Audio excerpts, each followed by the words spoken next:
Have fun with that.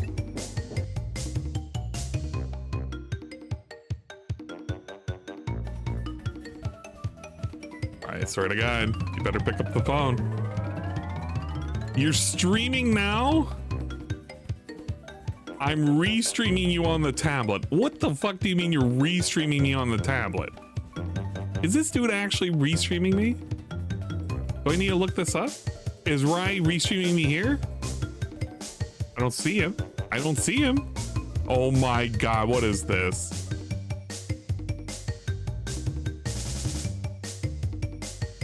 Gonna have to do right here. All right. Look at, there's a picture of me in your background. Look at that. Of course.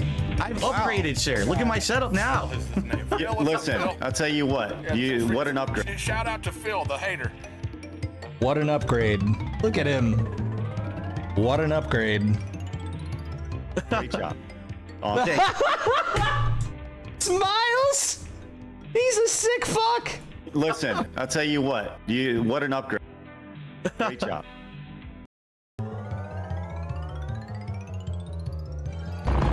Oh, there's Hobby Brothers Jr. Oh my... You're kidding. I jumped towards it to make it explode ahead of time, expecting it to explode. It didn't, and then I exploded. Very nice.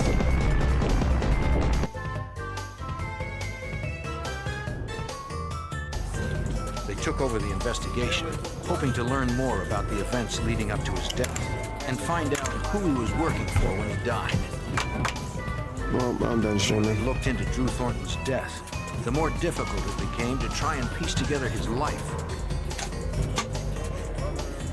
Years before, Massive waste of time.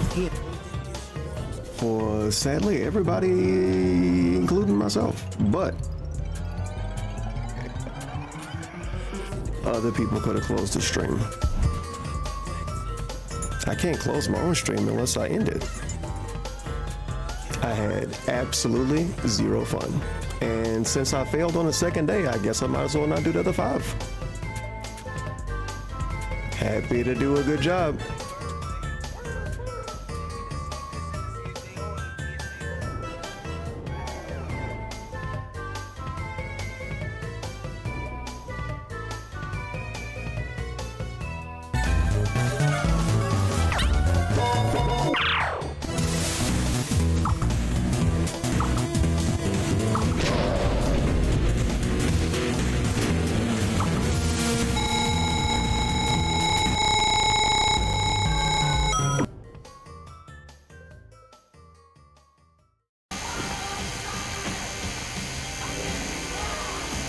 Goon, are you floating in your game? Probably not, right?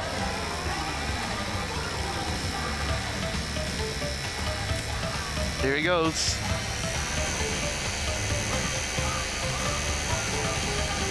Oh, Span Dog, how you doing, dude?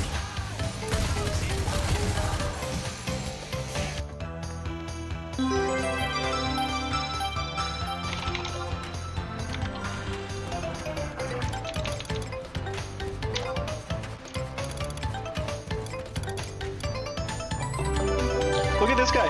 This guy's fucking Gachimuchi. Hell yeah. Ah. Fucking slaves. Get your ass back here. This game is awesome.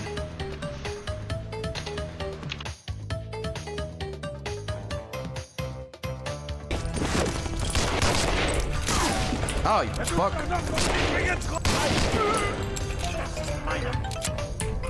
Oh, look at that spinning gun. What the?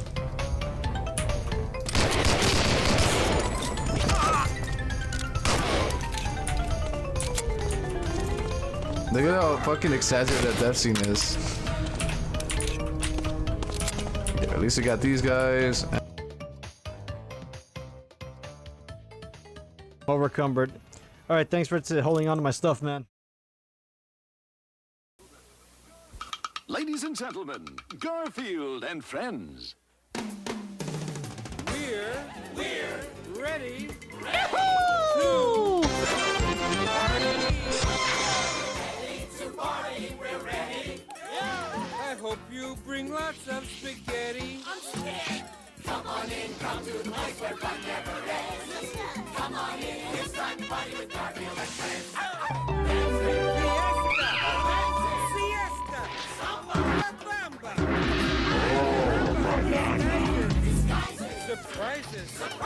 And pies of all sizes.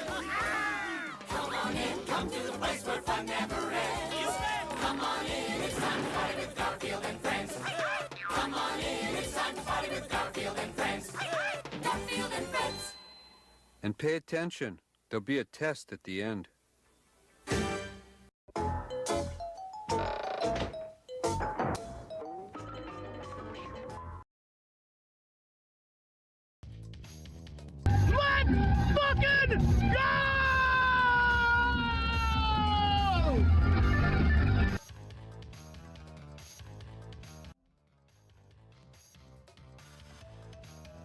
Oh, here I go, crashing out again, everybody. Hello, big ups, everybody, and welcome to yet another disastrous, swollen, _Dingus stream, featuring another, yes, exactly, a nostalgic blast from the past, nostalgic nonsense coming at you live. It's another, extra life charity goal situation. Start the game. I gotta do my intro. Nurgle, you can't skip this cutscene anyway. I'm just gonna say that. You couldn't skip it at launch. Maybe you can skip it now, post-update. But the controller's down. Guys, the controller is down. I'm gonna put the controller down. I'm not even gonna play the game. We're just gonna do Q&A tonight. I'm doing the summer VTuber thing. I have no idea what you're talking about. Crashing out like the stock market. I'm crashing out. I'm crashing and burning. And whatever other crash puns I can come up with within the following week. Because guess what? Guess what, ladies and gentlemen? You voted for this. You wanted this. You said after Sly 1, 2, and 3, you wanted to see the Bandicoot. And by you, I mean exclusively GPM shilling his 90,000 points. Wait a minute. They put in an update that allows you to go to Crash Team Racing. Boy, what a bunch of shills over at Activision, right? Extra Life Summer Jam Party. I guess it's not VTuber. I didn't hear about that. I don't know, you guys. I was told there was a poll this game won. Was it just a poll for the goal to do? It was just a poll for what was the next game to. All of them are gonna be done. The poll just decided the order, and Crash won, but only because I allowed points, and GPM deposited 90,000 points to invoke Crash as the next Extra Life game. Speaking of which, thank you, and Lee, the raid with the party of 31. Yes, GPM did in fact scam, but I said I was the one who allowed points to be used because you guys are withholding. You're withholding your points. How dare you? I do not allow this. So I must force you guys to use your points at all costs.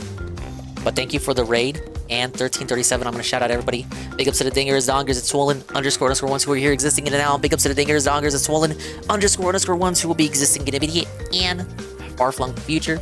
Like Zuki Wookie was here lurking the entire time. I'm sure D-Scythe coming at you live. Nurgle, who wants me to just play the game already. But fuck you to everybody else. He just demands that I play the game. Juzzy51, the illustrious Juzzy51, the pirating Australian himself, playing all the Crash games on his hot modded PS1. With Easy Money. We have Ann1337 coming at us with Vikes1011, Golem of Power, Egg Gang 1738, Aloof One, Rebsy, Chowda with a clip for me, and SCP, and everybody else coming in. I think I got everybody. Oh, Senzakuroi. Where's that point choice? It's already over. It was a one-time poll during the final Slide 3 stream last week. And I gave the options. The options, aside from Crash, were we could continue with Sly Thieves in Time, or start Jak and Daxter, start Ratchet and Clank, or start Spyro. And yeah, GPM dumped in 90,000 points because I allowed it. Because I like points. No, I don't like points. I like polls with chaos. Okay, what is this clip? We'll play the Chowda clip before we start the game. Yeah, speaking to someone who likes to spend their points. Check out this shout-out clip. It's from the illustrious Shroom Dukem stream. Wow, Shroom stream is R-rated? That's crazy. Head, no. Dave's amazing return to Minecraft skin. Bro, the top of his Minecraft head. No. No. Did you see it? No, I didn't. I'm dented. Oh, it's bald. Look It's at the bald! top of his little Minecraft It's bald! head. It's bald! It's Holy bald! shit. He's bald! Thank you, Chowder, for the clip. This is very relevant to my interests. Alright, go away, Dave. Shroom can stay, but Dave can go away. We're here to chill. We're here to have fun. It's a little bit different, a little impromptu. Okay, get your Crash Shaludes out. Alright, we're starting with the OG. I tried to play this remake once before during, like, I think it was the first anniversary stream, but I didn't get far. And I rage quit, so let's just start over. But Dr. Cortex, we haven't determined the cause of past failures. Very soulful. This Bandicoot will be my general. He will lead my Cortex Why? commandos to world Why this particular domination. Bandicoot? This time, I shall reign triumphant. Did Lichero make the skin? I assume someone made the skin for him. It's that Duncan. I don't trust that Duncan fellow. Don't trust anyone named Duncan. I don't even trust Dunkin' Donuts. Dr. Cortex, the vortex is not ready. We have no idea what it could do. I always thought Brio was the cooler doctor. Stop the Cortex! Failure again.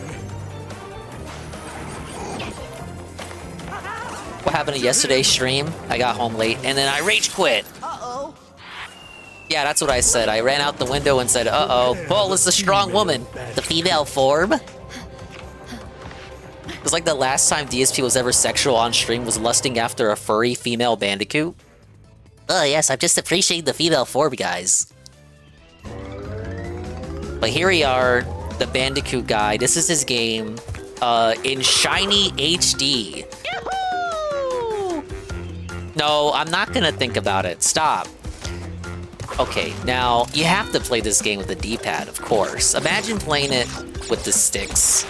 Now, I get it, right? It's like, this is a modern remaster for the modern style audience, and big ups Kapath, by the way. This is a modern remake for the modern style audience. You gotta use the sticks. No, you're gonna use the D-pad. Because, when they were making this remake, Vicarious Visions, big ups Vicarious Visions, and press F for them too, because they no longer exist. They were shut down, and the devs were all moved to the Call of Duty mines forever by Activision, because Activision sucks. But, when they did exist, and when they were making this remake, they directly took all the level geometry from the levels of the PS1 version, and then they just fucking put it in their new shiny engine, and yeah. I think they even had to make their own kind of tool to extract the level data because the level data was so fucking ancient. But this is what the wizards at Vicarious Visions were capable of doing. Very inspirational. Look at that, I'm already winning. Already invincible. How long will it take for me to get my first death? Unlike Phil, I am doing the death counter. Not that I'm gonna need it because I'm a god at this game. This is god gaming right here. Yeah, this is the remake from 2017. Okay. If you're quick enough, you can just use the mask to walk over the bridge. But I am a god gamer. Gamers, and I don't need to do that. Have I played the shitty Crash that came out early on PS2? That would be Wrath of Cortex. And yes and no. So I bought it on PS2, easy money. And then because it was a blueback disc, it was a CD-ROM game. It never worked on my fat PS2. But it did work with my GPM raid with the Party of 7.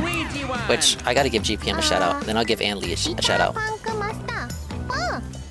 Hello GPM, the scammer GPM, dunking 90,000 points to invoke this game. That was gonna get played no matter what. I know what DSP's favorite Crash character is. It's N-Gen, Ak. True. But welcome in GPM, welcome in BR Joe. Not a fan of Crash. I hate the depth perception and the fact that there's like no shadow. It's definitely a something you gotta get accustomed to if you've never played it before. I, of course, grew up with it. Though I think I played Crash 3 before 1 and 2. Yeah, this is Crash 1. I gotta start with Crash 1. I can't just like start with 2 or 3 like I did as a kid. We gotta do this the right way. We gotta do it sequentially, chronologically, in order. I'll fuck this up. On-demand Nintendo factoid, Crash Bandicoot Wrath of Cortex, the game I just mentioned, was one of the first Crash games on a Nintendo system. And boy, the marketing wanted you to give a fuck about that. Wait, I'm missing 2 boxes. Counting that one as well.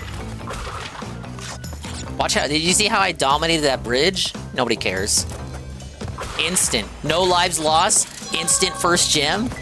Surely the rest of the playthrough will be this easy, right? But yeah, Crash Wrath of Cortex was the first Crash game on a Nintendo console, along with Crash Bandicoot The Huge Adventure, which I did play like 2 Christmases ago. I still gotta play the sequel to that game as well. But the GBA Crashes are good. If you grew up with the PS1 Crash games and you want Kino just like it, look into the GBA Crash games. It's the same shit, just in 2D. Kind of like the bonus segments in the main games. You know how the bonus rounds put you in like a 2D view? Thank you, GPM. And big ups to everybody. We'll see how long it takes for me to get my first step. I know some of these levels obviously require a little bit of backtracking. Though I don't remember which ones require backtracking. I think when I played this for the 1-year anniversary marathon, I got as far as the 2nd fortress level. And then I rage quit.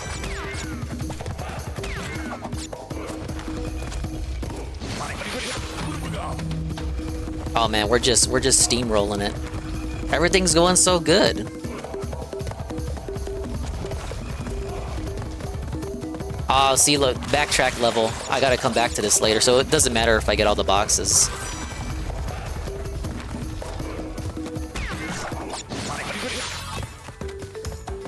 See, the skunks were cleverly placed there because they know a good player like me will have 2 invincibilities by that point. Oh, let's check that out. Oh, the skunks have a skull pattern on their back. I never noticed that before. I guess that's new for the remake. The Crash from Mobile in 2023. Yeah, me and Juzzy were hyped for it. We're gonna say hyped in quotations, Crash Team Rumble. And then it came out and it was bad. Yeah, like the original Kingdom Hearts Chain of Memories. Dude, the sprite work for that game is so good. There's been a reevaluation of that game in modern times. People used to say the PS2 remake of that game was better, but nowadays people are like reevaluating it. The GBA version is actually superior. Oh, there's the female form, guys. You guys say, oh, tits, tits, tits. I'm just appreciating the female form, guys. Dude, I never played Going Quackers. I know it has like a dozen ports though. You know, I had like almost every licensed Disney game growing up for PlayStation except for like that one and Tarzan and a few other ones. Alright, we're coming back to this level, don't worry. First, anytime you fail in the level, bam bam, missed boxers, suffer. Suffer, imagine missing boxes.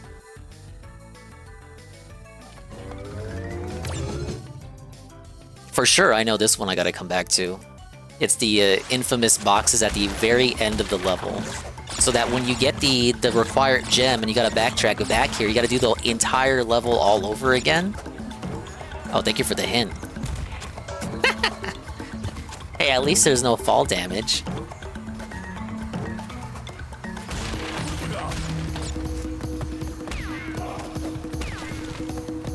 Dude, as long as I don't get hit, it's just forever invincibility whenever I get a mask. Pretty cool.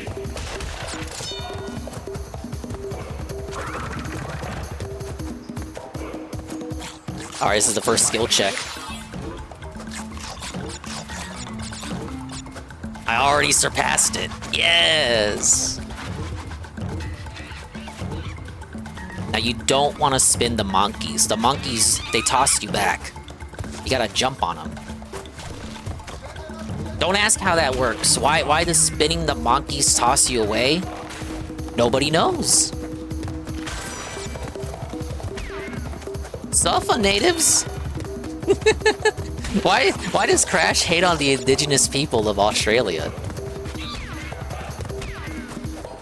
Would those count as abos? They certainly look aboriginal.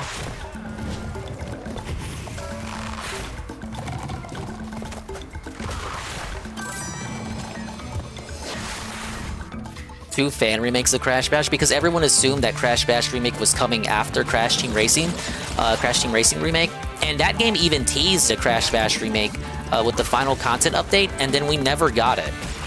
It makes no sense, and then they just came out with a dumb MOBA that nobody liked. Dude, I'm swimming in lives. There's no way I can lose.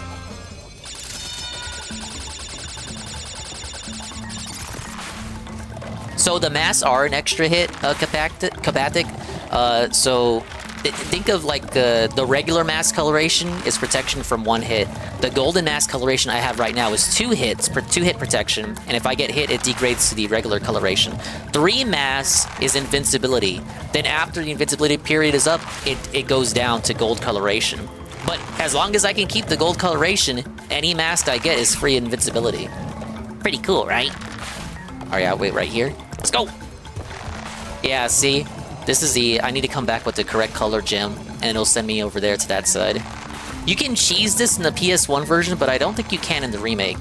In the PS1 version, you jump at the edge of the level exit here, and then with a well-timed jump, you can jump onto the other edge, and then you can get to that secret area.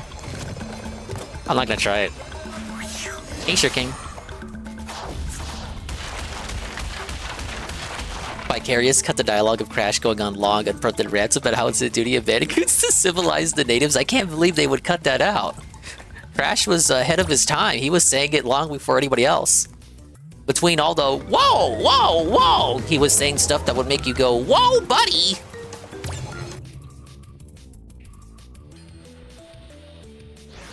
Crash Live in the Unreal Engine? I forgot the second. Oh, you mean the Crash Bash remakes. Hey, what's up, Estrava? Hope the Crash is good. You know, I grew up with these, so we can only hope that I have a swell time with them. It'd actually be more embarrassing if I lose.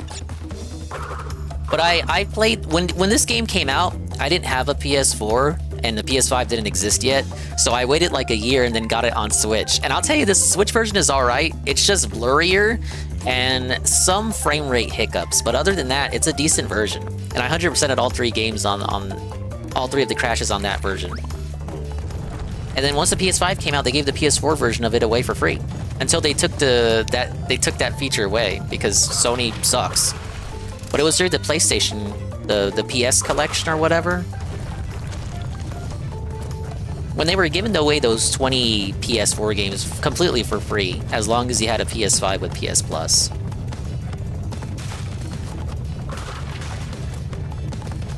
Even before they took all of those games, all of those 20 games away, they were already removing games from that collection, like Persona 5. I think it had something to do with Persona 5 Royal coming out.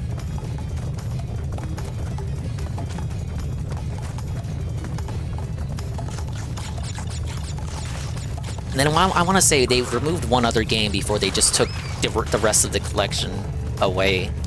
Imagine stripping your online membership of features. Very shameful, Sony. Damn, that was a short level. I remember that being longer. Probably because I sucked as a kid. Big ups to Eddie B43, very embarrassing since I only went through this a few months ago. Fuck the gold relics though. Now, I will say this, in Crash 1 and 2, you are not required to do the relics for 100%. Only in Crash 3 are you required to do so. So, Eddie B, what I'm saying, and what I'm basically asking is, why would you subject yourself to such torment? Alright guys, let's make a deal. Ted gifted subs and Dingus plays as Coco. I don't think I ever played as Coco in the remake. This doesn't mean I'm anti-woman or whatever, you guys. I don't know, it's just like Coco doesn't have any special abilities on her own. But I guess if she did have any special abilities, people would just complain that she's easy mode. She just plays as Crash as Luigi.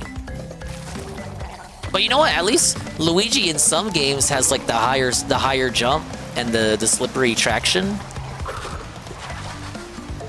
She's not even as good as Luigi.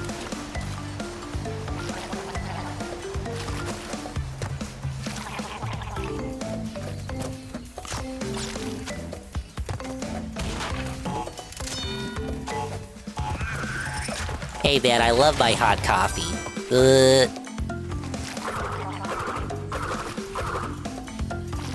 Before I forget, I saw Dave's reaction to, he went viral again. Tears of the Kingdom all over again, baby. He went viral for his gameplay on Doom the Dark Ages. Quite disastrous. I think it was, I want to say it was Poems Josh that shared the clip. Then it went viral. Somebody else commented on it. And then that was the tweet that went viral. And then DSP posted his response because there's no way something going that viral, there's no way he's not gonna see it. So he finally addressed it on today's night stream free stream. He only addressed it because someone else brought it up. But boy howdy did it make him go on a tangent. No, I don't fucking care, guys. I don't pay attention to this shit. And then he called everyone the R-slur. Hi, UNF. That was bad cope. Yeah. Okay, I'll say this to talk about the absolute state of gaming. There were actually unironic people outside of the DSP sector, just people outside of the community, in quotes, people who don't really know DSP, they were defending him in the replies to that giga viral tweet saying shit like, oh, just let him play how he wants. Oh, he's having fun. What difference does it make? Wow, shaking my head. You guys going after. Let a neighbor play how he wants. They just don't know. They don't know this is the guy who masturbated in front of millions of children. Oh god, that was close. That could have been the first step. The clip of him hiding, Eddie B. The clip of him in the hallway hiding. And DSP's cope response was that, he was hiding in like a room full of explosive barrels, so to move out of the room would have been retarded. Hey, Dragon Slayer. Hey, you're just in time for the chill. I think you were playing this a couple weeks ago. Now it's my turn.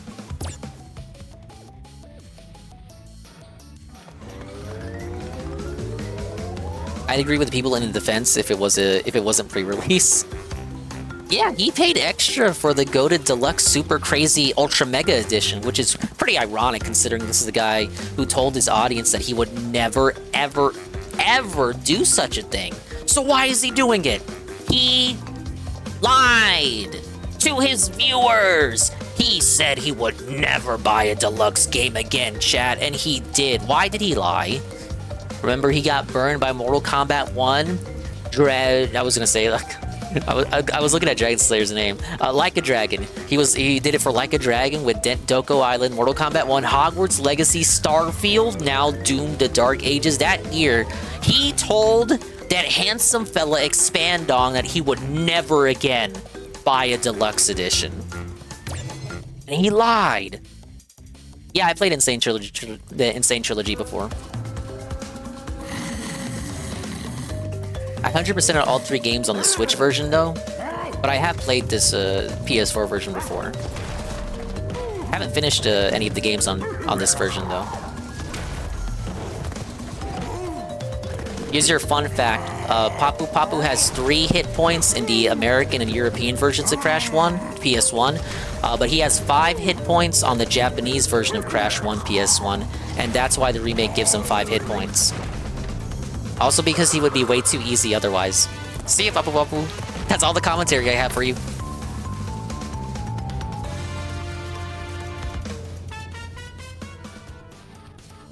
Insane Trilogy. DSP's 3 big arcs. Hey, look, there's Coco. They even give her a lore reason for her appearing here. They're like the time machine or whatever. She's coming back in time to help her brother because she did not yet exist at this point in time. I guess we can play as her once.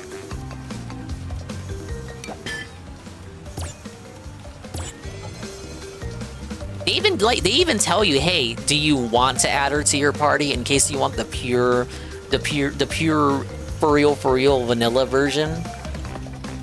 They say, it's kind of like a warning. Do you want women in your game? In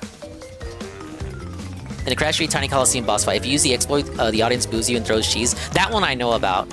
Because it worked in the PS1 version. The the lions would ignore you. But on PS4, on the remake, yeah, they toss cheese at you. The random Twitter people I defend without knowing DSP, not knowing the game since they might not have played or seen a Doom yet. Oh, okay. Alright, here's Coco. Here she is. Now, Crash 1 doesn't have sliding or slide jumps, any of the other, fancy gimmicks. You just got your jumping and your spinning. But she does everything that Crash can do while holding a laptop.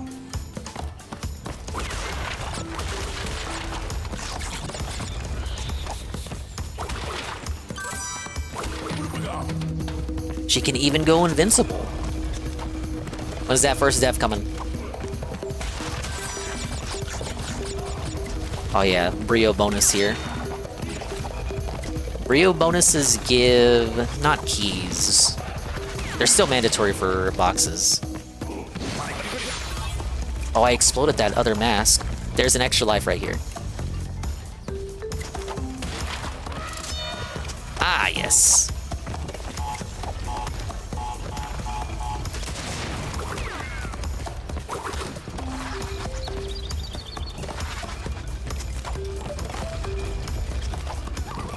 Okay. I thought this was there's ones coming up that don't have like little land right here after the jump, like this one.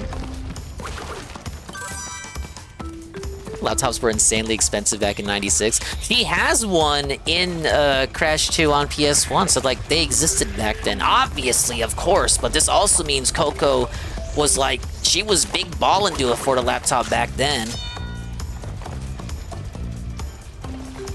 Wasn't there a Brio token in there? Oh my god, you're right. No! Juzzy, it's over! Dude, you're right. Why did I do that? That's the first mistake of the run. I blame playing as Coco. Oh, look at that. Almost spun the icon away. Well, I think they don't have running shoes in Crash 1 because the levels really weren't made for it. It makes sense to add them in Crash 2 because Crash 2 has a lot of shared identity, like shared DNA with... That doesn't count as a death. That's in the bonus round. Bonus rounds don't count as deaths. No lives were taken away. This is the proof. Where's my lives? There. See, my lives didn't go down. It doesn't count.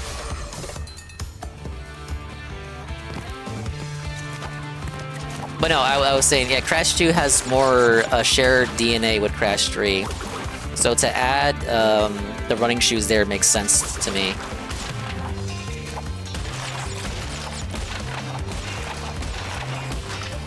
Because in the original games, only Crash 3 had the running shoes.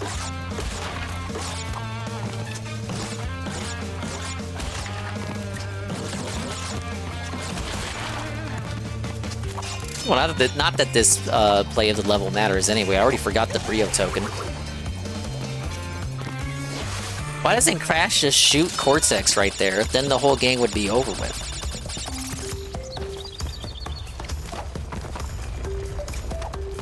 Fuck the time trials in Crash 1. Yeah, I couldn't imagine doing them in Crash 1. It's like with Crash 3, that's the first, yeah, I did miss one, you're right, Jesse. With Crash 3, that was the first game with time trials, so the levels are designed to be replayed ad nauseum. Crash 1 and Crash 2 levels don't have that design philosophy, so that could lead to more aggravation when trying to go for the relics in those games, because they weren't meant for you to speedrun those levels.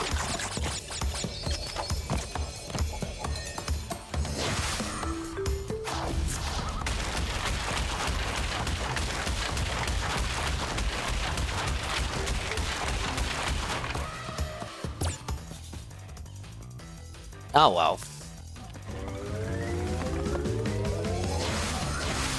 Let's see if I can run that one back.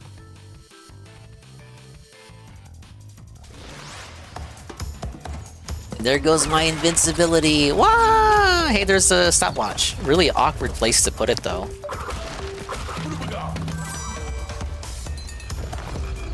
Dude on PC has a 1 millisecond time on every stage. Why even bother?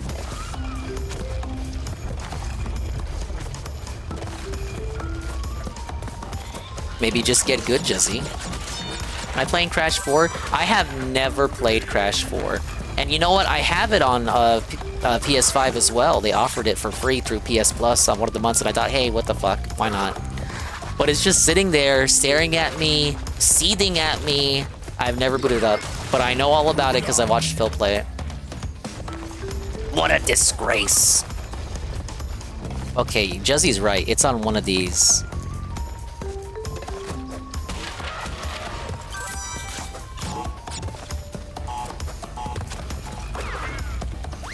Okay, now we just gotta survive.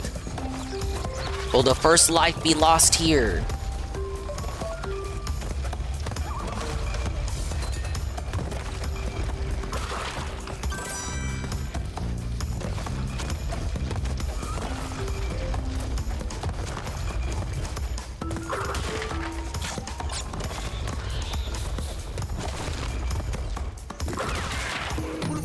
Oh yeah, I kinda fucked up there. Now we're good. Actually, the mask made that easier.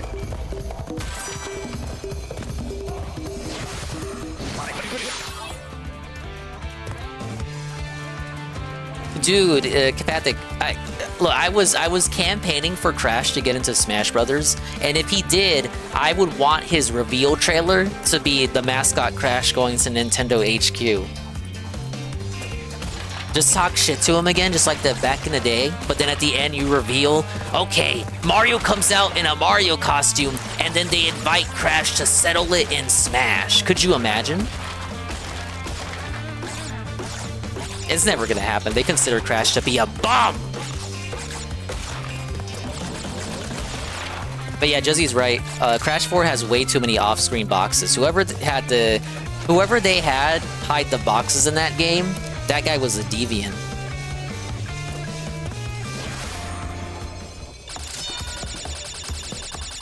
And back to Crash 4, Catacrys had a really great video on how suffering it is to 100% Crash 4, and just watching it, the time trials alone. So Crash 4 doesn't have the running shoes. You have to do like a spin combo. Like you gotta time rhythmically time your square presses to do like a really fast, speedy spin, because they took away the run button. And I don't know why they did that. And you have to do that if you want your time trials to matter.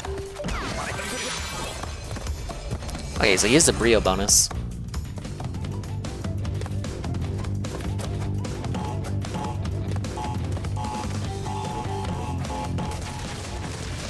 That was close. Think of these as like Kaizo levels, you know, like Mario.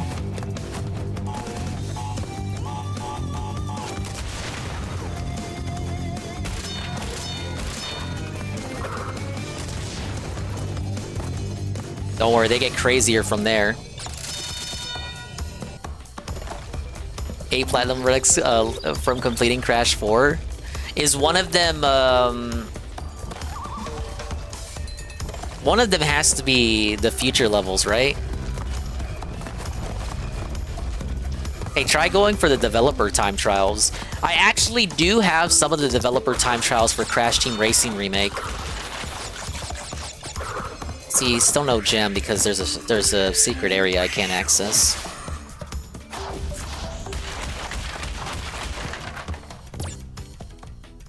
I got all the boxes. Fuck the tapes. Cortex Castle tape is the last one that you need to use all 4 masks. If you die, the checkpoint is at the end. You have to restart the entire level.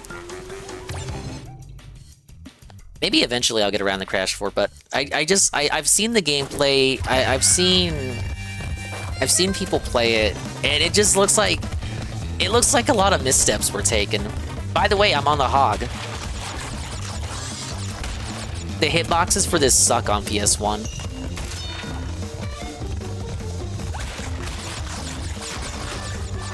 Now, if I miss a box, I gotta die.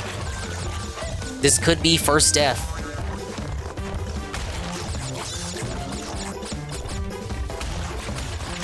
Oh no! First death.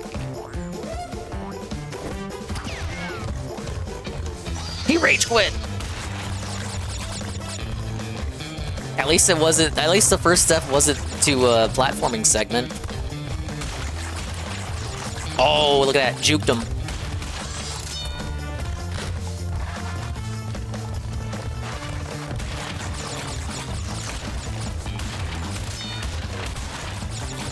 Love this remix too.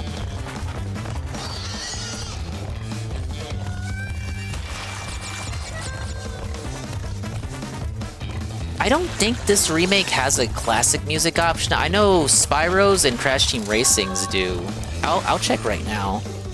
Oh my god, hey Jamsies. We're doing the Extra Life charity goal thing. Long overdue. I'm playing games from your childhood and mine. Dingus, I want you to know I took you outside of my pocket so I could scare away all the spooky night creatures while I take out the trash. How many raccoons and possums did you run into? Crash 4 is the reason I'm afraid of Spyro 4. You don't have to be afraid because they canceled it. They canceled it because Crash 4 did so poorly. Remember, Insane Trilogy sold 10 million copies. This game sold 10 billion. 10 billion copies. That's an interesting number. Crash 4 sold... I forget the number, but it wasn't 10 million. It was maybe like 2 million. Maybe 3 million. So Activision was like, fuck that, and they canceled Spyro 4, which was, if you saw the leaks, because some concept art came out, the leaks was that it was supposed to be a crossover with Crash, and they were supposed to like go to each other's worlds and all that. It's like that fucking embarrassing death. It's like that embarrassing death right there. No, it was supposed to be like the GBA games. If you played the GBA Crash and Spyro crossover, which I own the very bad Crash and Spyro crossover game on GBA. It was marketed as the collab of the century, and then you play it, and it's a mini game, party game shit. I gotta stream those eventually. The main gameplay for the Crash side of the crossover plays like the Crash GBA games, but the actual gameplay is just mini games. The Spyro version, the Spyro side of the crossover is even worse. Concepts don't mean planned. It was planned. The articles have come out. It was gonna be a thing. They repurposed the concept art for Crash Team Rumble for the Spyro season, but it was absolutely supposed to be a thing that was gonna exist. Zuki, I'm doing fine. I just had some cold hamburger helper. I'm getting ready to tuck myself into bed after finding out DSP was using a troll skin in Minecraft with a bald spot on his head. Truly silly stuff. Is it that Duncan guy? I mentioned him earlier. So his DMs got leaked again, by him, of course. He was the one who shut off his desktop. He's talking to some guy named Duncan on Discord. Yeah, I just gotta, like, talk to Duncan, bro. He'll give me the deets on Discord to help me out. Not a fan of Spyro 3. What the fuck? Did you see that? What the? Wait, huh? What happened? Huh? The ghost of the game, you guys. No, as I was saying, Spyro 3's got the problem of Slide 3 with too many minigames. Now, I love Slide 3. Guys, I really love the Sly Cooper trilogy, but as I said when I was playing Slide 3, Slide 3 suffers from the experimentation phase of trilogies. The first game, you set the foundation. Second game, you evolve the formula. Third game, you experiment with the formula. That's why Crash 3 has too many minigames. That's why Spyro 3 has too many minigames. That's why Slide 3 has too many minigames. That's why Jack 3 has too many minigames. It's because you start experimenting. Because you don't want the gameplay formula to grow old, or else the reviewers are gonna mock you and make fun of you in all the reviews. Own so many versions of Spyro, physical and digital. The remake trilogy is amazing though. I had the remake trilogy for Spyro on Xbox when it came out, because by then I had an Xbox One.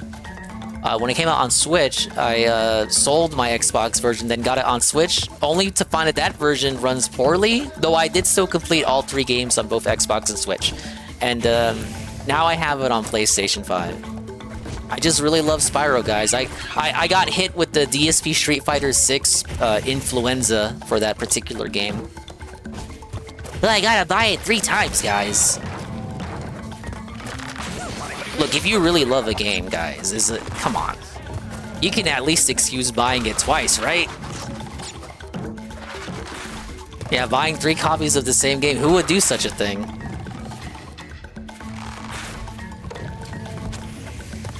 That's definitely my biggest L as far as buying games goes. But I don't own all of them anymore. Like I said, I sold the Xbox copy. If the Switch version was good, I would have just kept the Switch version, but it runs bad.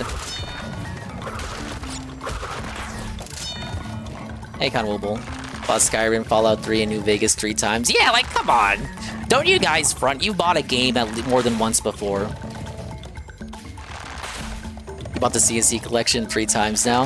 Who would have multiple copies of the same game hides my Sly games? Exactly! Now, you're a speedrunner. Follow this guy if you like Sly Cooper speedruns. He's very good at them. But for speedrunners, it makes sense because there's different iterations of games, different versions that have different glitches and whatnot that you can abuse. I truly know that. I bought Xenoblade Chronicles 2 to 3 times, and it's only on 1 console. See? Even Anne shares in my pain.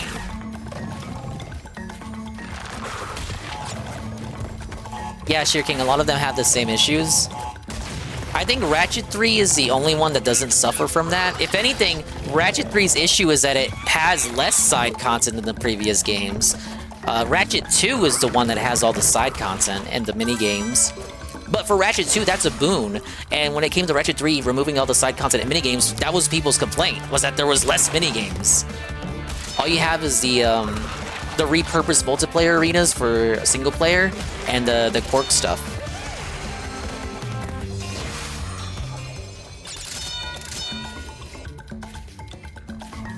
Oh yeah, Kingdom Hearts. I had Kingdom Hearts 3 on Xbox, sold it, and then I got the Kingdom Hearts all-in-one collection, which includes all Kingdom Hearts games and Kingdom Hearts 3 for PS5.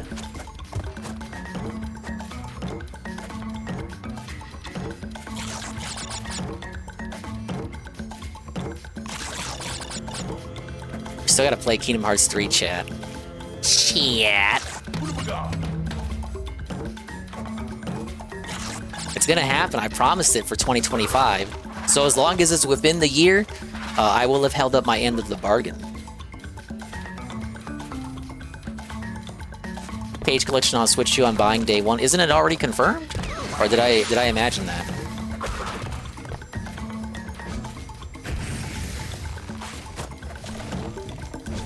No! Safa!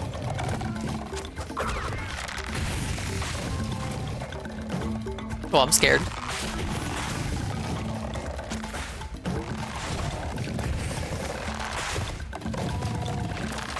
No! Okay. There's a secret right here. Oh, you already knew that. Wait. Wasn't it like you can go in the background? I skipped it? Oh wait, no. I skipped it early. Okay. I missed the first, that was the exit for the secret. Yeah, it was right here. My bad, I thought that was the entrance.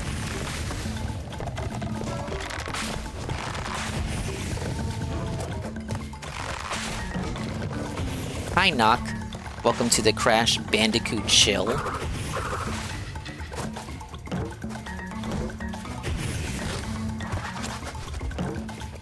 The trick there is to use your short hop. Don't hold your bounce on those, or else you'll run out of time before the flames reignite.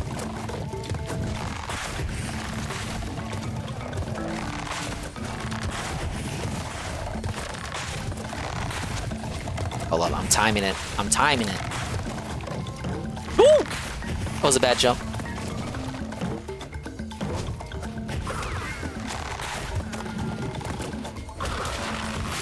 And that's how it's done. Though I still have to backtrack anyway, because look at this last minute fucking platform. No! I'm doing alright. I'm doing chill. I'm doing great. I'm doing fine. We're not even at the worst levels yet. This is the skill check up. Okay, I fucked up right there. Stop with Dingus. What you need to do is bounce from the first one to the third one. No! No, it's starting! It's starting! It's starting!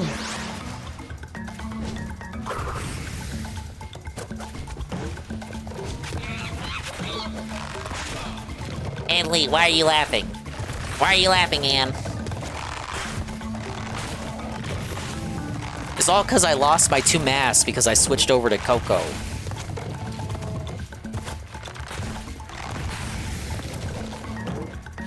Okay, it's not this one, it's the next one.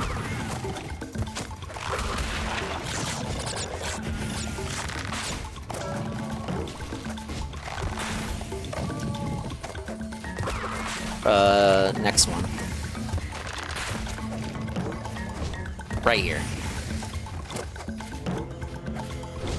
No!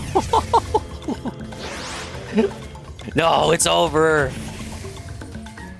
Because he just finished suffering, gotta do Lenora again. Lost my starter again. It's the 6th time you restarted, fucking Pokemon. What's wrong with you?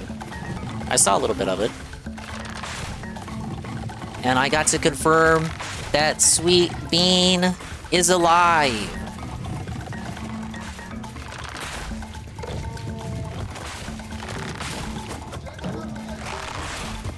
Yeah, I fall in the game. Crash hits the bottom. Rock bottom, man. Dude, the Crash franchise is at rock bottom now. Where the fuck is the next game? Fucking Activision, man. They shut down Vicarious Visions. They get rid of Toys for Bob. Who the fuck is gonna make the next Crash game? Nobody. Next Crash game's gonna be some mobile slop. You wanted this. Damn it. I got too hasty. This is the one. I got infinite lives. Activision should put Crash in Call of Duty. Aren't they putting Seth Rogen in Call of Duty? Did I imagine that? Is that real? Why would they do that? Oh, wait, because they want to make money because everybody wants to shoot Seth Rogen. Never mind, carry on. That's actually a good idea. Yes, I do want to shoot Seth Rogen. Correct.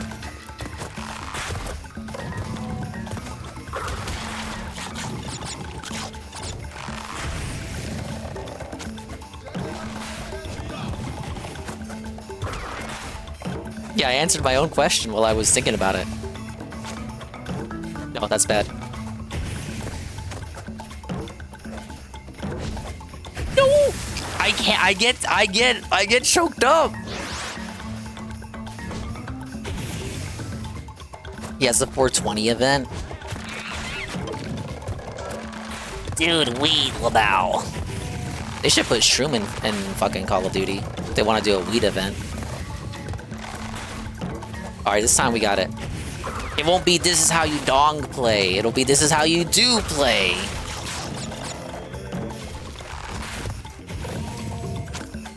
I wanted to at least do the first island without any depths. Oh well. It's all downhill from here, baby.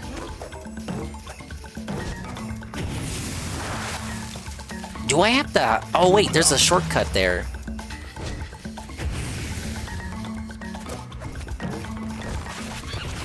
I really gotta pay attention to the background.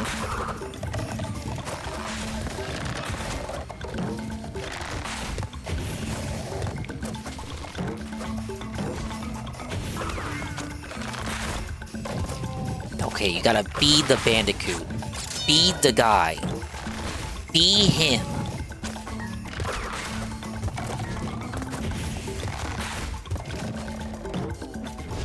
Right there.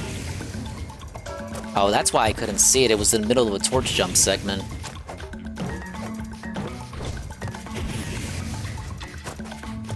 Really? That's how you're meant to do it? Well, thanks for not giving it away.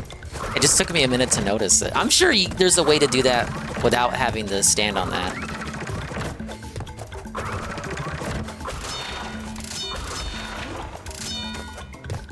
Yeah, even with those 8 deaths, 44 lives. Shit. No! This is the real skill check. The filter. I'm being gate kept in real time, guys.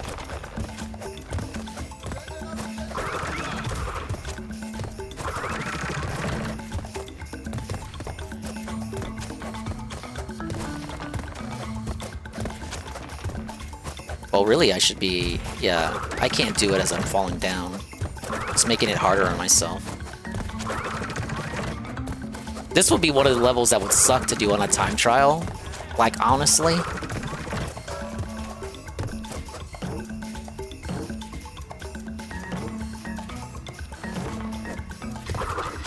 No!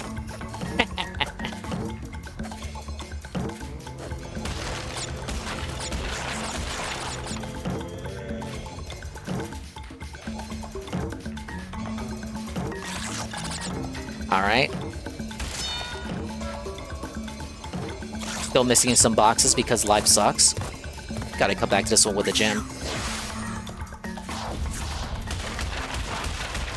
NES game Bart vs. the World, I know about that one, because AVGN reviewed it. One of the last levels is a multi-level with high jumps only, with more room to fall to your death. I think I know which one you're talking about. It's the Transylvania level, right? Just like that, we're on the second island, you guys. We're already making progress. We're pushing progress, if you will.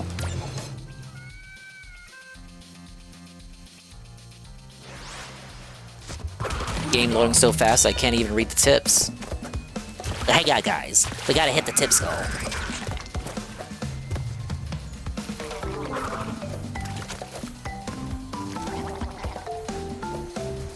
Okay, so I'm right, yeah, the Transylvania level. Jumping on coffins and stone shelves, easier to fall, and die massive pain of an pain in the ass, hated it as a kid. Yeah, I know about that. I know about that part because James covered it in his video. I think I played a little bit of Bart vs. the Space Mutants on an emulator. I was not impressed. Hey, Simpsons games have come a long way though. Hit and run is the goal. I can't wait till we get a remaster that removes all the funny jokes.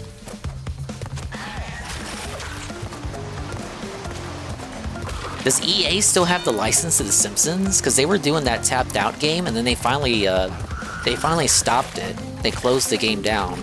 But I don't know if that means they still have the license or not. I imagine they do, because they also have the Star Wars license, and both IPs are under Disney. So EA has to ruin everything.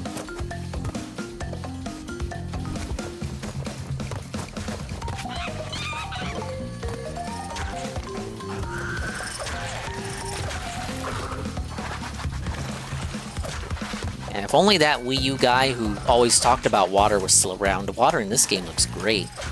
I like how you can see the riverbed. It's pretty shallow though. Why does Crash die when he falls into this water? It's so shallow you can see the bottom. Woo! I was scaring you there. I was never in any real danger. Wait, is this a secret? I want to say this is a secret.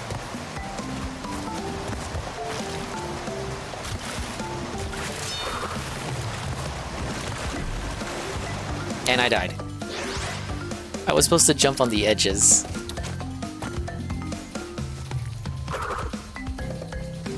Hit and run final mission? I know the driving is kind of wonky in that game. It's an acquired taste. But I gotta be honest, I never had trouble with that mission.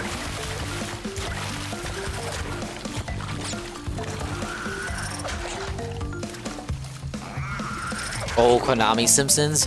I played that, you know, not emulated, but the actual machine at a movie theater.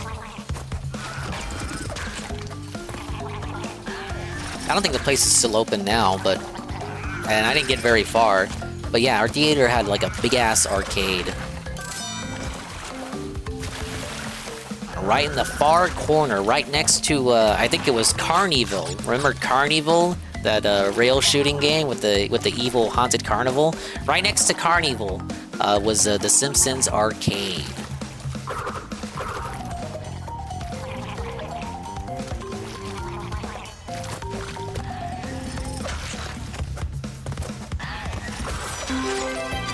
Big ups in the Bark Sakwa. Welcome to the Crash Bandit Chill. We got 9 deaths on the board right now because I'm dented. But I'm already on island number 2, Roo.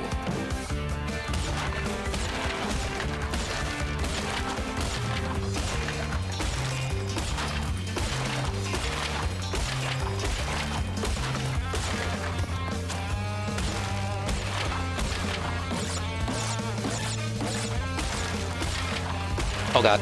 Okay. That was close. That was close. I almost lost my composure there. Oh yeah, the Turtles Arcades ones I played on the Cowabunga collection. Those VODs don't exist anymore, but I played every game on that collection.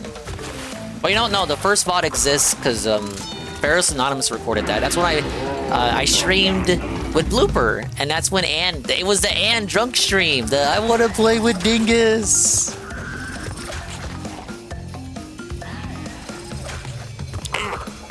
Fuck. It's off on me.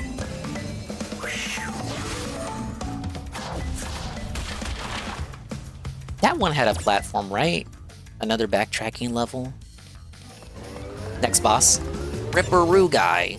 You can't use Coco in bosses. They want to stay true to the lore. But here he is, the guy. He's insane. He's crazy. He's Schizo.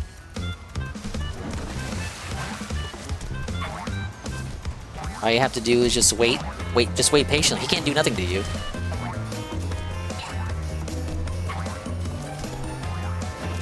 I like kind of like the surfer vibe this remix has.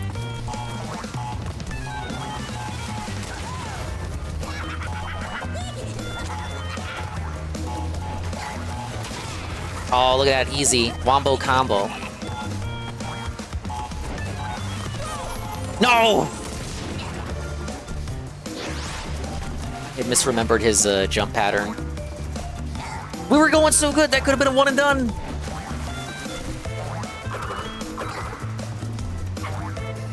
Oh, you're right, UNF. It was Shredder's Revenge. Regardless, I still did stream Cowabunga Collection. And I finished every game on it, too. Or at least showed them off, because some of those was like the fighting games. I'm bad at those, if you couldn't tell. Okay, his final pattern is... yeah, this cross pattern. Holy cross. Not cross as it... the cross button cross. People call it the cross button, right?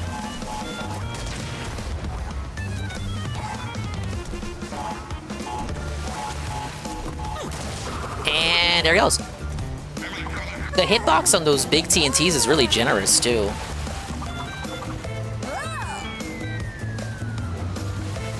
If the blast radius hits him as he's jumping away or jumping to it, it'll still count.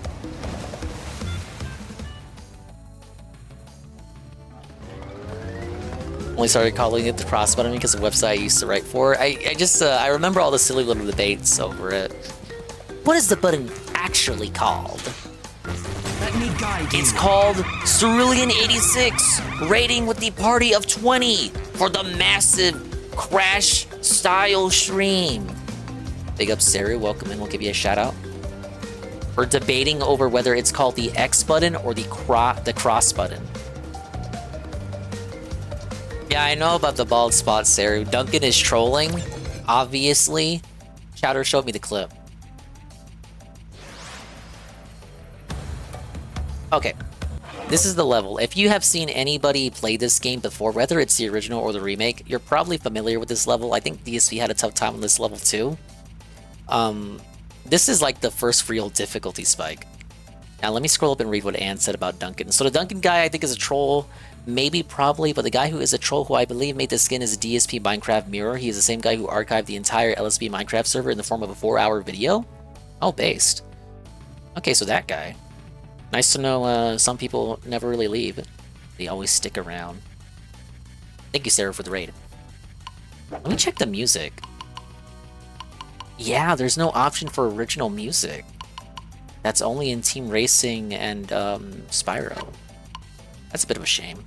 bit of a shame. Did I see your clip? I saw Chowder's clip from Shroom's stream showing the bald spot. Alright, look at this skill check, Saru. What is the win condition for Crash here? How does Crash get over there? Crash's jump is only, well, barely 3 boxes high. That's the win condition. Now, you could be a cool boy, and you can jump into the foreground and then steer Crash to the other side, but that's if you're insane. Why would you do that? I gotta break this box, though, so I'm gonna have to do it. Woo! Okay. That wasn't so bad.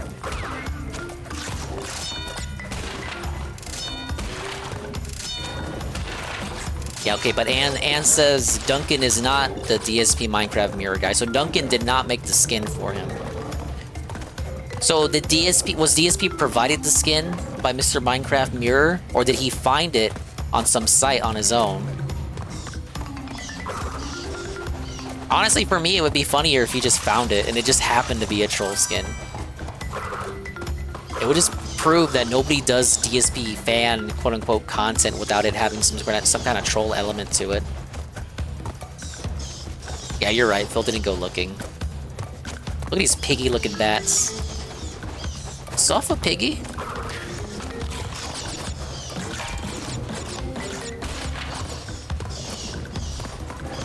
Oh, Anne says, there it is. That's the link that Anne found. Not hard to find. What would the win condition be if people told him it was a troll skin? Well, I don't care. I don't care that it has a bald spot. You know, look at my hair right there. And then it becomes like some sort of rant about his mom combing his hair or his headset ruining his hairline. The win condition would be to not care, obviously. Okay, Saru has a clip, and the clip is named Don't Show It to Swollen Dingus. That's me. Most likely Duncan gave him the skin, because there are 2 skins that exist if you search for DSP Gaming. The left is the original. Oh, Anne did his homework. Oh, I see what you're talking about. So if you click the link that Anne posted, the left version from Mr. Papavera is the original skin with no troll element. Then the edited skin is provided to us by DSP Fat Pig. And this is the troll element skin provided by Duncan to Phil, allegedly, that has his bald spot.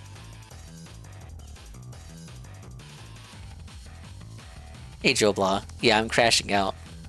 Let me see if I can put this on screen, just for anybody too lazy to click the link. So this is what Anne is talking about.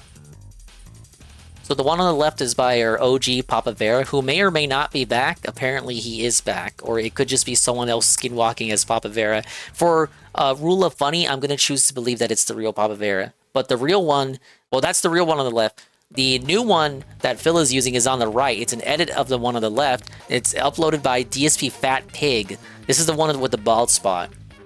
I guess this was provided to Phil under the guise that it was an updated modern edit. Like better representative of how he looks today.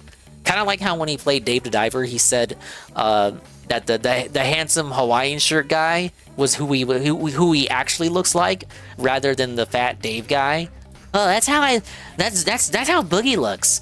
That's how I looked a bazillion years ago. It's not how I look today. I actually look like this handsome Hawaiian guy here with the tan skin and the gray beard, the Hawaiian shirt. That's me. They both look like me, actually.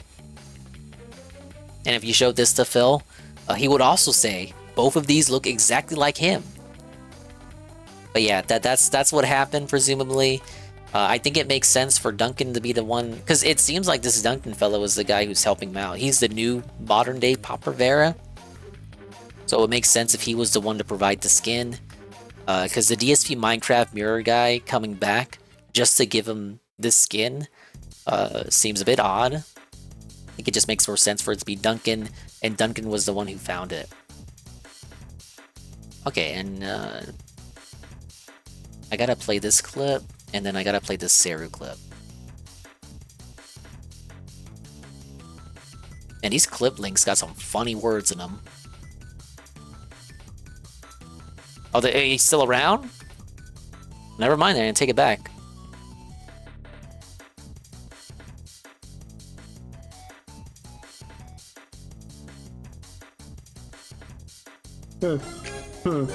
Actually, Lazarus is a good show, let me tell you. You guys are being hypocrites. You wouldn't say this about the other show. I am Swollen Dingus. I like Nintendo. Anyway. That is me. That is I say and do this. Yes. You didn't commit to the voice though. Come on, I know you can do a better Dingus than that.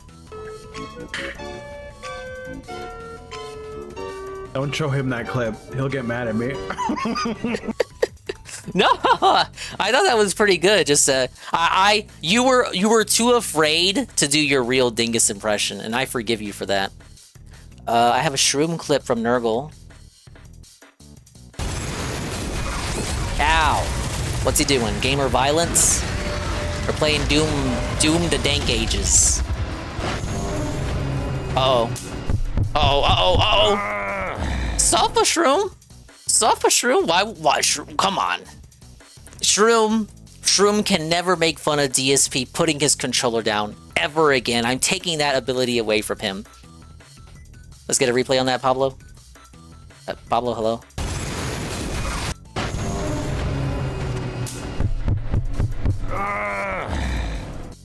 I couldn't. Like, look, I grew up in a household that was like, you break the tech, that's it. Like, suck my dingus. We're not buying you a replacement. So that, it's like that mentality being drilled into me over the years growing up kind of just taught me to never toss myself. Like, I couldn't toss this controller's like $80. I could not chuck a controller. I'm not going to punch my monitor or bust my laptop or split my headset in two because it's on you to buy a replacement. But that's just kind of how I am. That's how I was raised. You know, if I rage quit as a kid, I eject the disc out of my PS2 and I fucking snap that shit in two, I'm not getting another copy. All I can do is eat it. Eat it. Because you like it. Eat it. Alright, I'm not going for that extra life. That's not worth it. I got like 55 lives. I'm fine.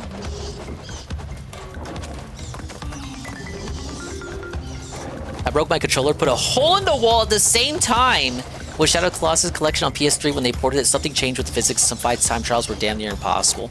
I hate when they do shit like that. They mess with the physics and shit. My brother broke one of our PS1 controllers. Had to hold it sideways for it to work. We didn't get another one. Dude, did I take a picture? I don't have it anymore. But I brought up a few weeks ago my old family style PS1 controller. The rubber on it got worn off from years of my cousins and I using it, and the rubber is just gone. And the plastic beneath it also wore off. So it is just the metal stick with the exposed circuitry under it. I think I have a picture somewhere, but I got rid of it. But I have a picture for memories. I have it. And yes, I did use that controller for an amount of years. My thumb, the old Billy Dingus thumb on the metal stick. And guess which one was the metal stick? The left stick, the one he used to move around. So yeah, my thumb on the left stick trying to move characters. I gotta find a picture of it, but I saved it for posterity. Fucking dented my, oh fuck, I was supposed to bounce off that guy. Mandatory death.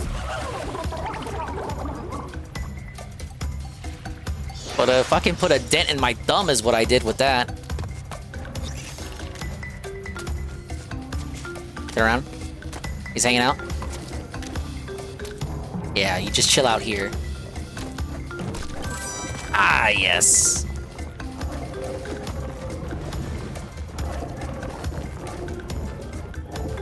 Thankfully, most of the games I played on PS1 and PS2 didn't have like exclusive movement with the left stick.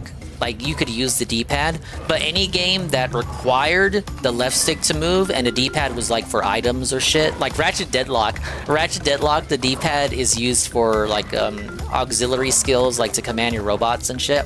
You had to move with the left stick. Oh my god, playing with forced to move around with the left stick, and you can't like edit the control, you can't like remap the buttons. Mamma mia.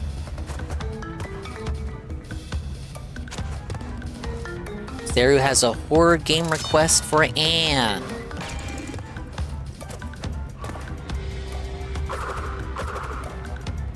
Labyrinth of the Demon King. I've never heard of that game.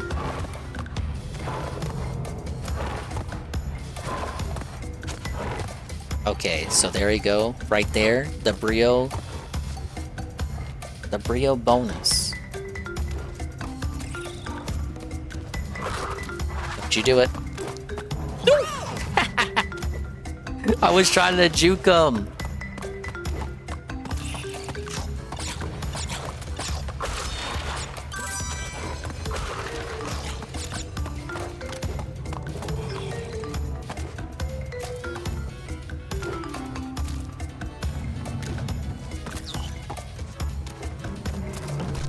I always forget whether I'm allowed to jump on those guys because they have a little itty bitty horn. Because they're horn dragons, get it? Or frilled lizards, whatever they're called. But yeah, jumping is allowed. Alright, time to die. But dying doesn't count here, it's a bonus round.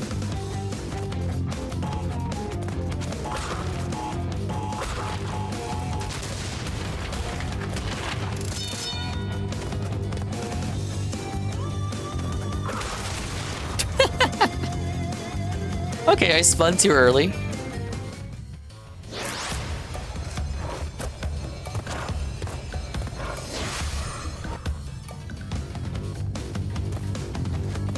Yeah, Jezzy's right. In the PS1 version, you cannot repeat these. How did I do it right the first time? Now, wait a minute. I got this.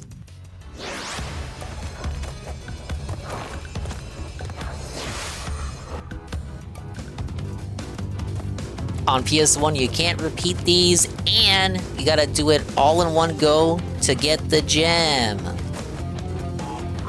Quite a cruel game, that Crash one.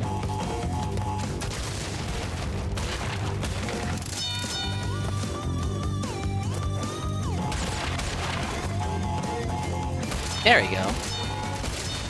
Ah, yes. Are the remakes better, Dingus? My only critique with the remake is certain character designs, and Crash's jump hitbox is not... It's not a circle, but like a pill-shaped. You won't get it unless you played the OGs. Maybe Jezzy knows, but if you played the original and then you played the remake and you feel like Crash's jump hitbox is kind of weird, it's because it is. Give me my gift. What? Zuki? Wookie? Wait, it gives sub. And it went to Red Animator. Whoa, they're here all the time, dude. Thank you, Zuki Wookie, for the chill and the love and prosperity. Their prosperity brings me great posterity for future generations. Don't you have to hold jump now to go to the highest, but in the OG you just pressed it to make it up in my head? I think that was in the OG. It's not something they tell you about, it's something you gotta learn on your own. The remake has a little hint pop-up for it, but I'm pretty sure that's how jumping always worked. You're just not told how it works. You gotta... But back in the days, you gotta figure out shit for yourself. Alright, can I do this first try? Ah yes, you must wait for the pattern.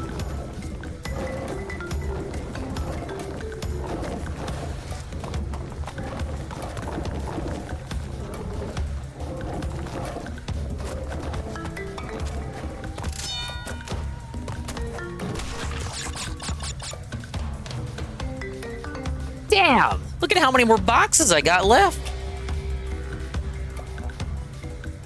I just bet a gift stuff that you wouldn't get it because I was feeling spicy. Well, there you go. Thank you again. Go follow Zuki Wookie. I think he's still playing 100 Line Defense Academy. the new strategy game by the Dang It Bobby guy. I'll call him the Dang It Bobby guy. DSP's favorite series of games, Danganronpa. The guy is back, and he's made a new game, but it's like Fire Emblem. Oh yeah, he's playing the new Doom, like everybody else.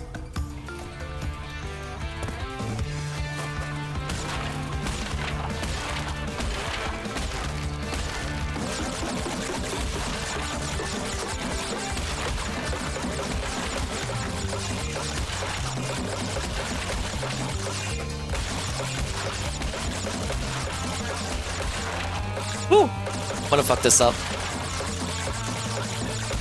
No! The bottom one finished first. Wait, no, that's a bonus round. Why am I counting that?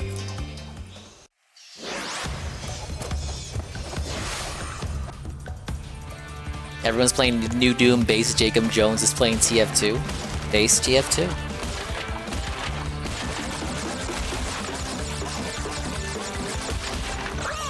The bottom ones end first. What do I do about that? It's the game's fault. Run it back.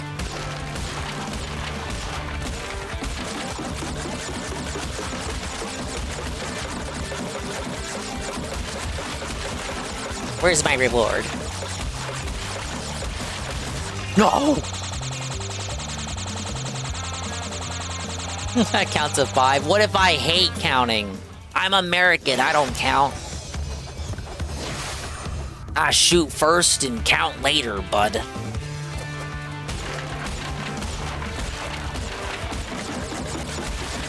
These go too fast for me to count to 5, brother.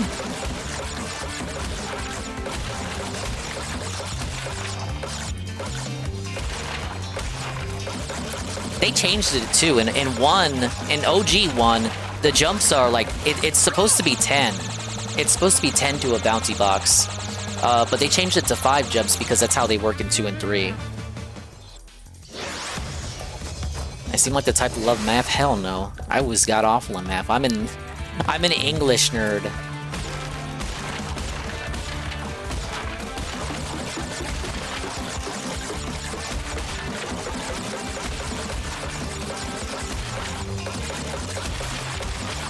Oh god, that was so close. Ah yes, thank you, wonky hitbox.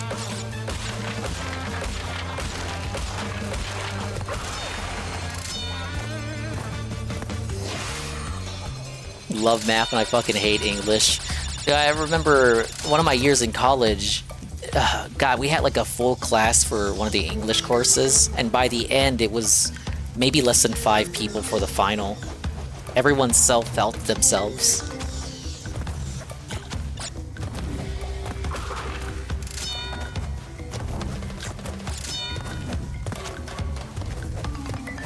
Come on, why put him there? Oh, that wasn't too bad. Why put him there?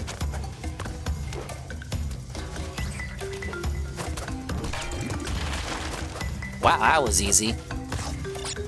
Okay, I was about to say the hologram didn't disappear, but no, I got him. Right?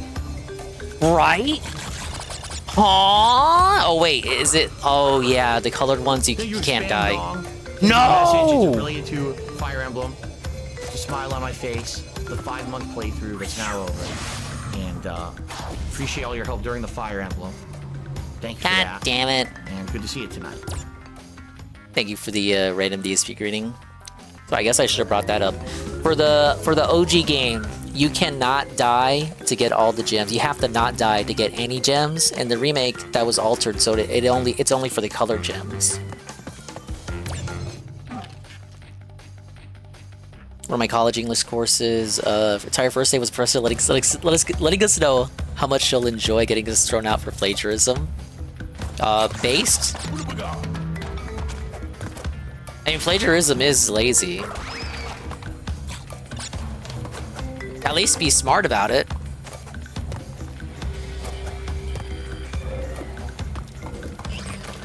Yeah, but I liked English and I liked speech. I was one of the few people that liked speech. I just like talking, you guys. I have the gift of gab. No. Okay. I gotta not die, you guys.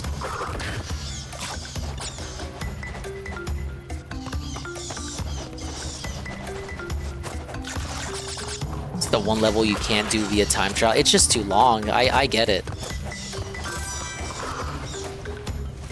Oh, improper citation. No, yeah, I'm with you on that one. Now, see, the trick is,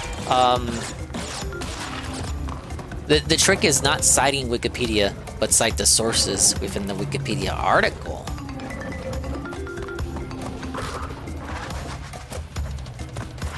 They'll never know that way. Why did I do that? Wait. I wasn't looking.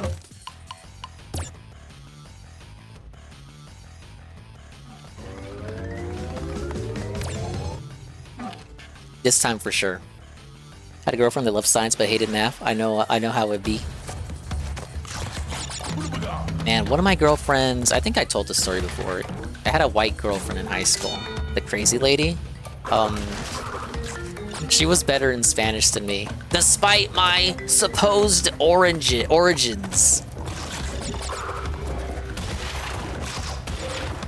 Despite my alleged ethnicity, she was better at Spanish than me.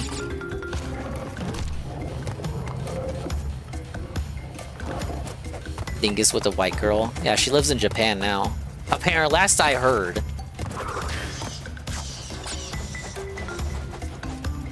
I say Shy Guys ain't white. I gotta pull off the mask and see.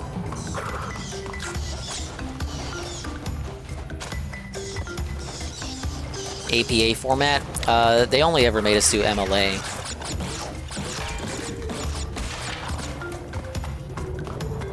Dingus cut her off? I did. I did it again! Shit. I'm getting distracted by the positive conversations. But yeah, she had too much baggage, man. Past relationships, she would always bring it up to me. I was like, dude, I don't care about these guys.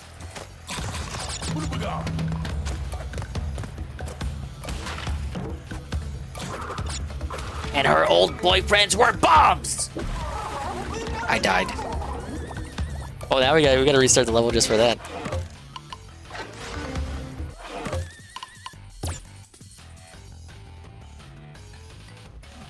Yeah, it was high school.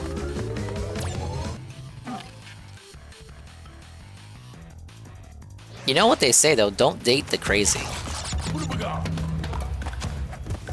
You know, maybe in like, don't even date the crazy in games. Dude, I've been doing this for so long without dying. How am I messing up now?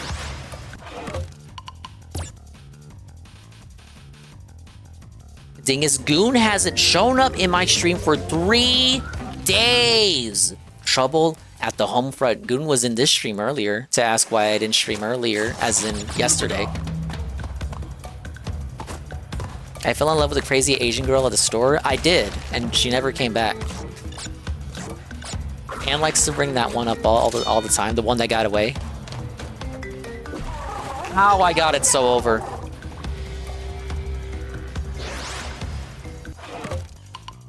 Dingo, what is the show Lazarus about? I gotta be honest, Delorio, I fucking tune out whenever that shit's on. I could not tell you.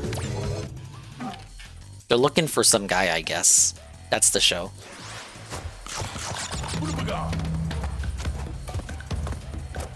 Hey, Mr. Pun.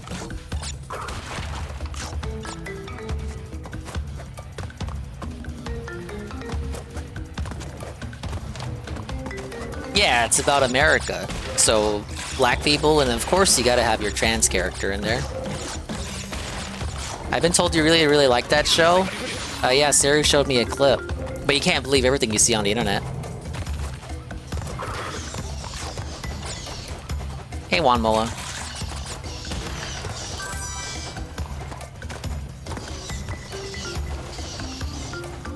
In an alternate universe, she's Mrs. Dingus and there's a 20,000 point redeem to get her to yell something across the house. No. No! You're not supposed to integrate your girlfriend or your wife into your content. Phil taught me that. There, Cogger has the real synopsis.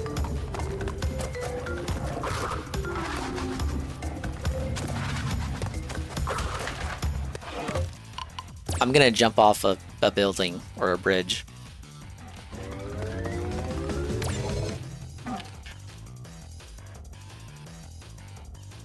It was a Shy Guy talking. They said they love Nintendo. That's you. I watched the clip. I know. Saru showed me the clip. My response is that his Dingus accent. He was a coward and chickened out. He couldn't do the real Dingus voice. I know he could if he wanted to. He was just being nice to me.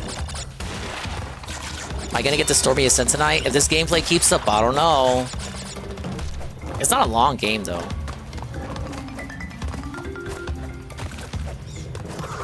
But it's stuff like this, going for the color gems, where you start... The game starts turning into a Sisyphus style. Crash rolling up the boulder up a hill.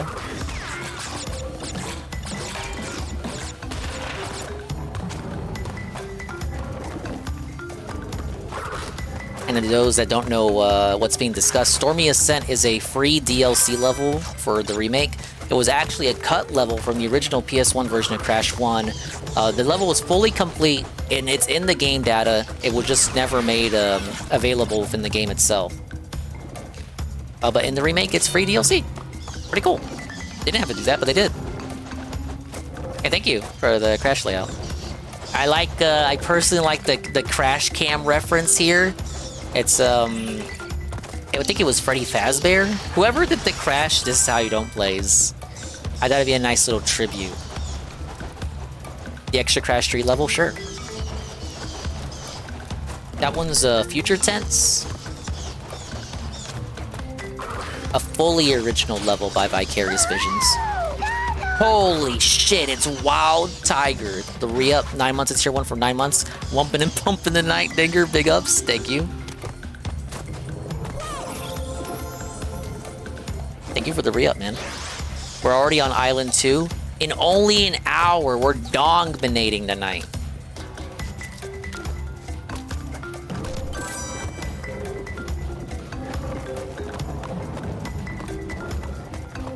Oh, wait. Damn it, I keep forgetting. If I die, the run's over. It's gotta be a run with no deaths. I'ma get this gem, brother.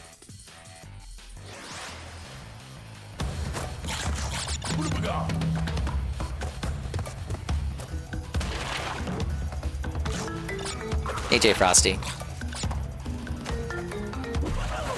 No!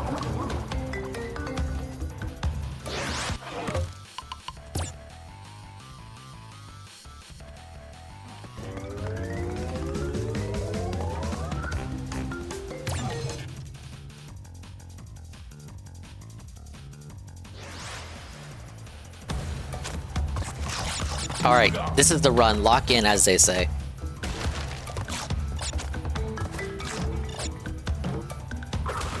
Oh, and since I'm not looking at it, let me know when the daily wrap is up. We can listen to him potentially go over the Doom nonsense again. We're gonna relitigate the Doom controversy.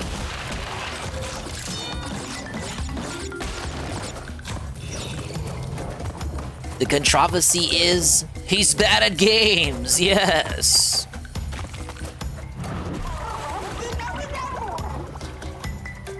Now that time I wasn't locked in enough. I hit the ledge and then I was like, oh, I'm gonna fall. So I course corrected the jump and then I realized, oh wait, I didn't die that time. So I course corrected, but by then it was too late. Dingus, have you ever heard of the king snake? Yes, I hear the king snake. In reality, the king snake fucking releases a noxious odor in order to felt its prey. It only eats them as a last resort.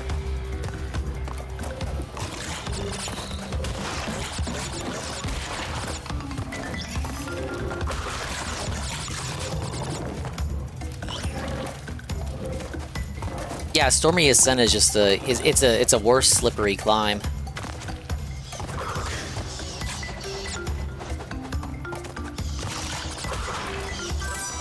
And if you think this level's annoying, wait till we get to Sunset Vista. Don't worry, I have 70 lives. What could go wrong? Oh, the rap's already up? Okay. Yeah, I'm redoing this level anyway, so we can use this opportunity now. Let's pull it up.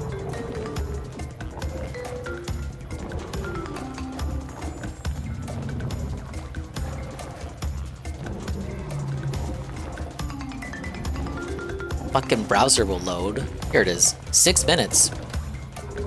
Doom continues to be great. Chill vibes and more mods in Minecraft. The Daily Wrap. May 13th, 2025.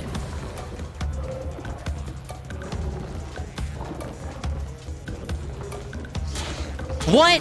Let's celebrate! Hype train!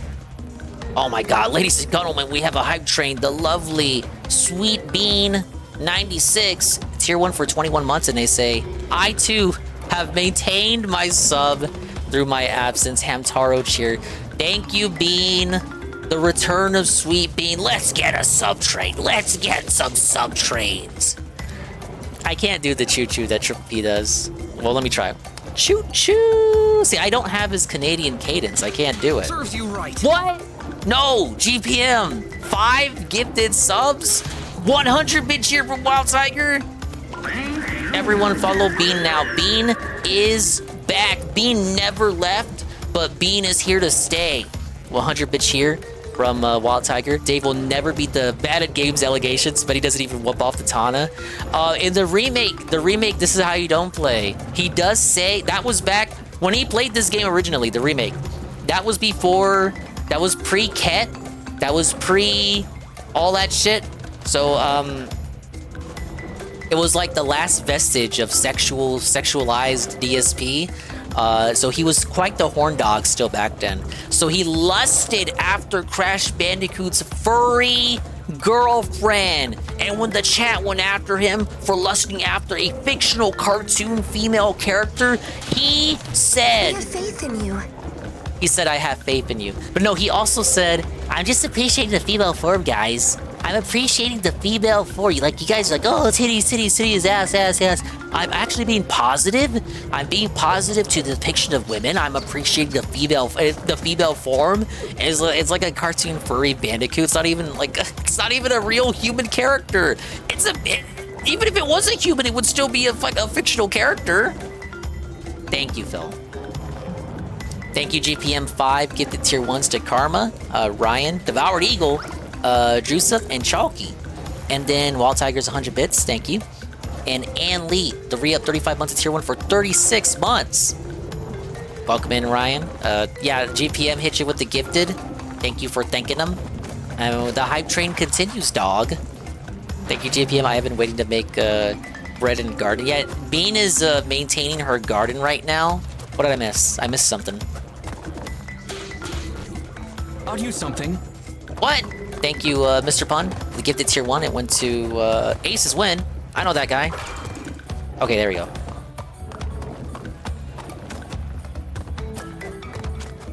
Thank you for the positivity, guys.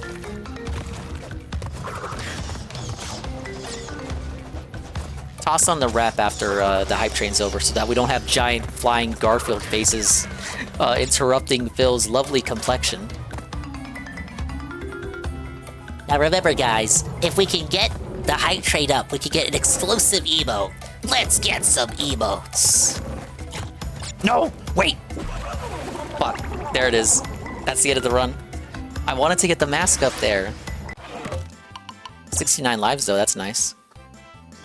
Let the lesson begin. No, Bean! You didn't have to do that. Fuck, you fell for the grift. Thank you, Bean. The 2 gifted tier 1s, they went to Aria. Oh, she's the lady that rated us playing Splatoon. And who else did it go to? I can't see. Twitch chat, why? Oh, it went to Smallish Dayglow. Thank you, Bean. And Wild Tiger, the gifted tier 1, the Revenger. I think it's that's how you say their name. Thank you, Revenger, the gifted tier 1. What is with you guys? Sar, do not redeem the level 5. Sar, do not redeem. Do not redeem.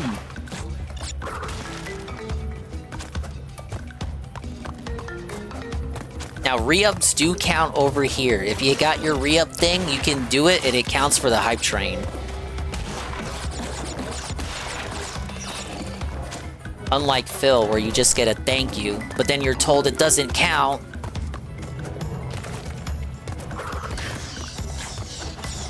Happy birthday, Dingus. It's not my birthday. But thank you. That's how you'll write it off on your taxes. Yes, I wrote it off. It was a birthday expense. It was a gift to a friend, Mr. Taxman. Trust me, Uncle Sam. I would never steer you wrong. I'm gonna be real with you, Dingus. I think it's Crash Bandicoot. Bitches love Crash. Bitches grew up with Crash, you know? Bitches love the Bandicoot. It's cause he's not wearing any shirts. You know, it's scientifically proven that women love abs the most on men, whereas men, of course, go for ass and titties. I forget what study it was. Someone posted a picture of it a long time ago, like this infograph. They highlighted the female and male forms, and I don't know what the sample size was, but on the sample size of this fucking study, all the women said they care about abs and pecs and all that shit the most. And for some reason, nipples. They were big on nipples. I don't know what kind of women they're asking, though.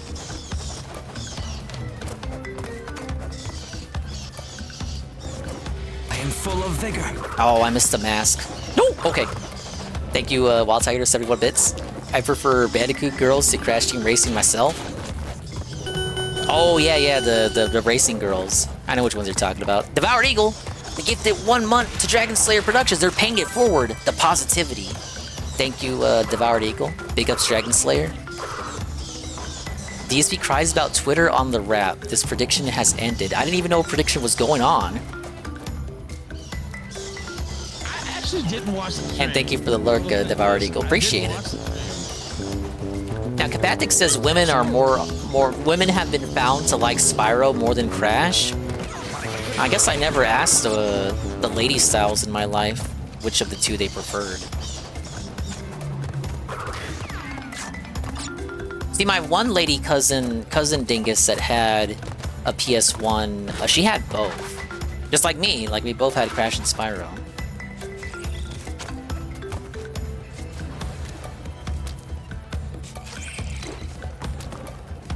I would say Spyro had more staying power with degens than Crash. Though, you know why.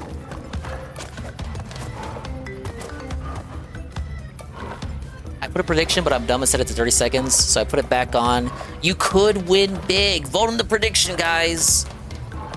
Let's get some points going in the prediction.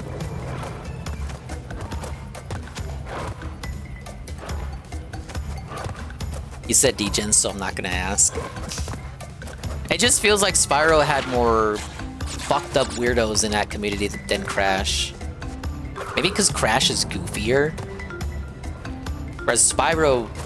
I mean, Spyro's goofy too, but like it kind of takes itself a little bit more seriously. I mean, look, think about it, Kapatic. Fucking, what is Darziak? Think about it. There you go, there's your answer. Spyro created more degens.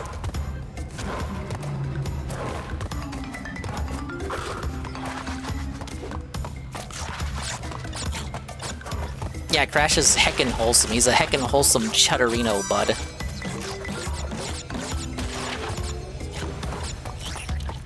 Scalies are an offshoot of furries. They are. Some people just group it. Like, some people don't even consider it like a subgroup or whatever. It's just like the same shit. Slightly different coat of paint. I'm inclined to agree with that line of thinking. You can all head to the wall, bish.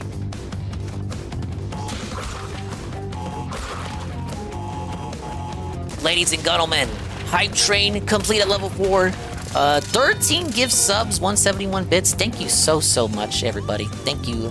You didn't have to do it, but you did it anyway. I appreciate you for doing it. What do we get? What the fuck is this? Did everyone get this emote? Everyone who was a part of the train? It's like a balloon dog?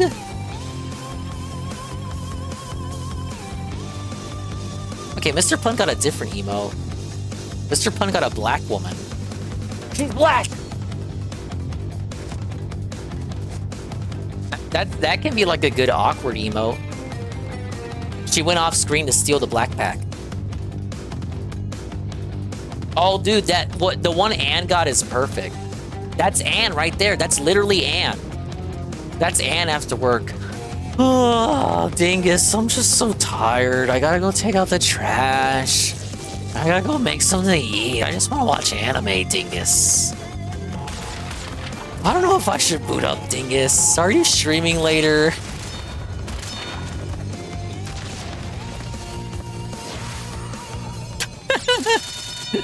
I know what Joe Bloss is talking about. So, Ralph was streaming. Kino Casino covered it yesterday.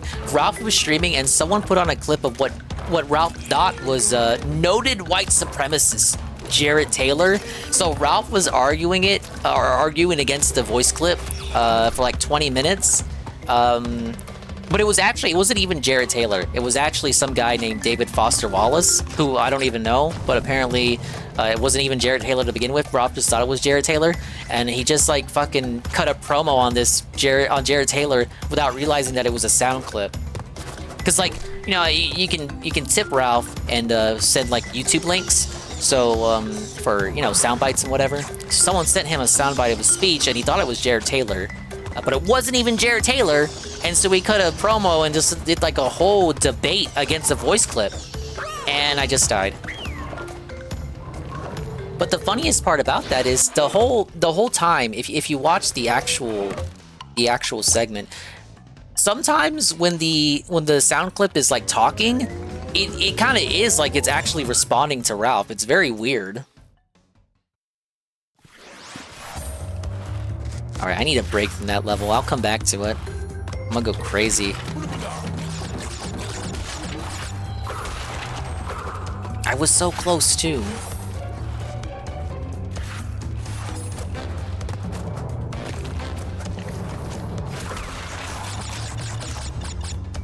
I was getting filtered, guys. I'll beat this level and then go back to that other level, then we'll watch the wrap.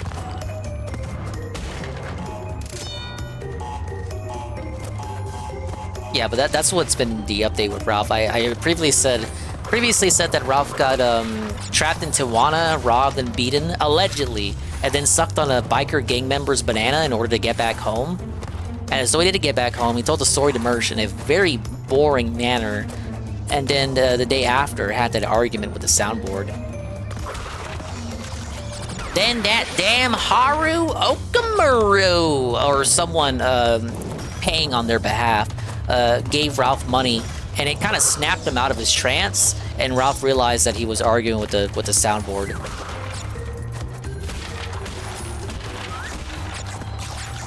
Fuck you, Haru Okamuru.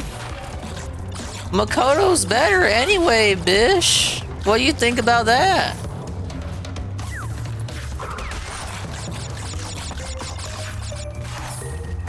Man, Pantsu should have gotten Ralph to play Persona 5 before she left.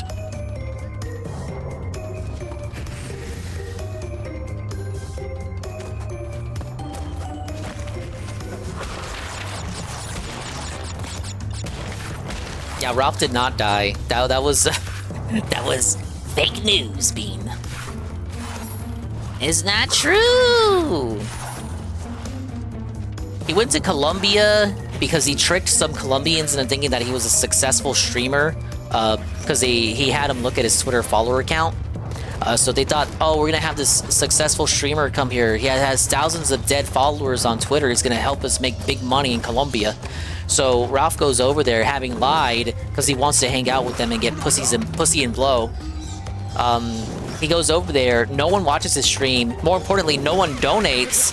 So the Colombians get very, very cross with I was gonna say Phil. They get very, very cross with Ralph, and Ralph kind of gets scared at a point in time. It almost looked like he's afraid, like like they're gonna do something to him for lying. But no, Ralph made it home. But the experience did shook him, because he lied and misrepresented himself. What am I doing? Then after that, he went to Tijuana, and that's when he got robbed and beaten. Hey, Red Check. The gun's doing fine, bish, if you want to know the truth about it.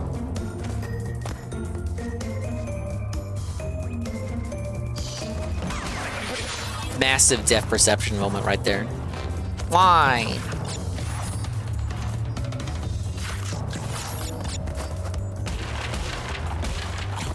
How would you know to do that?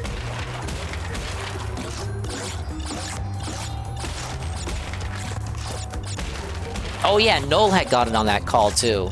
After he got A-logged by the soundboard, then Noel called in, and funny thing is, Ralph had thought it was a soundboard of Noel at first, but it was the actual Noel. Now wait a minute.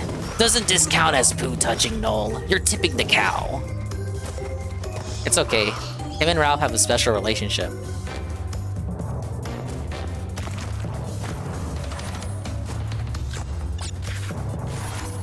Why won't you die, Medicare? Why won't you die, Noel? Ralph should just stay in America. He can't. Too many people want him dead. Like that guy that he front-ended in Maryland. I wonder if that guy is still looking for him.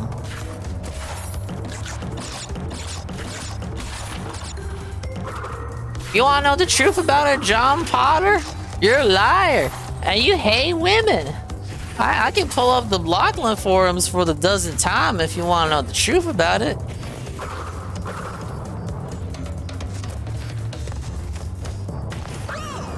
Do you have to... Oh, you gotta jump on the lid? The little edge of that fucking pan? Come on. That's not how it worked on PS1.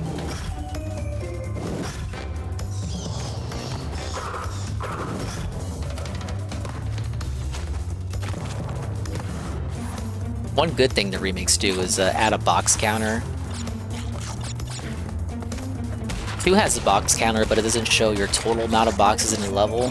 Only 3 has it set up like this, where it shows the amount you've broken versus the amount that's in the level.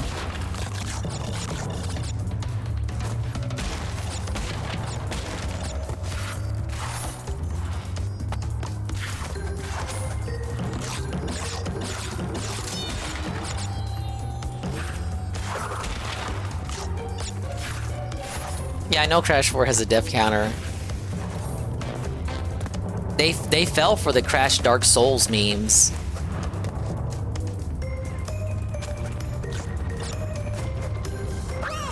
Oh, yeah. Gotta love that segment. My D-pad's gonna be sweating something fierce, guys.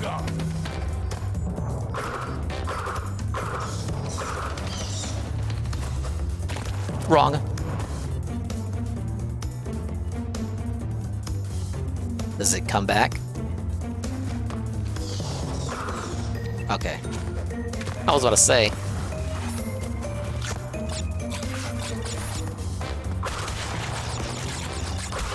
At least I got a good apple repository here. I called it an apple. I meant Wampa fruit. Wampa fruit!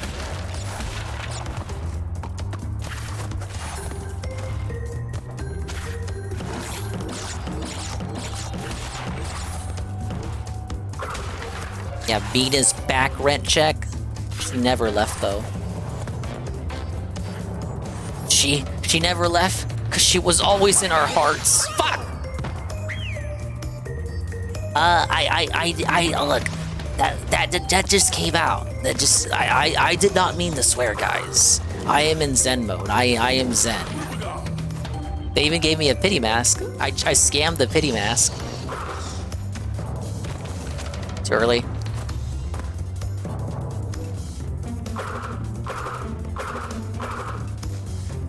Can't wait to hear Bean cry my fight money. Same.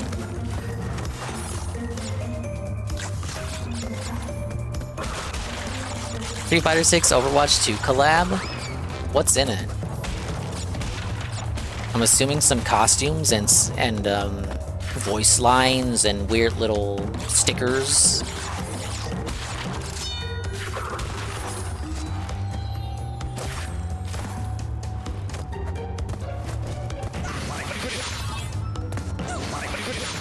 I know. That was totally on purpose, though.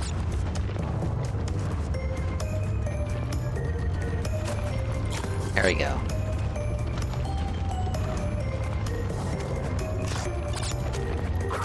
Okay, we're good. We're almost there. 7 more boxes, chat.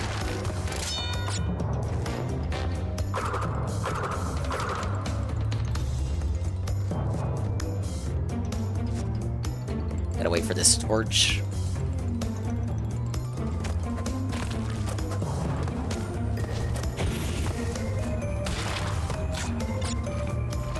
I hope I didn't miss any boxes. I don't think there's a gem platform in this level.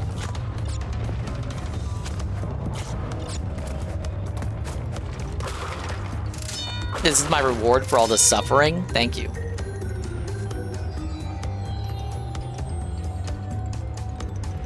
Yuri, Dulcine, Cammy, Chun-Li, and M. Bison. And it's just like Wild Tiger says, the usual suspects.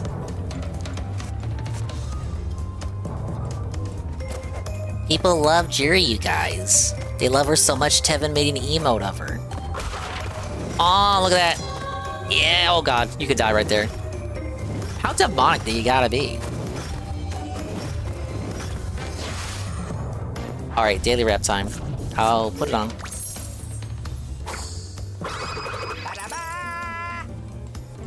I think they kind of fucked up the ba-da-ba. It's supposed to be ta-da!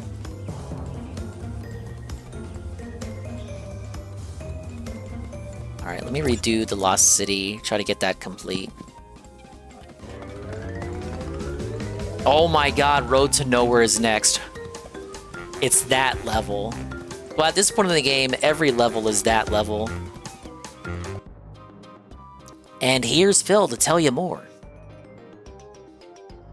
Good evening, everyone. Phil here, and welcome to the Daily Wrap for what was Tuesday, the 13th of May, 2025. A great streaming day. A day of awesome gameplay, chill vibes, support, massive chill overall, vibes. This week is going really good. Like, every single stream is entertaining and great. Nothing is disappointing.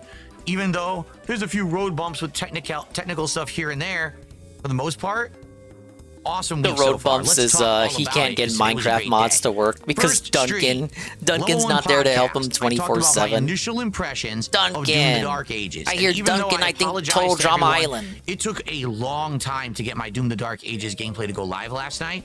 One of the videos, because the stream had crashed, was like corrupted, but not really. YouTube did accept it, but took hours and hours to process. It didn't go live until like 3-4 a.m. So a lot of people waiting for part 1 of Doom were waiting all night, and it didn't come out. How many people were waiting? Okay? Come on, but watch fucking Raw Phil. They know where to go. I had an absolute great time. I'm sure you did. Talking about Doom, because I feel that Doom: The Dark Ages is actually quite good. Now, maybe that's a result of me said playing at on reveal keyboard that and he mouse wouldn't and on play PC. it. Maybe it's just a Come result on, that the game is very different from what Eternal was.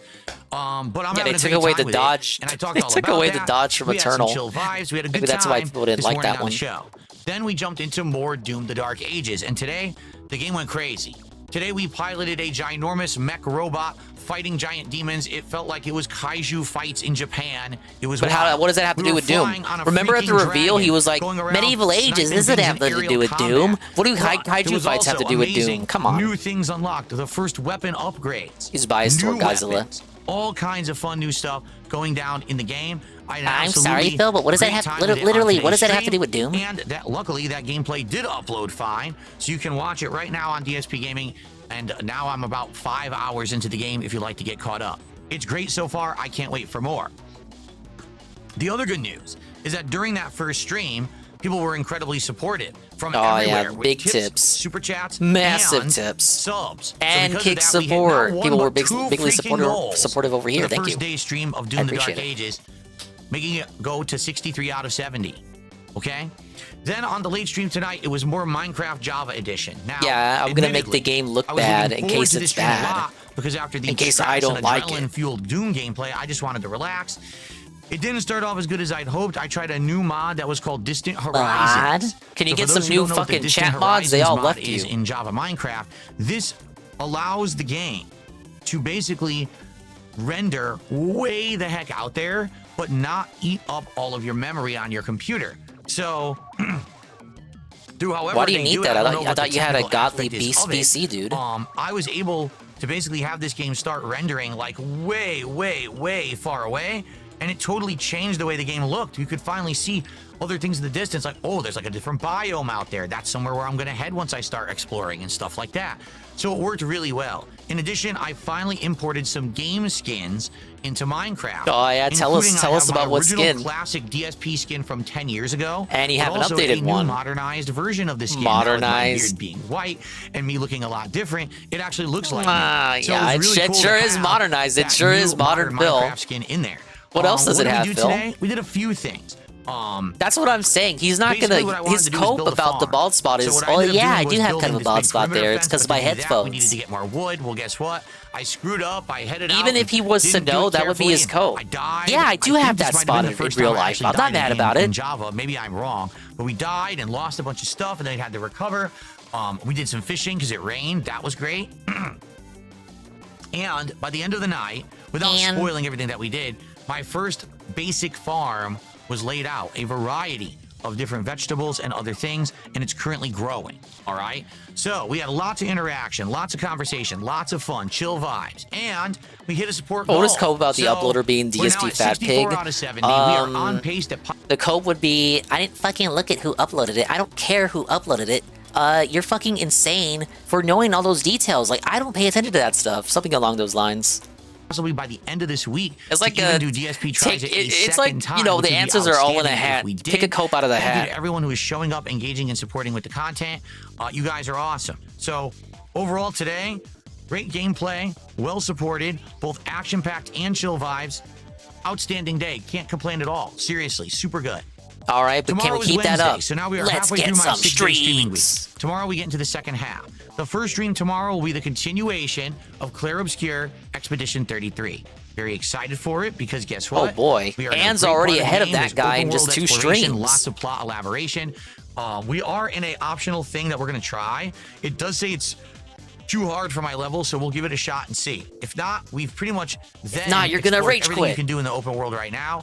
So we're gonna head back to the main story and see what's with that. All right. So tomorrow we should have some good advancement in Clair Obscure on the first stream, and then tomorrow night on the late stream we will do more Doom: The Dark Ages. So a good variety again tomorrow, more RPG slow-paced stuff on the first stream, and then an awesome gameplay of Doom on the late shift. Reminder. There will be more. I can't get over how he sometimes calls the streams simulator shifts. on Thursday night. I know you guys liked it when we did it back on Friday. So Ain't more nobody of like that coming. shit. What are you talking about? And all day Friday, I'll be playing a brand new game called the Capcom Fighting Collection 2. Those are literally another one old of these games. kind of collection anthologies of old school Capcom fighting games. My focus will be It on got Capcom me like versus semi-excited. SNK2 I and forgot Street that shit Fighter was Alpha coming 3 out. Upper, but there's other games in there too that I might try out. So it's going to be a great day of fighting game fun, a return to fighting game good classic, matches. Those are the real Friday. games Oh, that he's join me gonna for okay? razz. The games in that collection All that he right, everyone. considers to not be Have a as great good. night. Enjoy the gameplay. Get caught up because now, things should finally get back on track. We shouldn't have delay with these uploads anymore. And I appreciate you all. Have a good night. See you tomorrow. Peace out. Have a good one. There you go, all positive daily rap, which means it sucks. It's lame. Oh yeah, Power Stone 2 is in that collection.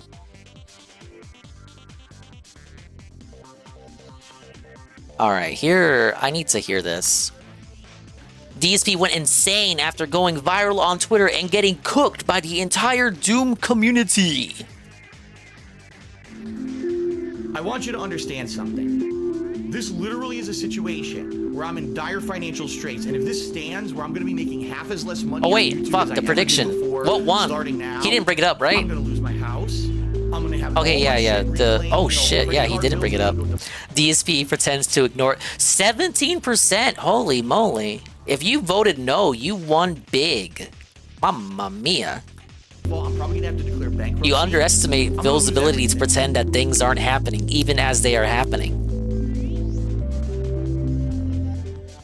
Yeah, let me see this. I saw a little bit of this on Tevin's stream. The Here it stupid is. tweet about me playing Doom that's completely out of context, and the idiots all liked it, and I already just destroyed No, he couldn't even wait for tomorrow's pre-stream. This had to be the night stream them on Twitter and pre-stream. called them all the tards that they are. Dun dun dun. 1 million views. Wow. The reason I'm playing like this is because the room is full of explosive barrels. I charged in head first to fight, and they blew up, leaving me with no HP. It's a trap meant to kill you. If you play it normally, you die. Everyone who liked this is retarded.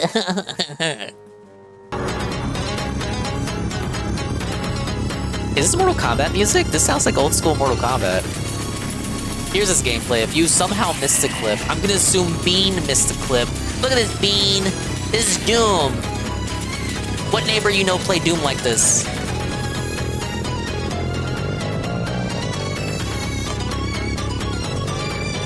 Oh no, showing off the tweets. Someone took the one. Now, I'll bring it up again. Some people were definitely capping for Phil. I took some screen caps, but I deleted them already. But there were people who I assume don't know about the guy. They don't even know that he jacked off in front of millions of children. But there were people unironically sweeping for him in the replies for that tweet. It was just like, hey, let him play how he wants. Shaking my head. Imagine not letting a Fraga play how he wants to play, and this and that. One clip of me playing Doom last night where I went into a room and the room is actually set up to be a booby trap. The room is full of explosive as opposed barrels. to a titty trap. So if you charge in head first and you try to fight like you're supposed to normally, normally you're blowing everything apart, punching, kicking, ripping, and keeping the momentum. If you do that in the room, the barrels blow up and you die. So I went into the room and a barrel blew up and I went from full health and armor down to like 5. Who's playing Doom right now? That's like a big streamer, Moon. If I go on to Moon stream and he plays that segment, is he gonna rush in there and just like shoot everything, or is he gonna rush in there and shoot shit, but like don't shoot at the barrels because he's not dented? Probably the latter. Yeah, only ripping, absolutely no tearing. You can be at Hell's Gate, but you can't shoot down the gate, guys. Hell. So then I had to run cow. Oh, is he a sex offender? I didn't know that. Disavow then. I just took a skim of my recommended channels and he was at the top playing the game. Suffer, Dingus. Disavow. Into a corner, hiding behind cover, peeking out and sniping the enemies. I don't know anything about it. Any of the barrels. It's a literal booby trap. Someone clips that and puts it on the internet and acts like I'm bad at Doom. Oh, look how DSP plays Doom. And then some other creator, a dunce who doesn't know the context because, this is what dunces do on social media, reposts it and goes, oh, if you just play Doom like this, uninstall the game. It gets 2.2 million views. Fuck you, you dumb fucking retards who don't even know the context of the clip. At least tell him to eat it. Let's get that one more time. This is an eat it face. But he doesn't have the eat it energy. He's tired. It's because it's the night stream and not the day stream. If you just play Doom like this, uninstall the game. It gets 2.2 million views. Fuck you. You. Big ups MTC, dude. The captain of our yearly Extra Life charity event. Dingus, I have a question. Why does he remove the green thing from his chair when he ends gameplay for the day? That is a good question. Why does he do that? Maybe he doesn't want overnight dust to get on the cover? Why does he do that? He removes it when he's eating, but at the end of the night stream, he goes Mimi time. He doesn't eat. He only eats in the office when he's doing DSP Tries It. Why does he remove it at the end of the night stream? Yeah, weird ego shit. That's my only answer. Maybe Chowder's right. It gives off the semblance of like he's going back to normalcy. You know how he always likes to say, it's a return to normalcy. Dumb fucking retards who don't even know the context of the clip. He's going from DSP to Phil. Shit, relax. He's turning off for the evening. It could be something like that. I'm playing the game exactly as it's meant to be played. I'm using all the mechanics. I'm using all the weapons. I'm playing on mouse and keyboard, which allows me to react even better. I'm parrying. I'm actually enjoying playing on mouse the game and keyboard. You're playing that Just bad? Because you took a clip out of context, you fucking stupid idiots. Go fuck yourselves. Okay. Damn. The power snort. Yeah. What a dumb thing. Now I don't need to talk about it anymore because it's a waste of everyone's time. Completely is it now? False bullshit. All right. You like my cut, G? Well, I'm glad that you liked my cut. No, the viral treat won't bring new fans. Paper Mario fans, it's negative and it's false. It's a misrepresentation. It's what everyone has always done to me over the years. They completely take out of context and misrepresent because the meme gets them attention, even though they're lying through their fucking teeth about it. Put it in context. show all the other gameplay. Yeah, of it's me Tears of the playing Kingdom all Doom, over not again. The one moment that looks like I'm not playing Well, it right shit, unless because you got a it's check special mark, room. you literally can't do that. There's not enough fucking space on Twitter for a video that long unless you got a check mark. You're telling me I gotta pay Elon Musk You to would not properly die. debunk Come Phil? on, you saw how much I put into him. How lame. Yo, he's still not dead. Show the 3 hours of gameplay in my tweet, idiot. So he can then get mad about you re-uploading his gameplay to a 3-hour tweet. Are you kidding? You know? Yeah, I don't like it at this difficulty, guys. This is insanely annoying. It's not even He's fun. not even on Nightmare, I'm he's on getting all Ultra my life Violence. taken away by tiny little hits from Max. Maybe turn it down to hurt me I plenty, can't even bro. execute the enemy. He won't die. This is so bad. No, you're not funny. I don't get free advertisement for the channel because, of course, they don't link it. They don't say, oh, this is DSP Gaming and you can find his channel here. It's just a clip. It's just an out-of-context clip that was actually ripped out of my stream. You It think wasn't everybody's even as ripped from retarded the as your videos I viewers that uploaded we can't last night. possibly It was know ripped out who of the my gamer stream is before in I the was even video? done streaming. Some moron stole my content and The replies all clearly say that it's you, and like if you just Google it, you can find your channel. I'm sure you gotta sift through some troll videos, but you'll pull up DSP Gaming before long.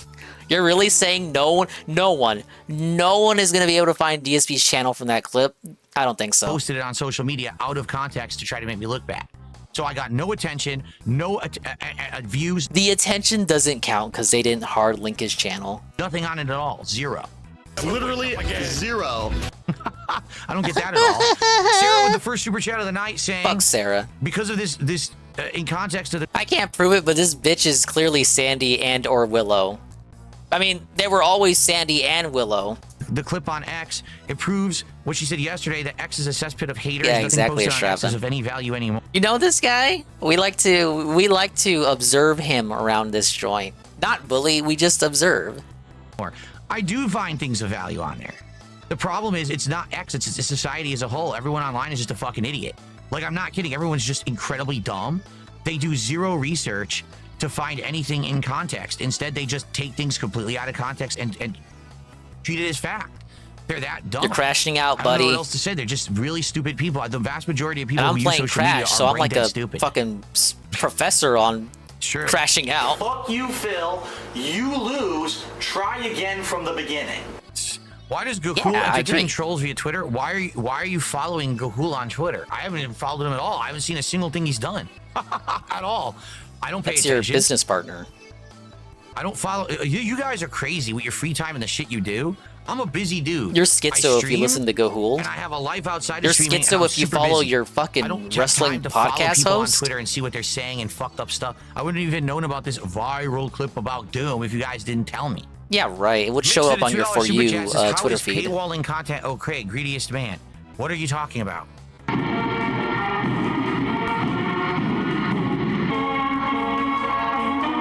Paywalling, DSP tries it. Paywalling marathons. Now he's gonna turn this around and be a little smartass about this. He's gonna say, "Oh, you mean like paywalling my streams in general? You can do that.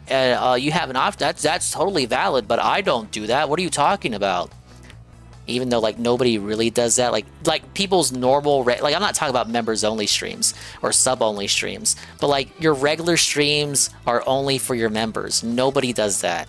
Nobody that is of significance, I believe. But he's gonna make it this argument. What is paywall? They're talking about like how he paywalls events and shit. How you gotta pay $1,500 to unlock a marathon, and then within that marathon you have to pay him $500 more to take like shots and shit, and then he scams the shots anyway.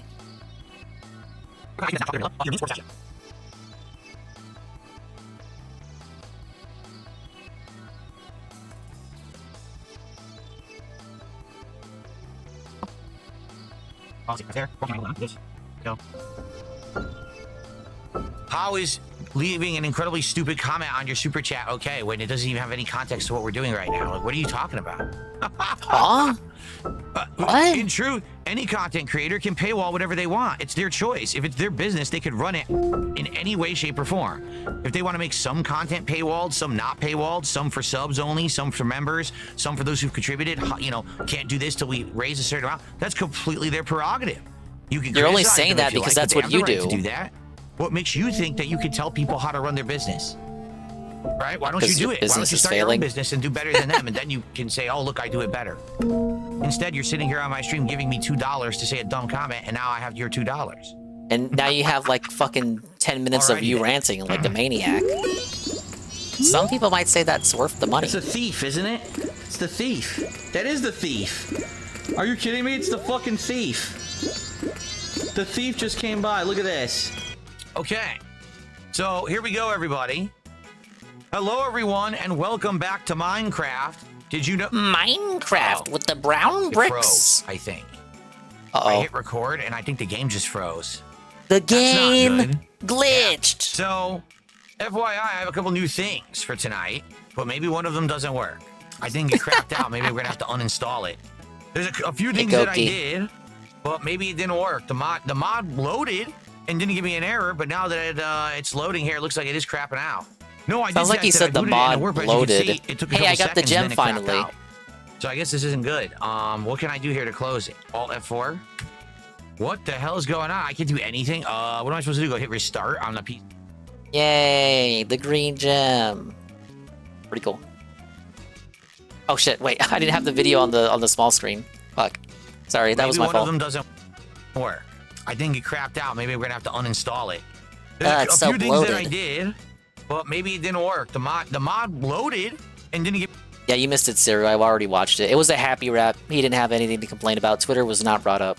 Me an error, but now that happy successful wrap, 6 minutes. It is crapping out. No, I did test it. I booted it and it worked, but as you can see, it took a couple seconds and then it crapped out. The mod so I guess loaded. This isn't good. What can I do here to close it? Alt F4. What the hell is going on? I can't do anything. What am I supposed to do? Go hit restart on the PC? Yeah, Cyril, Bean is back. Frozen. I won't even control Alt Delete. BIB, Bean is As I've said many times, you know, people will get what's coming to them. It's called karma. It's frozen. Everything is frozen. I can't even do anything. I'm completely frozen. All right, hold on. That's an appropriate background. I can't even move. I can't even get out. Like, oh wait, no. See, I can't even get into Task Manager. Like I'm trying, but this Mojang Studios won't go off my screen. I can't get it to remove. And if it crashes again, then I guess I'm done. I have to remove the mod. Try again. Yeah, Distant Horizons. That's what it's called, Matthew. It's called Distant Horizons. That's not how it was explained to me. I was explained that you need to switch the settings for Distant Horizons to make the chunk game not use all your CPU. How do you do that? I have no idea how you do that. How do you do that? Is it through the game? If it's not through the game, forget it. I'm just going to remove it. I'm going to try to boot it one more time, and if it doesn't work, I'm just going to say forget it. Oh, yeah, it just craps out right away. It's frozen again. It freezes immediately. It literally craps out and freezes immediately. So the mod doesn't work. Duncan, where are you? All right, gotta remove Duncan, help him. Sucks. This is what's so annoying about mods. Oh, all these mods are so great. Yeah, how the fuck do you get them to work? Why don't they just work? Why do you have to do 7,000 extra things? Why do you have to jump through hoops to get a mod to work in anything? Nothing can just immediately just work? Like, no. Matthew wants to see the menu for the settings. I'm in the menu. There's no settings for it at all. There are no settings. I'll show you. I'll boot it again Where if you are want, my but you're gonna settings see at? there's nothing there. I'm frozen again. I can't move. I'm waiting for it to allow me to close it. Nothing for me. Nothing's ever easy for me. Everything's the most complicated possible. The most complicated possible? Again. Whatever. I don't know how to see if I have 8 gigabytes allotted to Minecraft. I don't know what you're talking about. I have no clue what you're talking about. How do you allot things to Minecraft? I don't know. It's in the launcher. You need to restart. Oh my god. And edit the fabric profile, more options. So this. But you're just hurting his head now, buddy. Yeah. Change XMX2G to XMX7G. Change the 2 to an 8. DSP's Java adventure begins. Why are there 2 installations? What a cringe server name. What do you mean? This is stupid. I hate it already. I just want to play the game. Do you guys understand why for the longest time I was a console gamer? I just want to play games. I don't want to be messing with this crap constantly. I just want to play almost the 15 game. minutes into this stream. What a pain. I don't even understand why there's 2 installations. They're the same. And that's the Phil update. And here's Dingus to tell you more. I made it to that level. Yeah, you just can't have fun with Minecraft, dude. Even Minecraft is a chore. Could Could you spin this in the PS1 version? I can't remember. Okay, it's the high road where you gotta go back for boxes. I gotta remember that. Alright, I know about the rope walk trick.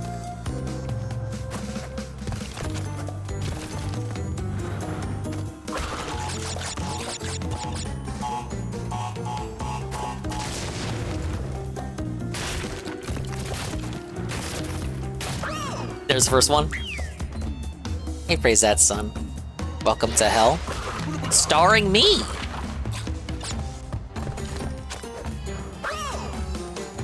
This is where the pill-shaped hitbox becomes really evident.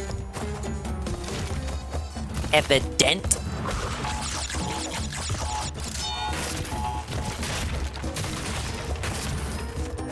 Ooh! We're good.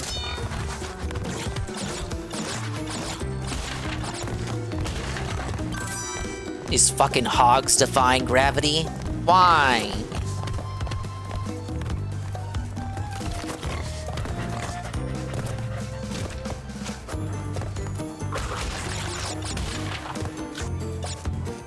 Even the music, like, inspires patience within you.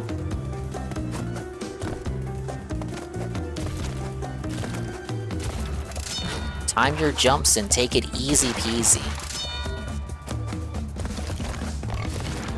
Hello, Spandog. How you doing, dude? Big ups King Diddy Duke. Triple D Ook.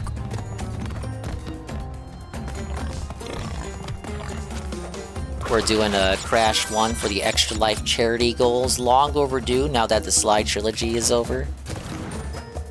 Starting with Crash 1. The suffering begins. I'm already at this level. Duh. Okay. Damn it, I gotta come back with a red gem.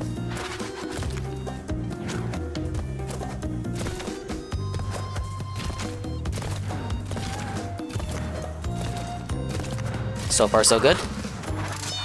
Dragon Slayer's like, what the fuck? No way. How is he doing this? He's not doing the rope walk trick outside of that one segment.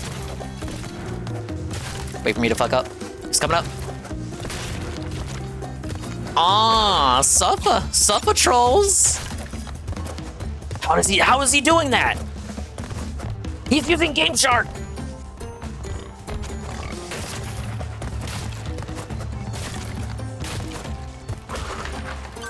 So far, so good.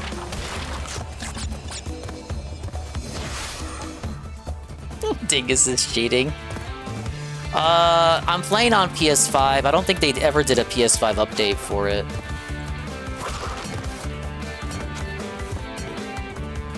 I know Crash 4 has an actual PS5 version.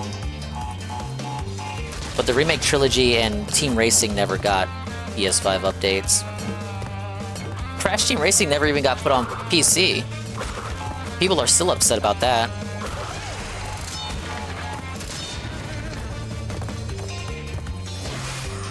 How difficult are these games to 100%? Crash 1 is the hardest to do 100% on. Debatably Crash 3 if you don't like time trials, because time trials are required for Crash 3 100%. Not required for 1 and 2.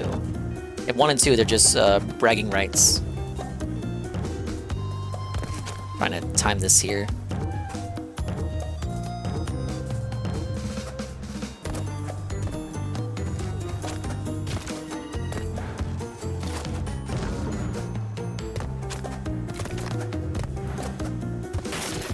Missing some because I gotta come back later, but other than that, that's how it's done.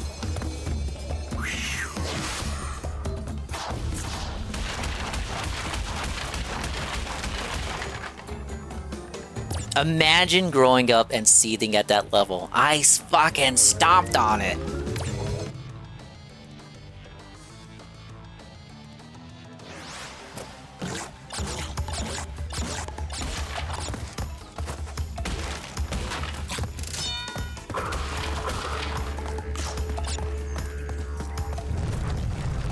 Alright, here's where I fuck it all up.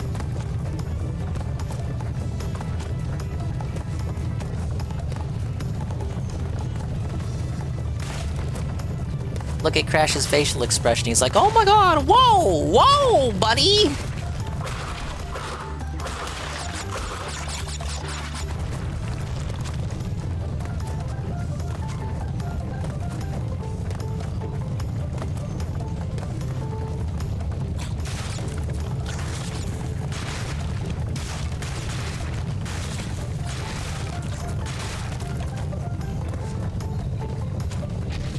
Oh fuck, I was close. It felt like it was gonna get me, and it did.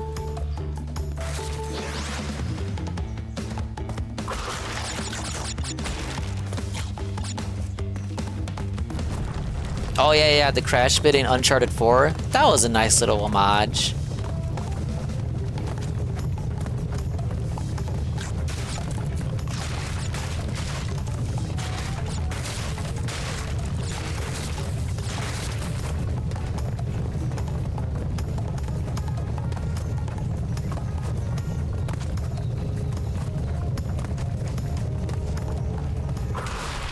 Oh yeah, the issue is there. You can't turn too much. Turning causes you to lose speed.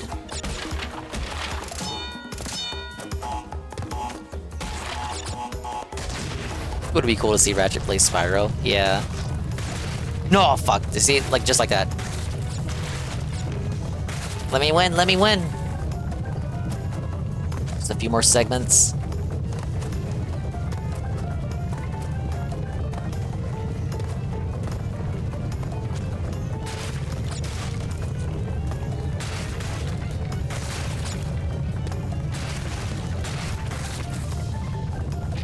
Oh, damn it.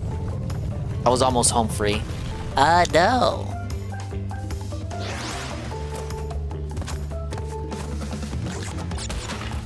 Rob? Dude, like, the jump was right there. It's because I hit that first signpost.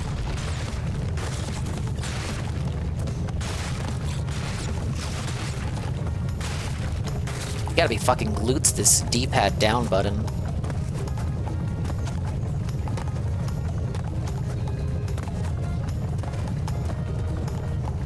You gotta be the down button. You gotta marry the down button.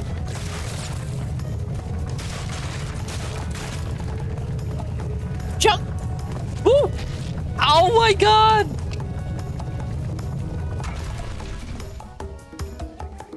Grabbed. On wheels?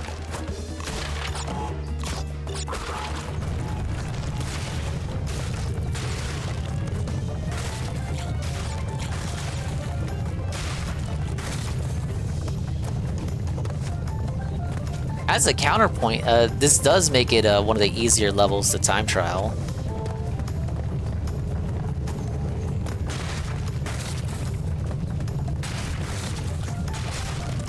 Just don't hit any signs, dude. Okay, I'm doing good now. I'm not doing good. Was that the end? That was the end.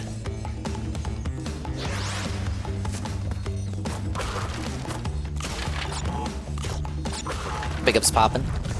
We're doing Crash for the Extra Life charity situation. The long overdue goals from last year.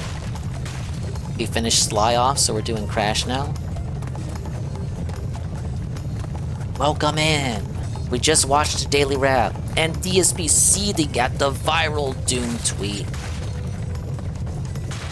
He's definitely gonna bring that up tomorrow pre-stream. I can't wait for the cope. I'm not gonna make it. It's over. Right here.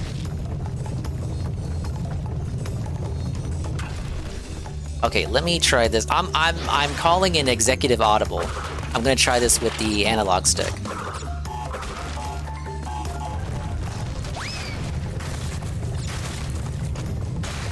Dude, I feel like this is worse. This game was not made for the analog stick.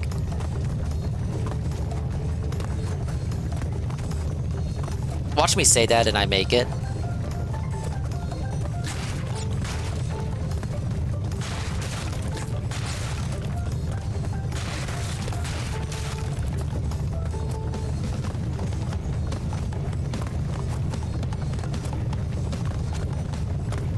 No way, fuck you. I love the analog stick. Okay, I gotta come back here.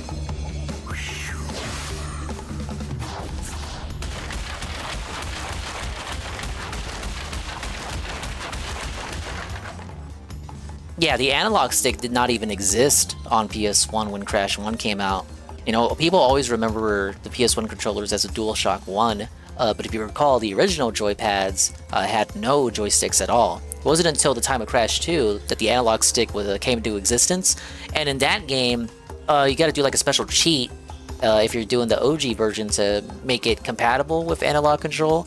Later releases then enabled it just by default.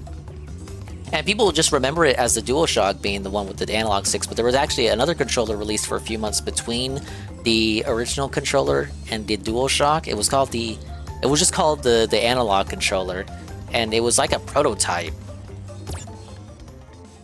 It's like they came out with a prototype and then just released it. And then they came out with the actual DualShock months later, like, thanks for beta testing. Well, I'll show this off. Does anyone remember this controller? This existed for maybe... Let me look at the date. The dual analog controller, that's what it was called. It came out April 97. And then the DualShock came out November 97. This shit was on the market for a few months. I remember seeing it and I thought, like, what the... Did I misremember how DualShocks look? But it's a different controller altogether. It's literally the DualShock beta test. Who had this? So the sticks are kind of dented. You can clearly see. And the light is green instead of red. On real DualShocks, it's a red light. This existed for a couple months, and then by November that same year, already replaced.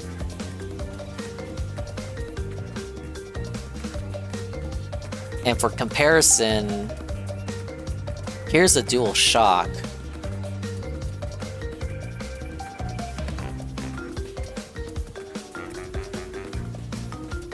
Oh, okay, that's a bit big, Wikipedia.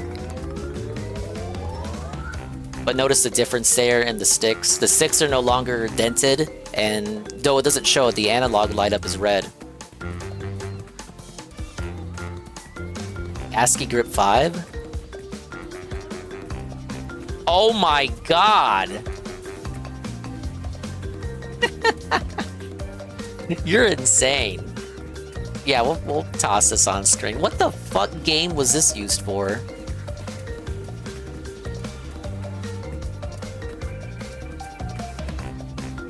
Imagine playing Crash with this.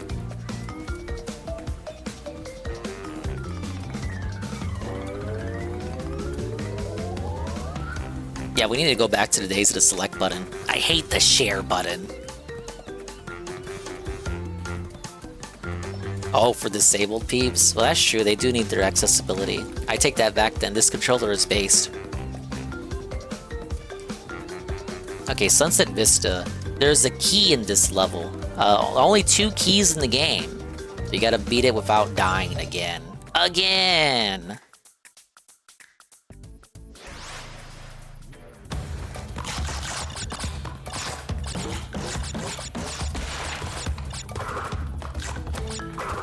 $90 crates, my god. But after this is a boss, and then we're on Island 3.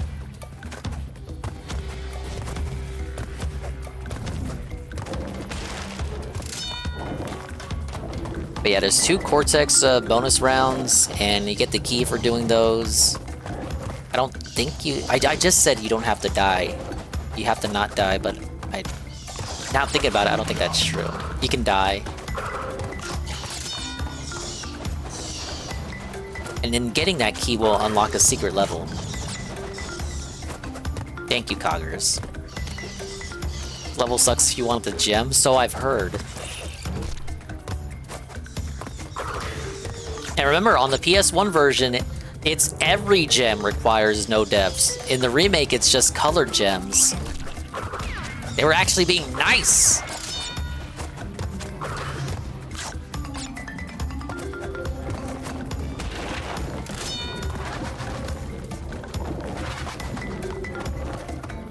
Do-do-do. Do-do-do. At least the music's good. Real pensive style, makes you think.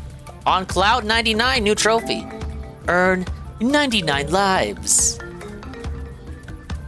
I think it would have been probably easiest to get that one in Crash 3, I would think. It is the easiest. See, I'm a pro gamer. I'm able to keep all my lives in the hardest one in the trilogy.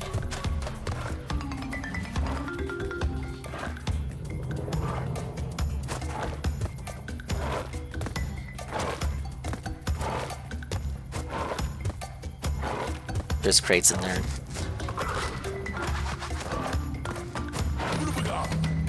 Oh no, it's just a free mask.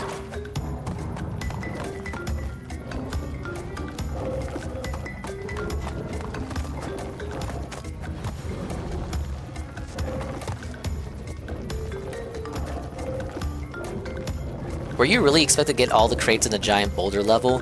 I gotta come back there with a colorless gem. Not a colorless, a colored gem, the purple one.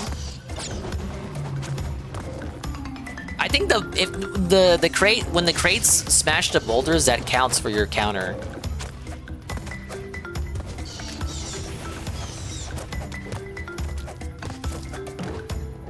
No! Nice try.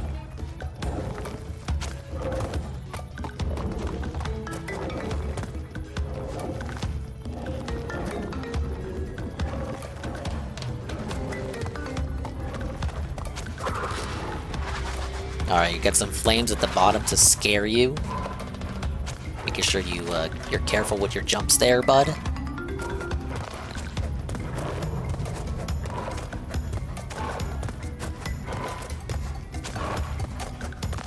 Dude, this shit gotta suck for the time trial, man. I don't even want to think about it.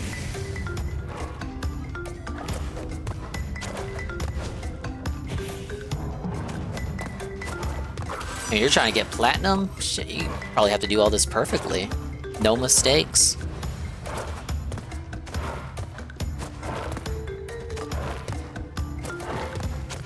There we go.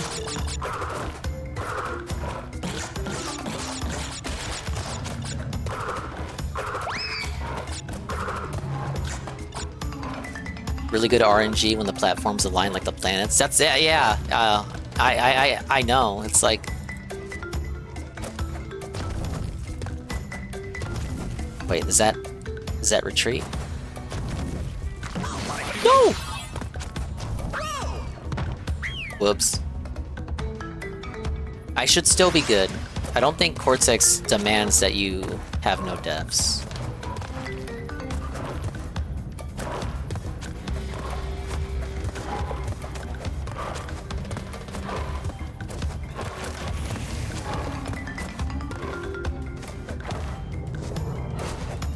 Oh, I did not add that to the counter, did I? I'm already scamming the death counter.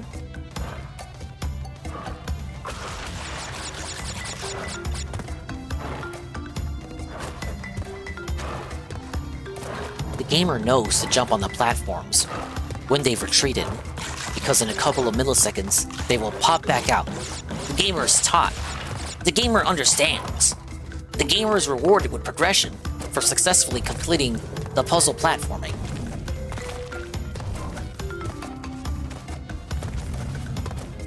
So far, so good.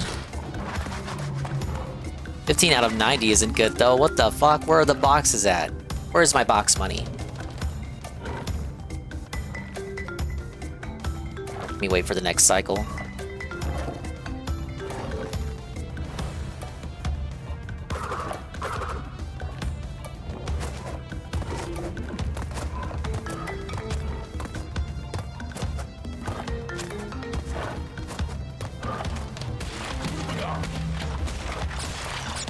Oh, you know what? Most of the boxes are probably in the Cortex round.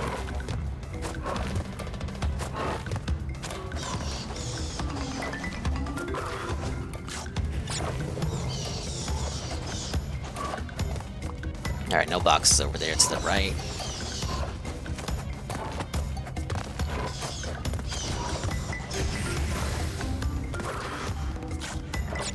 Just in case I fall so those bats don't come back. Okay, close one there. My box money!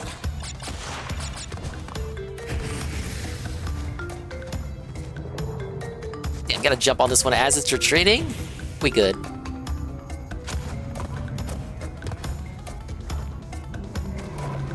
No! Okay.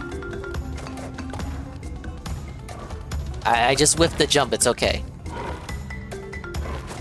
All is not lost, you guys. No!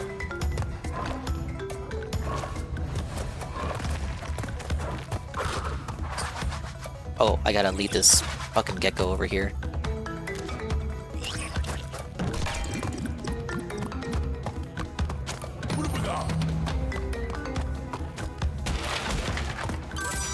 First Cortex head. I hope I didn't miss one. I'm just gonna believe. I'm gonna believe in Naughty Dog that they didn't place any hidden crates around here. Okay, this is the pattern.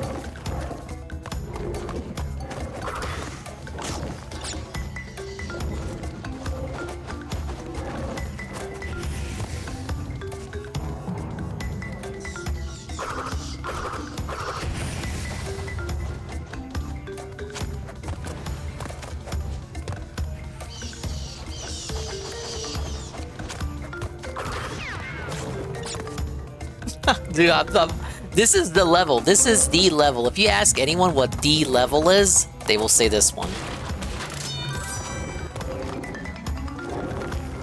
Imagine missing that. I'd have to redo the whole level.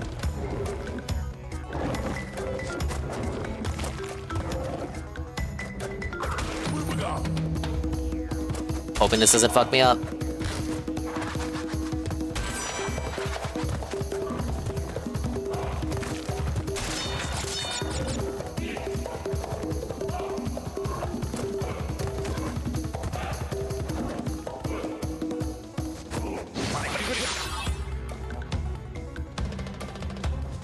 Okay, the Cortex head is over here then. I have the teleporters right there.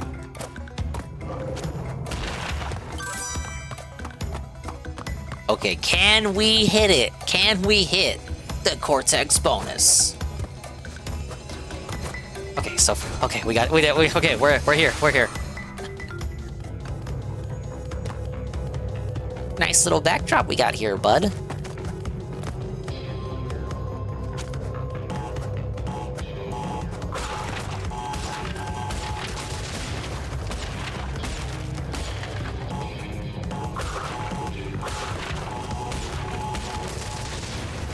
That's it. I remember those being the hardest bonus rounds. See you later, idiot. Give me my key.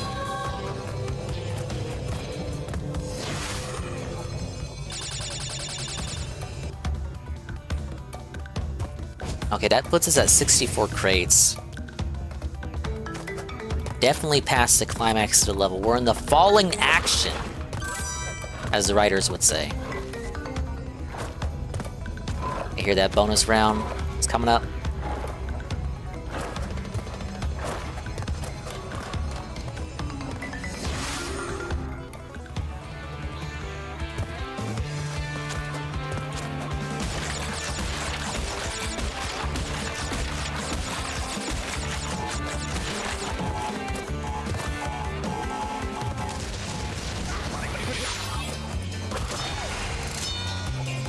Alright, lost the mask there, but still good.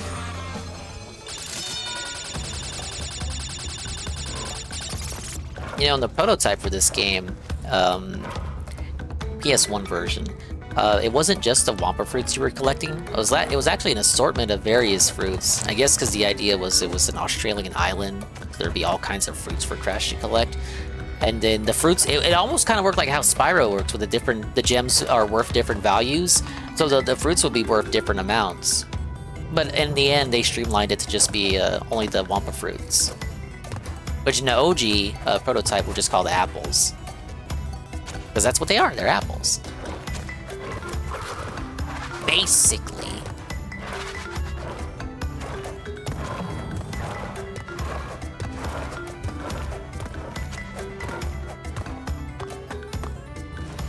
Now wait a minute, was there nothing to the left there? No. No way Crash can get over there. He's too cool.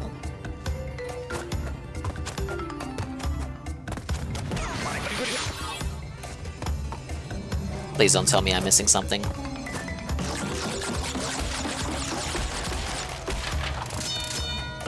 Okay, no, I'm good. I got scared. Ladies and gentlemen, The hardest stage in the game, 100% complete. Oh my god!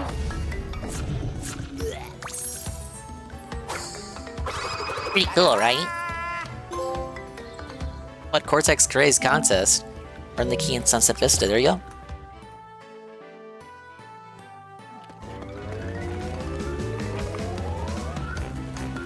Loses all 99 lives on Island 3. Well, first we gotta beat Kong. Not that Kong. Not Expand Dong. Koala Kong. Legally distinct koala-style character. His boss fight's okay. You can actually spin the rocks he throws at you. I didn't know that. Like growing up, even playing the OG, it's possible the OG as well. Spin the rock and there you go.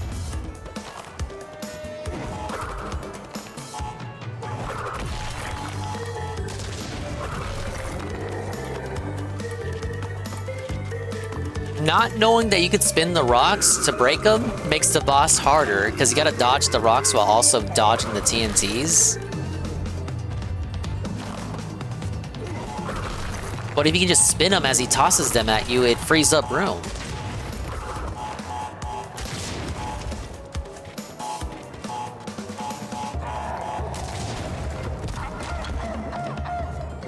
I was gonna watch out for the minecarts, of course. No, I missed. And I walked into lava. Oops.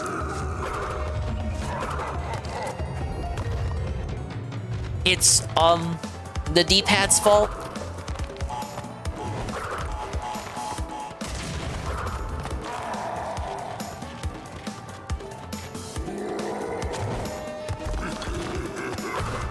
But yeah, you don't want to spin the rocks when the minecarts are protecting him.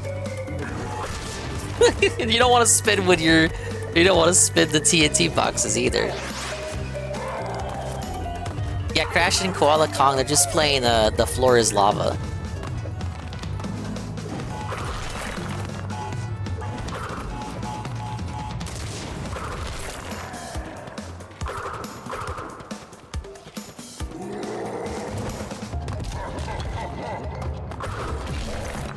That's the disturbing part, Jezzy. You know someone was into this.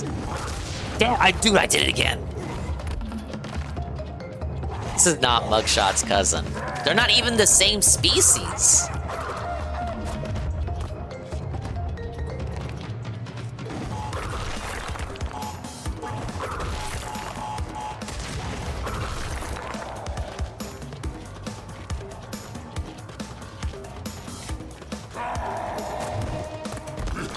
Alright, show me what you got. Is that your headcanon? They go to the same gym and do workouts? I can see that.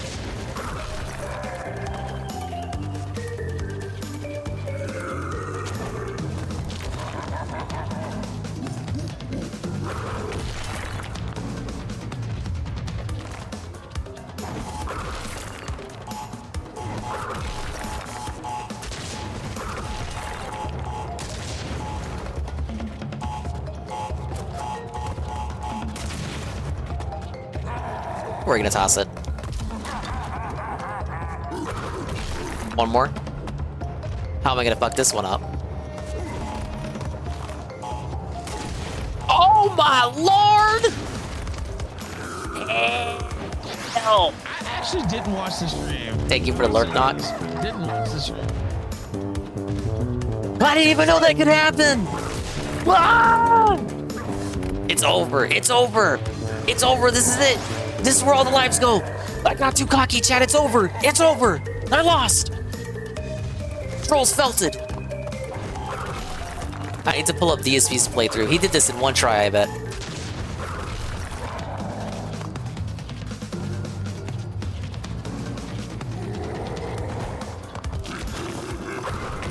There we go.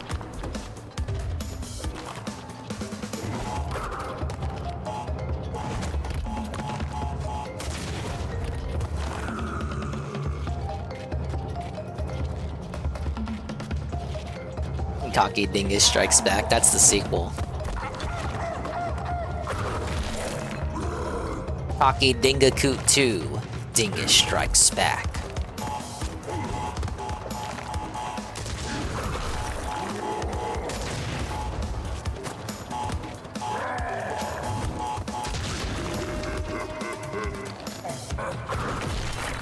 Oh, see, like, I didn't have the window. If I waited any longer, the rock would have rolled into lava.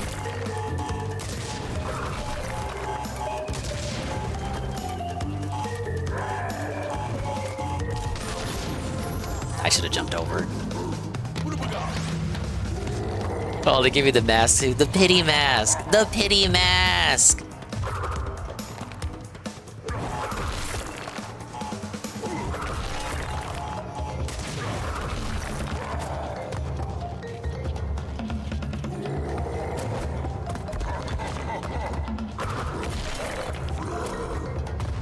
Yeah, you know it's bad when they give you the pity mask. I pity the fool that gets the pity mask.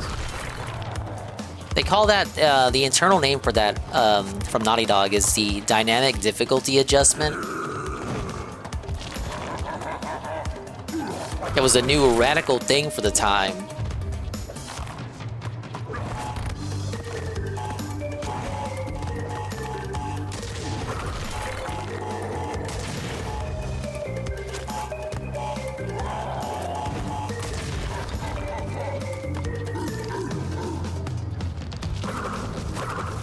See, I waited too long. Bad RNG. And I hit the TNT crate.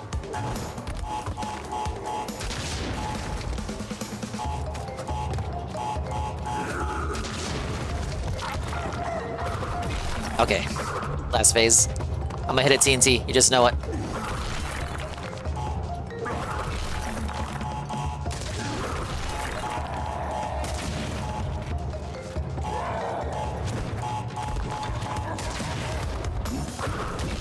Alright, there we go.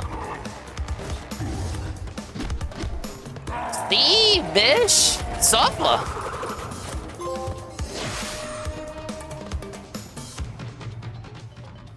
How do you spell that guy's name for the ESP chat? Darziak? D-A-R-Z-I-A-K.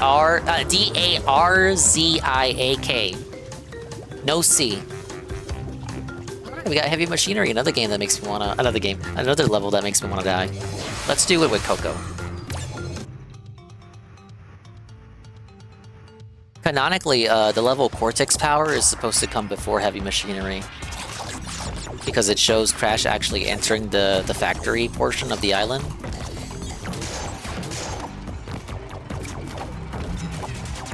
That's a lot of boxes, dude.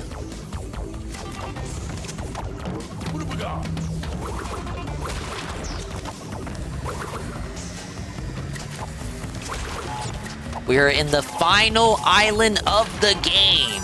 Whoa. Is there a secret here?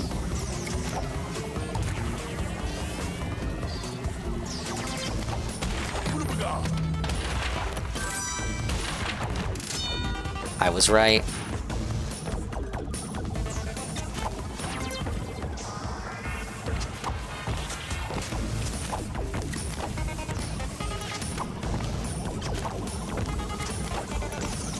They even got the visual indicator with the green slime to let you know that there's something down there.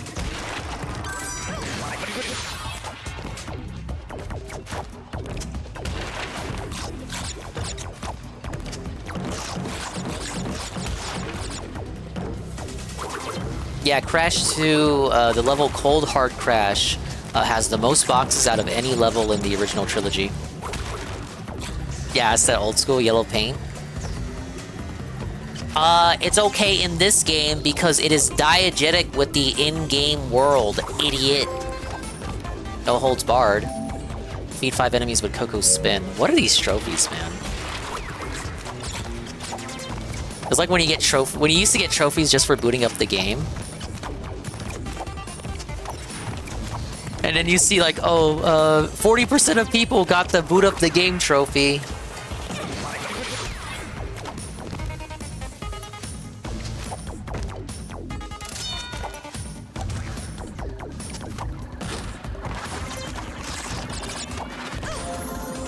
Oh, I can't jump on those guys? Deadpool the game. Never played it. I know physical copies go for a really pretty penny right now.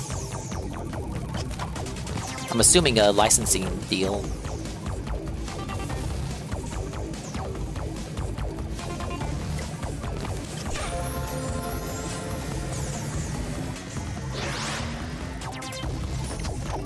First Sekiro trophy when you get your sword at the beginning. It's only in the 70% range. That's kind of like that's really fucked, man. It really just shows you that people just buy shit to buy shit.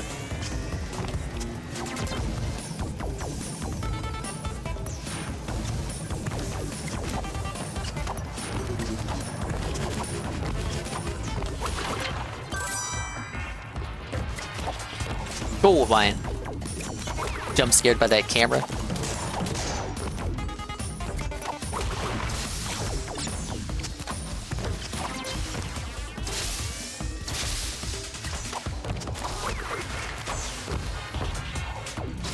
You don't want to get hit by that steam.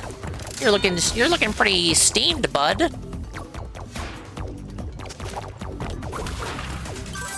All right.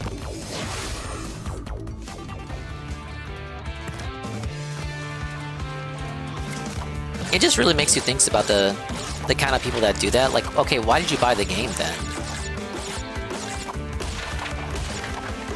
You didn't even get the first fucking trophy? Did you just, how bad did you fall for the marketing?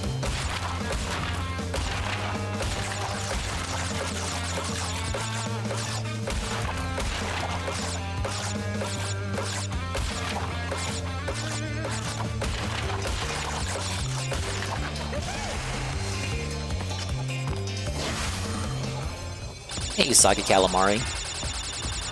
We're doing some long overdue Extra Life charity goals from last year's charity thing. We're doing Crash at last on the Dingus stream. I'm on the final island already.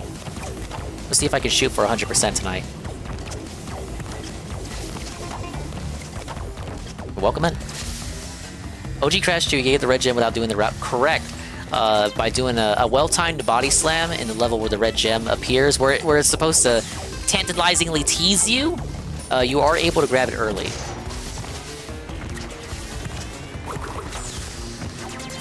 Yeah, out of all the stuff they retained in the remake, they actually changed that. You're no longer able to get it early. Never had a PlayStation as a kid, never played Crash. Oh, feels bad, man. At the PlayStation and Genesis growing up. Hard to believe given how much I sweep for Nintendo nowadays. Sony, stop making games like this, man. Why?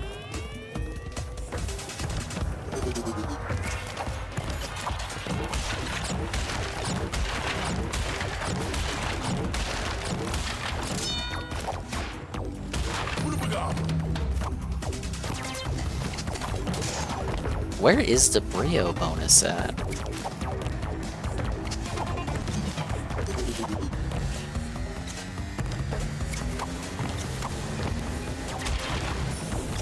Oh, it's gotta be coming up.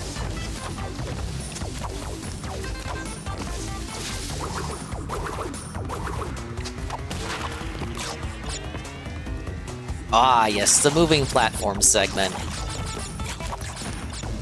feel like I should have taken the hit there. That was a bad jump that I whiffed. Oh well. Oh, here it is.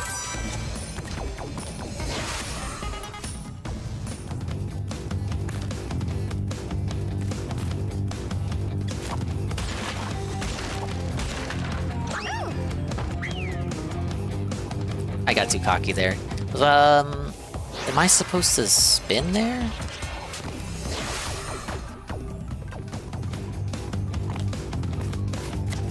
Yeah, hopefully Astrobot did good enough.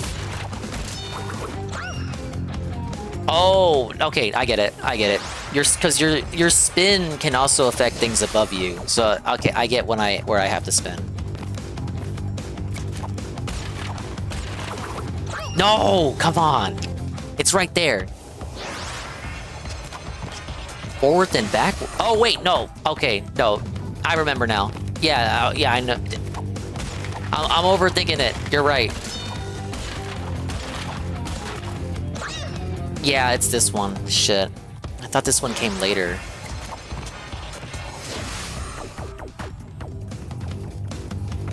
At least it loads quickly. It loads quickly and you get a second chance.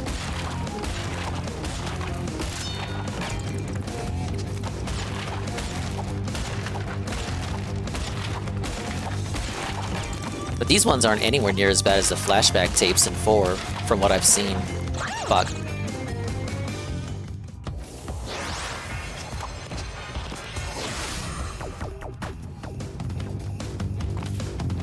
I want more than Nintendo platformers. See, Insomniac still does Ratchet and Clank, but it's nowhere near as good as it used to be. Then Activision seems to have lost the spark for Crash and Spyro.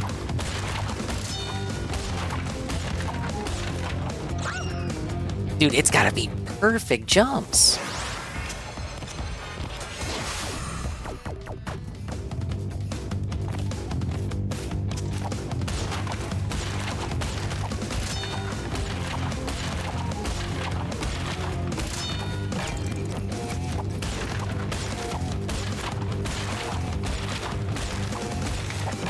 All right.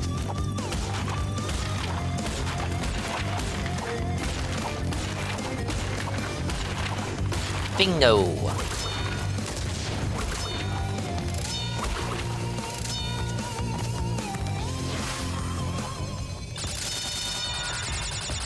Like I said earlier, the devs that made this remake got shut down, and the developers were either laid off or put to death in Call of Duty mines.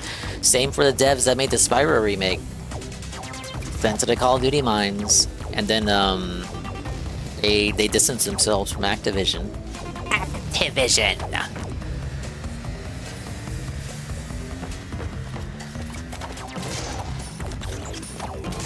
Shame, because we had a good thing going with the remakes that they were putting out.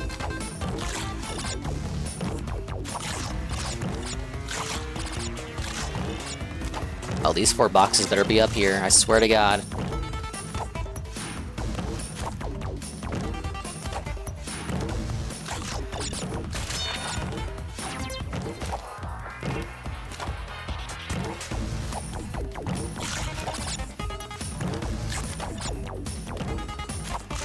They are.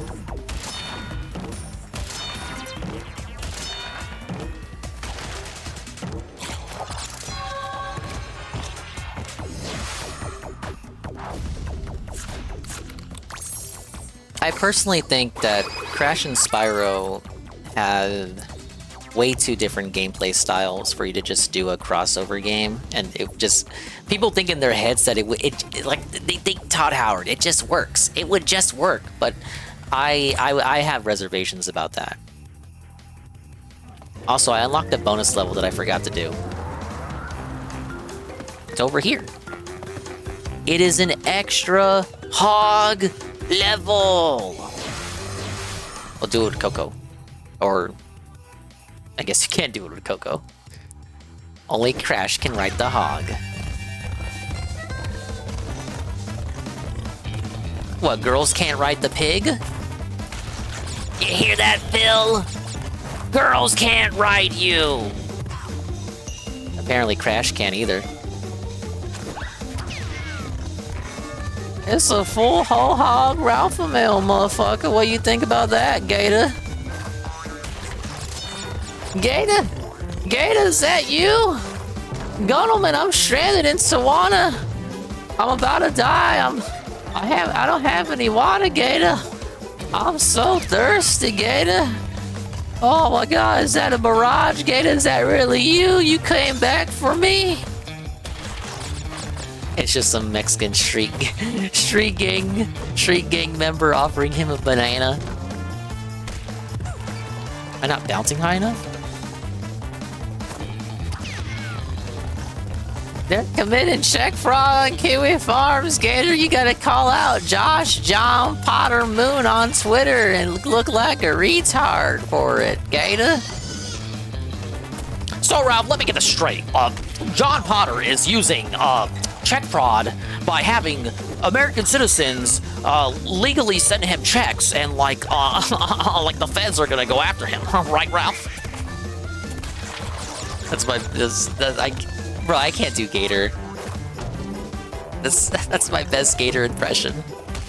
What am I doing wrong here? I gotta add 2 there because there was one I forgot to add.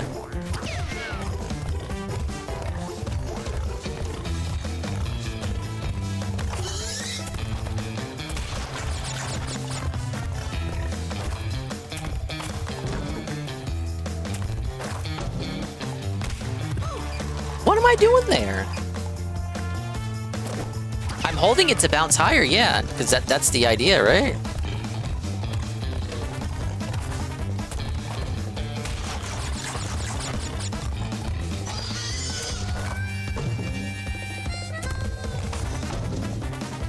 Okay, there we go. But I don't really know what I did different there. Was the hold to jump just not registering?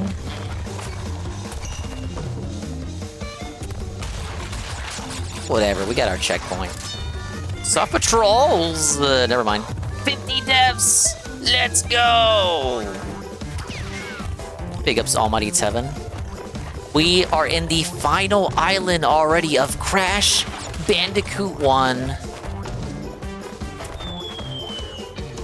We're at 51 deaths. 93 lives. I'm a god gamer, Tevin. I'm appreciating the female form.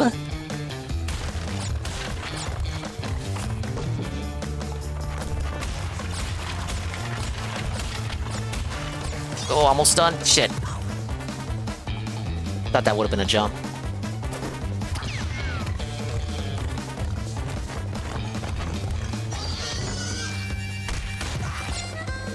Bad jump there.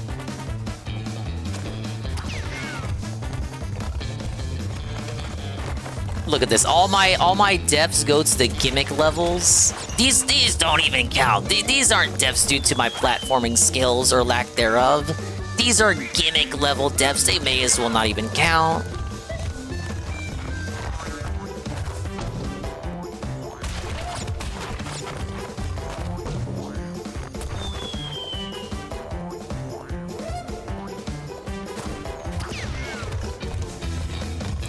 Alright, stay in Zen mode.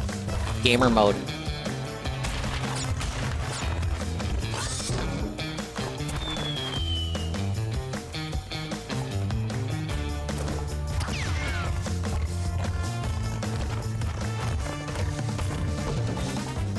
Yeah, gamers today can't do Crash.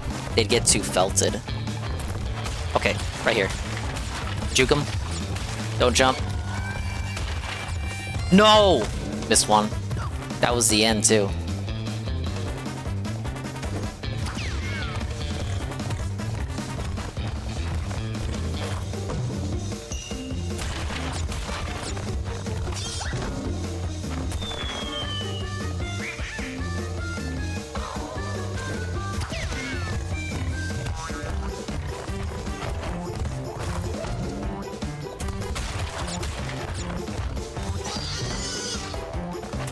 Okay.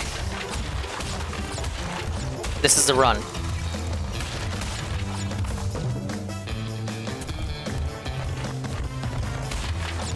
And that's it, we're done.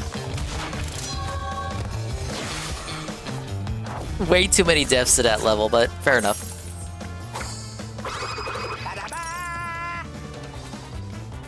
%50 complete! With only 8 gems and 1 key. Alright. The game hates Coco for that level.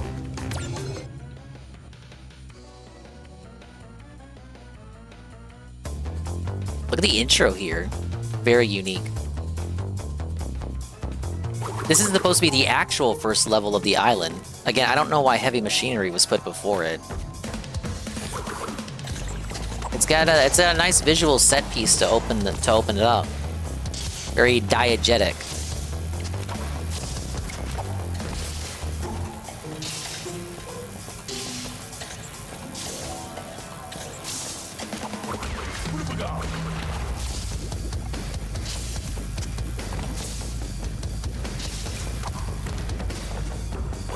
Now, of course, if you want to get the gem. Yup. Backtrack.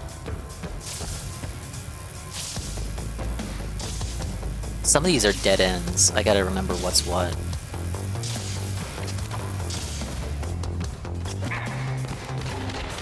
Where did that weasel come from?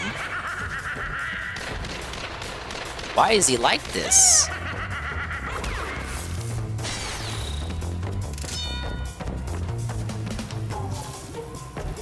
This not have boxes?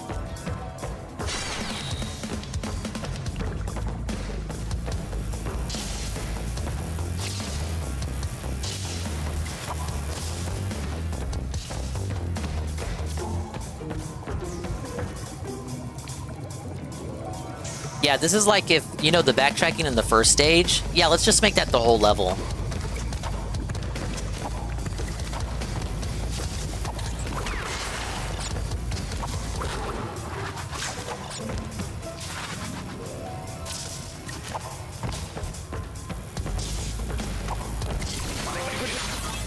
I see London, I see France. Die. Okay. Thank you for the trophy, sir. Secret area up here.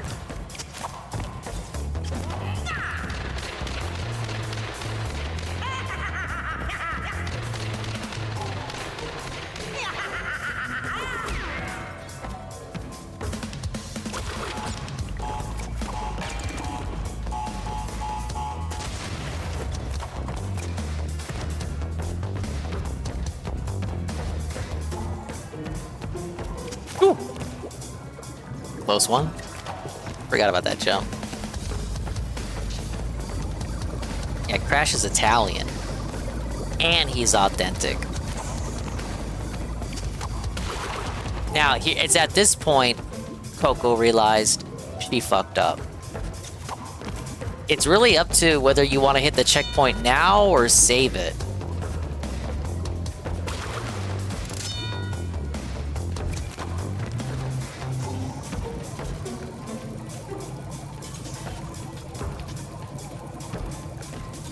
Yeah, no, I get it. Yeah, a trophy for seeing, well, in this case, Coco's underpants. Ah, see, look, it doesn't matter anyway, because I need the blue gem. So I may as well save it for the real run.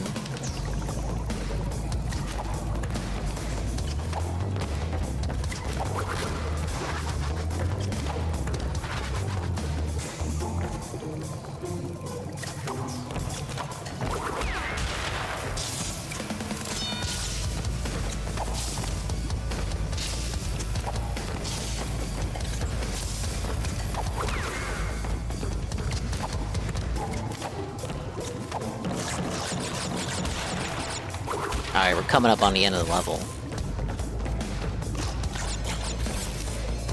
Yeah, 42. Dave's not 42 anymore, he's 43. But true, level that's a bitch to backtrack. Gotta come back with the blue gem.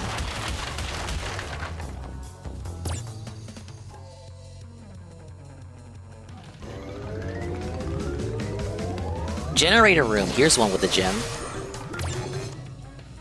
And I believe Pinstripe is after? Oh, dude, they fucked up these monitors.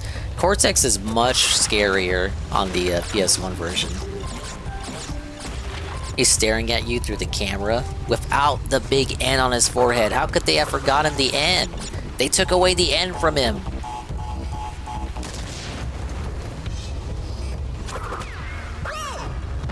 I thought I could spin and then bounce back.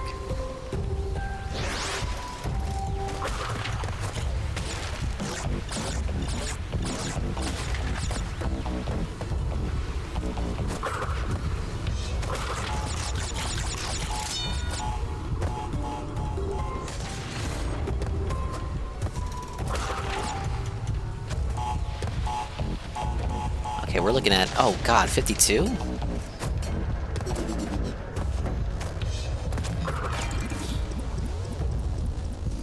Time for a celebratory bubble blow. Thank you everyone for that. Thanks for the engagement today. Appreciate that. Thank you, Tevin.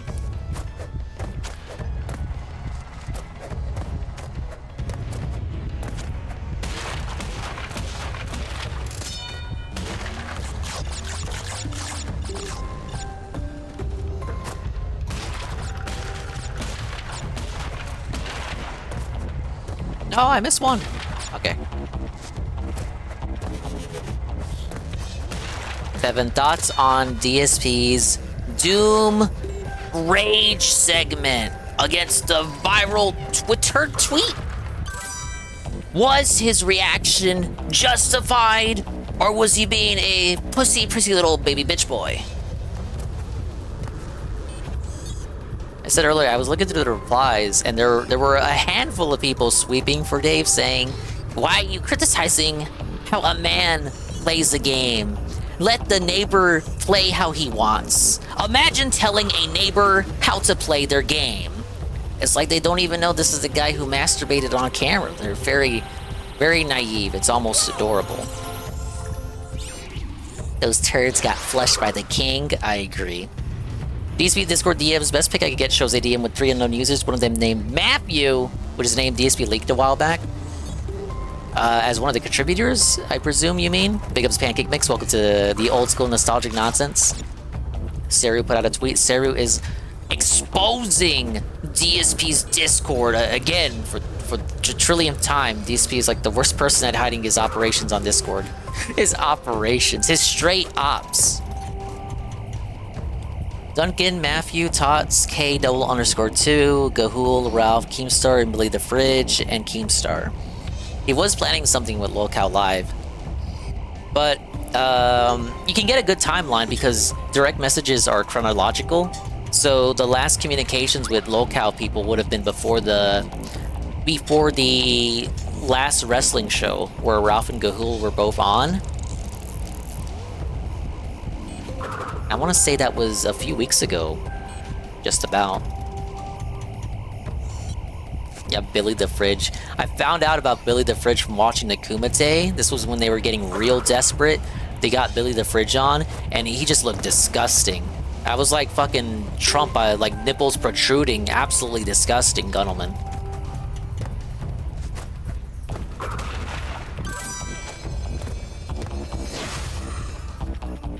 It was when I realized that the Kumite had clearly lost its touch. The whole episode was him like eating mayonnaise and then like pouring mayonnaise all over himself.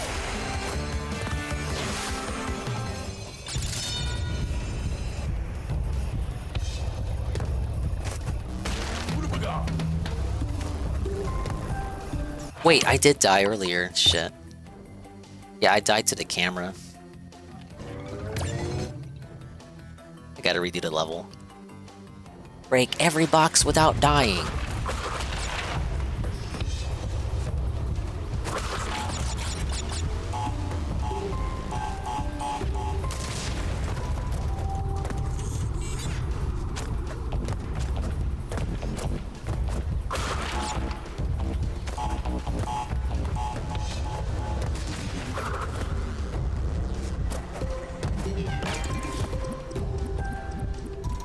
How can he disrespect Mayo like that? I don't think the Kumite VODs are up like that for episodes like that.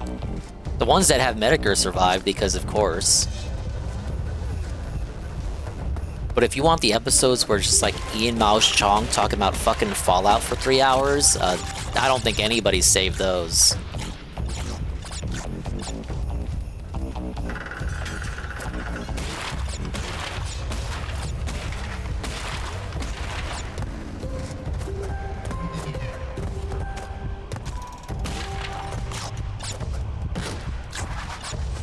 Hey, Perez. Oh, absolutely, it does. Yelling at Ross and Amos Yee and all those other characters does absolutely deserve to be archived. Much more than Billy the Fridge pouring mayonnaise on himself. Bro, you can go to his own channel and probably find a video of him pouring mayonnaise on himself.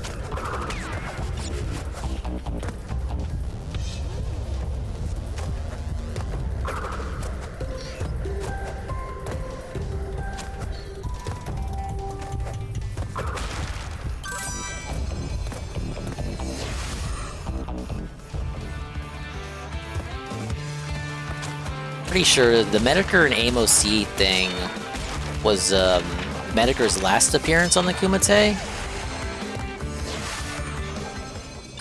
Because if I recall, that's when Jim very loudly told Cog to shut up, and I wish I had recorded that when it happened. But since it was a Medicare Kumite episode, the archive probably exists, so you can go out and fish it out and listen to that soundbite. He just told Cog very loudly to shut the fuck up because Cog was just like interrupting. He wanted to feel like he was a part of something. Cog life. It's like, Cog, they're not here for you. You know? Do you get it, Cog? It's not factually accurate, dude.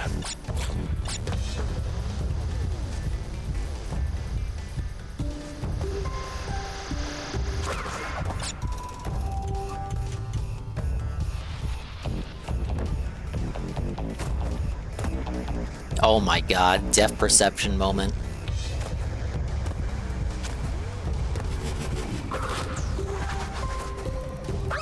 Damn. The pill hitbox. I gotta redo it.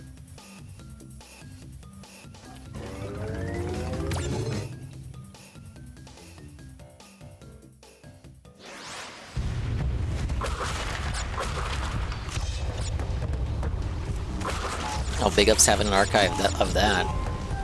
I get Sane on stream, of course.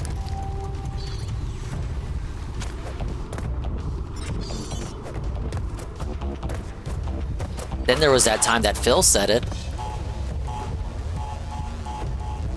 He read it real quickly and then said, yes, that's true. Or some variation of. Ow! There it is.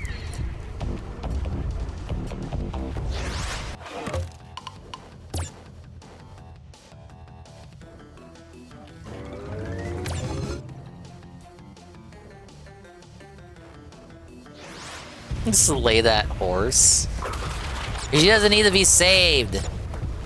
She needs to be slain. For her own good. I didn't delay that jump. So what the last island does to you, it turns you crazy!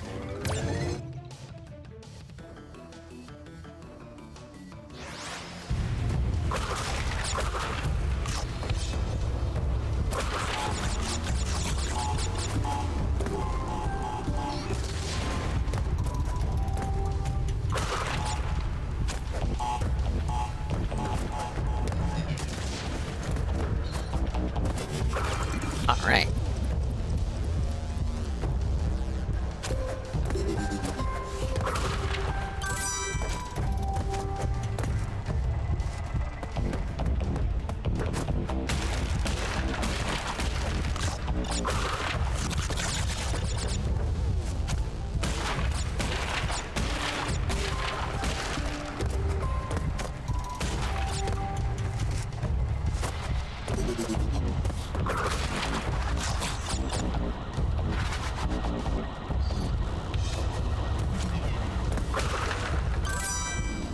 Just get me back to the bonus round so I can have a little bit of peace.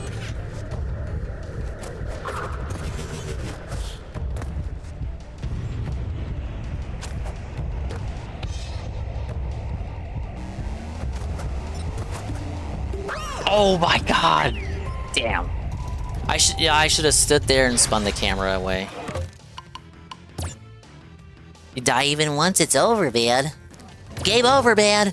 Game over.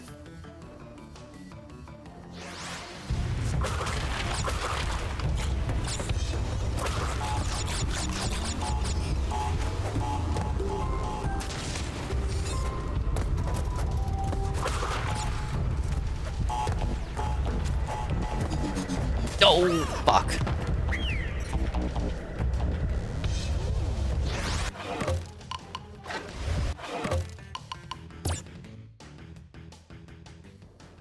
They always tried to get Wings to say it. I think he did say it at one point.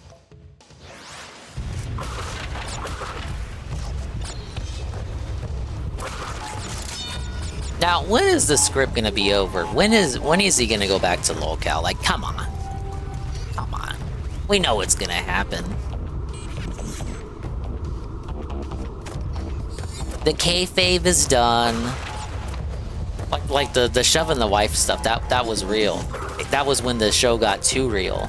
But the kayfabe with their reaction to it, that's done. Come on, let's get Jordy back. Let's get some domestic abusers back on the show.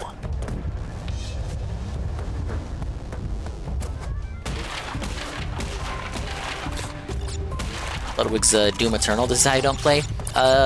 He showed off a real neat one for Doom 2 by a smaller detractor. Gave him a big old spotlight and watched their video on his stream. And it's pretty good. I had forgotten Phil played Doom 2.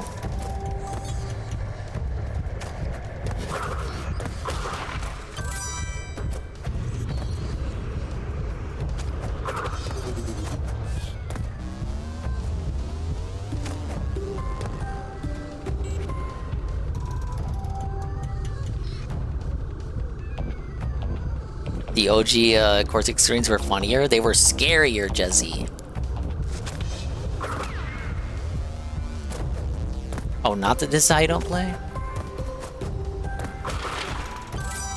Audio thing he did where it was Doom baby mode but would fill in Wing's voice clips. Oh, okay.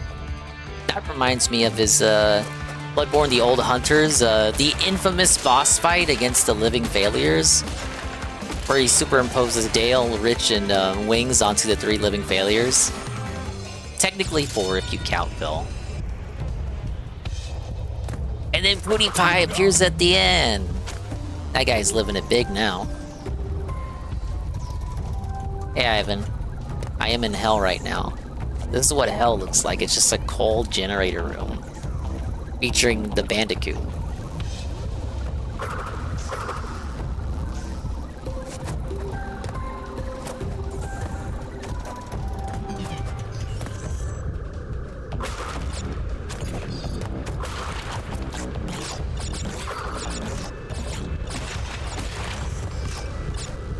Pinstripe is after this level, Jesse. I gotta do this without devs for the color gem. So I'm kinda stonewalled here.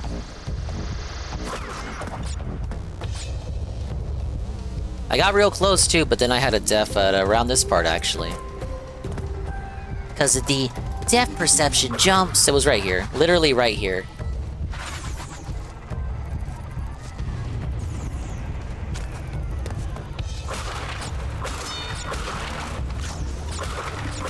This is the end segment, if I recall. You come up to a door with Pinstripe's face on it. It's got a unique texture and everything, so like you can't miss it.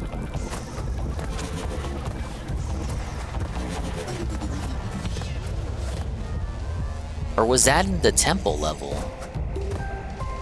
I might be wrong.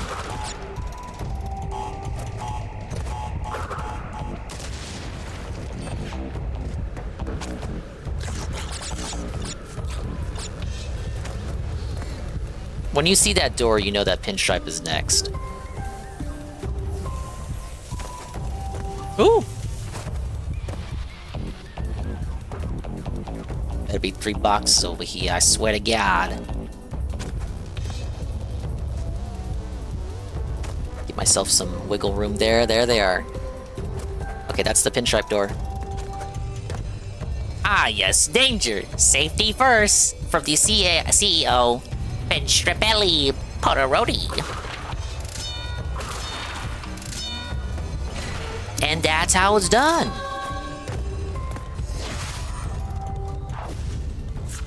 I said Potteroli, he's a Potteroo. 55%. Does Crash carry USD? No, he carries AUD because he's Australian. No, oh, my bad. Is it Toxic Waste before Pinstripe? Well, I have the Pinstripe door before Pinstripe himself. Okay, Pinstripe's after this level. We got a colored gem here. Oh! Oh, wait. That can't hit me. This is the Donkey Kong level.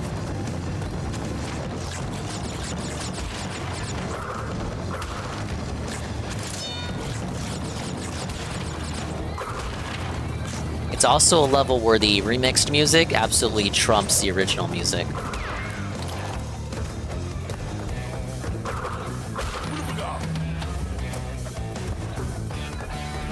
Now there's like maybe 1 or 2 side paths here. You really don't got nothing to worry about. There's some bouncing barrels later on, but they're telegraphed to you. You can't fuck those up.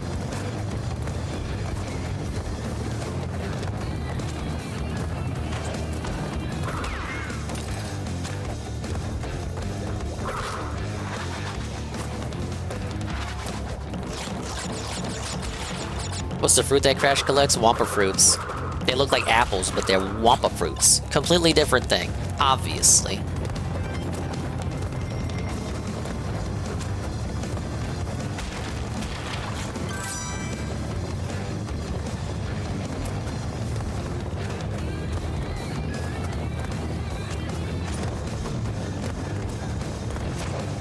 Right here. There we go. So far, so good.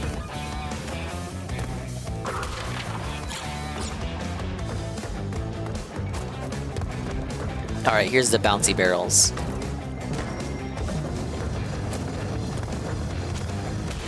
If you look at the scuff marks on the ground, that's where the barrels hit.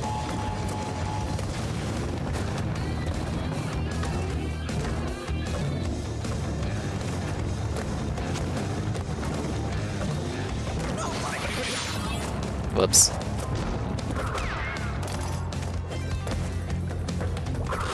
Kind of hard to see the scuff marks on the railings.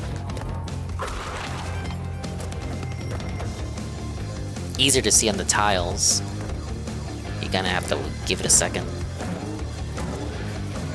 You just gotta believe. You gotta have faith, Arthur.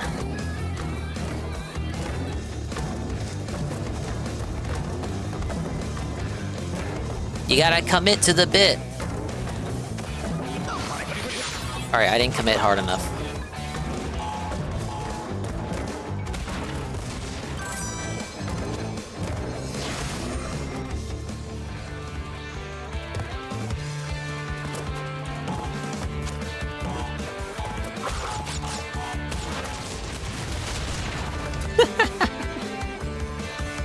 Whoops. Don't worry, I'm still golden.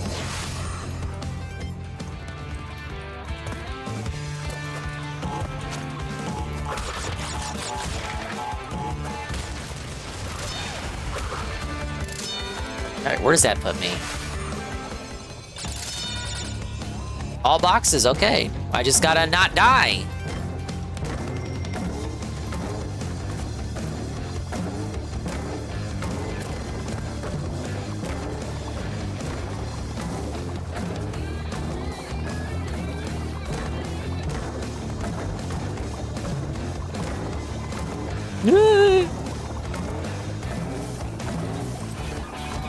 I gotta do it, chat. I wish I saved my mask. There it is. I disqualified myself. It's over. He's sweating. He's sweating. I was sweating.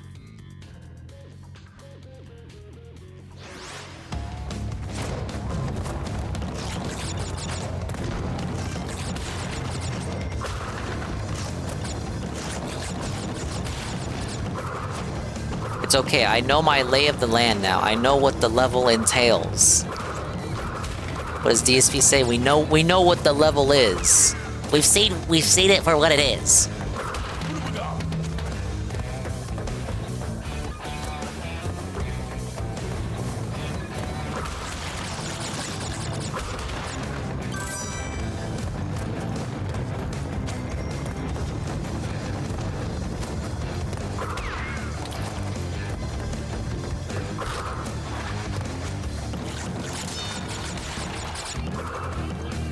The player understands. The player is taught. The player knows what he has to do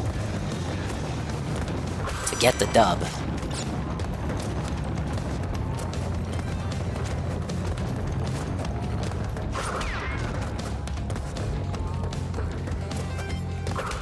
Oh god, almost fell. The bouncy barrels start here.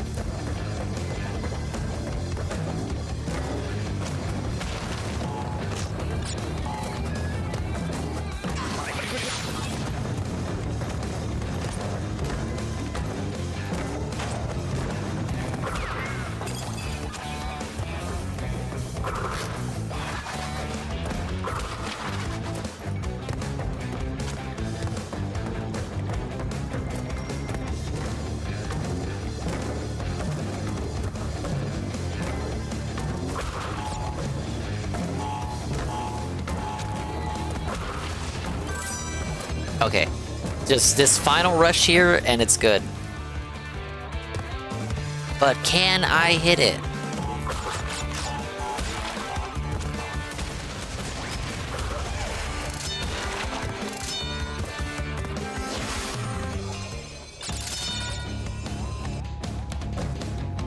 At least it's a short level.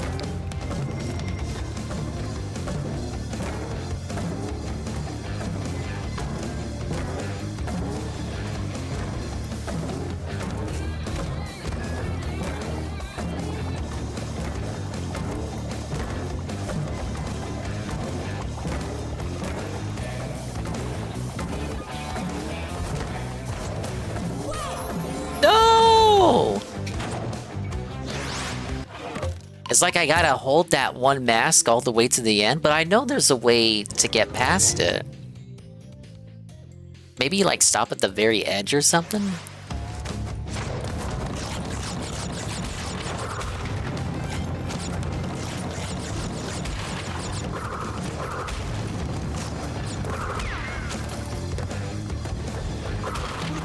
Swollen Dingus! Shit, that's the next string title.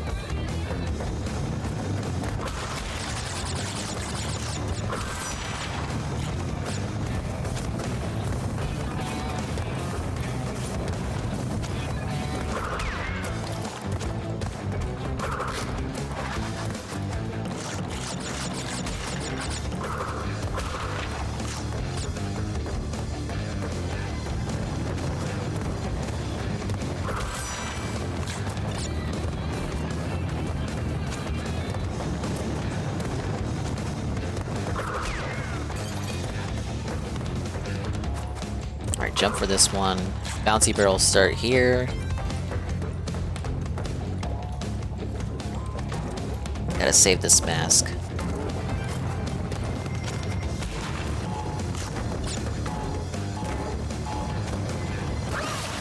Howard! Fuck! That was a good run up until that point. I mama'd when I should have mia'd.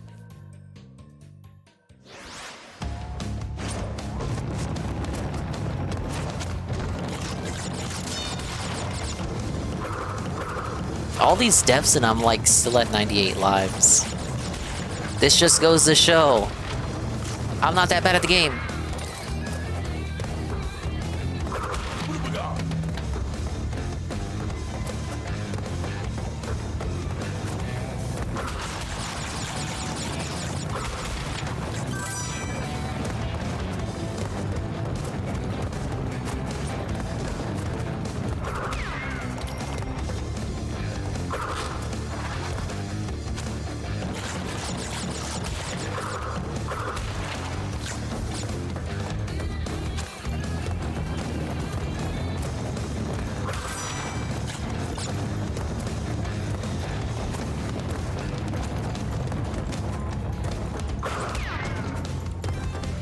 Dude, I walked under that last barrel.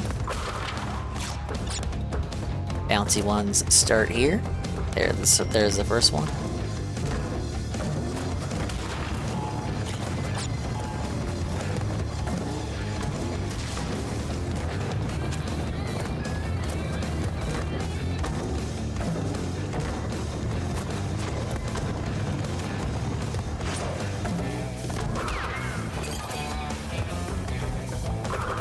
The barrel break, the barrel breaking has a sound effect of like a glass bottle breaking. I hope someone got fired for that.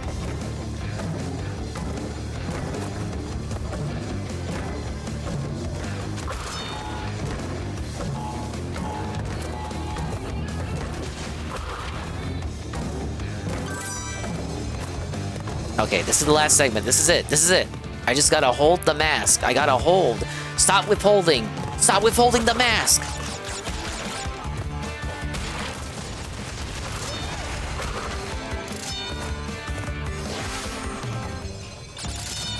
I gotta carry those iframes, baby.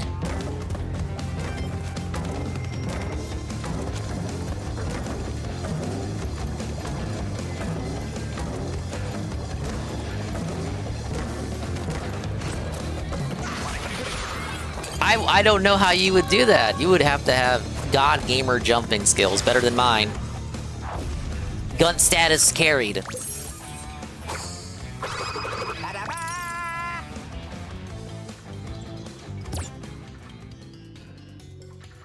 All right, we got a boss coming up. Yep, there he is. Pinstripe guy. Coco not allowed. Women hate Pinstripe. There he is, the guy. He's insane. Nice portrait, though. There's a way to cheese it so that you can combo him. At least it works in the PS1 version. I don't know if it works here.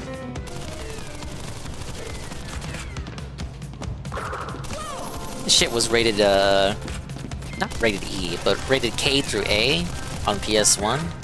Fucking cartoon Potoroo with a Tommy gun. What? I wasn't ducking.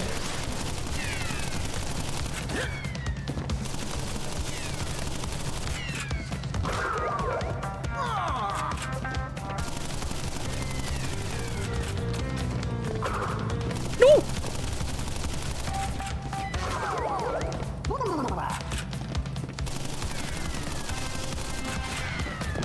6 hit points is pretty intimidating, though.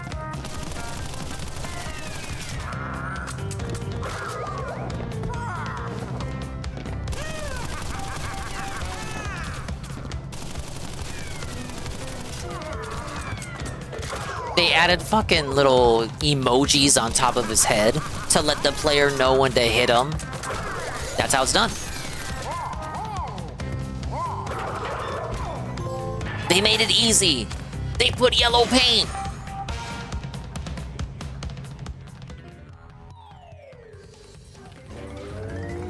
Oh no, they send you back to the bridge. Let's do it as Coco.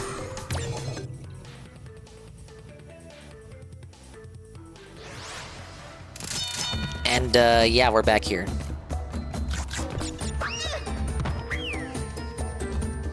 This is a level where you have to go back at the start. Like, whose golden idea was this?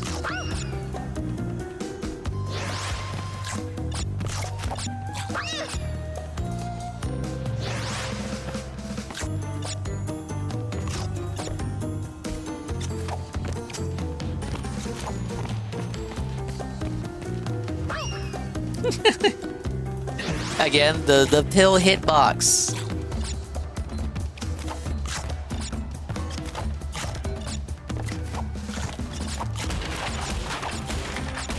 How would you know to do that at the start?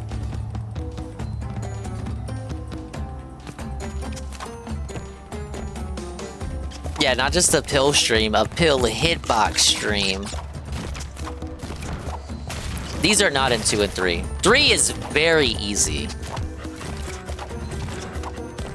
2 has some moments in the ruins levels, in my opinion, but they don't even get anywhere close to Crash 1.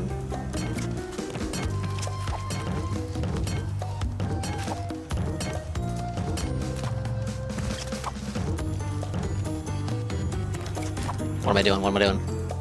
No!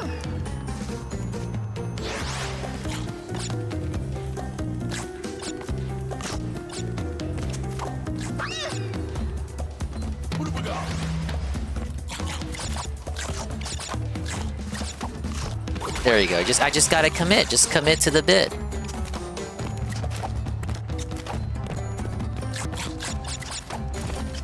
Alright, we gotta school it now, just like that first bridge level.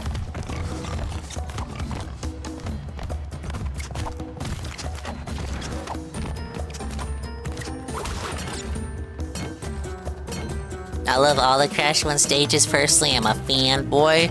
I like them. It's just, they're designed to make you suffer. But I like a challenge, you know? Aw, fuck.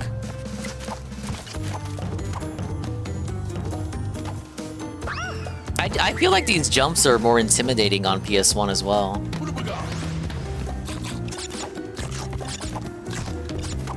Because, like, the perspective is kind of different because of the draw distance of the PS1.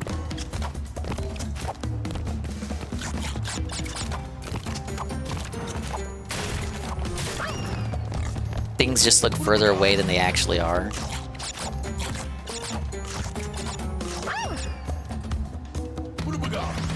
This counter's going up so quick, man. No!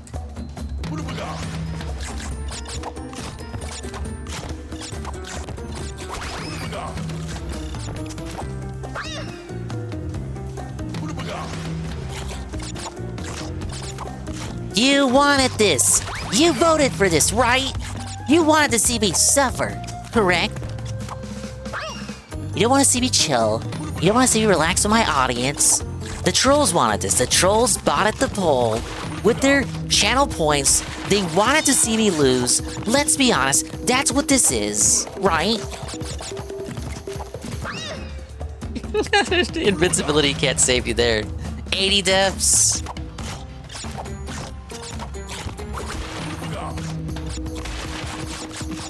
Now, the real question is, can we hold this until the pig? We cannot.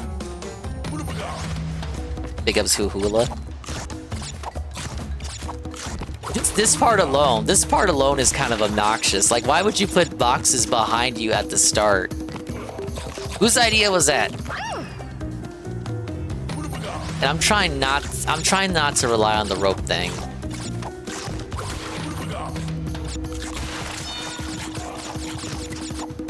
Not that the pillbox makes it reliable.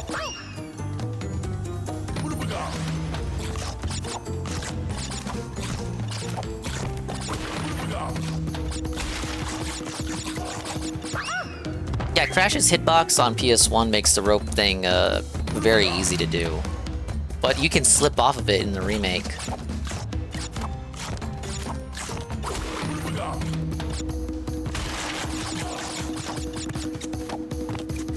Boss man up 125k on a $200 deposit. Whoa, buddy. Damn, if you schooled that first bridge level, this shit's for the big boys now.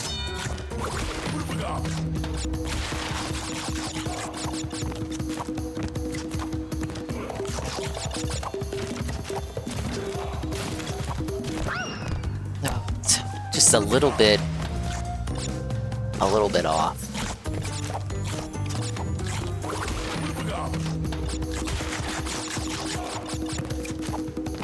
I almost feel like the invincibility is an insult. It does nothing for you here. Nothing.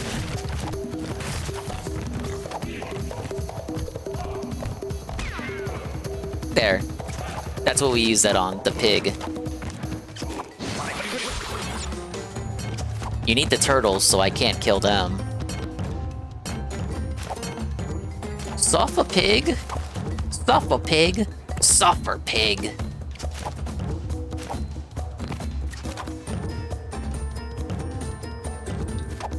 I'm trying to... There. Trying to get a good jump.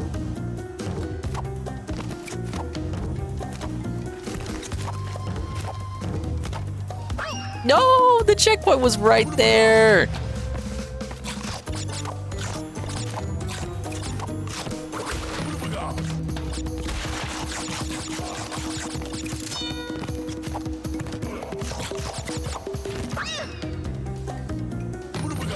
Charlotte's Web, but it's Suffer Pig instead. Suffer Pig? Suffer Pig?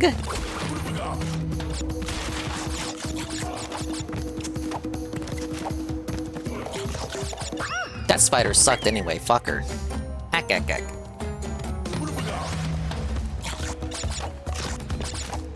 I don't know, the run might be over here, guys.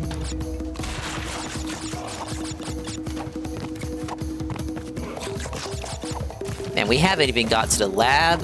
We haven't even got to the darkness levels. There's so much we haven't even touched yet. Gotta wait here.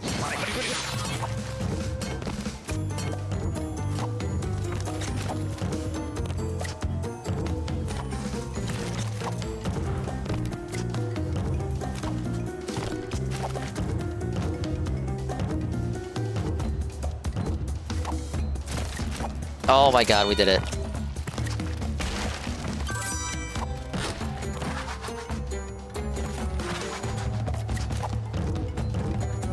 And and you have to hit the turtles as far off as possible, just to ensure that you make it.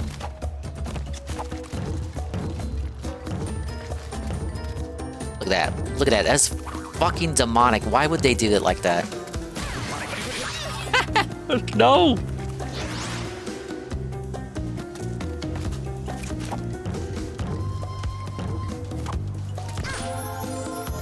90 deaths, ladies and gentlemen. Yes. See right here, I fucked that up.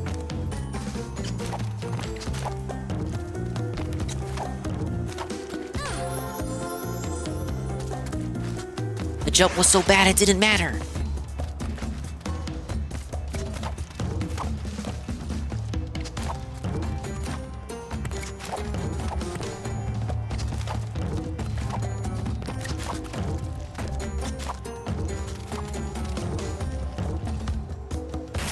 Oh, fuck.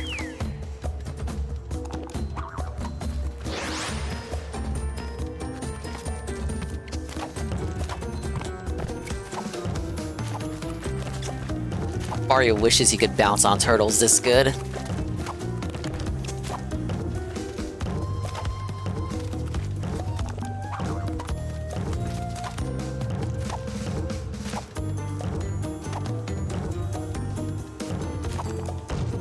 Oh my god, that was almost too close. I think the game gave that to me for free. Alright, next checkpoint coming up. Watch me fuck it up. Okay.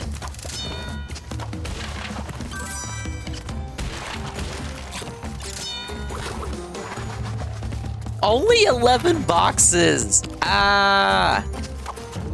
Don't worry, the rest are in the bonus round, surely.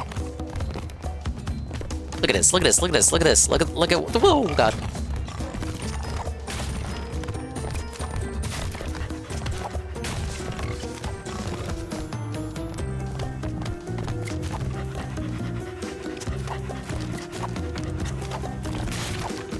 Why is it acting like a dog?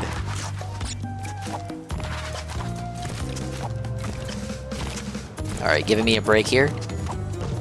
It's like they're mocking me by making it, giving me a little easy section.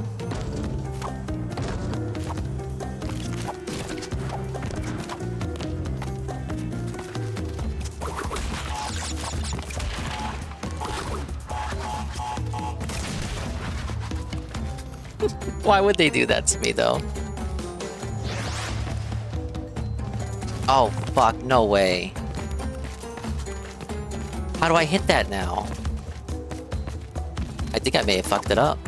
I need a mask.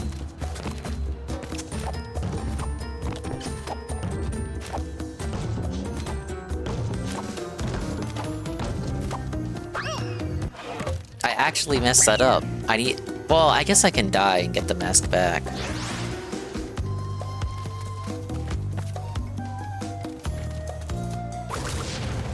Yeah, I gotta wait till I get a mask. A pity mask. 75 so far. Is entirely self-inflicted.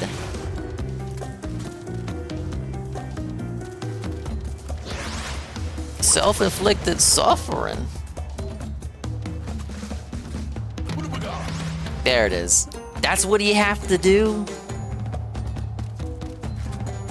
Imagine that.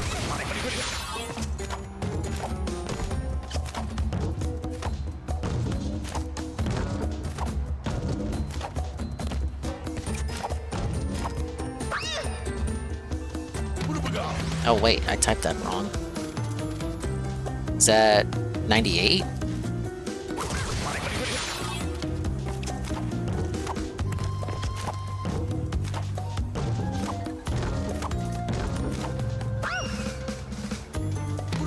One more guys for the legendary 100, the big 100. There it is, ladies and gentlemen. 100 deaths. Yes. We started off so good. Like the first fucking island, there was barely any deaths. We did it, chat! Ow. I was gonna say, maybe that should have been a celebration, but no, that fits too.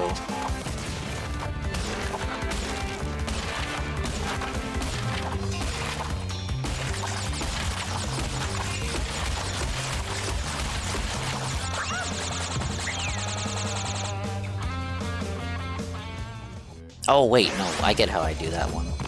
I gotta make a bridge for myself.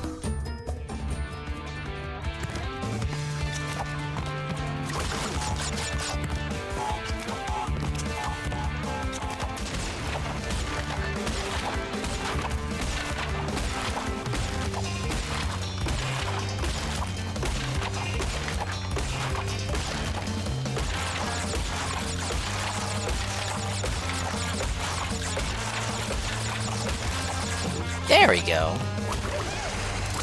If only the rest of the level went like that.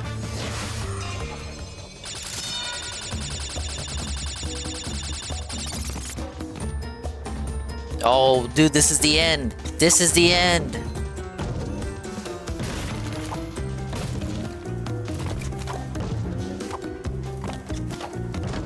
No! Don't worry, the turtle defies the laws of physics. That's how it's done. Thank God there's no platforms there. No, gem platforms. We don't ever have to touch that level ever again, chat. There's... Oh my... No! No! No, not slippery climb! Do it without dying. Without dying, Jinx! Without dying, Jinx! Hi, Jinx. Let's give a shout out for Jinx. Jinx, I'm like, I got all the colored gems so far. I'm not bad at this game. I promise. I finished playing the Sly Cooper games for PS2 last week. So the chat voted that the next nostalgic throwback retro game should be Crash Bandicoot. So I gotta do the first 3 games. Okay, we gotta restart there.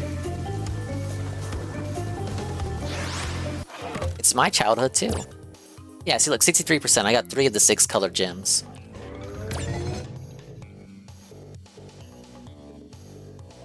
Whereas the OG was his remake shit. You played on the remake too. I don't want to hear lip from you.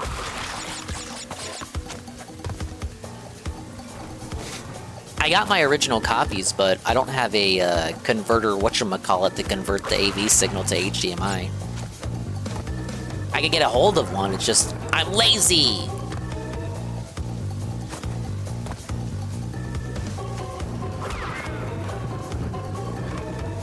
Just started GoFundMe. It's not that I can't afford it, dum-dum. I hope you're having a good evening. I know it's probably the middle of the day for you.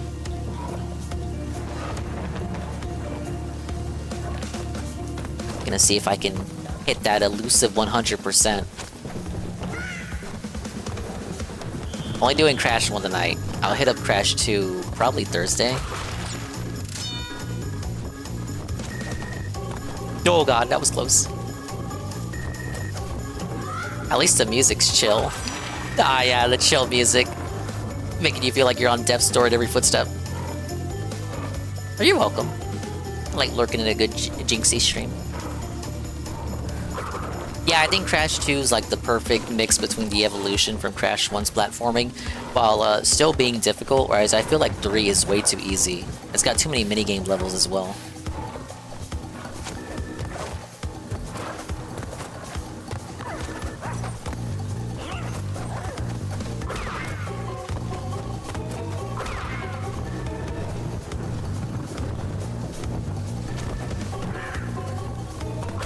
I just need a mask, brother. Get me a mask.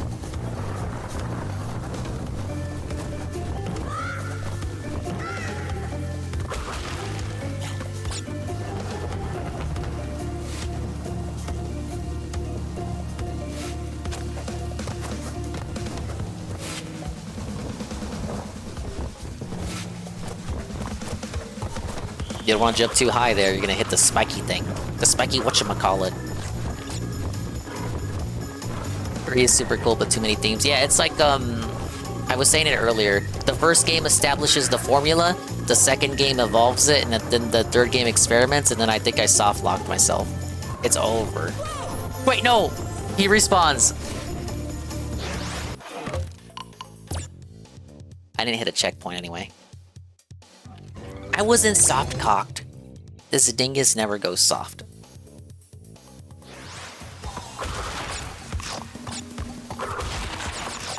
We're still good. We had never hit a checkpoint in the first place, and now I gotta exit out again.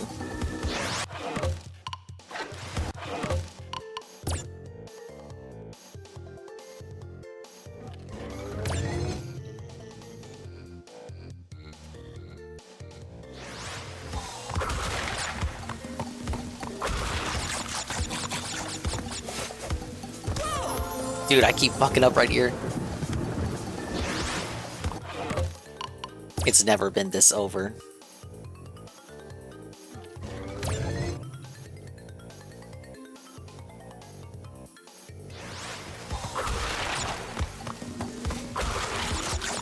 And we're right near the end. This is the final island.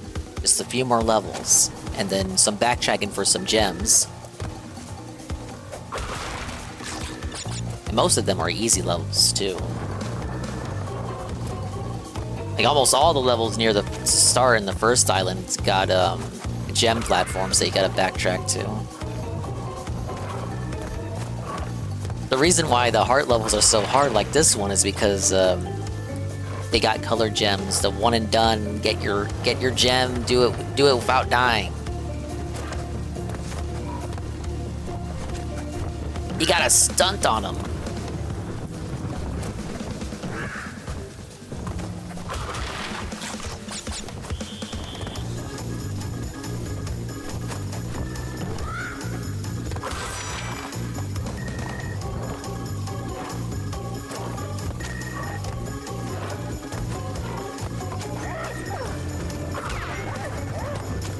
Crazy schizo grandpa.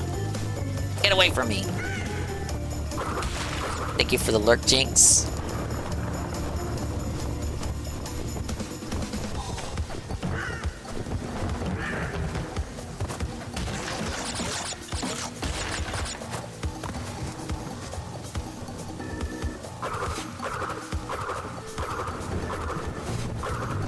Wait for it. Wait for it. Go!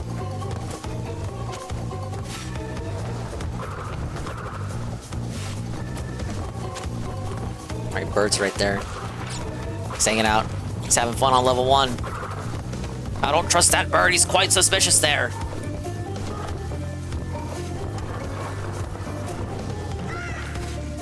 Gotta wait for him to respawn. Fuck! How did I like slipped perfectly through.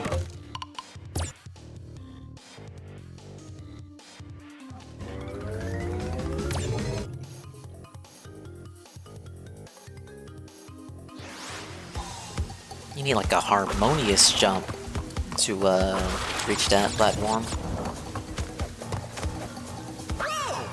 It happened again! Do-do-do-do-do-do-do. Kitty mask. I don't need it.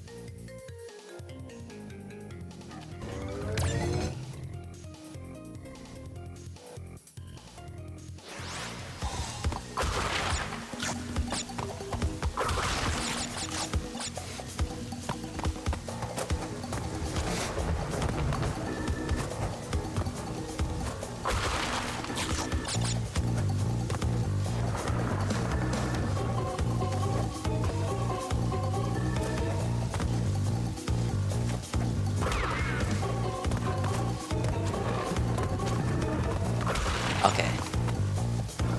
What could go wrong? What could go wrong from this point onward?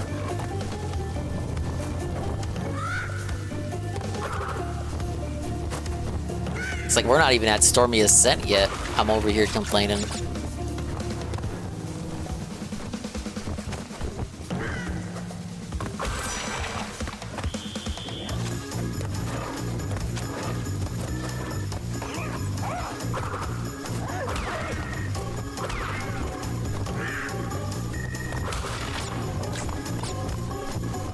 Yeah, we're gonna go for Stormy. No, we're not sending any Stormy ass. That was almost too early, but it worked out.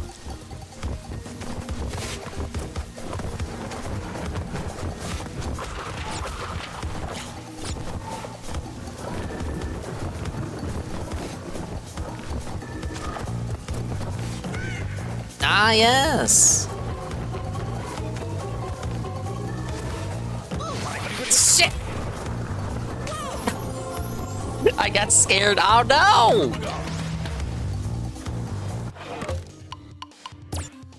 I fell through a teeny tiny gap again.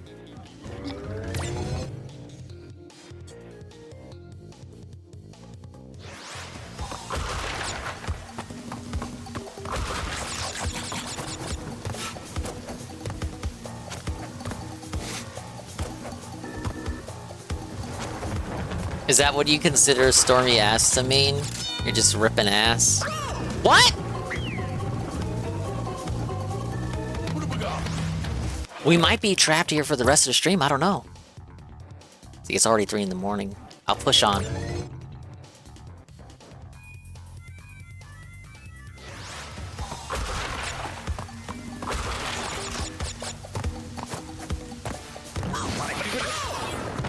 That was bad. My gaming skills are depreciating because of how late it is.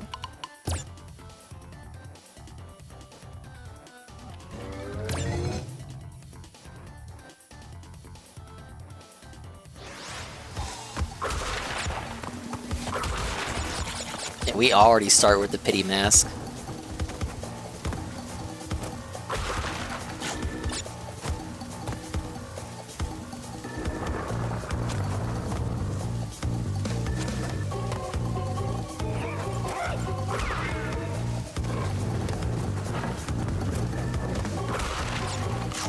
You're the AS man? You got a license for that, bruv?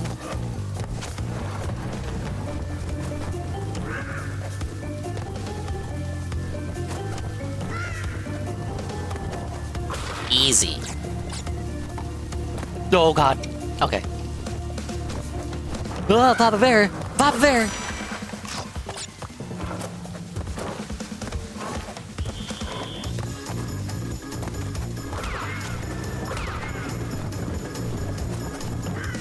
Okay, I almost thought that was a bad jump.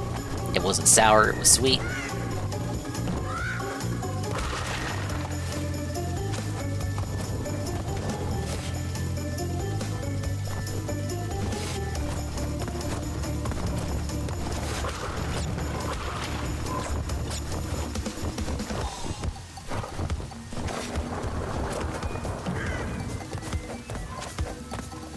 Okay, right here is where I fell.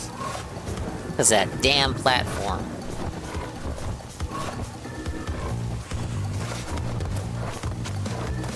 Woo! Zooey mama.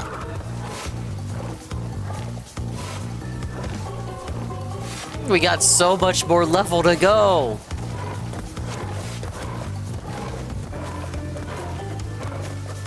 Pretty cool.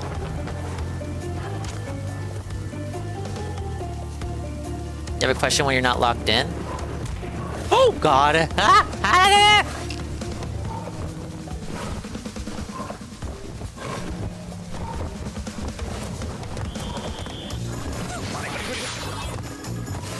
We had a mask, we're good. Yeah, we're safe, we're safe, we're safe. Ah, give me back! No! It went out further than I wanted to. We saved it. It's like, Crash, chill out. Brother, it's just a game. How long before I start blaming the controller?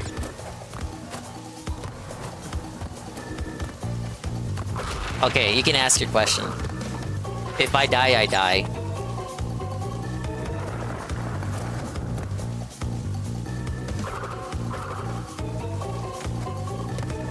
Okay, that's bad. No! There it is. Am I ace? The hell is that? You mean asexual? No.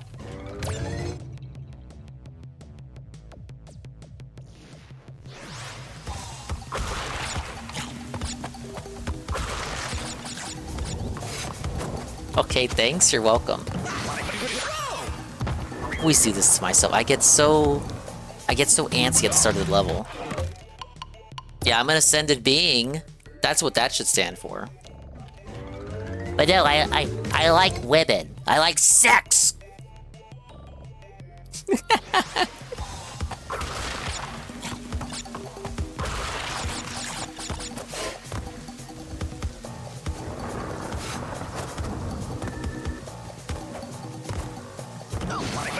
This is good, this is good. Okay.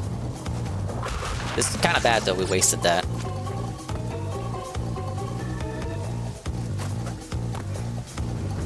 Yeah, it says it on my ID. I am a noted sex enjoyer.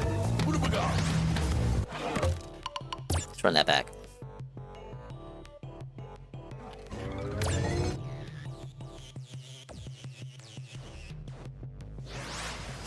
You know how some people have the sticker that says org donor? You know what the sticker on my ID says? There you go, mystery solved.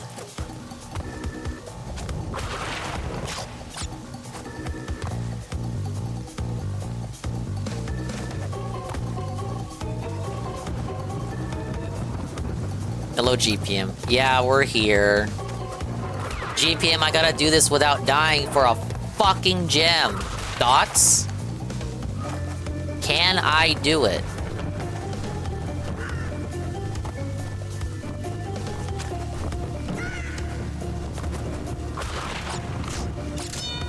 That was my next joke. That's what it says under sex. Yes.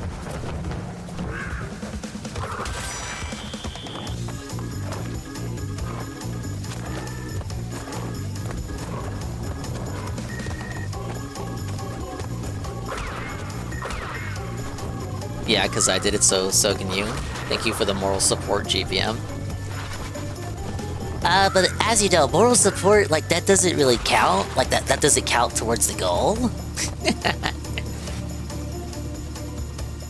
It's not a redeeming highlight message for moral support, guys. It doesn't count. Fuck.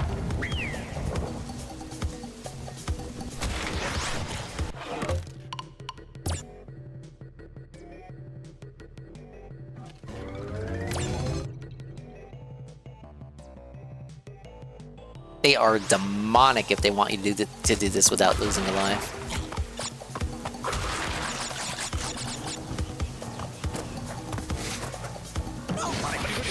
Can I stop doing that with the first jump?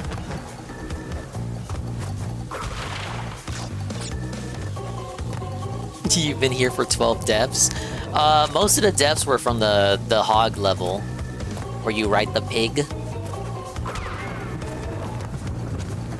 And then a lot of the other ones came from the second bridge level.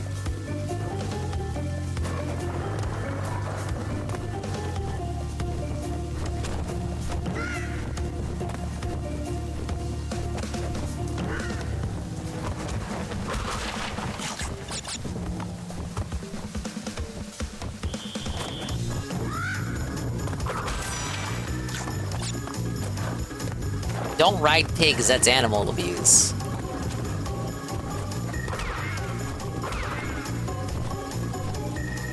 They're gonna call PETA on you.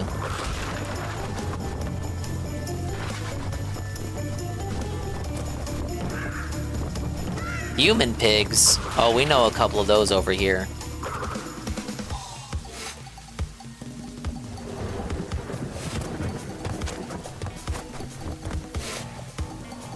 Big glow on the dark levels?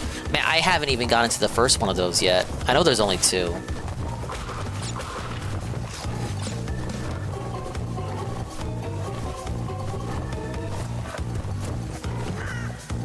Alright, back up here.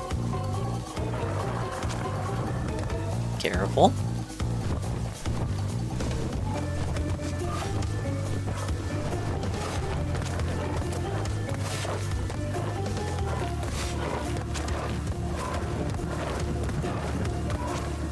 Alright, now wait for it to go back down. Big old fat jump.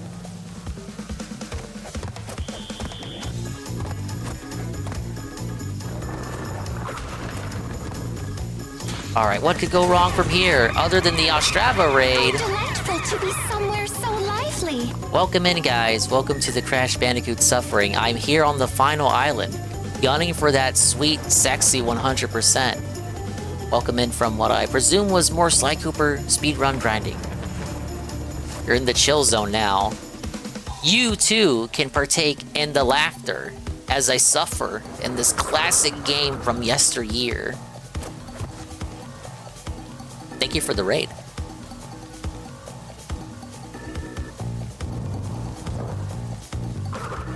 Gotta wait for the perfect jump. It's gotta be a harmonious, rhythmic style. Right here. Oh!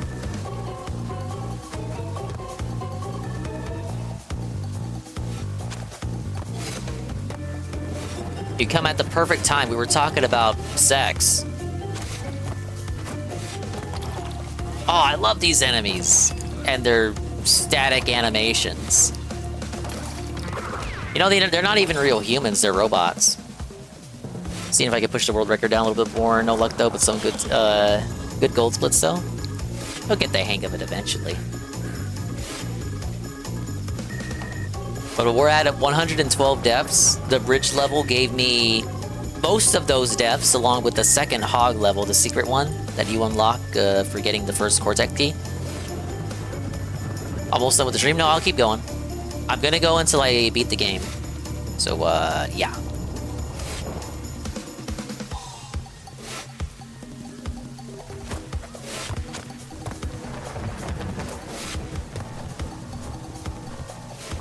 Okay, good jump there. I hope I didn't miss a Brio.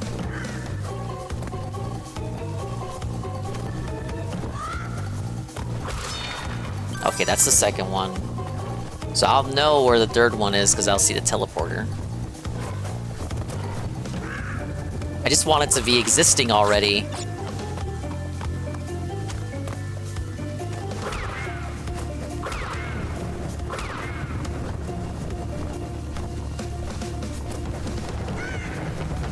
There it is. Oh my god, thank you for the Brio. The Brio and the mask.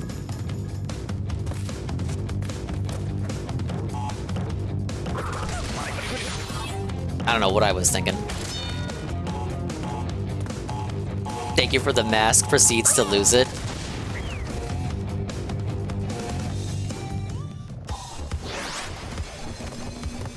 Let's run that back. Time for a celebratory bubble blow. Thank you everyone for that. Thanks for the engagement today. Appreciate that. Yeah, you're supposed to spin to deactivate the bouncing. To deactivate the bouncing. That just sounds silly for me saying it. Thank you for the bubble blow. The celebratory bubble blow.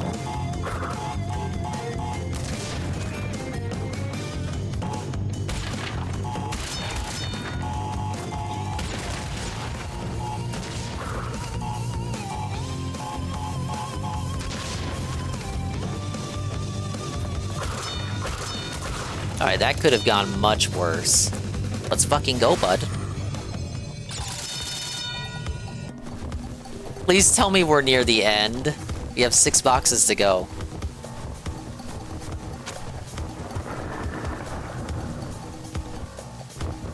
Oh my god, look at that bird. I hate that bird. Look at him. You know, that bird has seen some shit.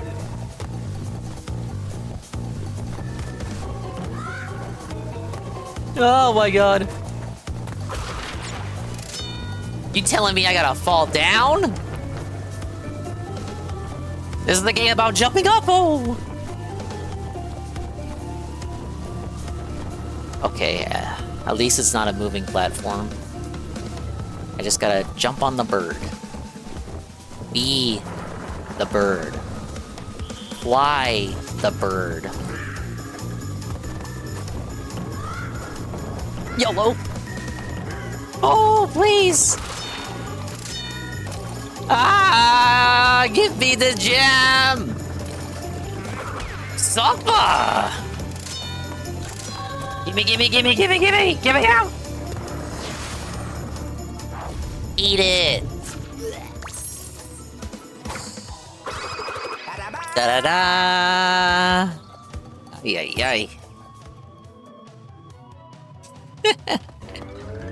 Oh, no, no, oh, whoa! Another level that I have to complete without dying! This is GPM's favorite level right here. Guess what it unlocks? Another level where you have to beat it without dying.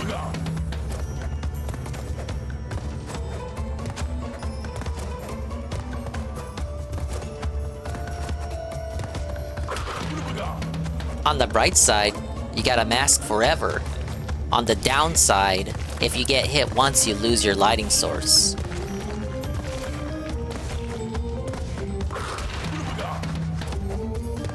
Oh god! The light is temporary though, so I can't squander my time.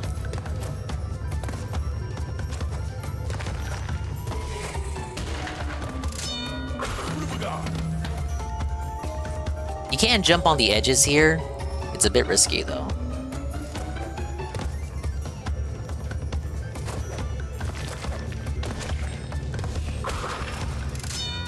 Oh, look at those evil rats. There's only 15 boxes. What a low box count.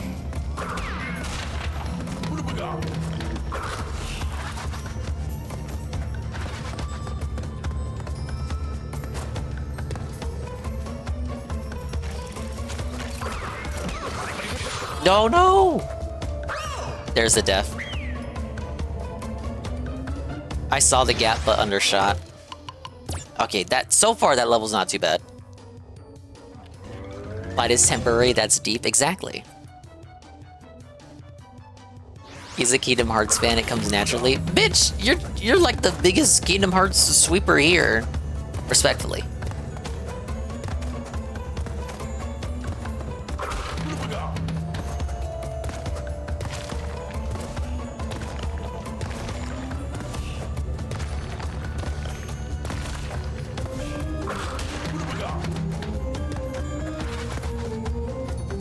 It's almost like a breather level because they're not fucking throwing a gazillion things at you.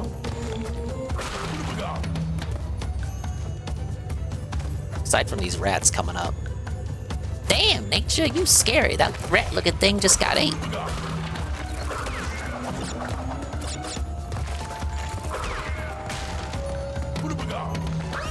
Early jump. Watching Ding reminds me that he's a professional. Right as I die, this lady dunking on me from the past, knowing that I would die 5 seconds from when she typed that out.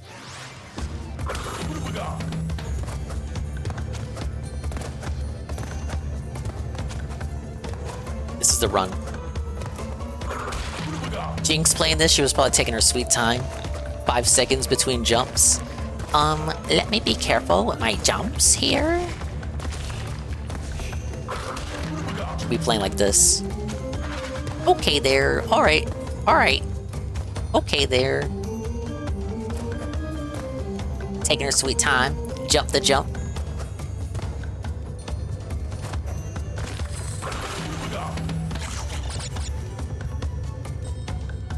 Oh, I think I took my sweet time there. I'm gonna run out of light.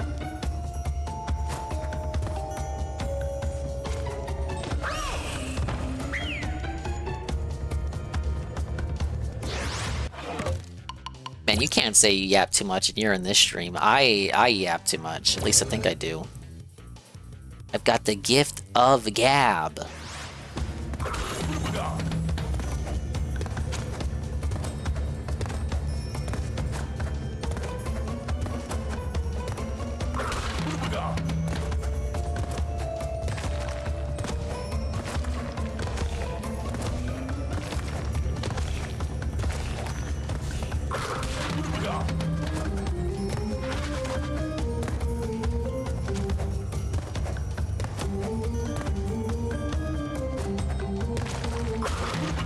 Yapping and gaming.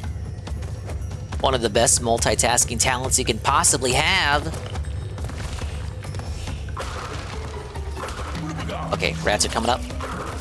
These are Jamsies, these rats. Why are they out here?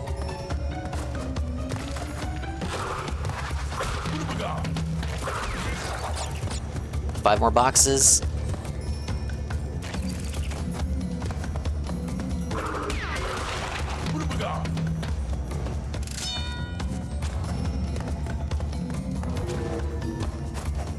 Oh, come on. And a gem platform. You gotta come here after you complete the lab.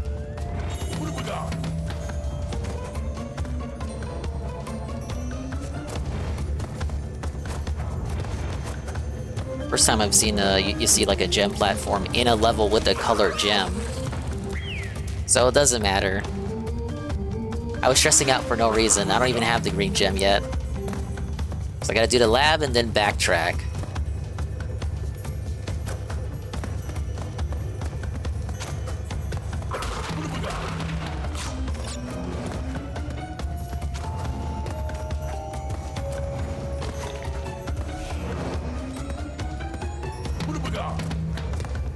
Okay, that may have been bad to get that one early.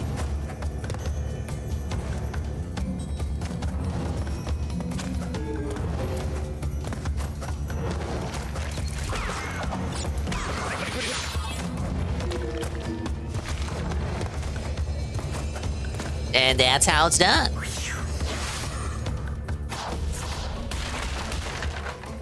Three boxes from the shortcut. Or rather, the gem platform. Jaws of Darkness with a key. This is where we get the second secret level.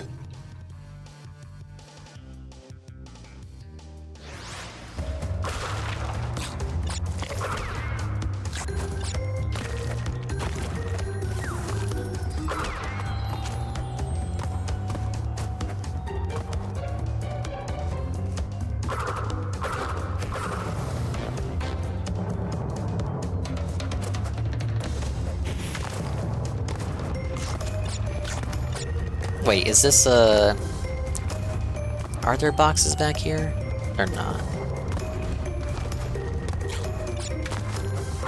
I could have sworn there was a segment like that coming up. Thank you for the follow, make the world love. I agree, the world should love more. Welcome to the Crash Gaming Chill.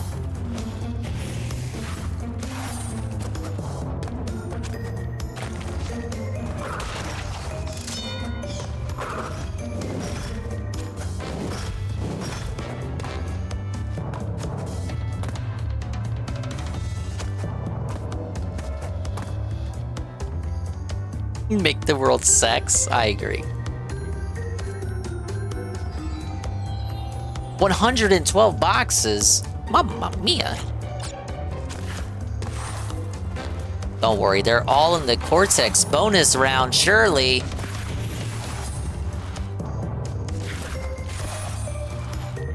Yeah, thanks for sticking around, Nicholas. Hopefully I said that right.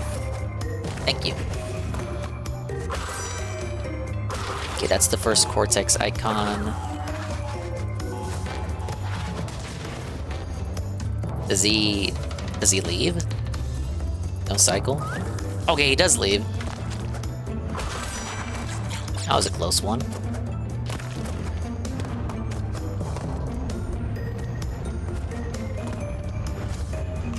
Oh, you better like awkward jumping here, bud.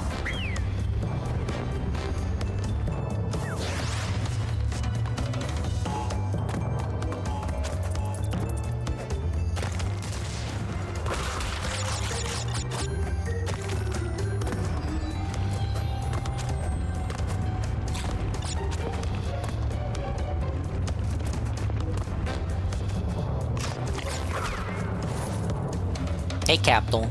Yes, that's true. We're doing Crash 1 since I finished the Sly Trilogy. The trolls voted Crash for the next nostalgic nonsense situation. A hidden gem. Discover a gem path. Well, that's what I just did. Oh my god. What were they thinking?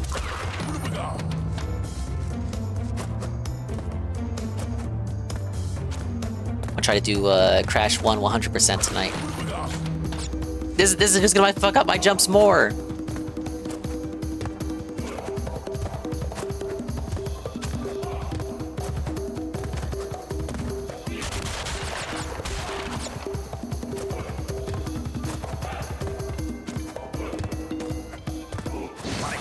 Oh, that explains the high box count.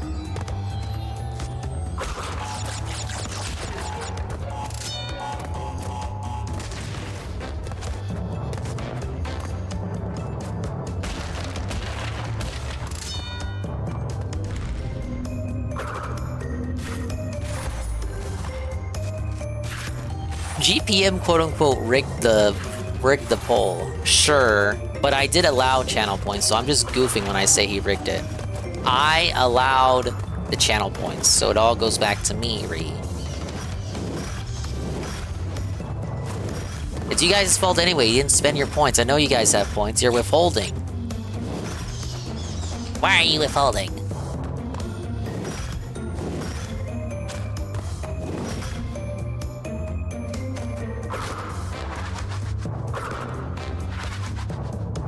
My favorite of Trilogy is 1. Does that make me insane? I'm saving up, dude. I understand why, because it's got a few rougher edges to it. Depth perception situation. I would say my favorite would be... See, I grew up loving 3 the most, so that was the one I played the most. But I think as adult Dingus, 2 is the most fun of the 3, because it's got that right balance of difficulty. Doesn't have the few bullshit archaic mechanics of 1, like, oh, do all this shit without dying, and it's not as easy as 3 is. Not as many gimmick levels either. Just pure platforming with some exceptions, like the jet ski levels or the polar levels.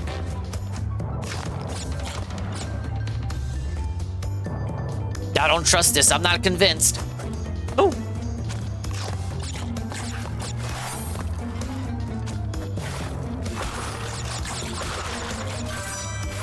No, where did I miss one?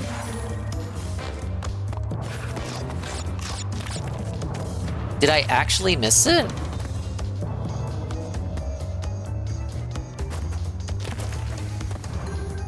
Is it because I took the gem path?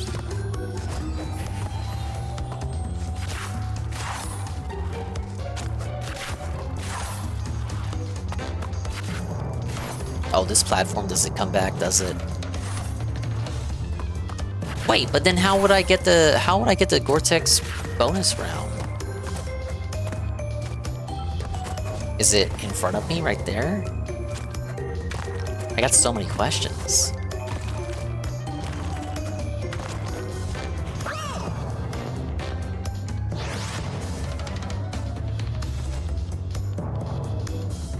Some people scream blasphemy when I say that to them. They don't know what they're talking about. Okay, well, now I can backtrack a little bit more.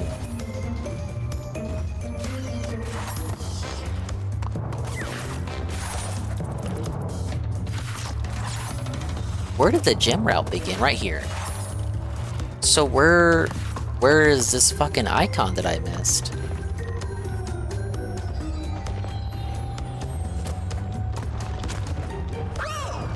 Probably not there.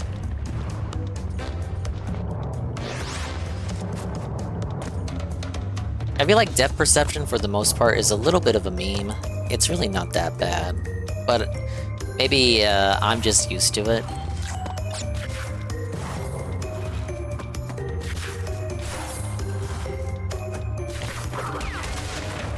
Wait, that's where it is, right there. It blows up whenever I spin the snake. I bet you. 120 deaths.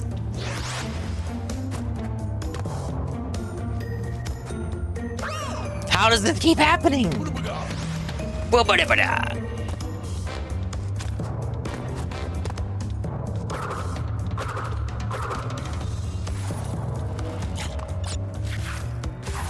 I could see how if you've never played this before, the depth perception could be an issue.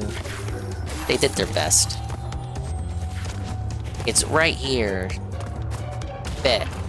There it is. That's why I was confused. No!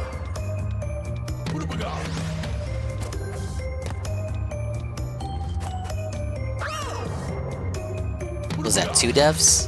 123. The pill-shaped hitbox!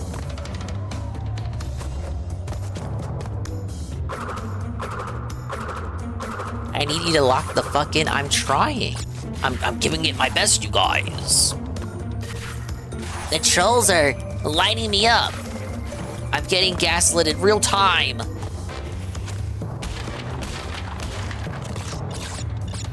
Okay, it saves the icons. I was about to say. Where's my reward at? Alright. There it is. My key.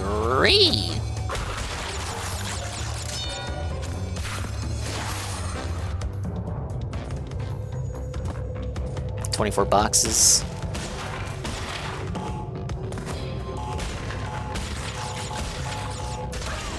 Okay, I'm supposed to delay that. I knew what I was supposed to do there. I just mistimed it. Dented. Dented.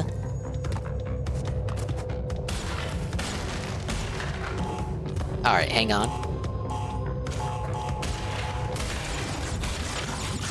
Now that's how cool people do it.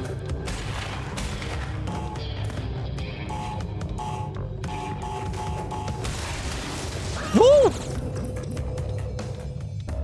Okay, you gotta be like the GOAT with your timing there.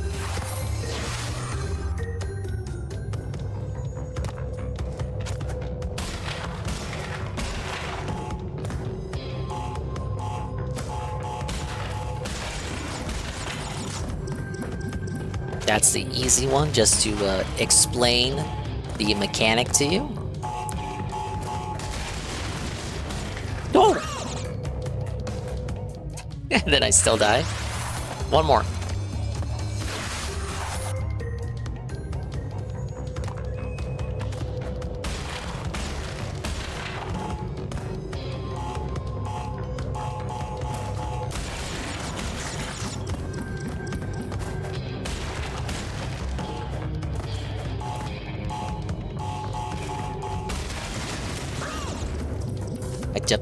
Jumped on the wrong one first. One more for real, for real. Fur. Fa.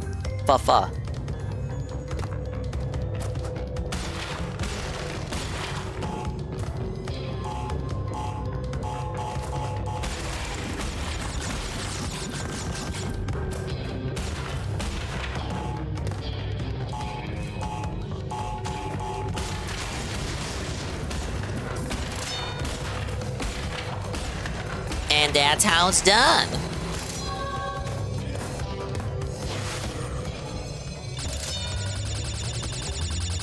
Please tell me we're near the end. Crash can't take much more of this, guys. He's just a marsupial. He knows nothing else.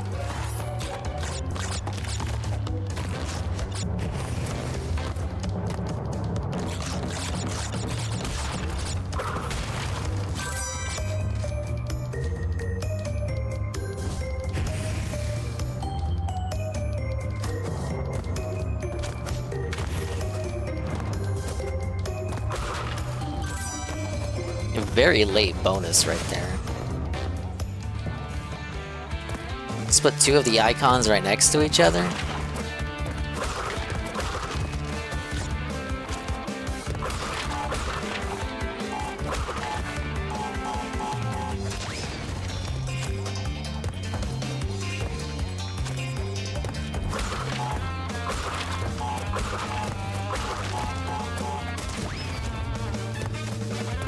I missed that extra life, but it's fine.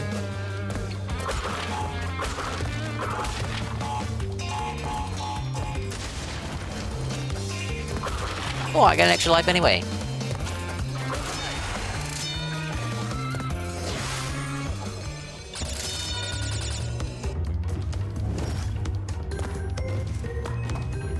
Oh my god. No. No. No. I'm missing 1 crate!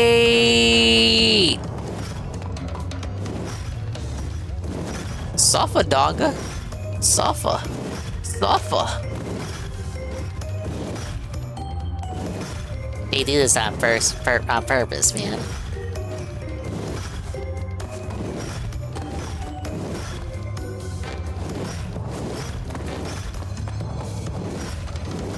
And it ain't back here.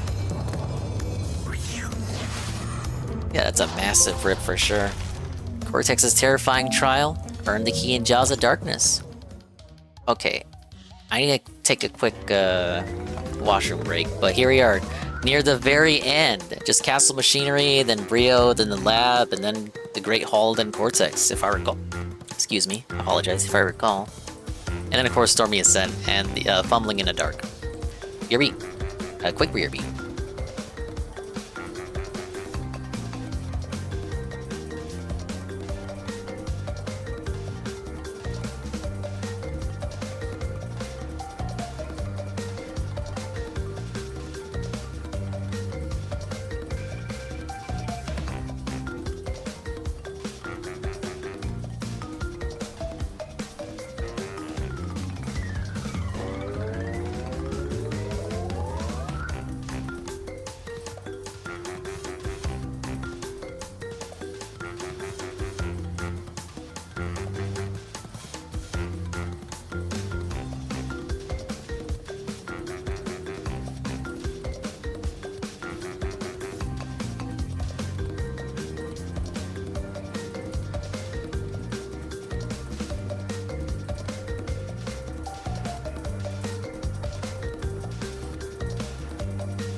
Washroom, what in Canadian hell? I don't know. I feel like to say restroom or bathroom, I don't know. Like that puts scatological humor in your head, and washroom is like more appropriate. That's like my mentality. Blame Phil. Phil makes too many fucking bathroom jokes. Thank you, Stephanie. Tier 1 for 3 months. Appreciate the re-up. We're still suffering in Crash Bandicoot. Speaking of suffering, we unlocked a secret level right here. Fumbling in the dark. And thank you for the 5 bits. Whoa.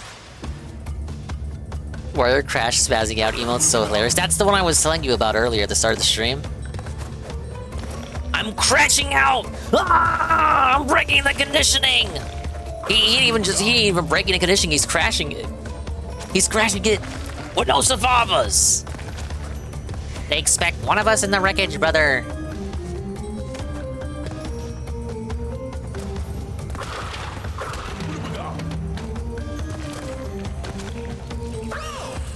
Shit, what am I doing? 18 boxes, though. What could go wrong?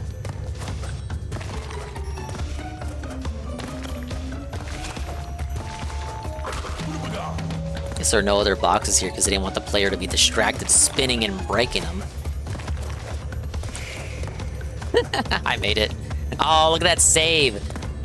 That save is almost clip-worthy. that jump is it? I died at the same place.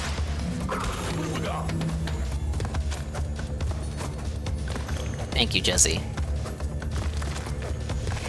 We call that Bandicoot tech.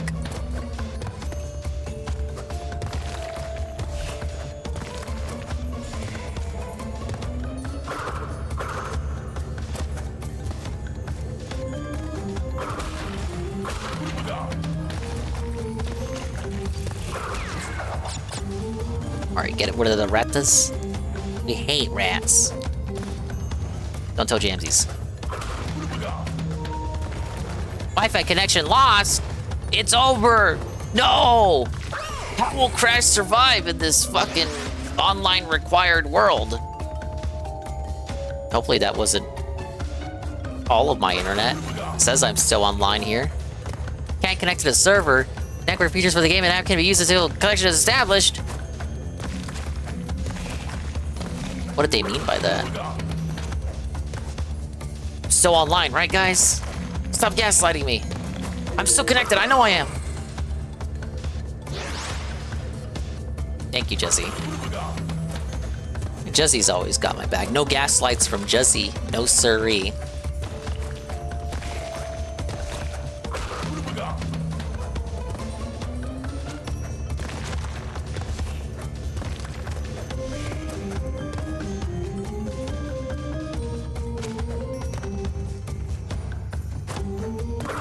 Crash Bandicoot 0% internet run.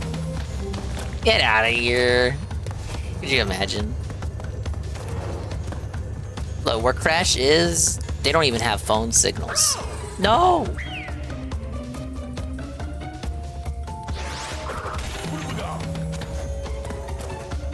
Okay, this is the run.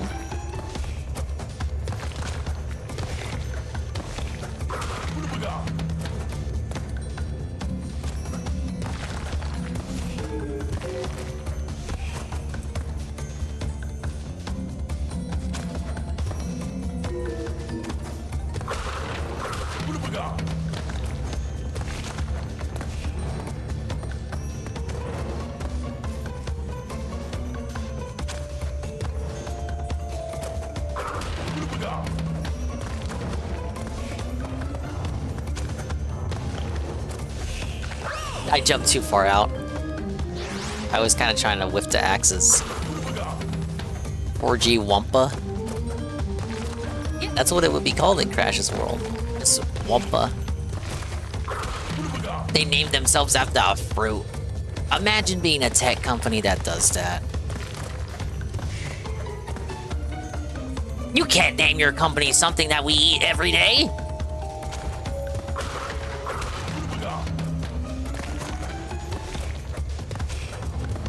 You know, more useless trivia, but because Aku is required for the lighting source here, you can never have invincibility in these levels.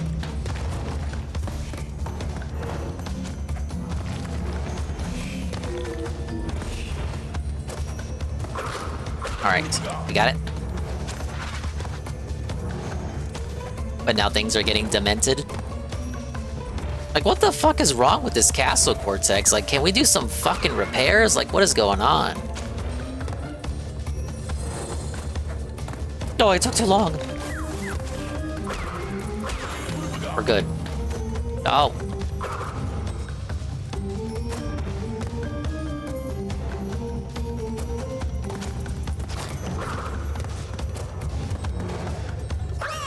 Ow.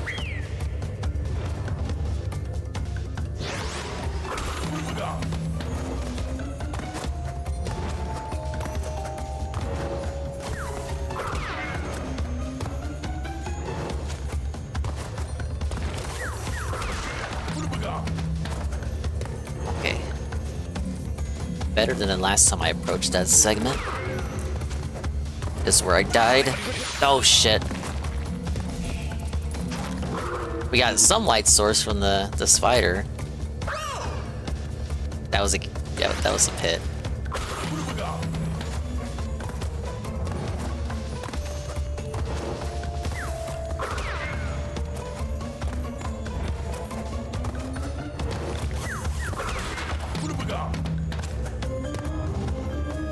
It was the beginner's trap, man. I don't know what to say. I put the controller down. So someone in chat tells me what to do, right? Okay, now you gotta bounce on the fucking spiders. I remember this segment. Yeah. Insane. Case in point. Thank you for the free mask. 8 more boxes to go.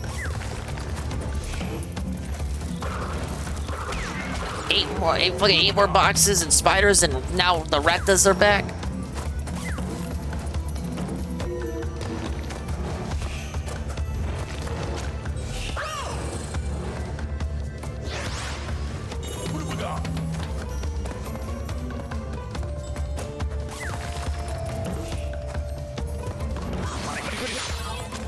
It's good.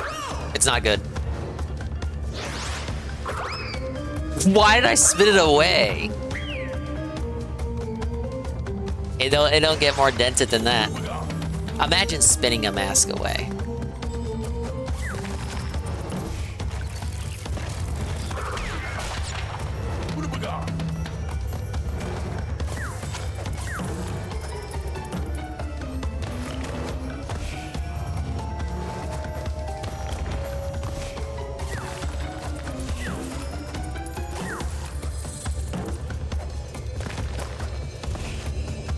Did I miss, like, another fucking section?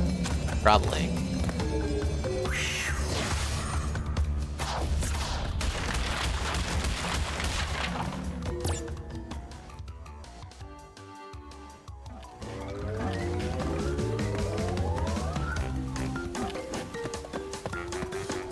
Okay, we got Castle Machinery. Castle Machinery, then Brio. Whoa, look, I got the gem for this. Beautiful. Mwah. But guess what? As cool as that is, I still gotta beat the level properly.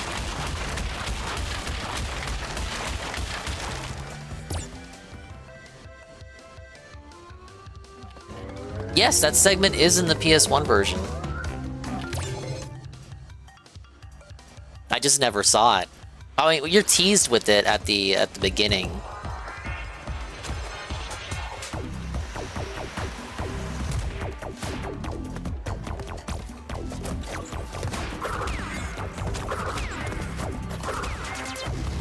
I never got the colored gems growing up. I couldn't do these fucking levels without dying.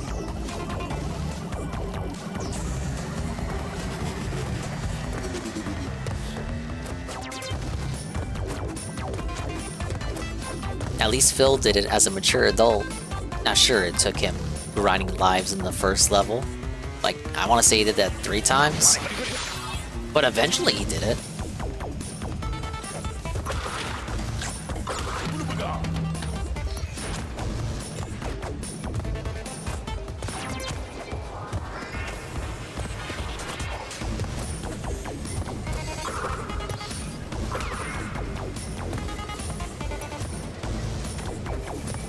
Oh yeah, only 27 boxes. Okay.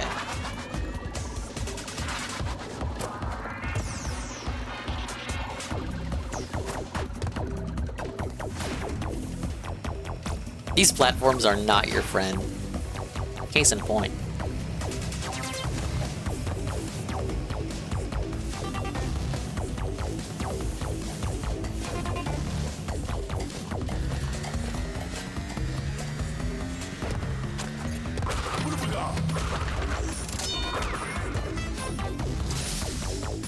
Crash 2 was the worst with that dude in RC chat telling him what to do. I forget his name, but I know who you're talking about.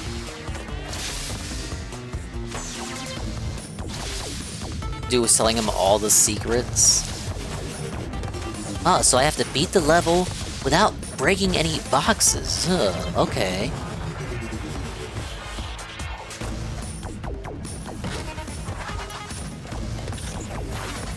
And then he acted like he found that out without reading the chat. He treated all the secrets in the game like that, as though he found it without just reading IRC.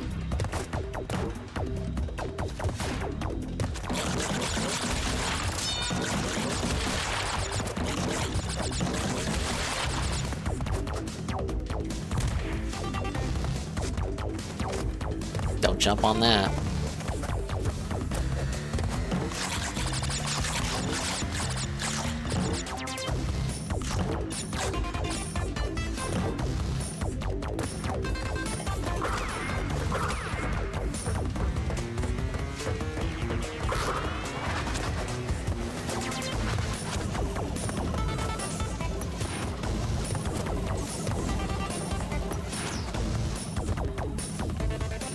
Okay, here's where all those boxes are now. How would I get this without making me wanna die?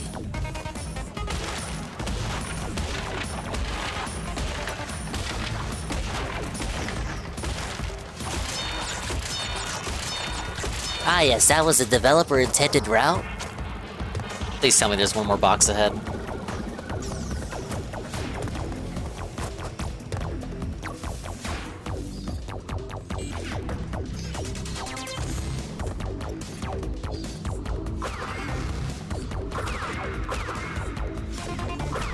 There it is.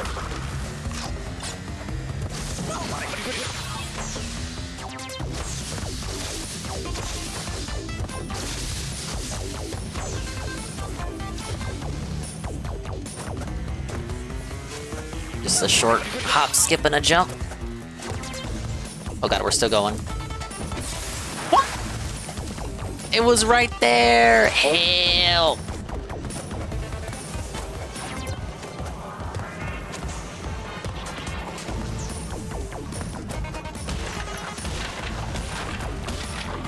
Now look, I gotta do this whole part over again? Fuck this game, man.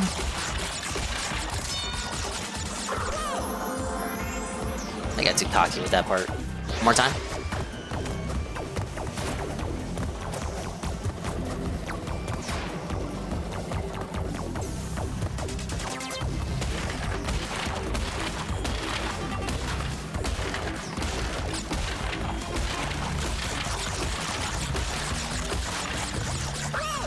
What?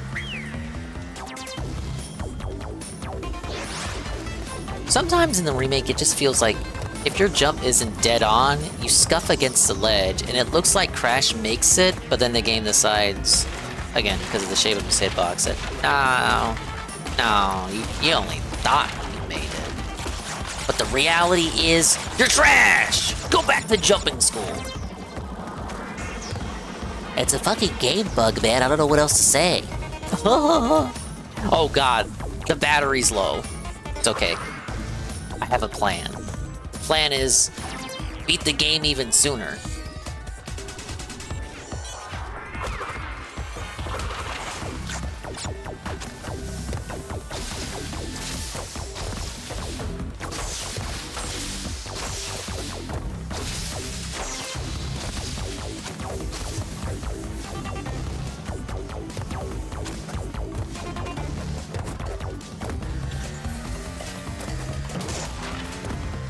I don't know what the hell was going on the last time I was at that part.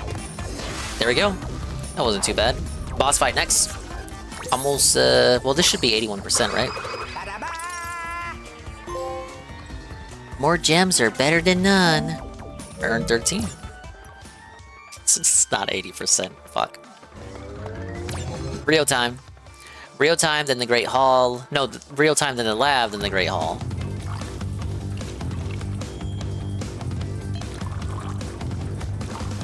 Look at his hit points. This guy's nuts.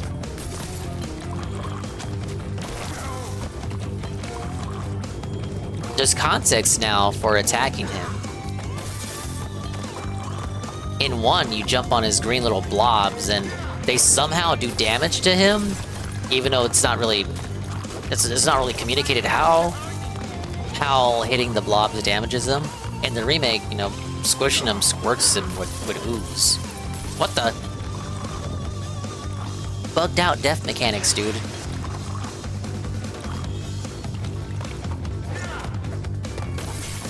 Is the evil alchemist?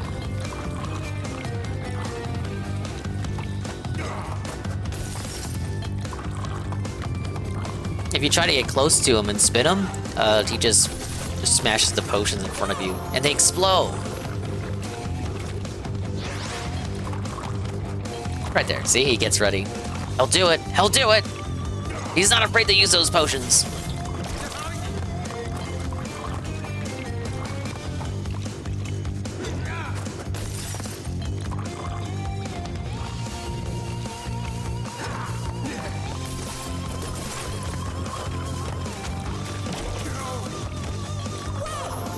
Oh, come on. That was a good jump.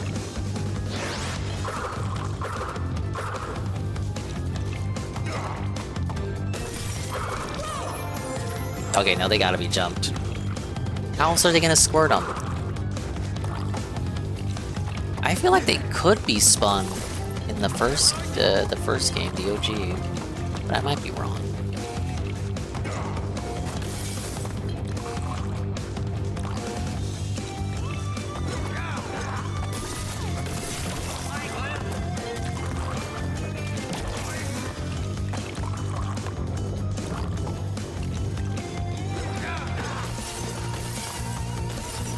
Alright, he tosses 3 now.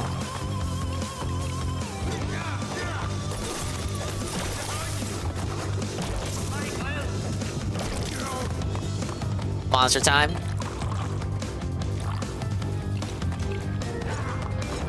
Oh, but first, potions. Now it's monster time.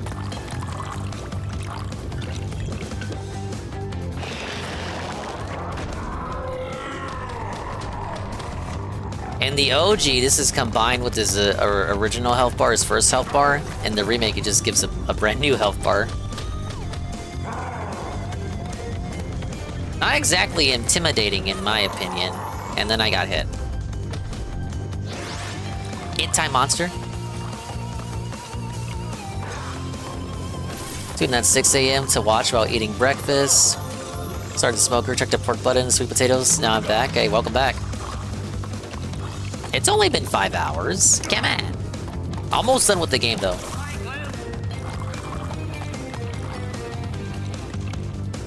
It's a short game.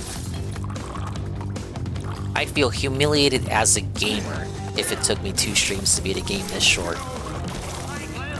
So says the guy that split Slide 1 into 2 streams.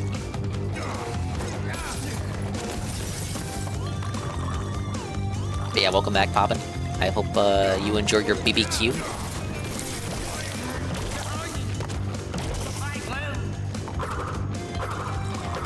When I'm taking a leap out of Bill's book and make it over 10 streams, I just drag it out, brother.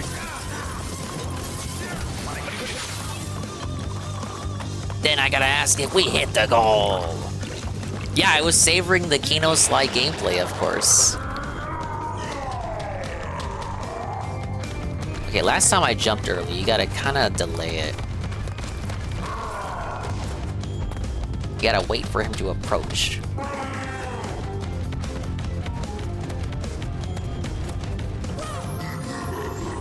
Not like that, though. As a kid, this game felt long as hell. Well, that's the thing with games when you're a kid. First of all, they're hard as fuck.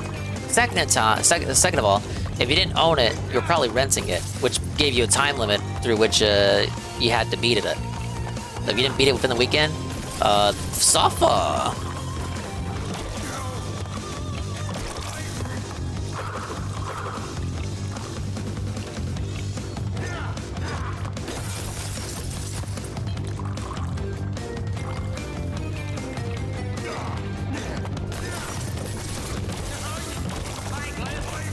Oh, nice combo.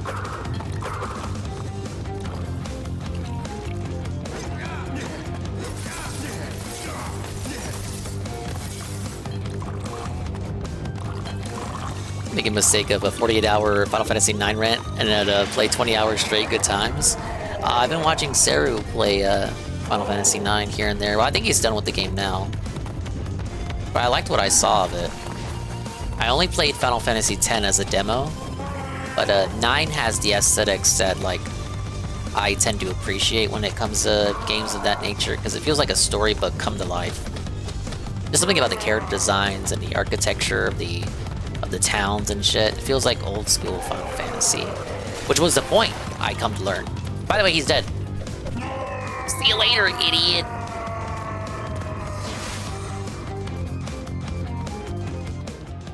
I heard they were gonna remake 9. Suffa mod and Sweenix Suffa. Okay. This is the level that gave DSP much trouble in the past. Let's do it with Coco. Maybe it'll be a Dingus playthrough. Let's talk about it on the podcast. Shut up.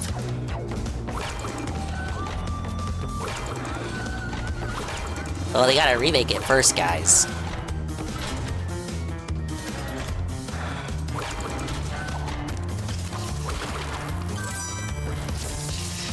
I cannot die even once.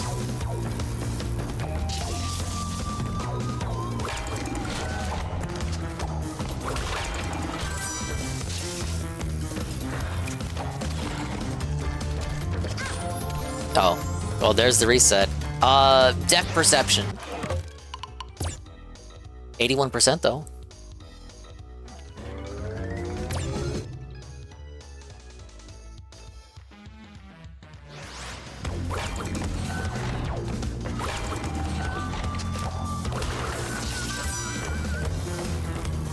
Did a 9 remake with Expedition 33 turn-based mechanics, I'd be all over it.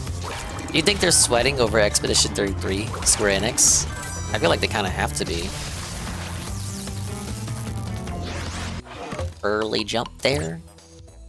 No, not early, late.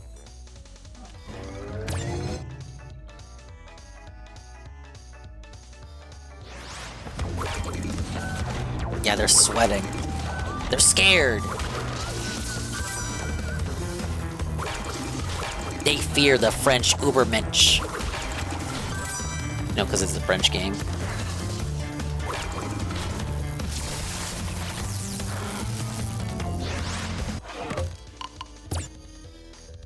How bad could this level be, they said.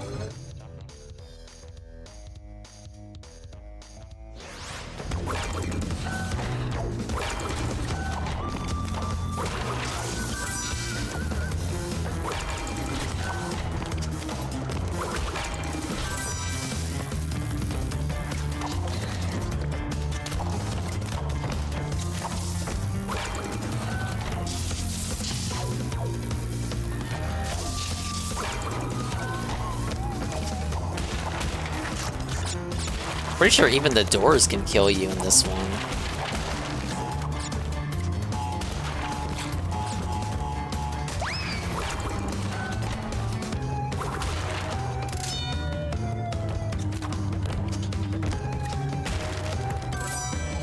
Okay, early bonus round is good.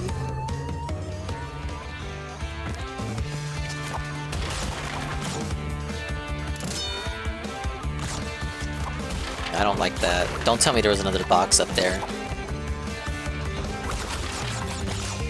There was. Freya is the rat-looking thing. I know that much. You like the rat girl?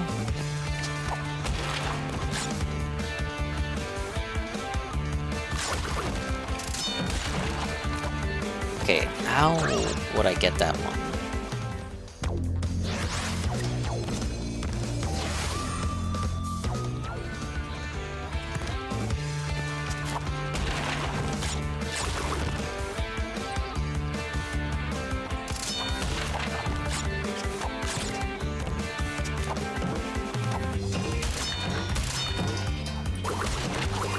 That's crazy. You gotta juke it? Get out of here.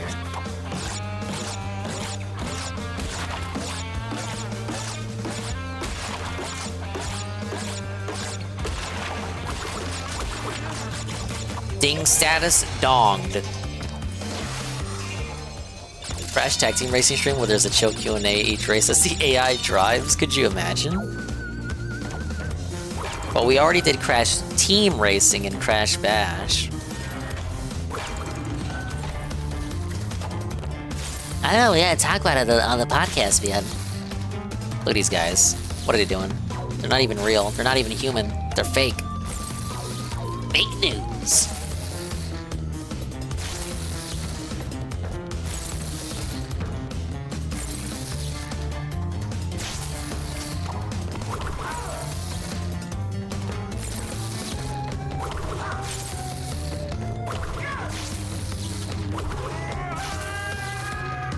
They got rid of the classic stream.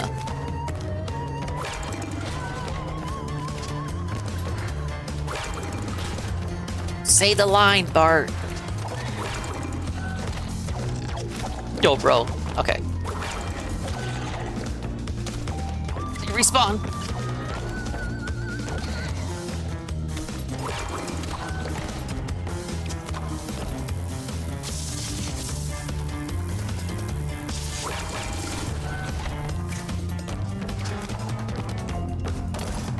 You're not cool. What am I doing? Oh.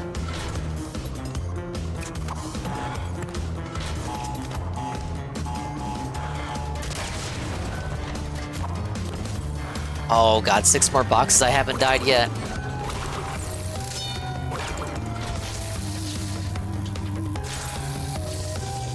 Dude, the fucking... Get out of here, man. The pattern?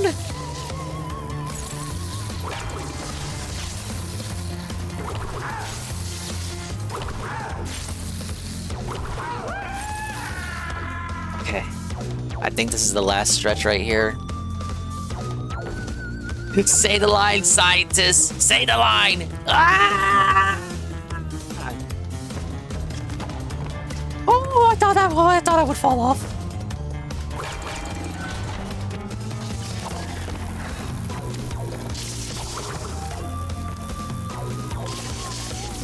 God, I hate how they respawn.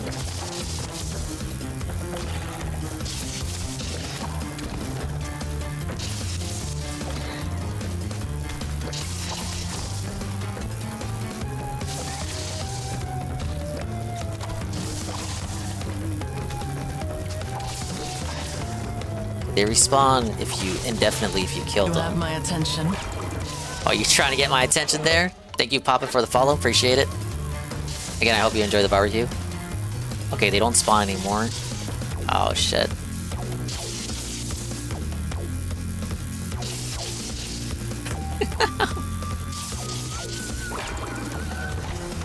Ooh, oh.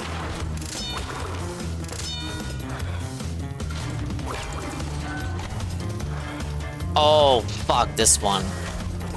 That one right there is on... That floor is on its own timer.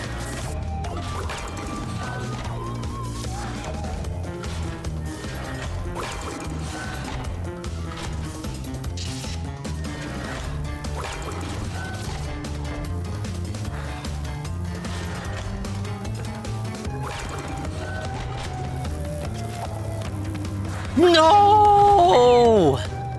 That's it. Shit. Guys, it's supposed to be deathless for that gem.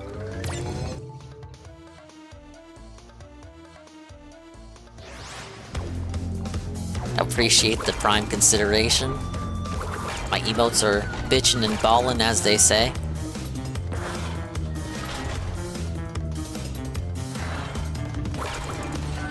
That was the end, too. There's like one more bullshit segment with some TNTs. I remember. There's TNTs at the end that they try to fake you out with.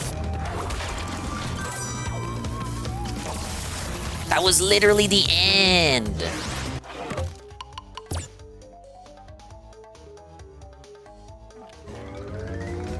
It's probably give you the same as a regular sub as less, the same.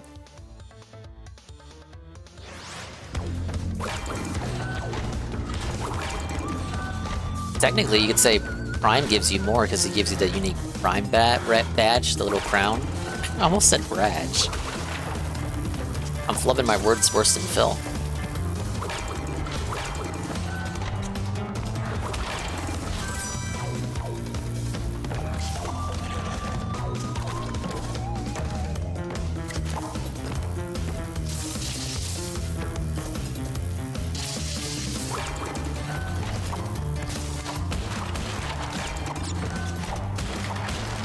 Yeah, see, this is the first beginner's trap. I didn't fall for it on the first go around, but they hide one here to make you think that there's a second one in there, but it ends up being a bomb. A bomb? In retrospect, the early bonus round is kind of a blessing.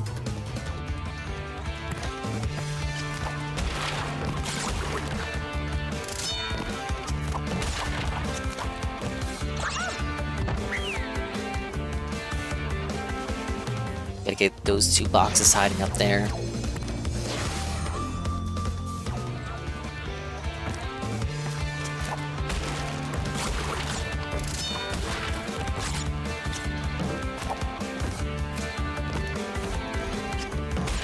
No! Damn, I had that the first time.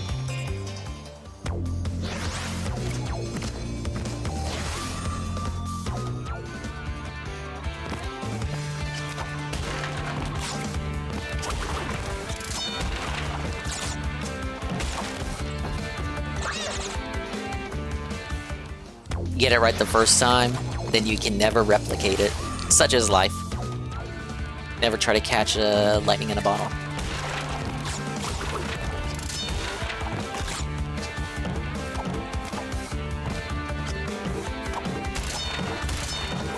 Alright, that's how you do that without losing your mind.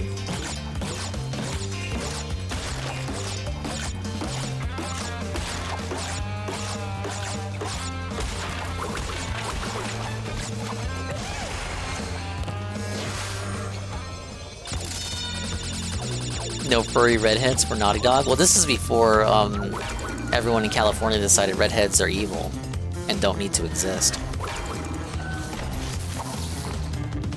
I don't know what they were thinking with that logic.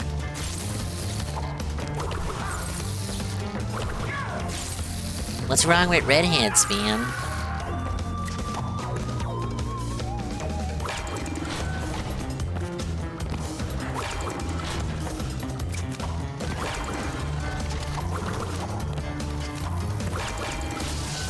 No!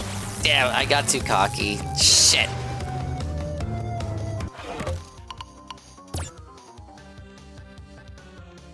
They knew. It's like, yeah, let's make it so that last level, the one that makes you want to off yourself, that's the one where we make it so you, we make that one be the one where no death for the gem.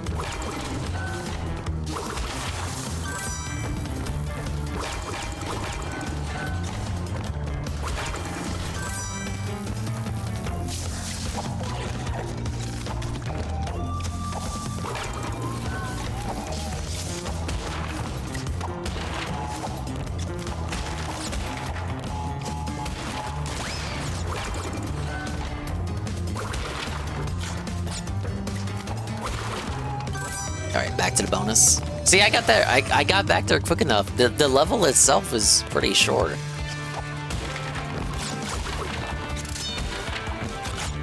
The problem is all the suffering you gotta do on the way up there.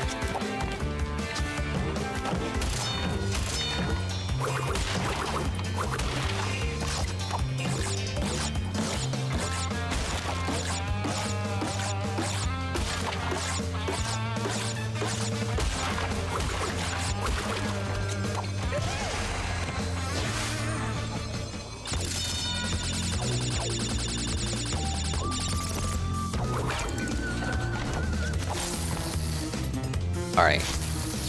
Wait for that pattern.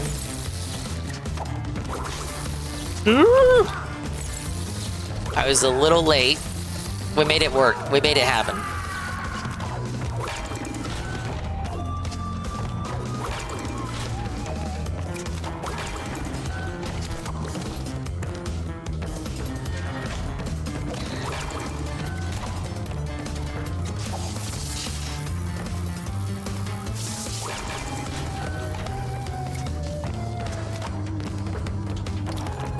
This guy's nothing. Small fries, small potatoes.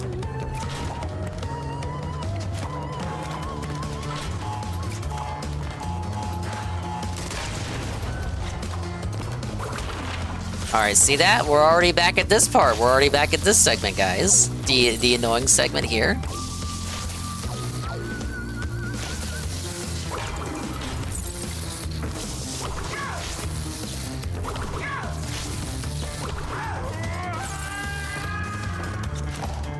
All right, Juzzy, can we hit it?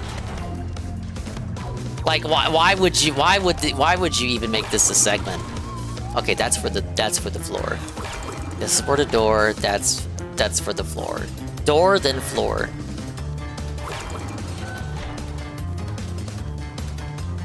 I do have to contend with electricity.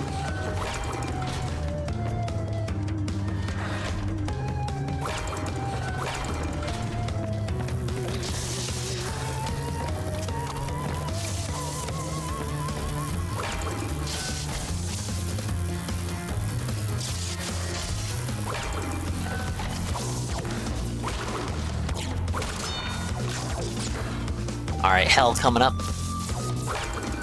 Right here.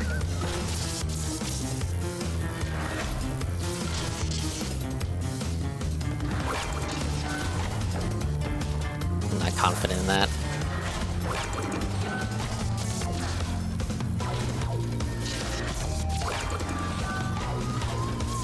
I'm scared!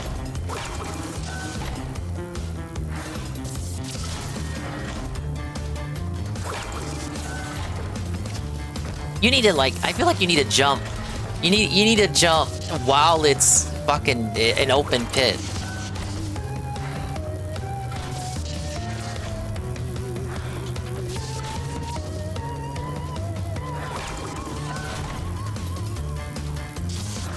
Something like that, but not quite.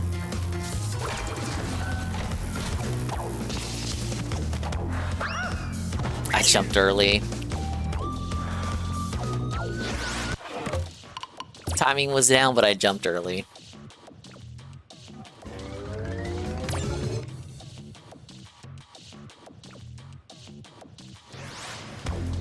But that's the strat. Jump when the floor just isn't active at all. And then you'll land as the floor turns on, and then you get maximum time.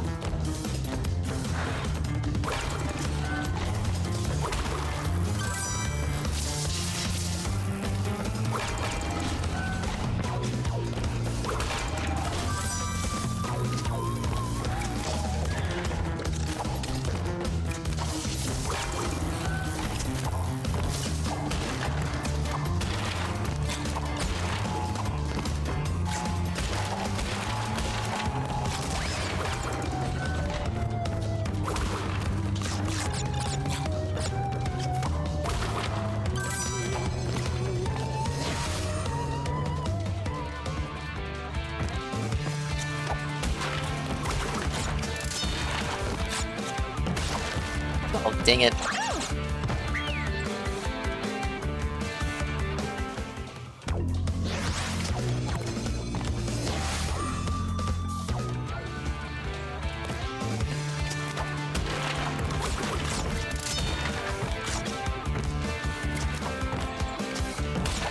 Oh, come on.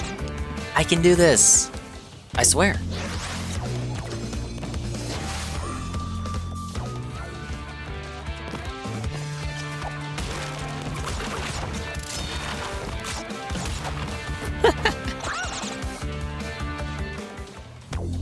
They got an arch jump or something?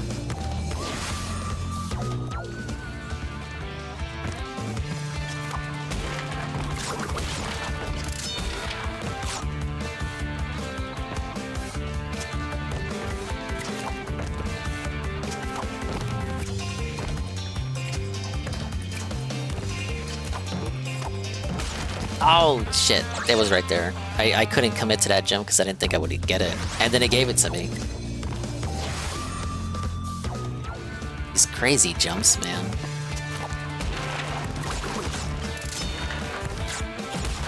No, it happened again.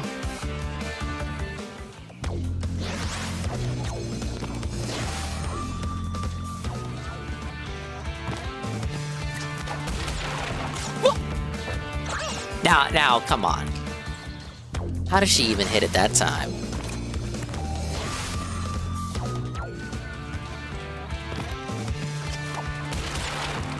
She did it again!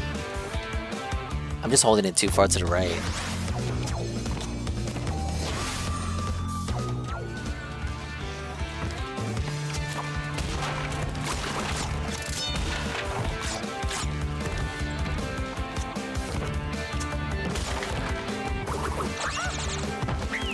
Coco, what are you doing?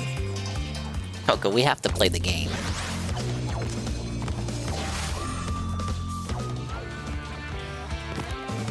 Now's the time to stop messing around, right? That's more like it. Don't fuck up anything else.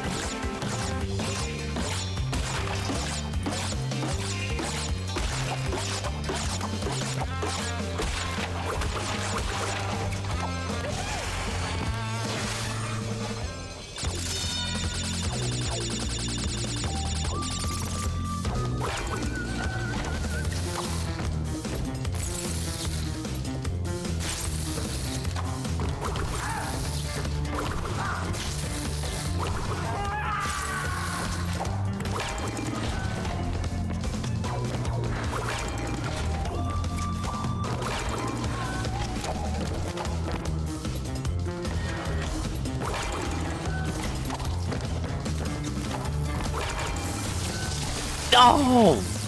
All that for the bonus round just for me to get shocked right there. I think that's where I died last run, too. I'm gonna make it, guys. I'm gonna make it. The boss, the final boss is right there on that big-ass blimp.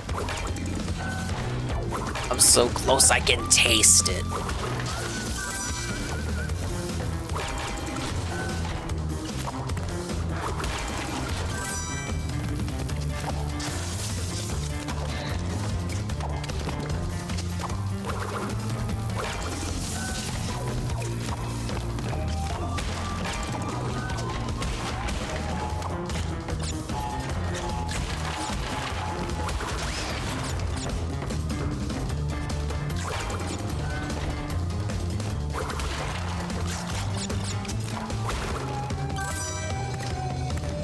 Time to run this back for the dozenth time.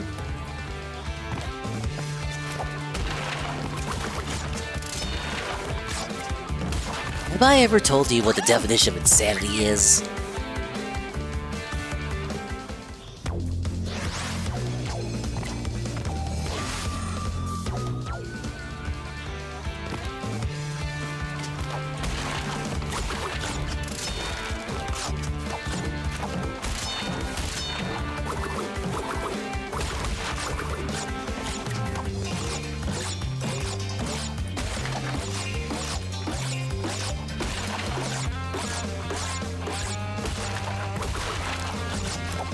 Oh, this is so hard, you guys. I agree.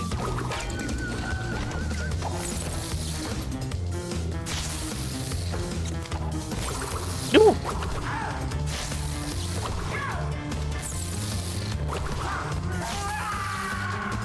Suffer, smartass. Suffer.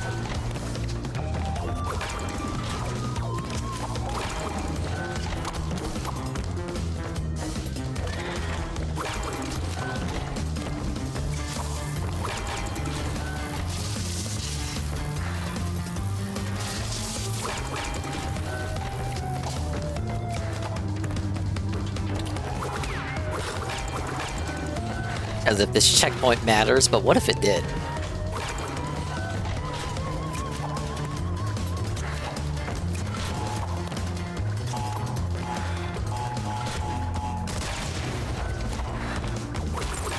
You ever wonder how Cortex navigates his own castle?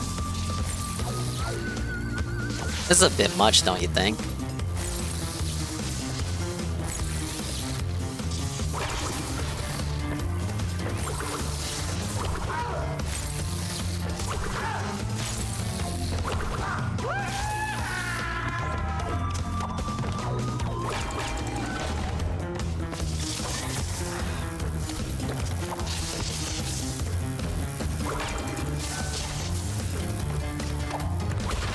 Alright, we're back. Ah, yes, this amazing segment.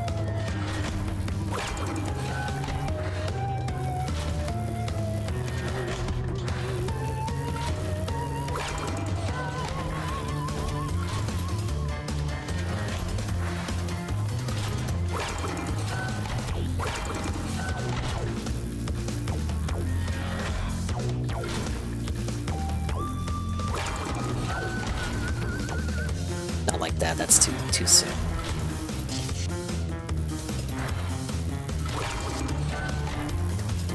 With his big old forehead, Dinger, he's got the knowledge.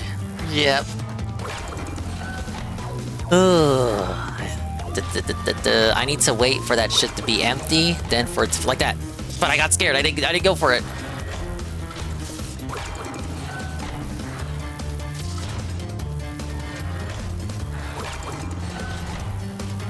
Not like that. Next cycle. Oh, because the shot gates were.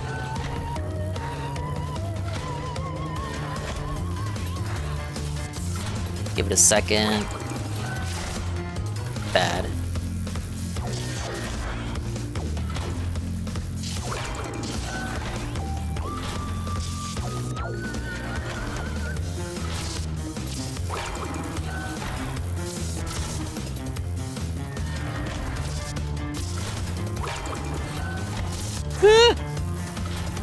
Dude!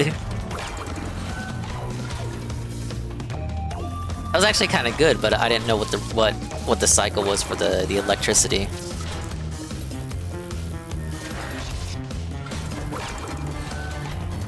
Ah! Oh my god! I can't do it, Jesse! I can't do it, Bean! Bean, I'm too scared, Bean! Bean, I can't do it, Bean! Bean, help me, Bean! I gotta hold my hand through this, Bean. I'm fucking losing it here. How am I supposed to know when the electricity is gonna go off? Like, I know the pattern, but like, fuck, man. I don't want to die, Tevin. Come on, Tevin, you guys. You know this is the level that made DSP fucking lose his lunch.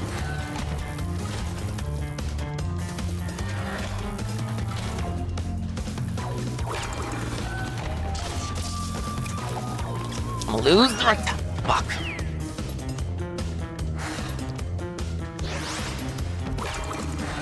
Can I at least see what the timing is for it?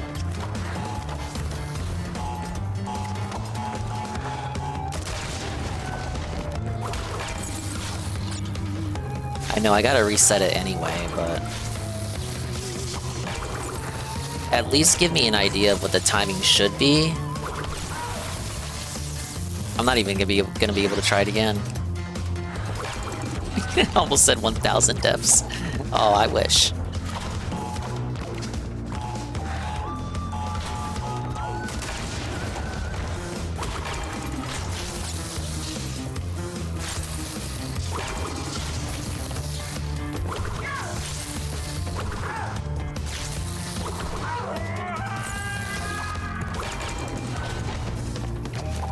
Okay, this is the easy part.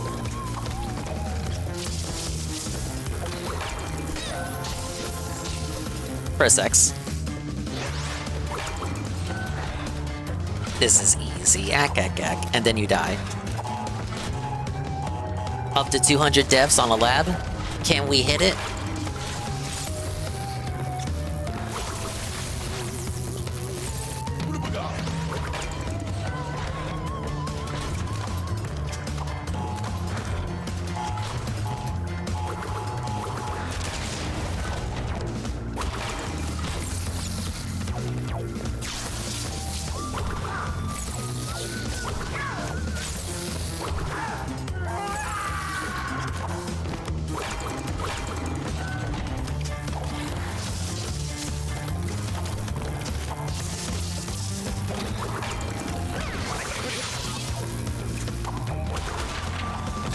Thanks for the mask, but that's really not the problem when you're going up against bottomless pits.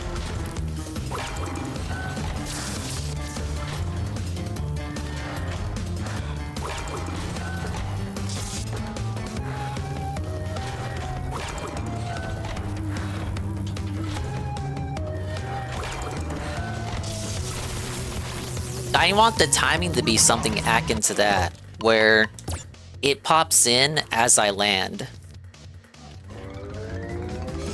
Let's try it with Crash. Fundamentally no difference in playstyle, or physics, or abilities. But maybe Crash is what we need.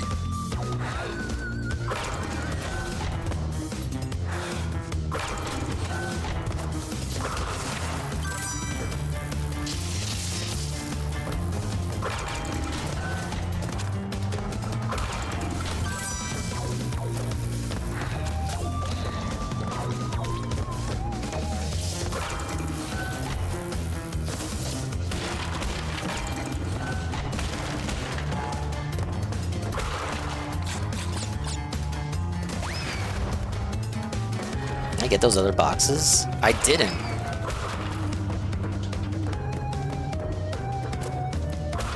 Thank God for backtracking. Get me out.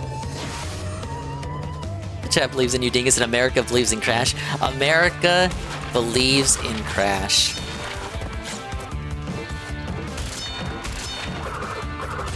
They have so little hopium in stock in their own iconic characters that they're putting their whole weight behind an Australian character.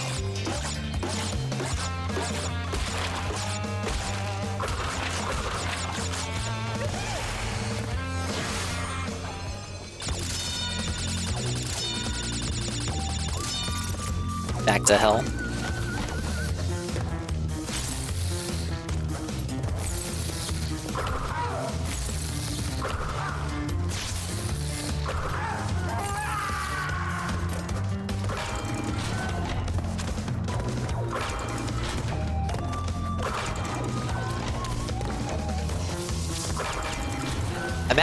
I wouldn't even know where to begin with a time trial for this stage. The one regular scientist in the level, big ups. I mean, regular, he's just tossing potions, not coming at you with shock gloves. That was close.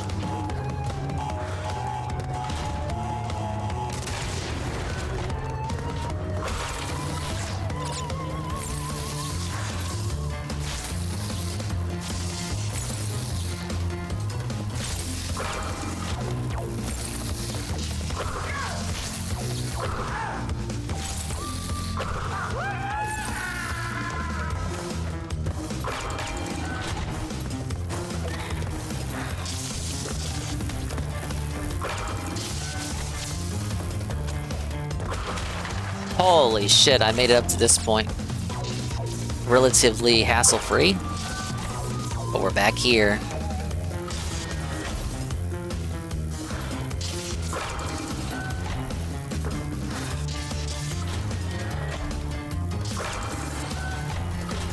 Okay, go, go, go, go, go, go, go! Got it. Oh man, could you imagine if I died right there?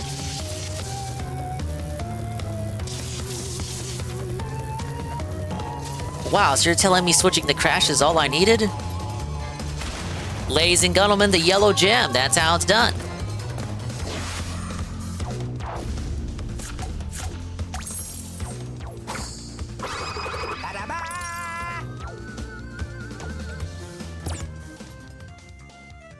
Pretty cool, pretty cool. This unlocks the Great Hall, which proceeds to unlock the final boss. The secret ending can be collected here once you collect all the gems.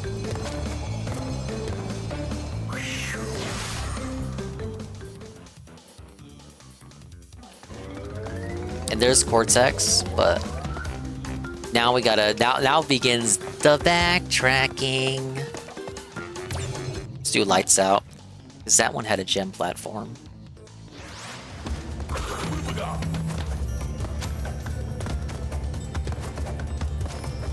The future can be changed. Wow, Tiger, thank you. The 100 bits, thank you for the support. Ah, yes, the attendance, the engagement, and the support.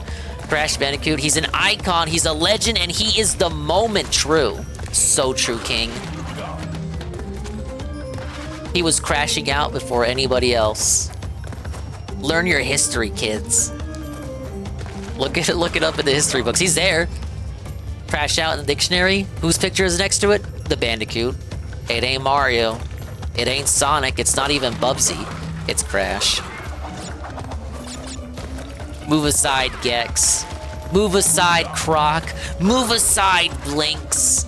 Remember Blinks?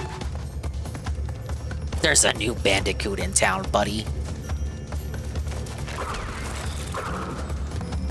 Now, this is the last level I have to do without any deaths, so the suffering shouldn't be that bad from here on out. This level wasn't too bad, aside from this part. There's a neat little portrait of Cortex coming up, right there.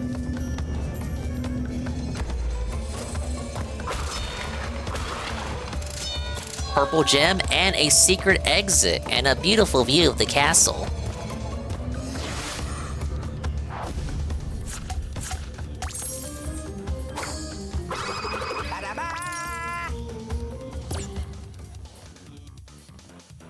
I love Blinks' demo at the store. You don't remember Blinks, Goki? Blinks, the time sweeper. He's the cat. The cat with the time thing. He's all about time. Alright, we can start backtracking to get gems that we couldn't get before. Of which there were many.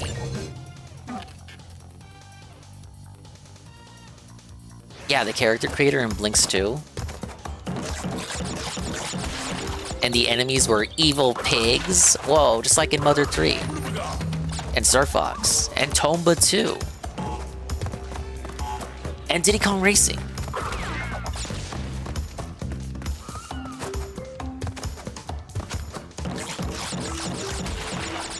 You didn't know they made a Blinks 2? That's okay. Most people don't even know they made a Blinks 1.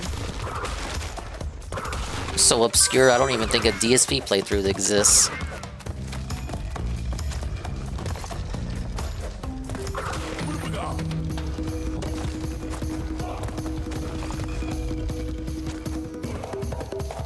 Oh, Phil should boot up Voodoo Vince. They remastered it. Secret area. Literally just for 3 boxes. Pretty neat.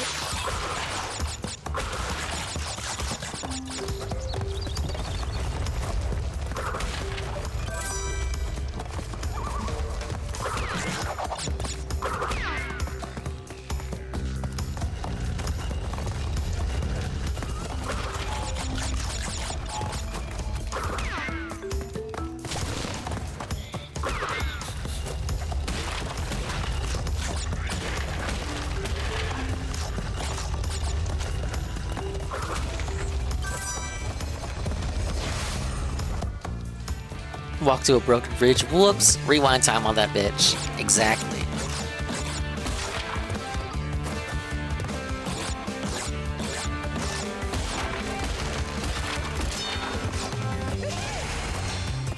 Maybe Blinks is better off dead, though. If they brought him back, they would just make him woke!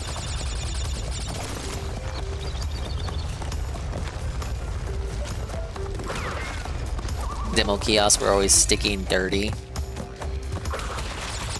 Well, it's kind of how, like, that shit was made to be played. So it goes. Gem collected. The ones at my Target weren't too bad.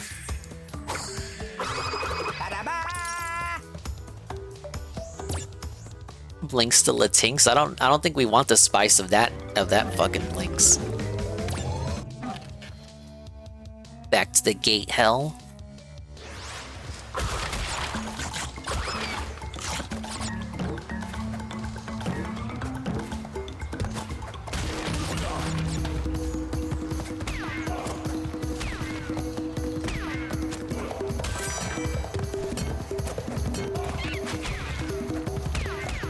Man, remember when I was at this part with no deaths? Oh, memories of like 5 hours ago.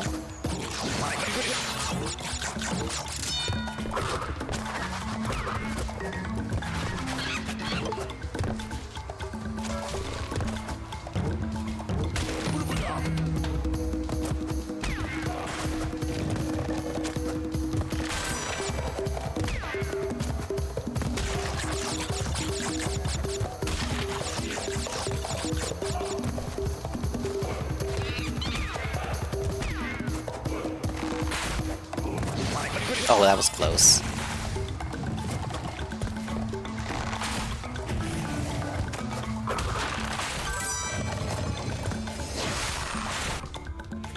Who's Dingus? Dingus? Dingus is a sensation you get when you sit on your leg. When you sit cross-legged on your leg for too long.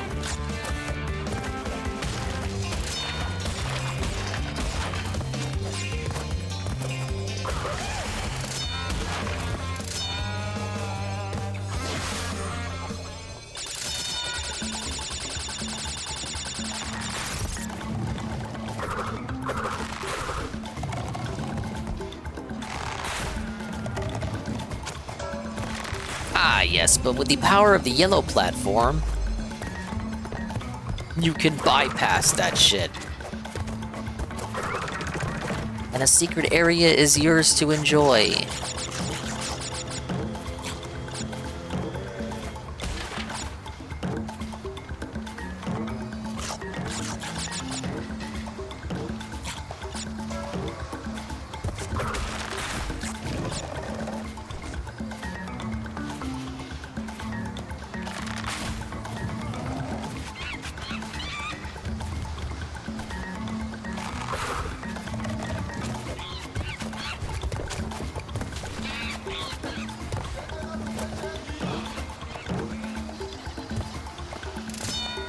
What's back here? Just alive? Just alive.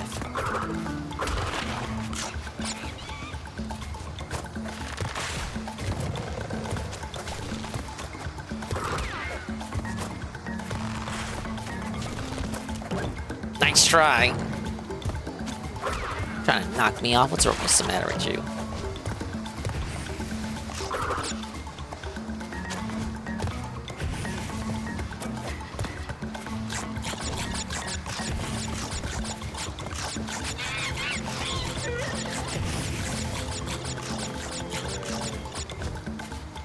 See, the issue with going this way is that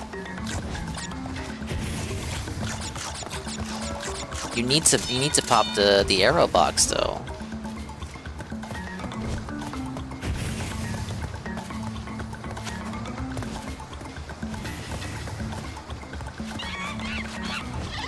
It's almost like it's taunting you.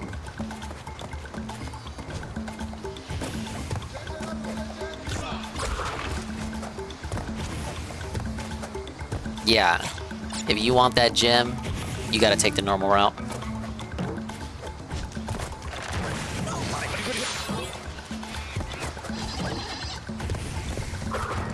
No!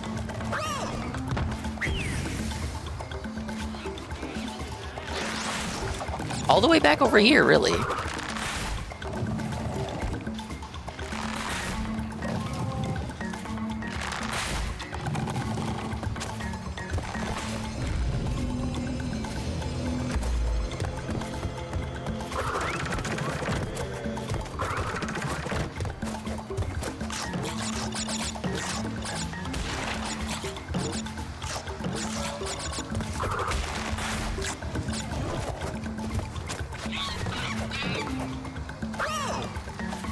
Whoops. That turtle got fucking belted, bud.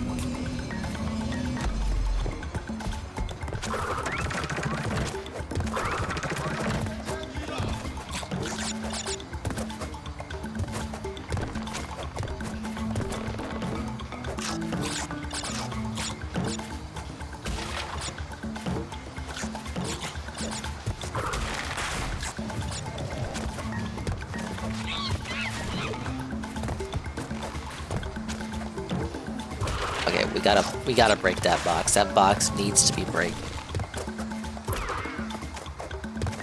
So does this other arrow box? Oh god. This one right here. This one's gotta be broken. 3 more. 3 more heckin' boxes.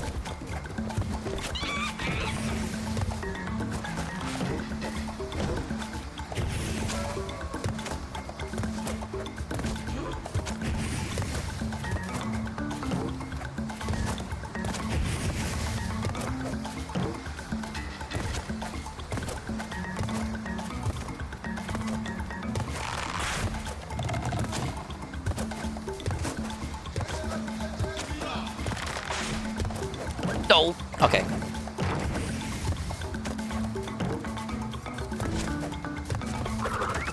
Alright, give me these last boxes already. Enough of your games.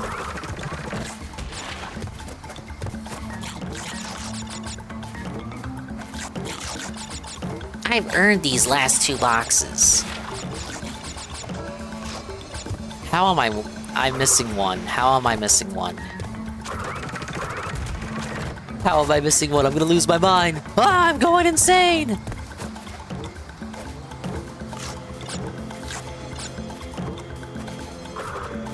It is not in the fog.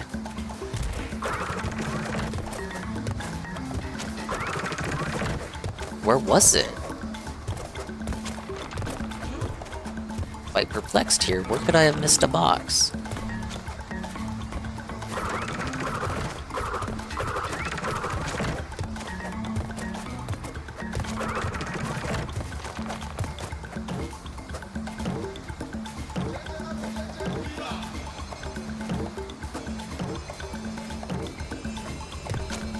Oh, dang it.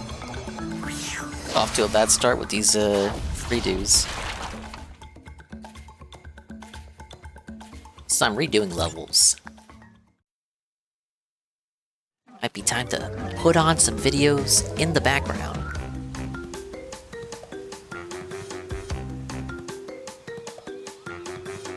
Is this actually the beginning of the Arlo struggle? I could start right now. While everyone's asleep, so there's not as many people suffering it. You know what? Yeah, why not? He's got a few annoying things that that he wants to talk to us about.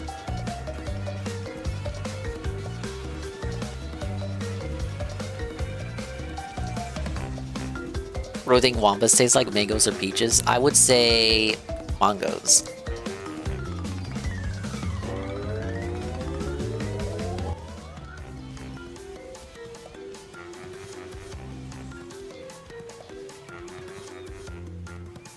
So Nintendo. This is entitled Nintendo is Watching. It's about Nintendo's new privacy policy. These are all backlogged videos from I don't even know how long ago. The oldest one is like 3 weeks ago. Has updated its privacy policy to account for game chat, because very soon they will be selling a new system with a camera accessory with the intention that most people will purchase this camera and use it for game chat. It will capture images of their faces and audio of their voices. Oh, really? I didn't know it would do that, They've Arlo. kind of had to address this, and they've said some stuff in this here privacy policy that's got people feeling a little bit nervous.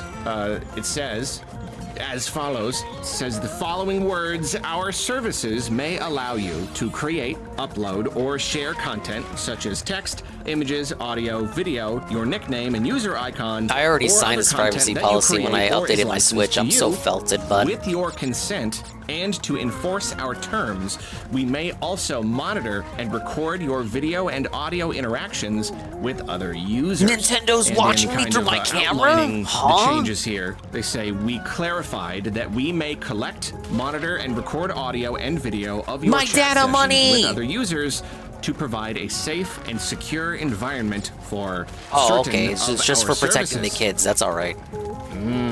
Collect my data. Yeah. Harvest away. Yeah, that sounds the way that it sounds like it sounds. That's basically Nintendo saying we reserve the right to record you.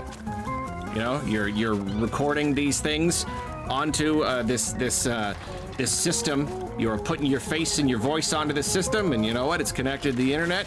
If you're talking with other people, it's definitely connected to the internet. It's all being processed through a Nintendo server.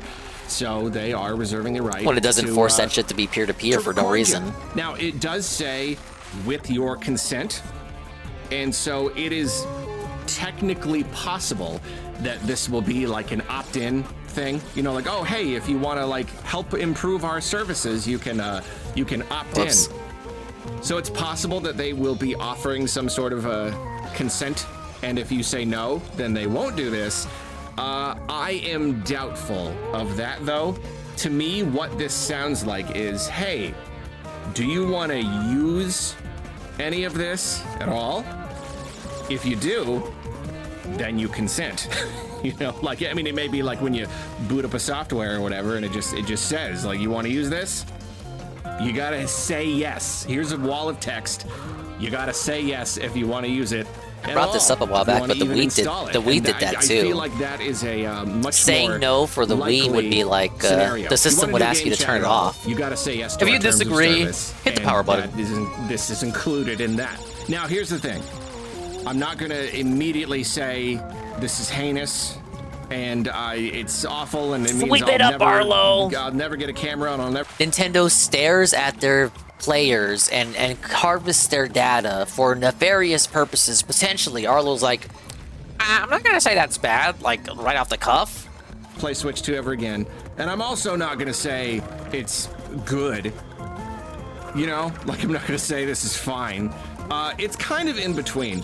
The problem with this is that Sweep you it up, often Arlo. get clauses like this, and they're not usually as bad of a thing as they sound like. Sometimes you have to include clauses Clean up like on this aisle, Arlo. just to make the service itself work at all.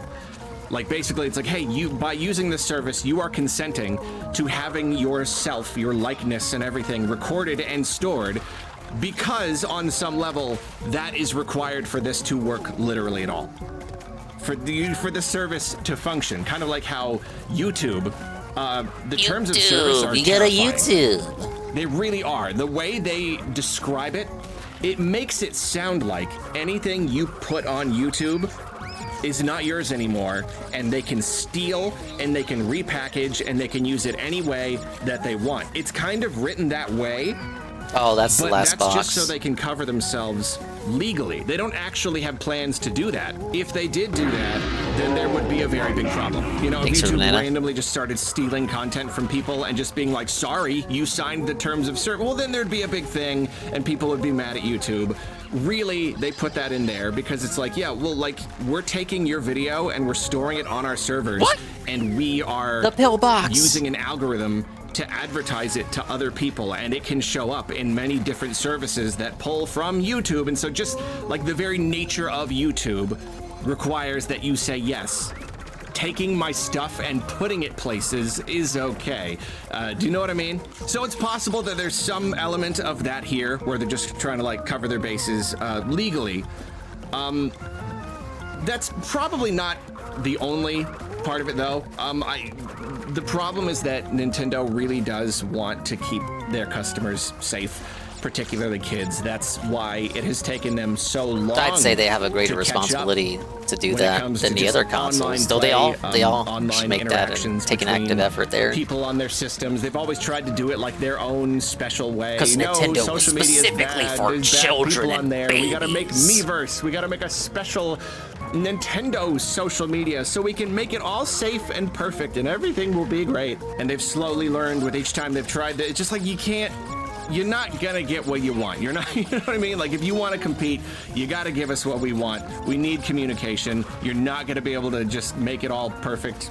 Fairy pixie land, everything is wonderful candy. Nobody ever says a bad word and nobody ever has to see a picture of something that they don't want to see. Like, it's just kind of the way that it goes. And I feel like at this point, they're like, all right, we get it.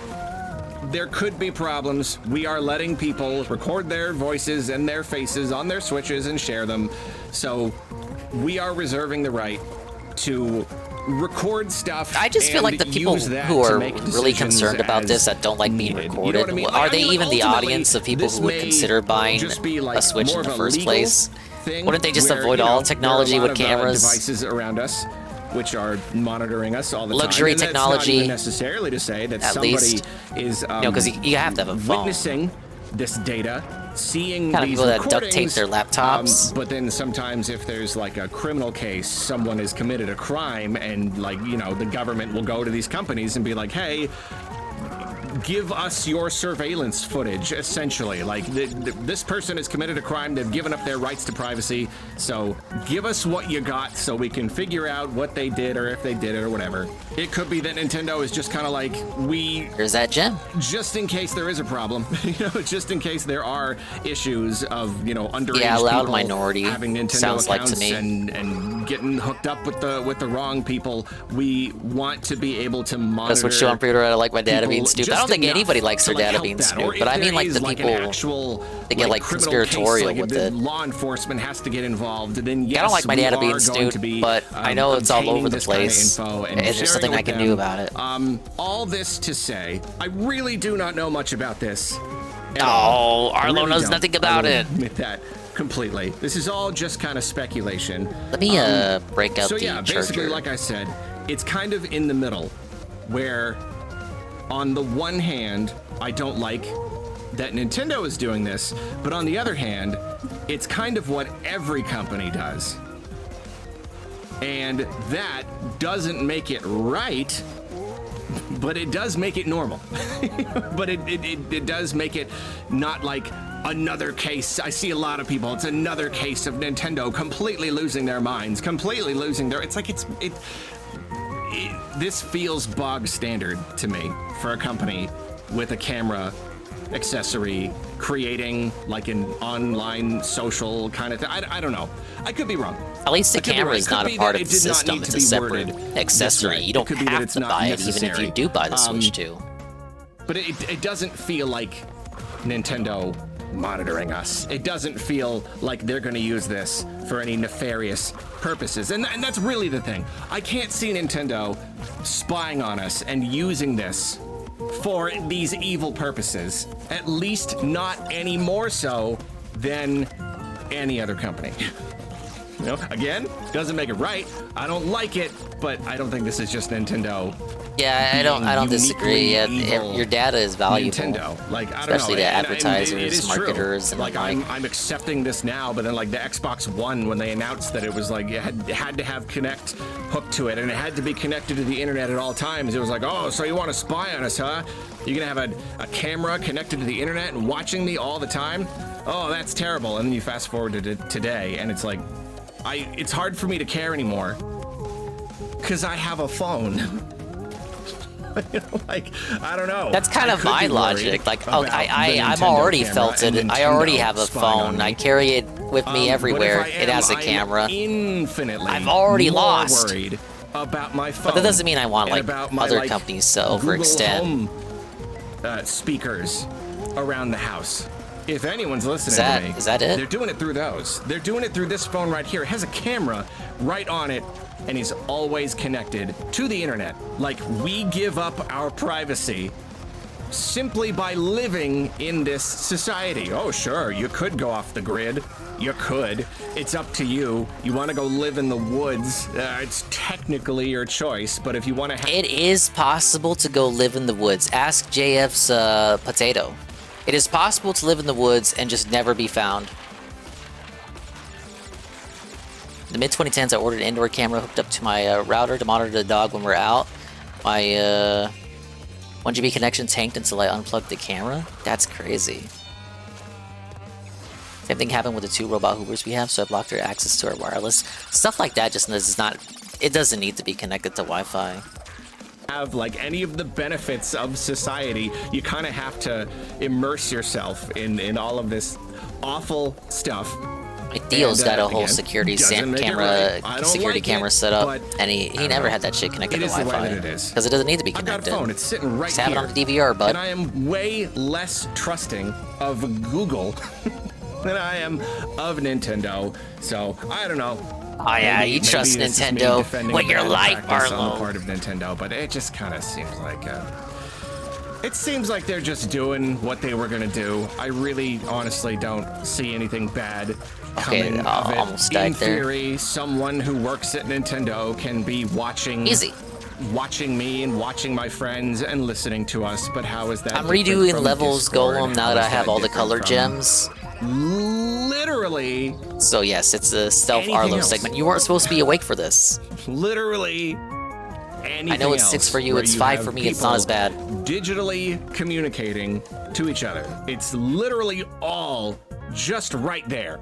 It's just sitting there. Whoever owns that platform, they have access to it. And there's like some platforms they'll say like, no, we encrypt your data. Like, yeah, maybe, maybe you do. You know, I mean, Well, it's they gotta wouldn't hit your lie, server Arlo, would they? Before it Are they becomes liable for that encrypted, legally? right? You just, like, If they look at lie? it before you encrypt, I'm gonna look at these photos and then I'm gonna encrypt them. I don't know. Whatever.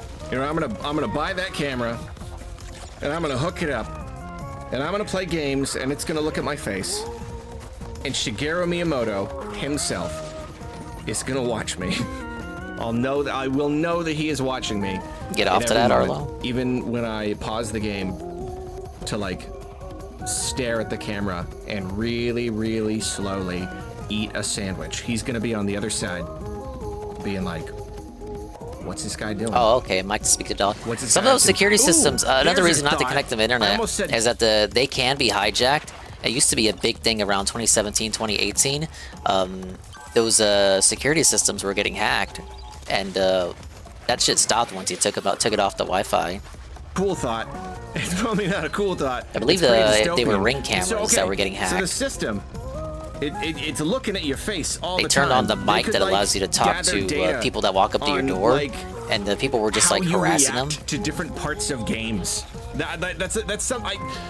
Yeah, that feels very dystopian, but I could somehow see it. If it's not already happening on, like, the phone. You know, like, you're playing the latest Mario game, and, like, they get to, like, see your emotions in real time and, like, gather data of, like, what parts of games people like the most and what causes them frustration and what causes them to, like, keep trying even though a thing is hard. Like, you could gather so much, like, psychological data. I spun away the by icon. observing a person as they play a game.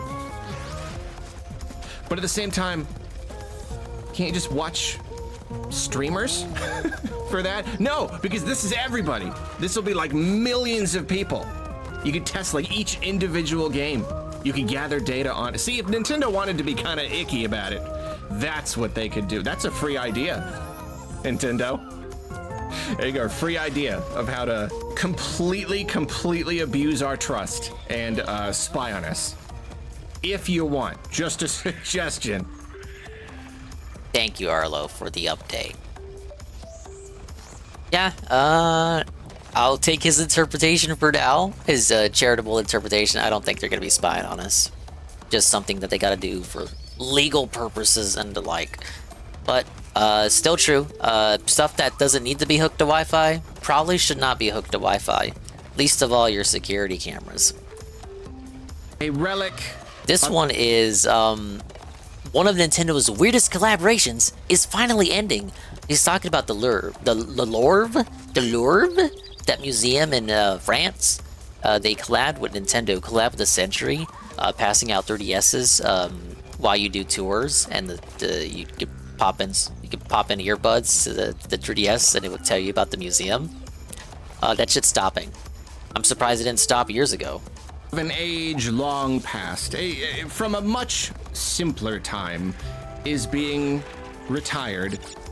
And I think the most surprising thing here is that it did not retire sooner.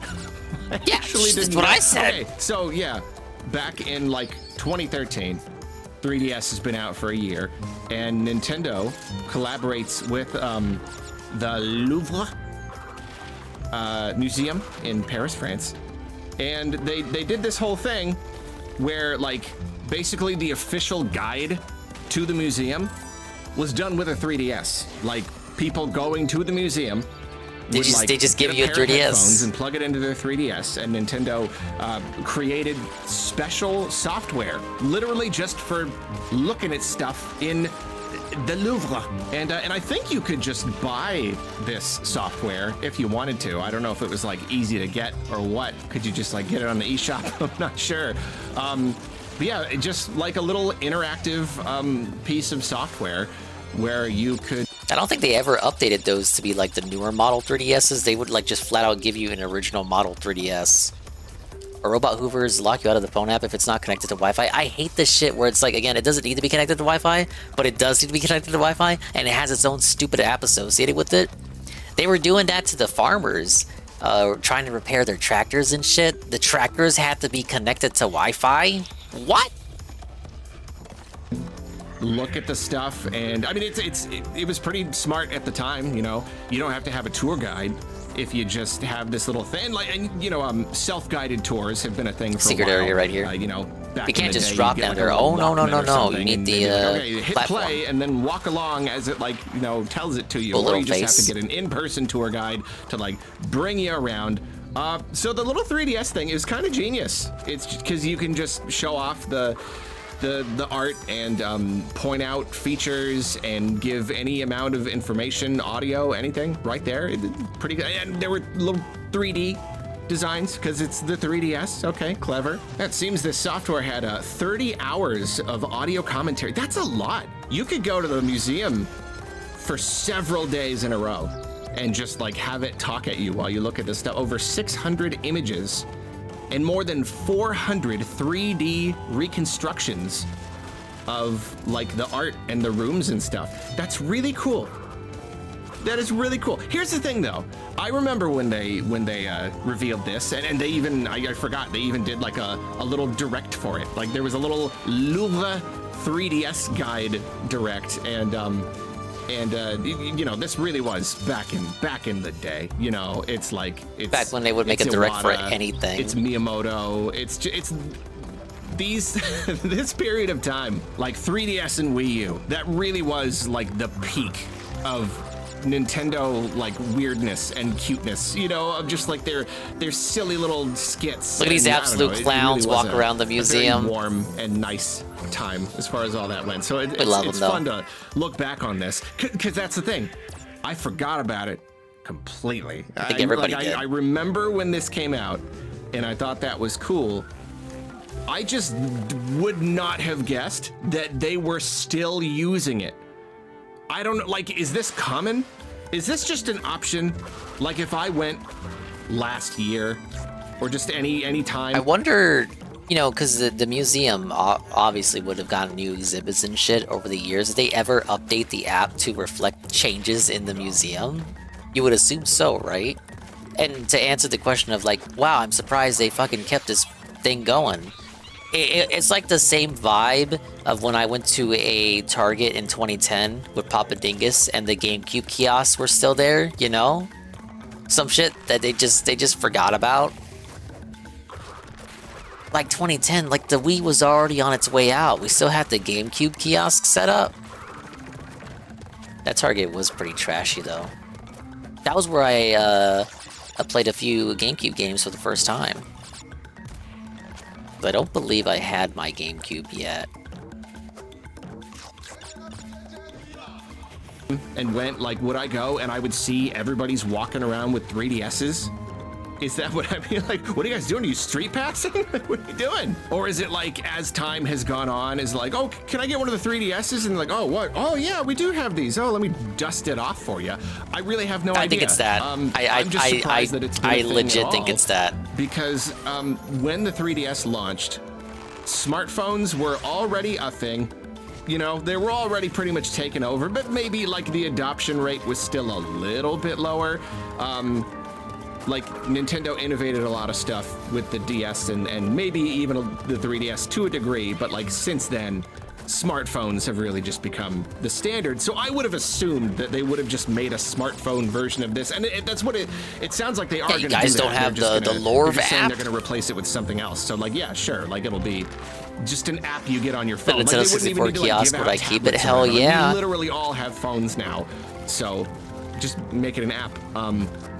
Yeah, I'm just really surprised it took them until 2025 to do it, to replace the Nintendo thing. I don't know, maybe they were just really proud of the work, you know? Maybe they're like, I don't know, we put so much work into it. We did so much.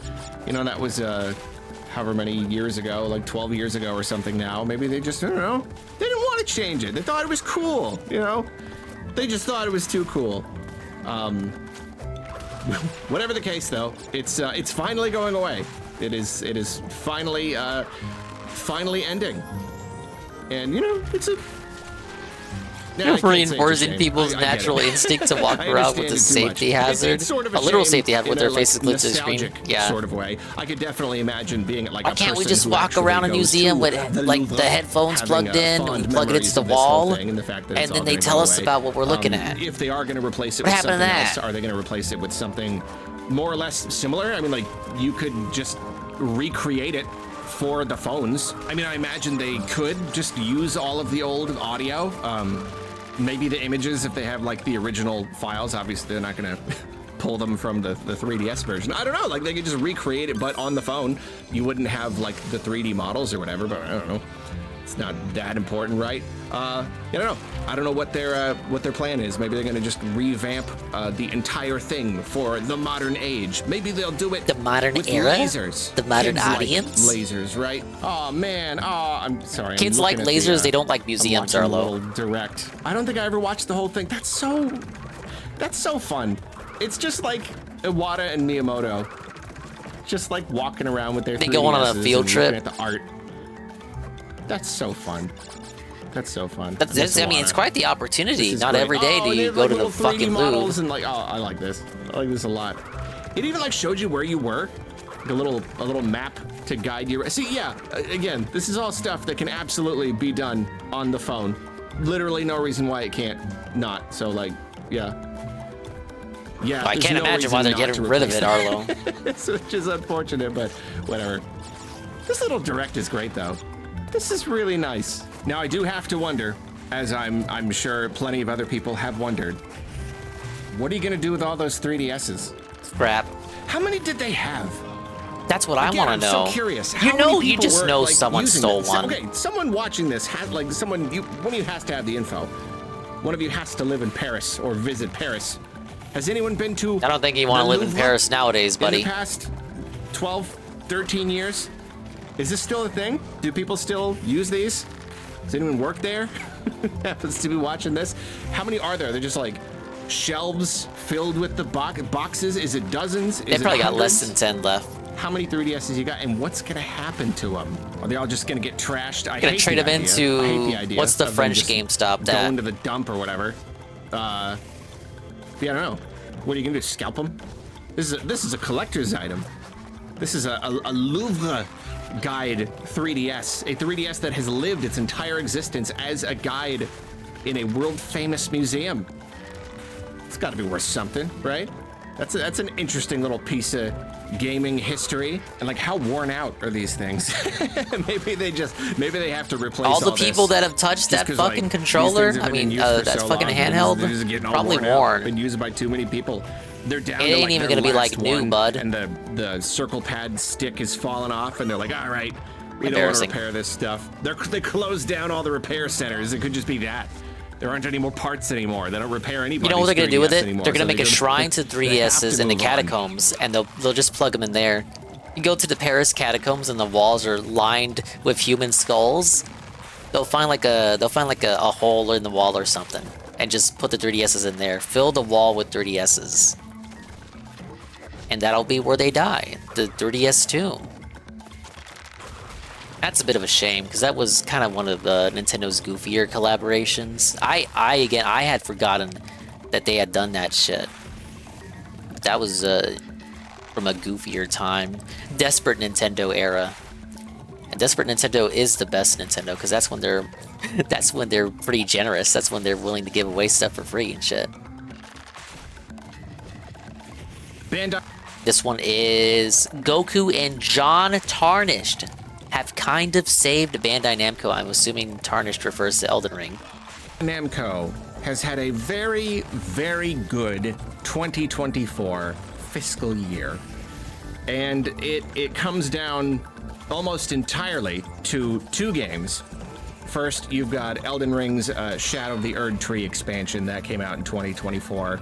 And, obviously, Elden Ring, I just did a video. They announced that it sold the Dragon Ball game, 30 Sparking Zero? million units. And so I can only imagine that they've sold a pretty good number of units of Shadow of the Erd Tree as well. And that DLC was pretty expensive for DLC.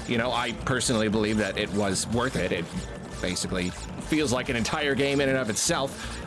So it was pretty pricey. So I imagine that they made a pretty good amount of profit on selling that. I don't know what the exact numbers look like, but if Elden Ring has sold 30 million copies, then even a percentage of that is like a ton. Even like, I don't know, 1 out of 3 people bought the DLC. Okay, well, that's 10 million copies. That's an absolute ton times $40 or whatever. So yeah, it came down to that. And then also Dragon Ball Sparkling Zero. That has been it's a Sparking, real not success Sparkling. story. You know, I don't really Arlo's a follow fake all of fan. the Dragon Ball releases Success over story, the but years. every DBZ this fan one that is bought it really- hated it. It's really caught on. Apparently, it's the fastest selling Dragon Ball game like ever. Maybe with anime which normies, is, the which is anime crazy. dense. Let's see, He's it dented. sold 5.4 million units so far. So, like, you know, it's not 30 million, but 30 million is like an anomaly. You know, 5.4 million for a Dragon Ball game is still pretty darn good. That's got to be still some pretty good profit for Bandai Namco, and yeah, this has seen pretty good profits for the company. Here's the thing. The headline. Yoki, I thought you clickbait hated that part. game. Year on year. I thought the like, fans versus hated last Sparking year, Zero. Bandai Namco, their profit has increased by nearly 1,000%. It's greed. 1,995%. Did I? I thought you did. So Maybe just a I single imagined it. hair away from 1,000% increase in profit. Now, to be completely fair, this is because this was a particularly good year, and last year was a particularly bad year for Bandai Namco. Like DSP many was right. There companies, really were they no have games attempted last year. to break into the live service market. Arlo they broke off confirms. a chunk of their company. They started a whole entire Bandai Namco online branch, like, you know, obviously dedicated just to online games. A big push for live service games. It's that everybody's doing it. Yeah, it's what they did to Tekken 8. I saw the Tekken 8 shit.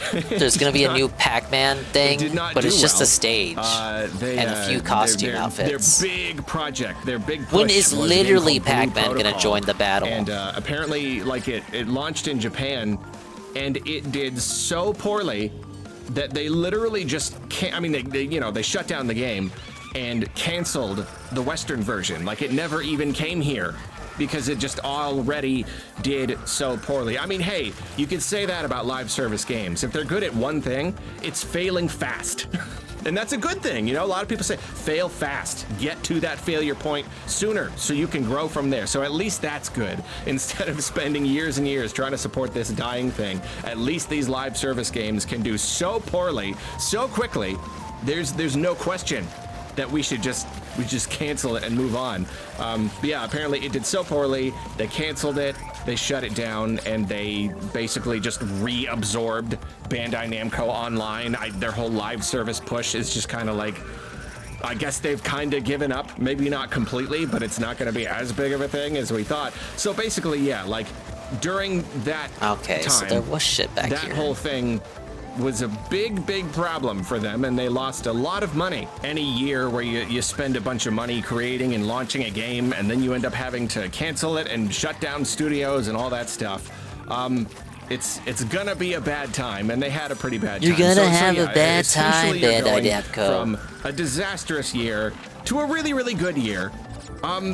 So it's not exactly like, oh, you know, 1,000% growth. Like, that's not typical, and it's highly doubtful that they're going to be able to maintain that. They're not going to grow by 1,000% again next year. 10 or this year or FromSoft whatever. games a year to maintain they might that. not even be able to maintain the same level of profits depending on what they publish. I imagine they're probably publishing Night Rain, right? Elden Ring Night Rain. So that's going to be pretty good. I don't know what else they have on the calendar.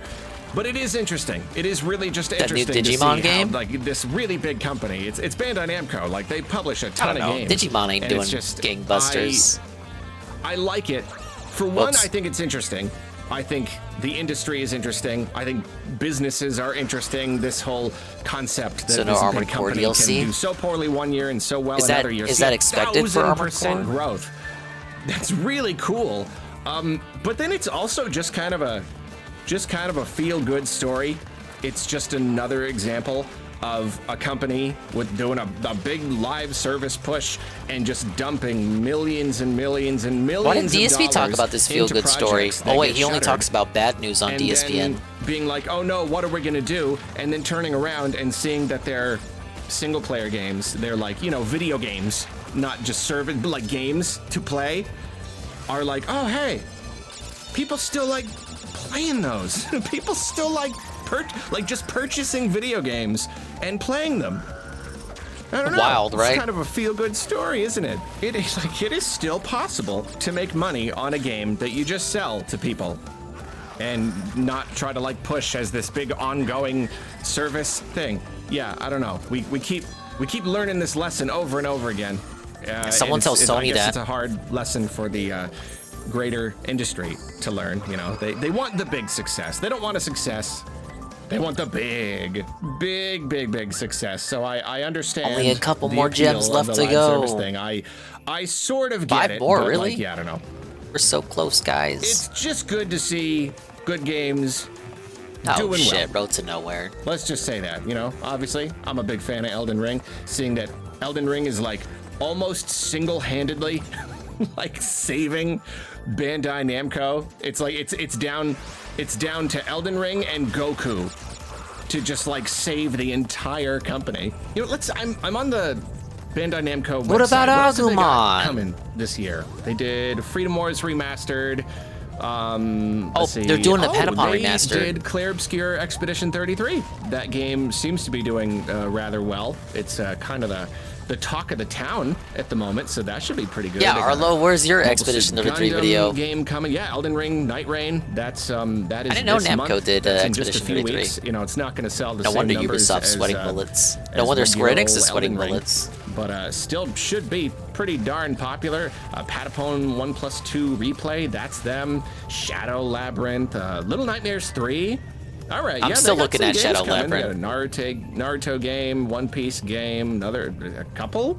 No, never mind. I accidentally Dark Souls 3. Oh, that's coming out this year. No, their sorting system is a little weird. But yeah, that's a pretty darn good chunk of games. That's a good handful of games that should do decently well. Yeah, I really do think Night Rain is probably going to be a pretty okay success. So yeah, it ain't going to be another 1000% growth, but things are, I don't know, looking pretty okay for them. Why does he says he's hyped for Night Rain, but then said, oh, the one on Switch 2, the Dusk Bloods, whatever the fuck. He was like, oh, I'm not hyped for that because it's multiplayer only. But he's excited for Night Rain? You're a hypocrite. This one is Saintly EA refuses to raise game prices for now. See, this is a suck off EA video? What the? I think I've lost respect, even more respect for Arlo. We are so beyond fortunate that in this industry, as sick with corruption as it is, yeah, big ups EA. there are still I need to some hear the full companies story. who are Did they looking out for us. specifically refuse? We are so that they fortunate. actually verbally say we refuse to raise our games up to 80. If they said that, I can kind of give them a big ups, but I need to hear that straight up. No weasel wording, please. That there are some giant gaming corporations. The problem is as EA has no saintly games.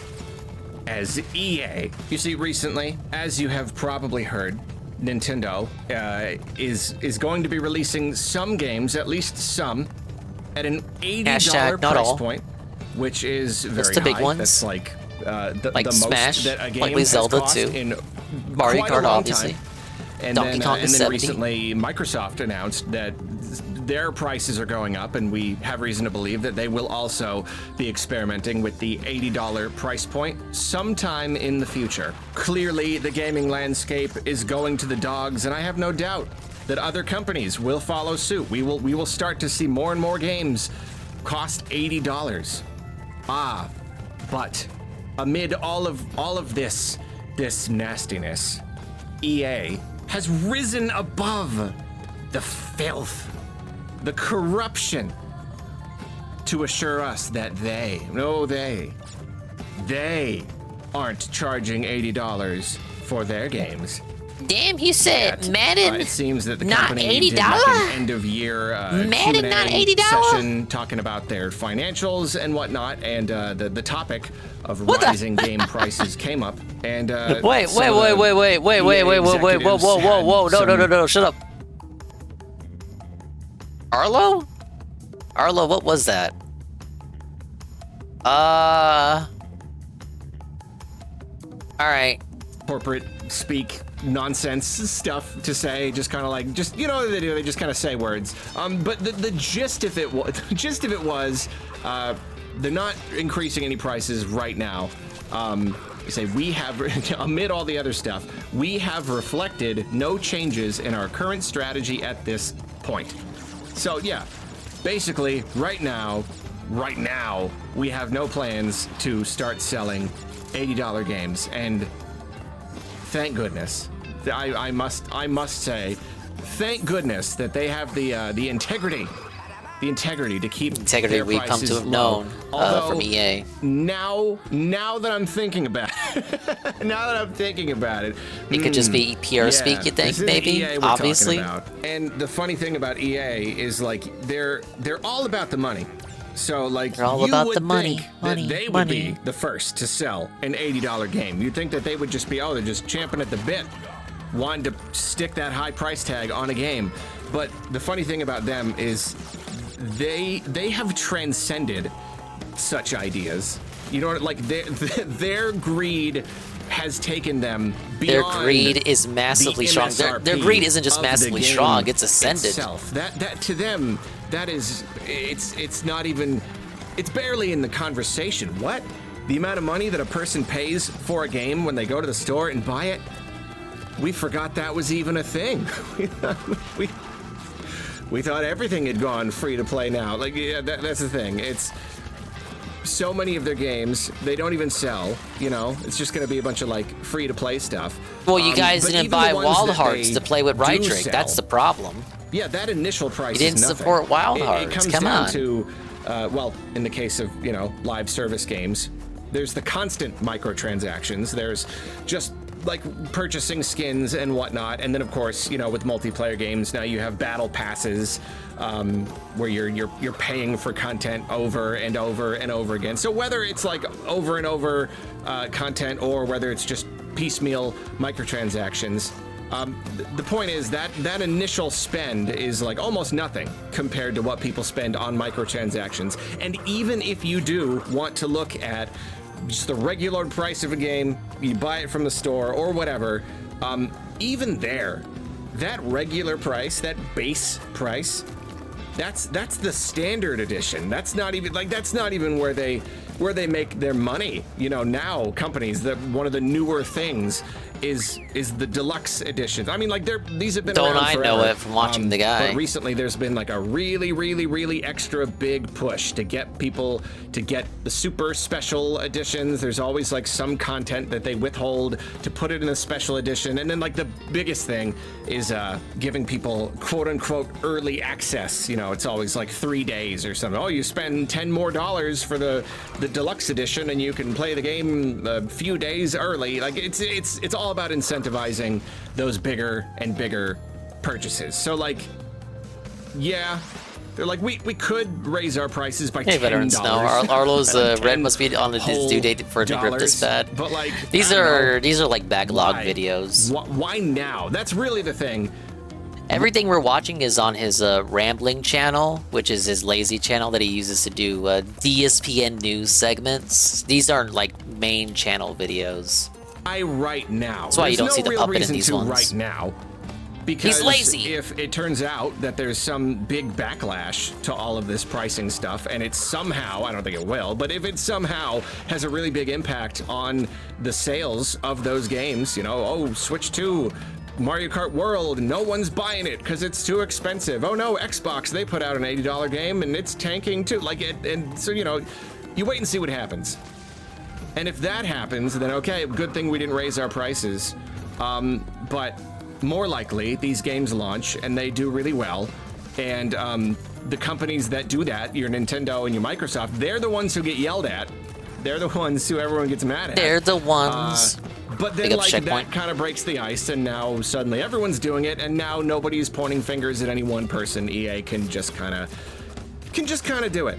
And as usual, like, these games get planned really far in advance. Often games are announced, and you can even pre-order them, and there's like a set MSRP pretty long before launch, and everything is in flux right now. Unless it's a Nintendo game. So it's just like, yeah, of course, just say there are no immediate plans to change your strategy. Yeah, perception why moment. would you? Yeah, as we talked about in the video a couple days ago. That's the thing when it comes to like games by EA. He makes a good point. The reason why EA is comfortable, and like they're doing this for PR speak for brownie points from the gamers. The reason why EA is so comfortable with saying, "Oh, we won't do $80 fucking games," is because their games go on sale almost immediately. So you can find like the newest Madden, like it launches at what, 70 on the PS5 Series X. Like a month you'll have it for like the first sale would be down to $40. And then if it's not that, their games are just straight up free to play. It's almost disingenuous. Oh, we'll never raise up the price to $80. Well, your games aren't worth shit to begin with. It's fake brownie point clutching. You know, when Xbox announced that they were raising their prices, it's just kind of weird because it's like, why would you make any decisions right now? The whole economic situation, we don't know how it's going to shake out. The tariff thing? Say it. You don't have to decide Say like, the what tariff you're going to start thing. pricing your games at for the rest of the entire generation. Stop this. And Stop you can this. take it like on a game-by-game basis. Every new game that you announce, you get to make that decision. So, like, sure, like, just avoid the bad PR and say, right now, I got a lot of we have no special plans. editions Because, from like, the I don't know, Switch and why 3DS days. Not that they're, like, against bad PR, you know, companies like this. What was it? This week, the very same company laid off like 300 people or something. So they don't care that much. They don't care that much about people getting mad at them. They are pretty like brazenly, openly evil in most cases. But I don't know. At least in this case, you can just kind of prevent like one kerfuffle, one little media storm where there's a day and all the articles are about how you're raising prices. Everyone's talking about. It's too easy to avoid. To just be non-committal. To just be like, we have no current plans, and now I sound like a hero because I'm saying no, we're not gonna raise our prices because it really just doesn't matter at all to us. And then of course, at any time in the future, they can just change their mind. Yeah. It's literally only been a day. That's the thing. If they say they're not going to do it now, it doesn't mean they can't ever or won't ever do it in the future. They said no. We said it wasn't currently in the plan, and then we woke up today, and we had a new plan. Now the games are $80. But I don't know. You know, maybe I'm wrong. Am I missing too? Maybe I'm What are being we a little doing? bit too cynical. Maybe I should give EA Oh, wait. some credit. What am I doing? Red platform. With all the microtransactions and cosmetics and battle passes and all the loot boxes in the past. What do you want me to do? And all the special editions and all that stuff. Maybe those executives, maybe they just went, you know what? I think we've made enough money. And they're all just looking around and they're just like, you know, I've been feeling that too. I think we've got enough. So let's not raise that price. Let's save our customers that $10. It's the least we could do. Let's start giving back. I think that's gonna happen. No, Arlo, I don't think that's gonna happen. Cute idea though. I don't think EA had that kind of revelation. Now I think he's just straight up clickbaiting in this one because I didn't see DSP cover this. I didn't see anybody else mention it. And none of the circles that I frequent bring this up. Arlo says in this video title, an unflattering first look at the first ever Xbox handheld. What? Where the fuck was this in DSPN news? Arlo is clickbaiting. This ain't real. I think it goes without saying that Xbox's whole hardware their whole strategy is Game Pass. Is a little baffling at the moment. No, it's just Game Pass. Hard to tell precisely the point where what they don't are even care doing if you have an and Xbox. what Just they get Game Pass. want. Because in many ways, it really just feels like they're dropping out of the console war. Like they're just declaring defeat, and they're just kind of stopping. boxes They are are back there. consistently de-emphasizing the importance of their own dedicated hardware. They're starting to put more and more games on. Well, first of all, other 'cause nobody buys an systems. They just Xbox. announced a Gears of War game is going to eventually hit PlayStation. Like that's crazy. Like it's crazy. It's like Nintendo putting Zelda on PlayStation. It's nuts. And so yeah, on the hardware side, it's strange because they're trying to, they had their whole like, this is an Xbox campaign. Basically, they're trying to say like, look, the hardware itself doesn't even matter. Just play our games. Play the games that we make, or play any old game that's on Game Pass. And you can get Game Pass on your PC. You don't even need an Xbox. You can get Game Pass on all sorts of stuff. Game Don't Pass even on your bother PC, with Game the Pass on your box phone, Game Pass with on the your X cloud. on it. But then, on the other hand, they are continuing to make boxes with X's on them, and we keep getting rumors about like the next ones. And so now there's this whole handheld thing. The idea of them creating after all these years, Watch it be there's like always a- been like the idea. Oh well, Like a Nintendo was PlayStation all about Portal handhelds, tier and then disaster. Sony tried to make some handhelds, and that didn't work. Like what about Xander? Xbox? I mean, this is a conversation that goes back decades.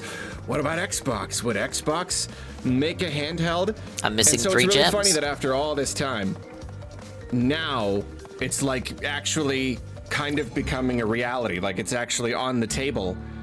When it seems, I mean, kind of simultaneously, like on the one hand, it seems less necessary than ever, but then at the same time, it's a little bit easier than ever because handheld PCs have really just kind of become a thing. The Switch hit the scene and it was a big success, and since then we've had Steam Deck, handheld PCs, just the technology just kind of got there. Mobile tech.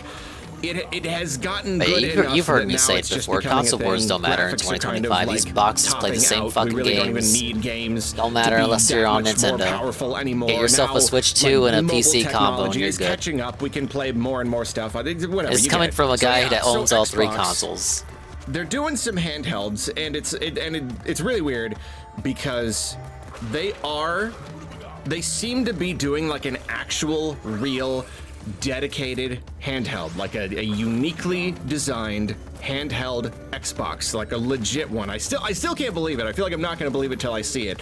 But it does Do we seem to be see that it they're in this working on video? that. Because your That's video probably title is a ways First away. Look If that's a couple years away, at the then I don't know. Maybe handheld. that could launch in conjunction. I would like to with see the the next handheld, Xbox Arlo. console. Again, weird that they're even considering Can I get, like, a making one picture, since they Arlo? seem to be giving up. But I guess they're not giving Arlo up. has the exclusive scoop. So, I saw yeah, no and there's other been all this talk fucking about publication Sony talk about doing this. Another dedicated handheld. Except I did a video on this. The whole idea would be like it's not actually an exclusive device. It's still just going to play PlayStation games, just like all of these handheld PCs. They just let you play games from like Steam and stuff. We're getting away from handhelds that have exclusive games just for them. Now it's just little PCs you can just play games on. And so yeah, Oh, I gotta Xbox, stop I don't that know, jump. maybe Xbox and Sony will be going head to head with their little portable machines in a couple of years. I really don't know, whatever. But then like in the meantime, Microsoft has different handheld plans, which is doubly strange. That weird enough to do a handheld, but then like they're doing 2 of them. There's the dedicated one, and now they previously announced a collaboration between them and Asus, who does A lab of the century. ROG Ally. Do I just say ROG Ally? Sure, I will say Spandau, how you ROG doing, Ally. dude? Hey, Jesse This is 51. named, Project Welcome Kennen. in. I got 3 And, more gems basically to the collect. idea Only is 3 that, more. You're here for the ending. Asus The is just gonna true make ending. a handheld PC that is branded as an Xbox thing. And Arlo was telling us about the basically, first ever we Xbox finally handheld. I've have heard images. nothing We've got about some, this. Like, leaked FCC filing photos, and Okay. here we can wait. see 2. Okay, this is the big scoop. Scoop of the century. No one had this scoop but Arlo. The ROG Ally 2. And this will be branded as an Xbox handheld. So it's technically Like the ROG Ally is already out, but it lacks the Xbox branding. This is the ROG Ally 2, which will have Xbox branding. 2 different versions of. It looks pretty. Yeah. Maybe just stick with your Steam Deck if you have one. The ROG Ally 2, the iteration of the ROG Ally, and we can see one. Dude, there were rumors of Game Pass eventually hitting Switch, and it was going to be this big announcement. And I feel like those rumors were around for a couple years, but the announcement just never came. Version that is just a regular old Asus ROG Ally, I guess, and then another version with an Xbox button. That I mean, really, that seems to be the primary difference there. One of them has an Xbox button on it. And I do think it's strange. It's like it's not even just a collaboration. It's not even like, hey, you guys do handheld PCs. Will you make us an Xbox one? It's like, nah, just take one of the ones that you're already making and put an Xbox button on it. Like it's quick and funny. easy, and to like, be fair, it gets your shit in the market. What the differences will be. I don't know if this means that they're going to be loading their own like special version of the Xbox OS onto it. You know, when you turn it on, is it like turning on an Xbox, or is it just the Xbox logo, version of Windows, OG classic or Xbox just a startup version of Windows? The one that goes I really don't know. I don't know how much makes this thing unique versus a regular one. But it's funny. Because it's like Xbox wants to get into the handhelds, and this is like such a weird. I can't even call it a half step. It doesn't even really feel like a half step. It's really like just how like Quarter Pounder drop ships his coffee. Step, you know, but if Xbox did that with handhelds, of a step, does that make sense? On the one hand, feels weird. They just took an existing handheld and put their logo on it. This isn't even like an Xbox thing. Like, who is this for? I don't quite get it. It's for Jesse. But on the other hand, because it's such a microscopic or when he takes the bus step, home from work, it probably just wasn't hard. You know, it probably didn't cost a handheld lot of money that he can to play develop. Gears of War on. R&D into like an official handheld that exists only for them. That's expensive, and if they are making a real Xbox handheld, then yeah, that's going to be pricey. This right here, like this company already had the ROG Ally. That's already going to be a thing. So you're just kind of like, okay, let's put another button on it. Maybe load it with a different OS or something, not sure, and brand the whole thing as an Xbox thing. It's probably not a really huge investment of resources. You know, sounds like a licensing deal, if anything. Wanting to have anything on the market in this realm, you know, because like the market for handheld PCs is really growing. You know, Nintendo doesn't have anything like to worry about yet. You know, it's not really like, oh, the Steam Deck 2 is gonna come out and it's gonna beat the Switch 2. Like, sure, not really. But for the most part, like it tried playing a Switch on a train and it's never worked growing. out. So in that way, maybe it is smart for Microsoft to just have something. You know, literally just kind of. My trains are too suspicious. They're just kind of putting their finger. I can't relax. Like, hold our spot. You can't relax on our trains. We want to have literally anything in this space on the market that's branded as an Xbox handheld. You gotta PC. hug your bag Maybe close just to yourself, so we can say that we did it. You know, I don't really know how much Waste money time they relaxing, playing no games. expect to make from this, especially because like these kinds of products, I can't imagine they have the biggest profit margins, you know, like creating dedicated hardware and trying to sell it to the masses, all the R&D and everything. It's got to be really expensive. I can't imagine they're making a lot of money. So now Microsoft is coming in, like however much Asus is making on these units, but now it's got to be shared. Microsoft themselves are probably taking a cut because of the licensing and the branding. So like, how is that cutting into the profit? How are they gonna price the darn thing? I really don't know. Maybe they won't make any money. Maybe it literally is just so they can say they have something. But yeah, I don't know. As we've it's talked always about, though, at the start. They are de-emphasizing their hardware and really just trying to say like, whatever, just play Xbox games any old place. Meant to do that. We don't even care. So it's there been you go. an If extra they're life. not even making money on this, who cares? It's just another place where you could, in theory, pay for Game Pass and just play Game Pass games on a thing, because like I don't know, why not? And as for the system itself, it's not the most modern looking piece of hardware, is it? It's ass. It's really like it's very. We hate it. It's very angular and very bulky. And I mean, sure, I get that. Like pretty much Bulky's an every understatement. handheld PC, they're all pretty bulky because they're like, yeah, we got a lot of hardware to fit in here. We got to keep it cool, and we want it to be ergonomic for your fingers. You want to be able to. So like, I get it. Just naturally less sleek than like a Switch or a Switch 2 or whatever. But yeah, it's still just a very, very old style. I mean, hey, that really it fits Xbox. It's like a new age brick whole, phone like, in the palm of your hand. Giant, chunky aesthetic that they pioneered back in the day. I see the pretty clunky looking D-pad on there. See that's faithful. It's authentic. This really looks like an Xbox handheld. If I pretty much at any point in the handheld the Xbox's history, you ask me to imagine what an Xbox handheld looks like. It's kind of like this. It's big and it's bulky. So, it's kind of perfect. So we'll probably know more about this soon. I think Microsoft will probably make like an official announcement soon. They'll probably do some sort of event Maybe or like something the Xbox in the, thing, summertime, the June, Xbox E3-ish thing, the time. Game I feel like Fest they've or still been whatever.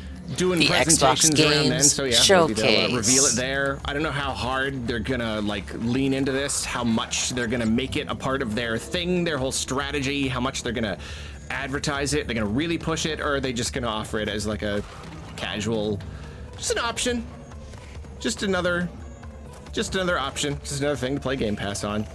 I don't know, but we'll find out. I think they're gonna position it as the latter. It's almost sounds like a licensing deal, like the way you go to McDonald's and get the Minecraft meal. That's like the Happy Meal of the hour. This collaboration of the century between the ROG Ally and Xbox. That's like Xbox's Happy Meal for right now. You go get your ROG Ally and you get like a surprise Xbox branding. So you go to get your Happy Meal. Surprise! It's branded after the Mario movie. It's branded after the latest DreamWorks picture. He did mention Gears of War earlier, so of course we got a video on that. This one is Gears of War is heading to PS5 and the future is weird.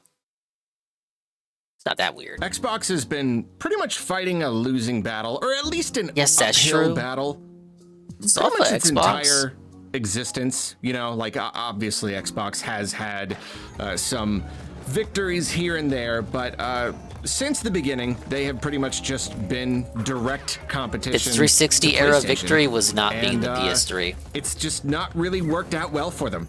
That's the thing. They really just they've struggled, and they've really struggled in the hardware department, and so in recent years they've been kind of rethinking that whole strategy. Game Pass itself was about getting Xbox games and other games just on other platforms so that Microsoft could potentially make money even if people aren't buying the hardware itself. And really anywhere they can, they've been kind of experimenting with just like, all right, how do we keep existing? How do we like move forward and not like die completely?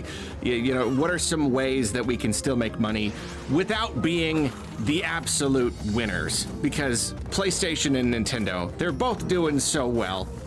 They're both doing so well in like different parts of the market, like Nintendo and Sony are Because like Xbox could not never even capture the Asian market. Quite rivals. They're both thriving in their own ways, whereas Xbox, it really is just kind of losing.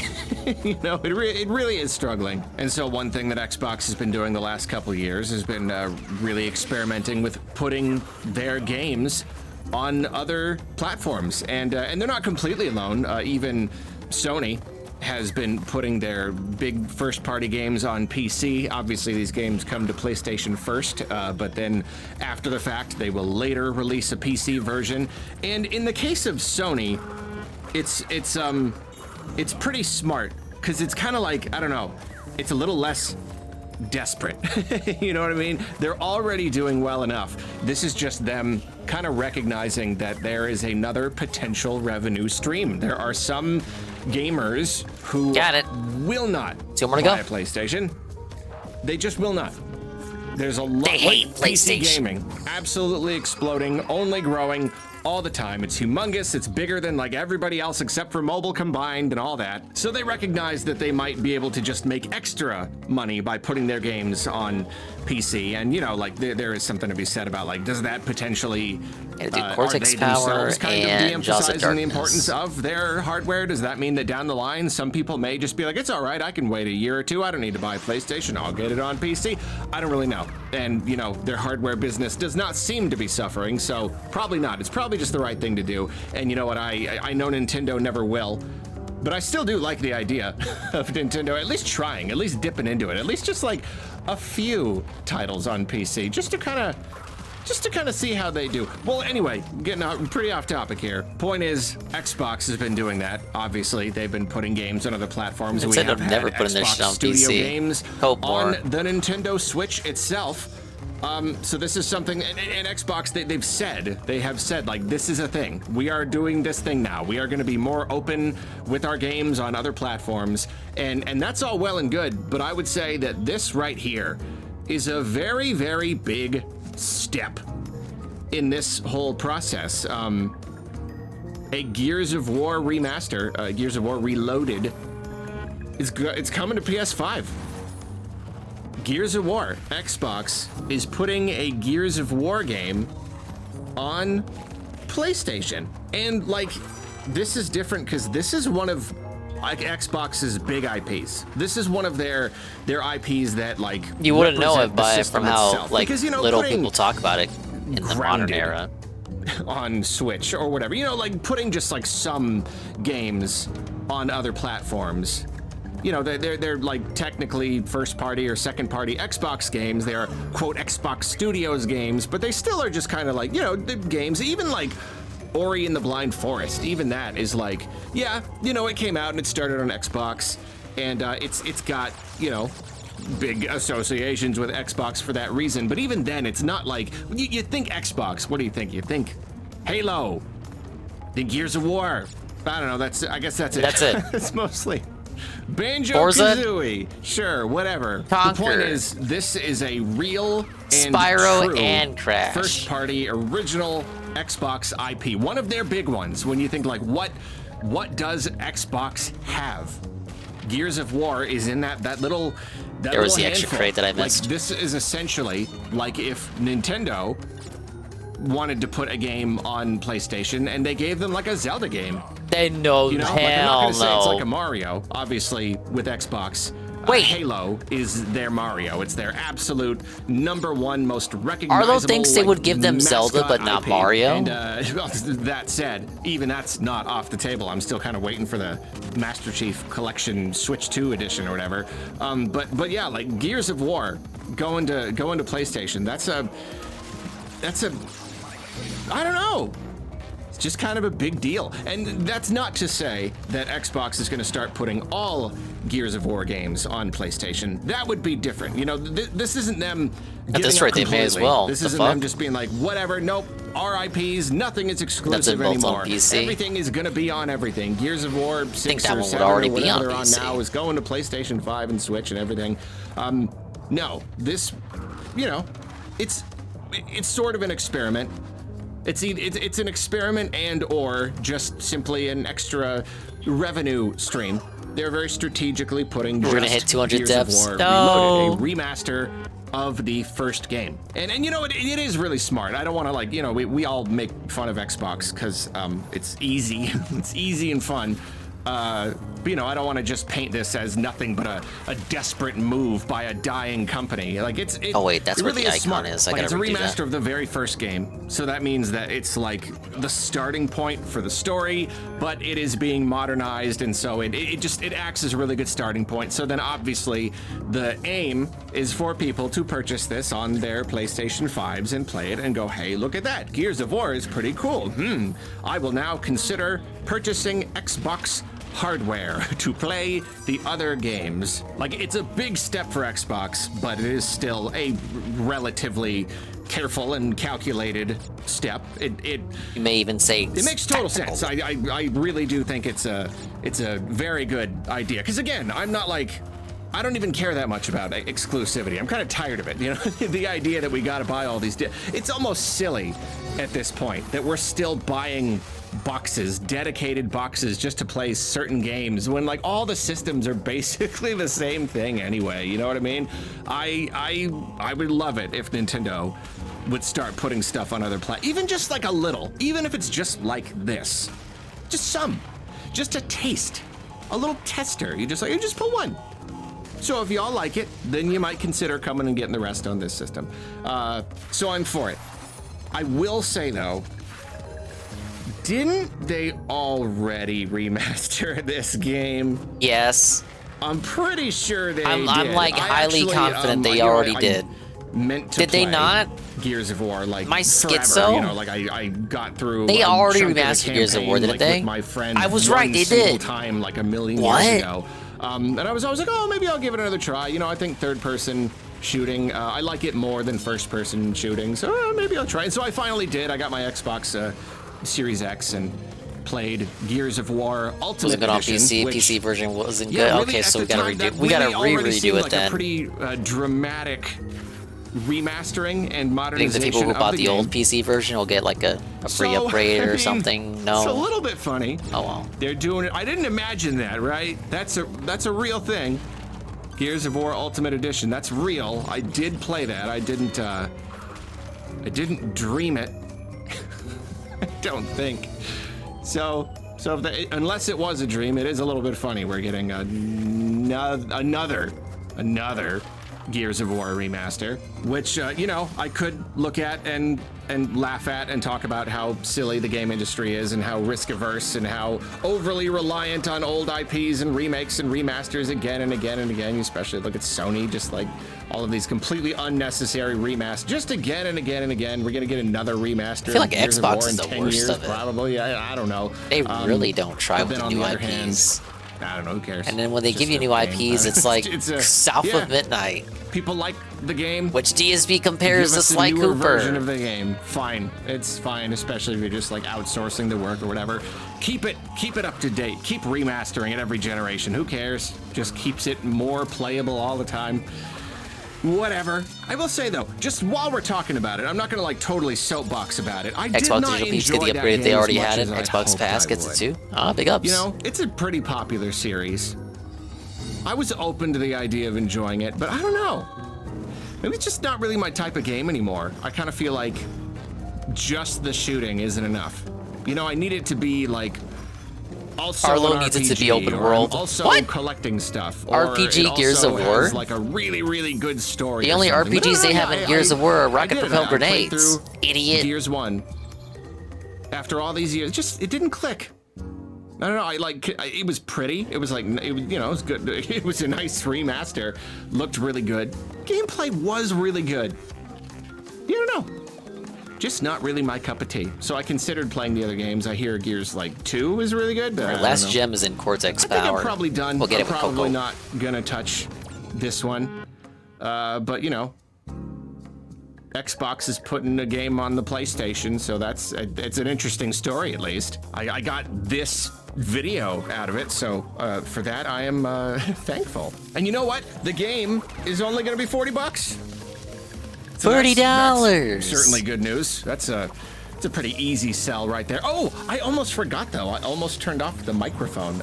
If we want to throw in a tiny little rumor, there's a rumor that PlayStation might get like a physical edition of the game, but Xbox won't. I'm not 100% on the details or like quite why, but yeah, there's at least a chance. That would be right weird, now but also Xbox is putting I a wouldn't game on be too PlayStation, surprised. and that game will get a physical version on PlayStation, but not on Xbox. That would be, I mean, that would make this more interesting, wouldn't it? Yeah, I guess it would be Arlo, but get 100% confirmation before you tout that as fact. let's take a break from Arlo for some harmful opinions. This is I Hate Anna Velen's quick 6-minute video recapping the Hirsch drama and this other lady who's like trying to cancel her or something. Kirsch had like a part in some game about like crime or something. I think it's a game that stars Chuck Norris, going off this one anonymous post that I read about it, but I don't know if that's true or not. Anyway, the devs stabbed her in the back because they were pushed by journalists. And now they're trying to take over VTubing. They're doing like VTuber gate. They're saying VTubing needs to be policed right now because there's too many bigots in VTubing. Now, I don't know what kind of bigots they may be talking about. You know, I'm not looking in the mirror here. Anyway, video. Online for the past few days, I've been seeing an article circulating from Vice called VTubing Has an Elephant in the Room. Bigotry. See? There's a little update that was added on the 9th. Because all the Japanese VTubers that keep saying the N-word while playing GTA 5. Harassment against me has become particularly egregious on Twitter. An anime-themed tea company told me to kill myself. A right-wing VTuber fan encouraged me to buy rope to hang myself. And this caused two things to spring to mind. Firstly, that's pretty mild on the scale of what people can do to you online. That kind of attack is very easy to counter.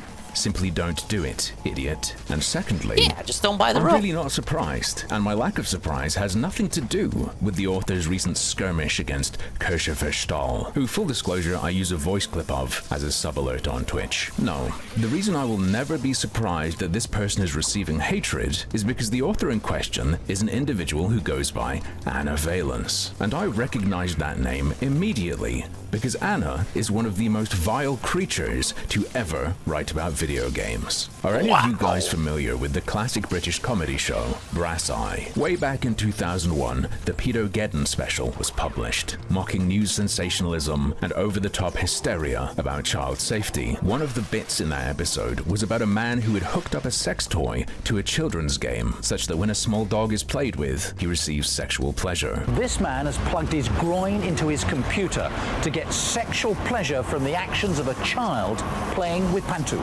So every time you kids tickle Panto, the paedophile gets his rocks off. This was meant to be ridiculous and absurd, pointing to the way news media terrifies parents with outlandish coverage. But a couple decades after this episode aired, Anna Valence made it real. Do you remember Fall Guys? It's unlikely, but maybe you even still play it. I played a lot of it when it first came out, and all the while, as I streamed it, I was always hyper aware that this is a game clearly meant to appeal to children. Obviously, many adults, such as myself, played it, but a common gag would be, yeah, good job, you beat a bunch of preschoolers. Or if I lost, I'd be mocked for being destroyed by 5-year-olds. I tried to go for that 10-win streak achievement, but never got it, and my cope was, hey, I don't stand a chance. Most of the people who play it are kids who have nothing better to do all day, so of course they're better. There is no escaping or ignoring the child-friendly juvenile presentation. Still, I didn't let that stop me from playing and having a good wholesome time. But Anna Valence went a step further. Anna wrote an article for Daily Dot that is apparently no longer available except as an archive. The article in question was called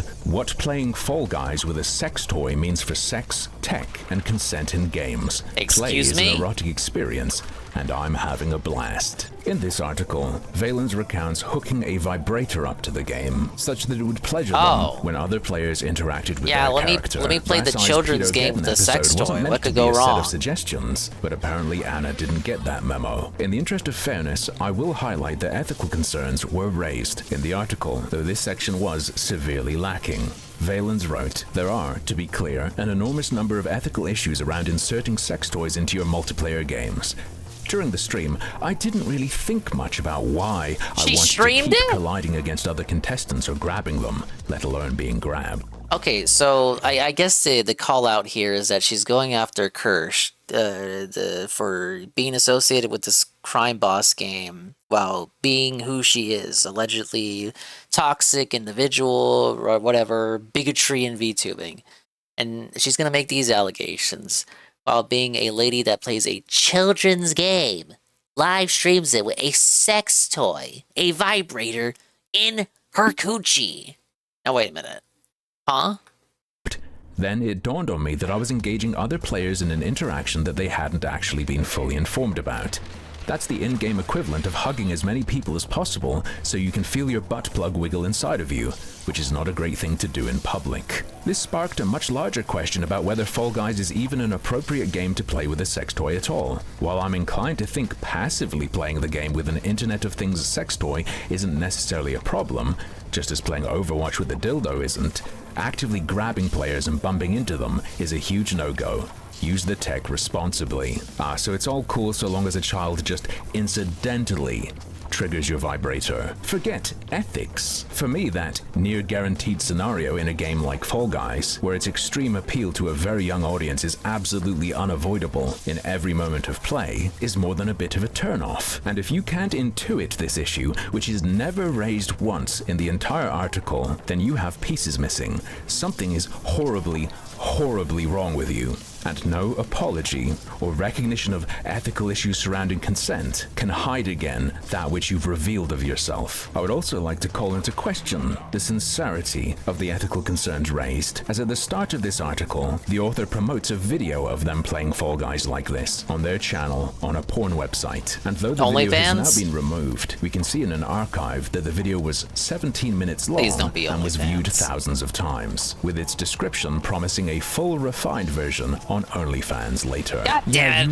really thought what you were doing was totally wrong, didn't you? Let me quickly show you a picture of Anna from that article and ask you a question. What do you think backlash for this was blamed on? I'll give you a moment. Wait a minute. Full screen. Didn't you? Let me quickly show you a picture of Anna from that article and ask you a question. What? Okay. What do I think the backlash was from? Oh, wait. Alphabet person? Sorry, I had to double check. Alphabet person. Final answer. For this was blamed on. I'll give you a moment to think.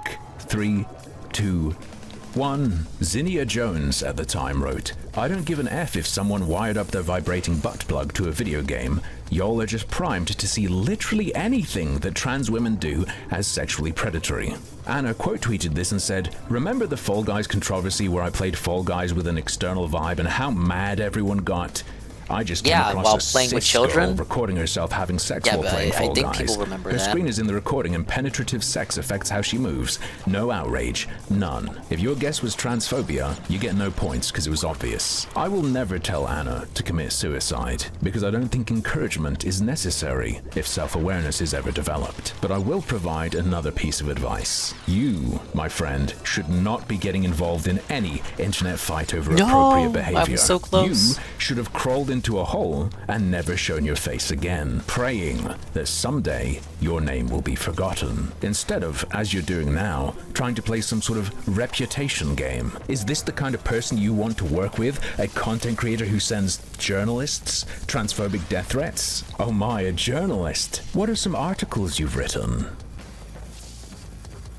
Nice little zinger for the ending there. Man, they didn't even really go into the Kirsch portion of the drama, just like the hypocrisy of the journalist in question. But fair enough, given that Kirsch is not in the title. But that is the current drama with the VTubing. People are saying, ah yes, that eventually we will be in VTubergate. As if I couldn't get any more tumors from VTubers. Wait, is this the last level I gotta do? Then we get to fight Cortex guy.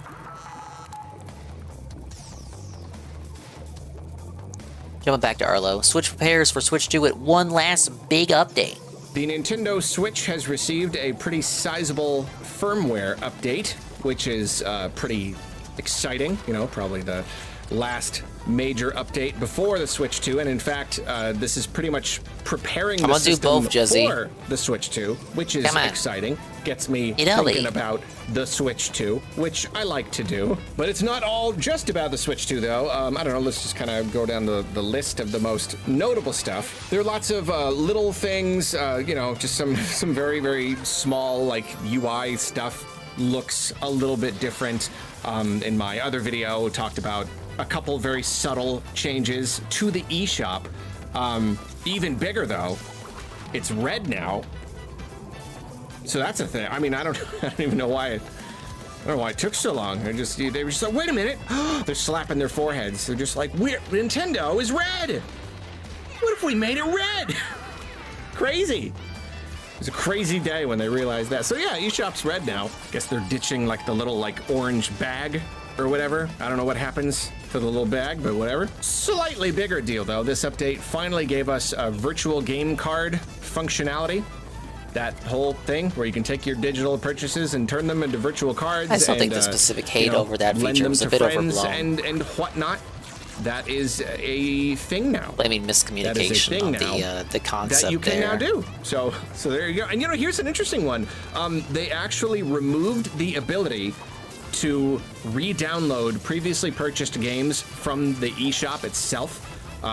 Previously, if you like delete a game from your system, you don't archive it where the logo stays there, you just delete the data. No, when you delete it, it also removes the logo. And previously you had to go into the eShop and look at your library from there and re-download from there. It seems that now re-downloading software is going to happen in the virtual game card menu. Like, you go into the virtual game card menu and there you can view like your full library, and from there you can re-download stuff. I opened that little new menu just to have my games become virtual like, game cards. Just it is see good what it to is. Not have to rely I haven't on messed the with it eShop further. to re-download stuff, simply because the eShop is terrible to navigate. One more It's death just for very 200. Slow and sluggish and There's, laggy, and so ladies and gentlemen, death number 200. Death number 200. Wow! On the last level. Can we leave it at 200? Let's see. For any reason, probably especially not. like scrolling down a long list of your fucking hate games. the backtracking it was a here. bit of a pain. So it's good that now it's happening in this other piece of like onboard software or whatever. However, I will say it's a little bit awkward. I kind of feel like if a person was like, all right, where do I go to re-download games that I've deleted? They're not going to just immediately think virtual game card. I don't know why Nintendo doesn't just do it like we couldn't keep it at 200. Like on my Xbox or whatever, I can just look at my library and I can just toggle between like, oh, here are the games I've downloaded. Here are all of the games that I own over. Like, why can't you just put it in there? Just to toggle. They just show simple. Literally all games, and then there I can re-download. So yeah, I don't know. It's a little bit weird just putting it in the virtual game card place, just because I don't think I would think to do that. Is it going to be that way on Switch 2? I don't know. We'll see, I guess. So next up, this update enabled game share. So this is a basically DS Switch download 2 play preparation kind of thing, because I guess on the Switch 2 you're going to be able to do this game share thing. I didn't even like really put it. I hadn't really thought about it. I didn't quite put it together, but that seems to be just a Switch 2 thing. Like, they're not like retroactively applying that to the Switch itself. The Switch is compatible with Switch 2 game share description thing. It talks about how like it has to be initiated as long by as the a Switch game 2. itself It cannot is happen between regular Switches compatible. or Switch Lights or whatever. It's kind of a Switch 2 feature, but the Switch 2 can game share with a Switch or a Switch Lite or OLED or whatever, like the original Switch, which is weird. I feel like that's weird. Am I missing something here? There's a chance that I'm completely misunderstanding this, but that seems to be the way that it is, which is a little bit weird, but I don't know, whatever. Some other stuff. Multiple save data can be selected and transferred at once in Transfer Your Save Data menu. That's nice. That's just cool, being able to select more than one at a time. Fantastical. Just amazing future technology here. And then another kind of exciting, start to wiggle in your chair kind of update. They basically equipped the Switch with the ability to transfer all of your stuff over to the Switch 2 when the day comes. That whole entire system has now been put in place, so our Switches are they're sitting there, just trembling and shaking, just waiting to just explode and dump all their information onto the Switch 2. Hey, Beamer. And then on that topic, it seems that welcome to when the time comes, we it's will like have 7 in the the morning now option for Eastern time to zone. upload all of our save data I'm hanging and out. stuff I'm almost done with to Trash a 1. dedicated server and then transfer it from there to the Switch 2. And this is awesome. Another thing that just kind of feels like a given. It kind of feels like, why did it take so long? It's always been an issue where, like, you know, some people, to buy a system, they need to like trade in or sell the previous system. So like, how do you do that? You kind of just can't. You have to like buy the new system, do the transfer, and then sell the previous system. And then of course you can't trade it in that case. So yeah, it's been a bit of a problem, but now it seems that it is no longer a problem. You can just take your system right now if you want to, and save all your stuff to the cloud. Don't do it now though, because when you do that, your system will be factory reset. It will all be gone. It will be waiting in the cloud for you. And then when you buy your Switch 2 system, you can stick it up. I'd be scared to do that. I feel like that would be. I feel like that'd be kind of freaky. You trust the cloud, just bro. All What of could my go all wrong? of my stuff is just intangible. It's all just somewhere. I don't even know where it is. I have to just hope that it's okay. Hope all my save files and game licenses and Then you whatnot trust are fine. John Game Freak here? It's in the cloud. So that's a really cool feature. That's just convenient. It's going to make it a lot easier for people to make this whole transition. And that's basically it. Yeah, that's most of the big stuff. Yeah, just like little stuff here and there. I mean, there's always like little changes here and there.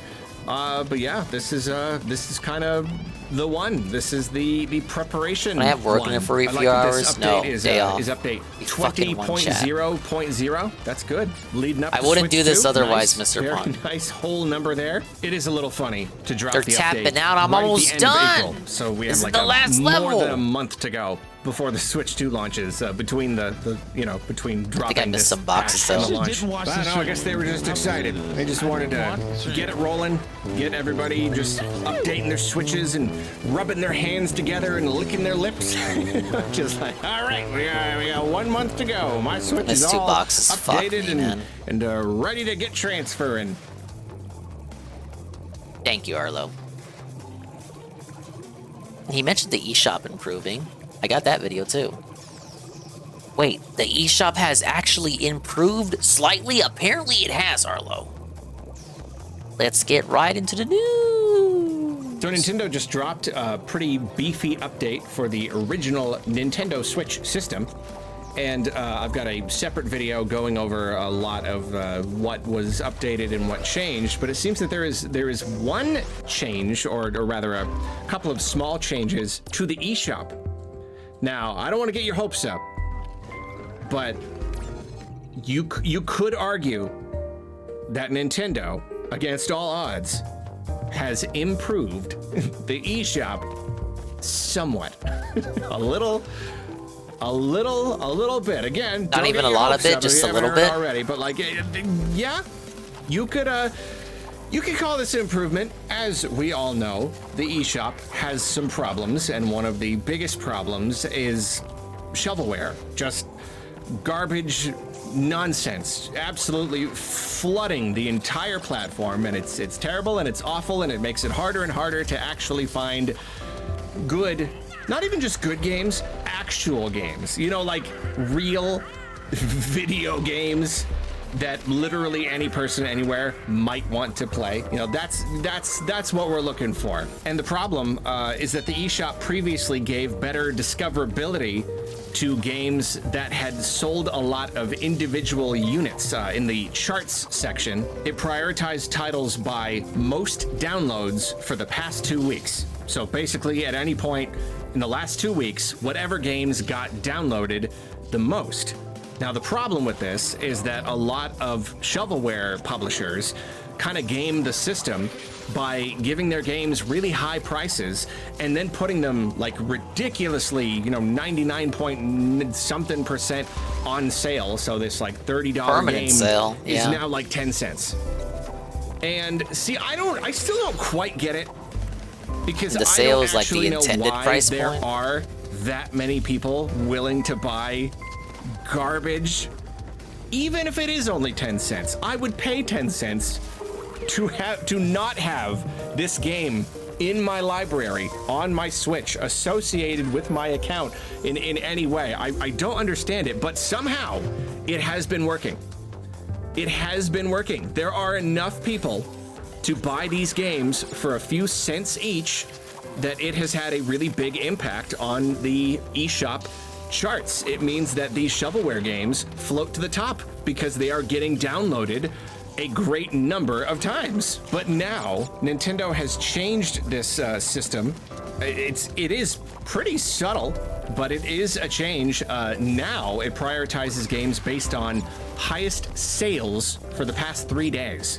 So they've shrunk the frame of time to 3 days rather than 2 weeks, which is probably a good idea because you know, if you can successfully game the system, then you're just, I guess you're there for 2 weeks. You know, now it's like, nah, you got to do something good in 3 days. And now titles are not being gifted better discoverability. They're not rising to the top based on the number of downloads, but on the amount of money that they generate, the highest sales. And this means that if a game is selling a weird number of units because it's only a penny. Hey, Cardinals. Yeah, you're here for the morning situation. What the business strategy like, is you're not even making any money. I don't get it, but even whatever. For me. Damn it.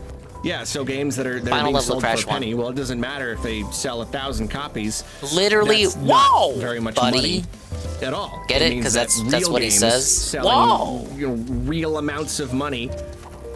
Those are now floating to the top instead of these other ones. Big up speed in the future. So it is an improvement in a way.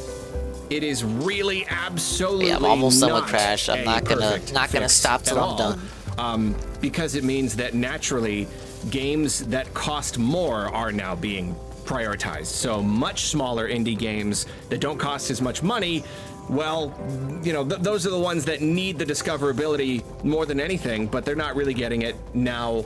Now the charts, it's really a lot of the same games. And of course, this means that retail games are pretty much all at the top because a game that's like $60 or whatever, like obviously, that's going to rise to the top. You can still help it by keying over to the download only tab or whatever, then you're going to get download only games, not retail ones, so that does help.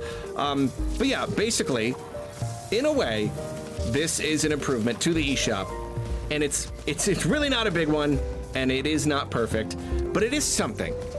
It is something. I'm trying to look at this positively.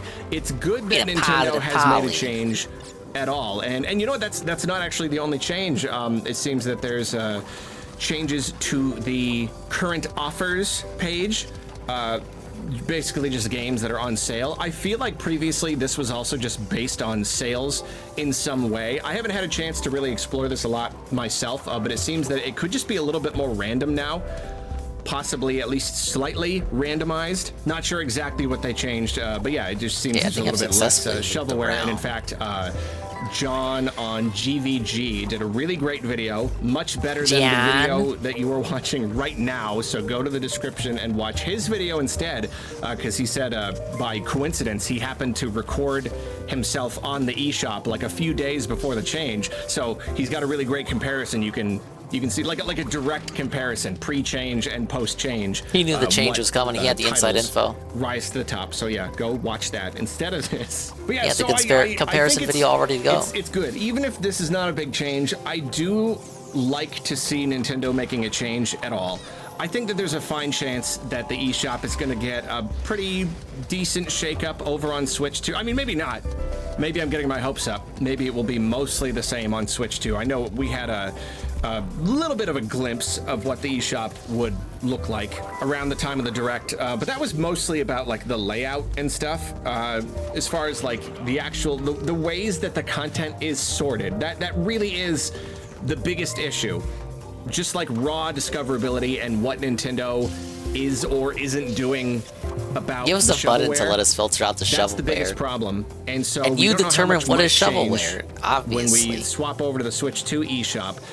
But I at least like that they're making changes now on the original Switch, just because, like, I don't know, it shows that they're thinking. It shows that they're trying. You know, it shows that they are interested. It shows in that they care, Big One. And of course, the Switch 2 does not automatically replace the Switch forever when it comes out. Like, there's still a whole lot of Switches out there, a whole lot of people who are going to be playing their Switches and buying things from the eShop for a while. So I don't know if this is a thing where we can expect Nintendo to continue to improve the eShop, or perhaps they'll improve the Switch 2 eShop, and then some of those changes will be reflected in the original Switch eShop.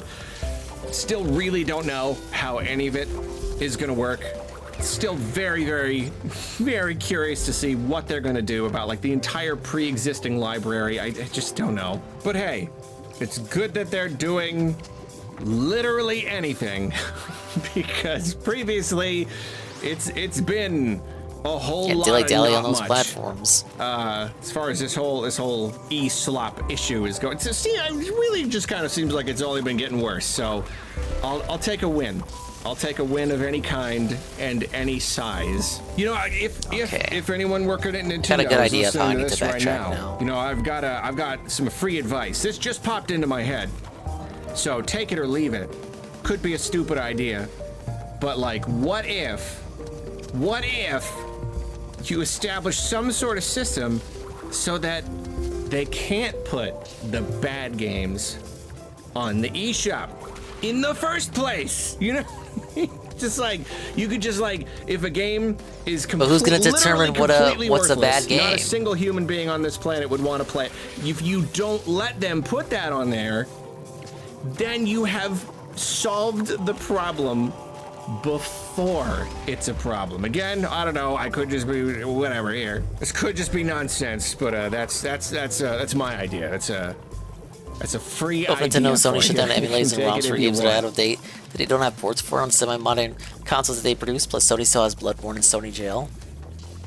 Bloodborne is never, ever getting ported. Never, ever. All caps. And if it did, people would throw a fit and maybe even eat babies. They wouldn't eat babies. What am I saying? What is wrong with me?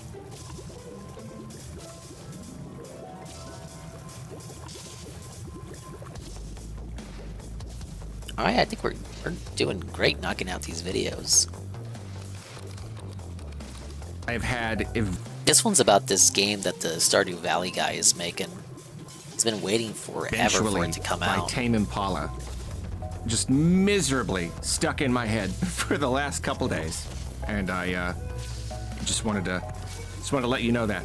You know, you'll hear a song like in passing, like it'll come up and you'll be like, that's a really good song. But then like there's like that one day, there's that one listen where it hits you at just the right time and you're like, oh no, this is a really, really, really good song. And then it's kind of, it's just been my kind of obsession the last couple days. And I only just now, this exact second, realized I could put that together with the theme of the video. I was like, when is Haunted Chocolatier coming? Eventually. Anyway, I did a video a while back talking about some stuff that Eric Barone said. You know, he's been working on Stardew Valley for a good number of years now. And so late last year, he kind of did a big update on Haunted Chocolatier, talking about how like he hadn't really been working on it a whole lot. And you know, as I have expressed before, I love Stardew Valley. Oh my god, thank you, get me out. I'm just kind of like really, really eager for the next thing. And so he's just been very generous in producing just more content for Stardew Valley. And it's all free and it's all amazing. And he's just making the game Ultimate like the gem best game that's ever existed. Earned 26 ever. And gems. I'm just like, all right, but like I really, really want to. Okay, be quiet, Arlo. You and your weird chocolate game. Better yet, we'll just hold that video for next time. Because guess what? Ladies and gentlemen, the time is nigh. 100% completion is upon us. We gotta do the regular ending. Regular ending, then the real ending. But, ladies and gentlemen, if you're still awake at 6:30 in the morning, aka 7:30 in the morning, congratulations. You are rewarded with none other than the final boss. I'm not dead. Not yet. There's the guy. There he is right there. That's him. Darn you, Crash Bandicoot. We can't cuss because it's a kids game. Dodge the purple things. The lighting is kind of dimmed here because, I don't know, bright lights from the energy bolts could make kids go crazy. It's like when Pikachu, when Pikachu blinded people in Japan.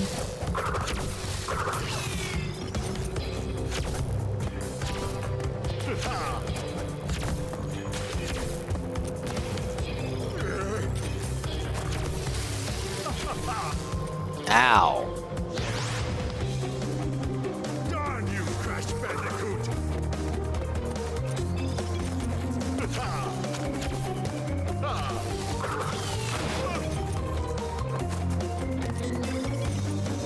How did the castle get set on fire? I mean, did Crash do that? Crash did nothing wrong, though. So the pattern is 1 shot, then 2 shots, then 3 shots, then 2 shots, then 1 shot.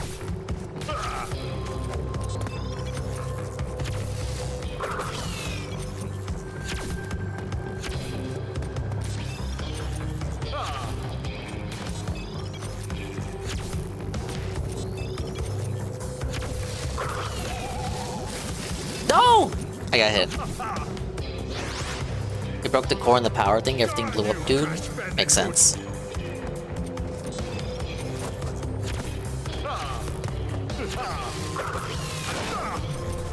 I like how his HP bar has this unique kind of... Like, I don't know what it's supposed to be, a thruster? It's got a neat little thruster effect.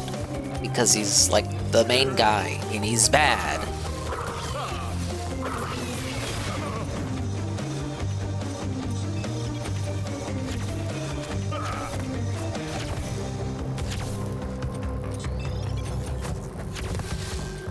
That's the first one. 2 more.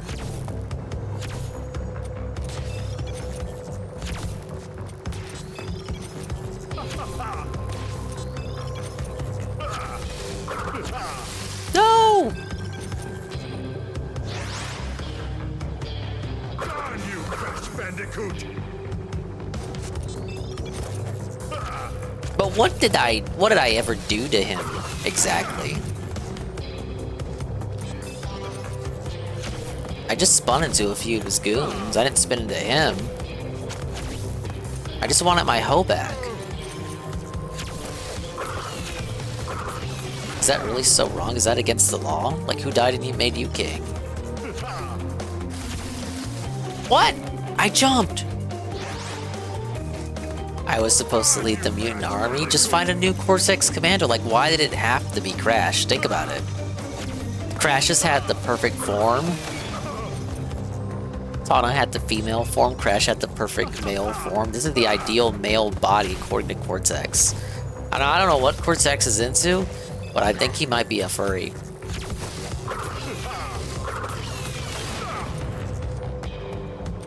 He's got problems. He's got a big head. He's got yellow skin. He's like a Simpsons character. Or maybe he's got jaundice of the skin. Is that a thing?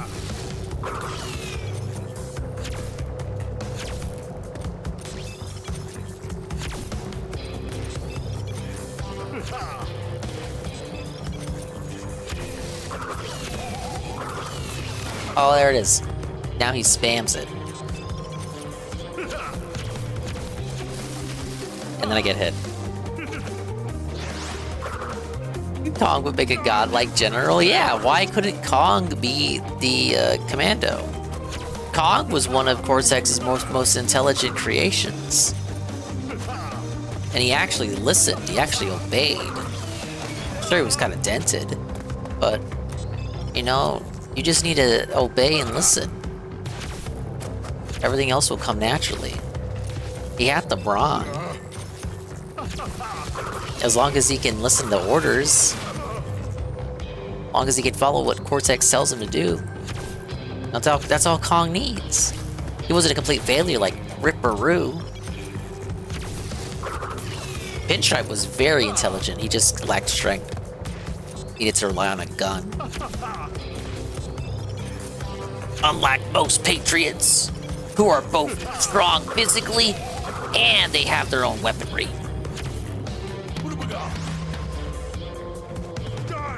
We gotta beat this with the pity mask, god damn it. It's cause it's fucking 6 in the morning, leave me alone.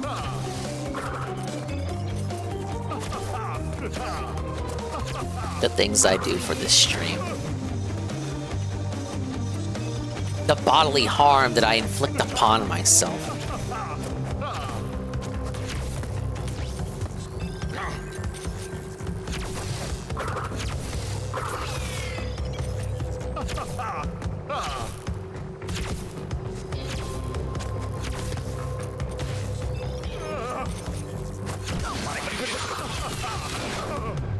tried to juke in between those two. It didn't work.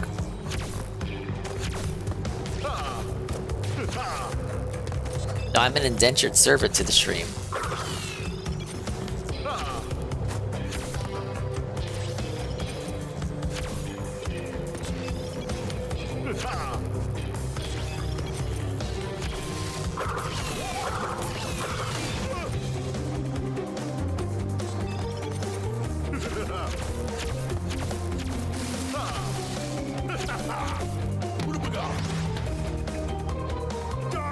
Can we actually end on 220 deaths? Could you imagine?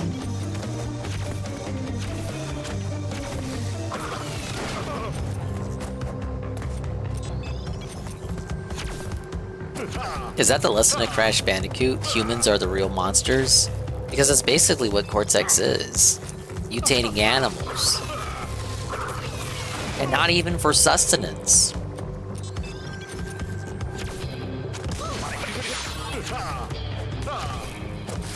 Yeah, I'm at 71 lives. Remake is pretty generous.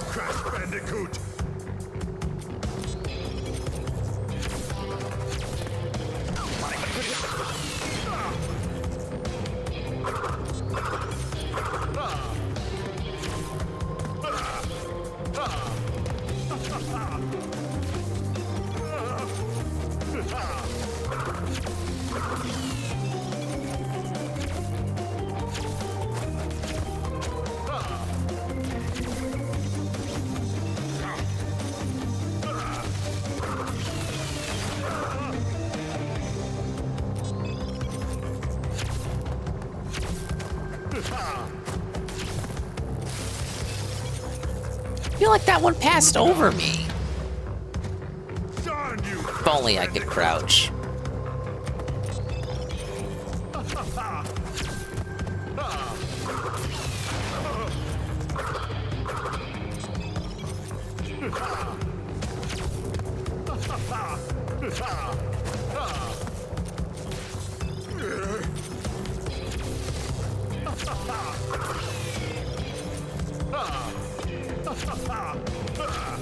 Ack. Ack.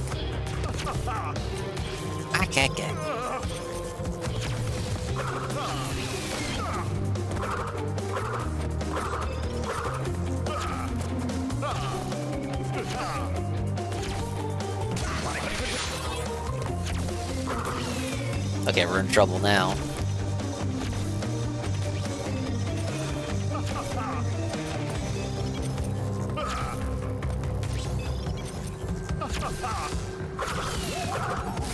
No!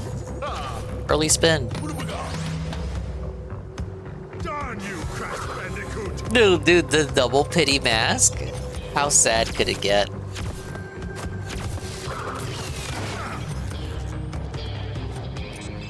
I gotta lock in, brother.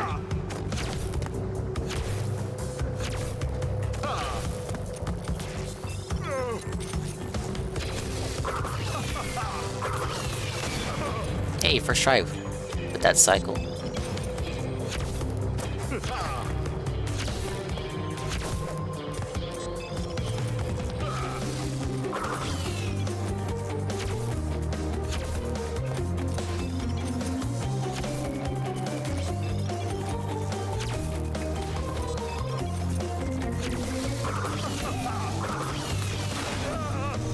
Whoa, we're at this segment. This might be the run. We're not gonna end on 220!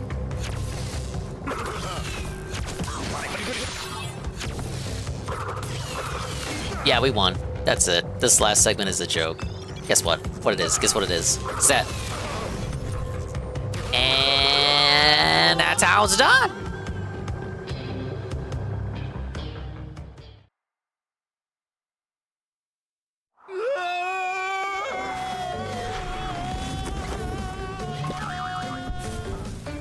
And I guess the lady was either in the blimp or she was just hanging out in the background the whole time. Who cares? We fucking won.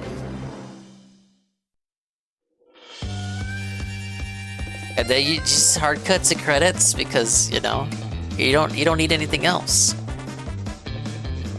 There's the Spyro guys there. They don't exist anymore. Oh, buddy, we're ending at 215 deaths, 5 short of 220. At least that means I'm not a mental case. Yes! Now, I want to reiterate, guys, the majority of the deaths were when I was going for the color gem runs where you're required to not die even one time, and like 40 deaths came from the second hog stage, and a majority of other deaths came from the second bridge stage. Ah, yes. No, I'm not dying 5 more times. It's late. What are you talking about? What's wrong with you? Great game. Okay remake. I think I prefer the polygonal art style of the originals. But it's a great go around. I'm trying to think of what I could say. It's Kino. It's fun. It stars a marsupial. You don't have many games like that anymore nowadays because they don't want to make platformers anymore. Because Sony sucks dick. The remixes are, I'd say, above average. This one playing right now, Toxic Waste, they knew this one was good enough. That's why they included it in the credits. This is like the best remix in the game. Much better than the original theme. Which is high marks, high praise. I would not give that to any of the other remixes, I don't think. I would say, for sure, my problem is the biggest problem with gameplay would be the hitboxes. Crash's hitbox is completely different. What, now we're just hitting us with Crash 2 music? Well, these are the credits for all 3 of the games together. But the hitbox fucking sucks. The hitbox is pill-shaped. It was a flat circle in the OG. Crash doesn't just slip off of platforms in the original games. He does in the remake. You hit the edge of a platform, you think you can jump on, nope, you get knocked off. Depth perception shit might be an issue to people who haven't played these games before, but outside of a few hiccups, I thought it was okay. The kids don't want marsupials, they want Skibidi Toilet. Exactly. A very special thanks to Naughty Dog. Whoa. Is Neil Druckmann? Neil Druckmann is not in the credits. Oh, Charles Zimbalist. Is that how you say his name? It was one of the original art guys for the series.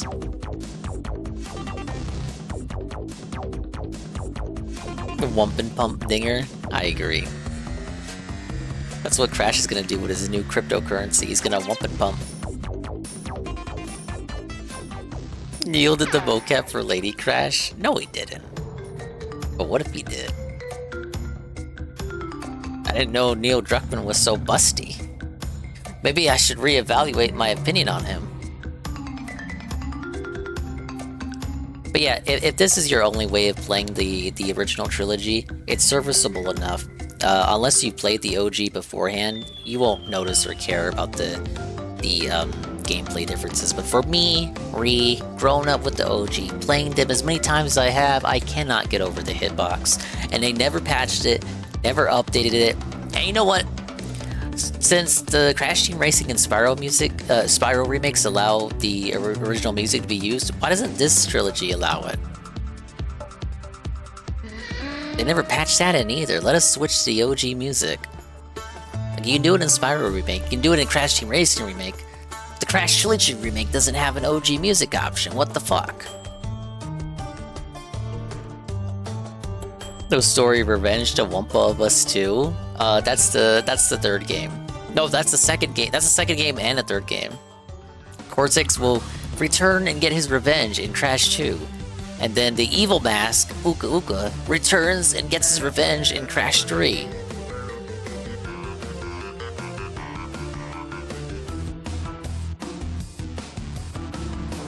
I still got my OG copies on PS1.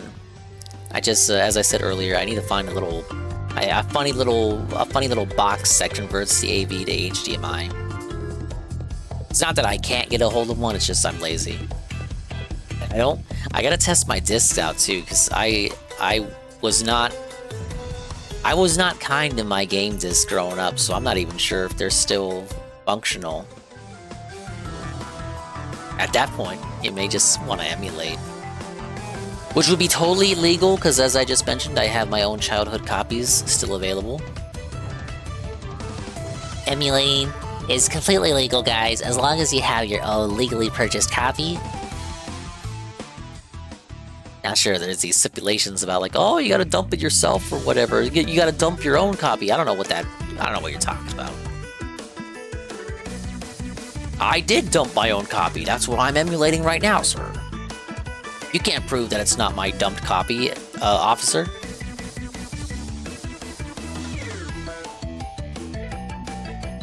Crash out successful. Yeah, it is. We made it. If you're awake right now, listening to the sound of my voice, if you tuned in from when the stream started at midnight and you're listening to me now, you made it. We made it. We fucking made it. We made it, chat. We won. The trolls have been defeated and belted, but guess what else? There's 2 more Bandicoot games where that came from. Now, I gotta get some shut-eye. Thank God I got the day off. But Crash 2, Crash Bandicoot 2 is this Thursday. That one may have to be split into 2 streams. Especially if I'm going for the 100%. Whoa, look at all these amazing voice actors, one you've seen before. I hate when... Oh, here's the critique unrelated to the actual game. Special thanks, Bobby Kotick. I really hate Activision. Anyway, critique that's unrelated to the actual gameplay. I hate when credits list the voice actors, but then don't specify which characters the voice actors voiced. That's fucking retarded. Can we not do that anymore, game? The games industry needs to speak out, and they need to put this on blast. This kind of shit needs to come out, and we need to expose the industry. We need to respect the voice actors, lest they get replaced by AI. We already know they're crying so much about that. I watched this on Dingus Pure. Thank you, Tevin. We had Dingus Vision over on Tevin's stream. Thank you. How many fucking people do we need to thank? If I pull up the credits for like Crash 1, I guarantee there's like fucking less than 20 people working on it.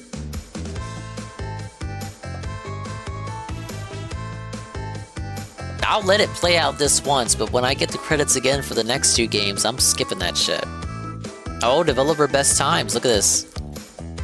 22 seconds. That guy's insane. Insane. Get it?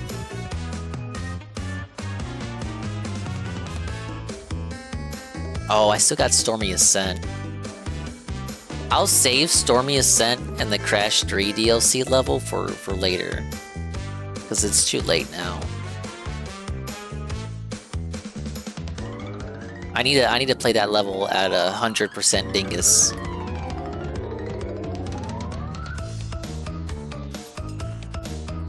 I really need to know who the senior partner for Corporate Alliance is supposed to appreciate the game. Hey, we're at the end!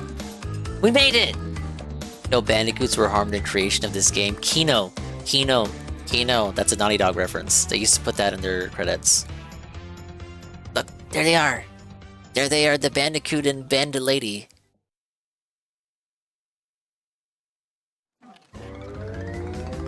Okay, now we gotta do the real ending.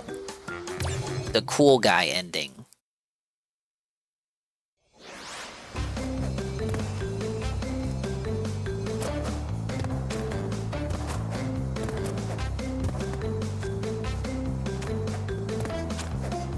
This song plays in the scrapbook for Crash Team Racing on PS1.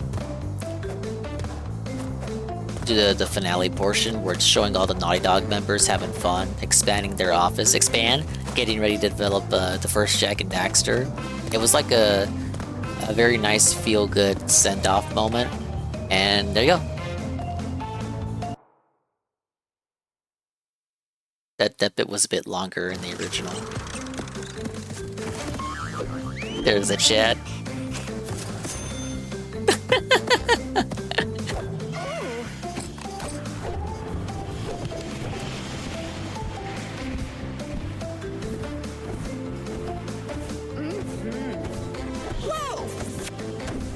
The way his eyes were bulging out and they had the whistle, would they even allow that now? Papu sold the ruins of Castle Cortex to a resort developer. He then used the proceeds to open a big and tall shop on the island. After intense therapy and 8 years of higher education, Dr. Ru went on to write the well-received book, Through the Eye of the Vortex, a study of rapid evolution and its consequences. Koala Kong moved to Hollywood and landed a motion picture deal of universal proportions. Currently, he is working with a speech therapist to improve his diction. Pinstripe moved to Chicago, where he now owns and operates a citywide sanitation company. He is saving money for his upcoming gubernatorial campaign. After the disappearance of his mentor, Dr. Nitrous Brio rediscovered his first love, tending bar, as in bartending. Someone called John Taffer, "You're gonna kill somebody!" The world has heard nothing more of Cortex since Crash foiled his plans. But evil geniuses are harder to squash than cockroaches. Yeah, they got Koala Kong to play Mugshot in the Sly movie that they never made. They never made it because Koala Kong crashed out.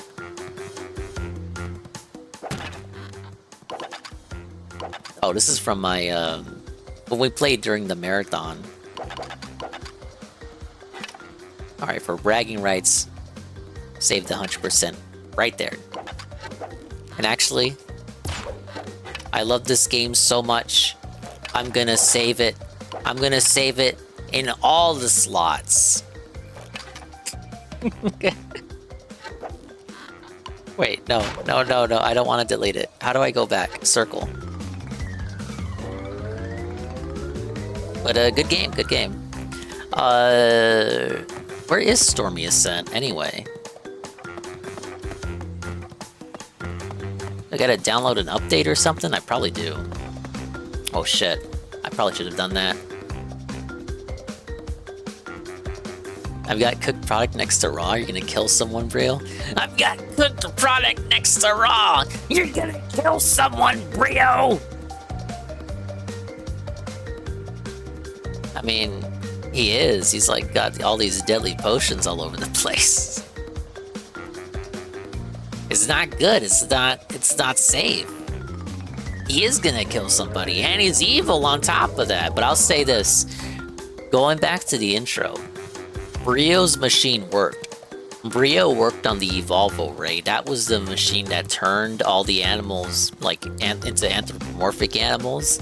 So like he's the one who gave them sapience. Cortex's machine was supposed to brainwash them, and Cortex's machine is the one that malfunctioned. Brio is a genius. He was able to turn all his animal friends into furries, but Cortex was the one who was felted. His machine was fucking ass. It didn't work. So, credit Brio where it's due. He gets his dues in the Mind Over Mutant game, but they kind of turn him into a meme lord. Your mileage may vary on that game. Okay. Thank you guys. 215 deaths. I did nothing wrong. I'm gonna have to see how many deaths fucking DSP ate on his run. You know what? I'll look it up right now.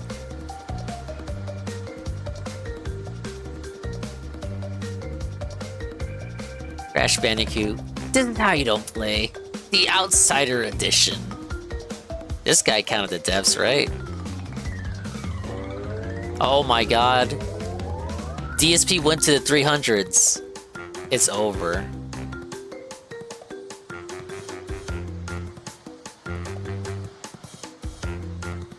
He actually... Phil had to farm lives. It's so tough.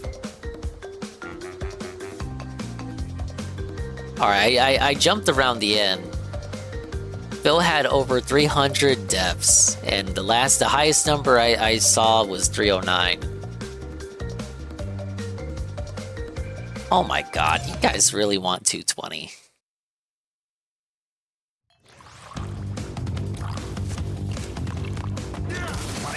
That's what you do if you get too close to him.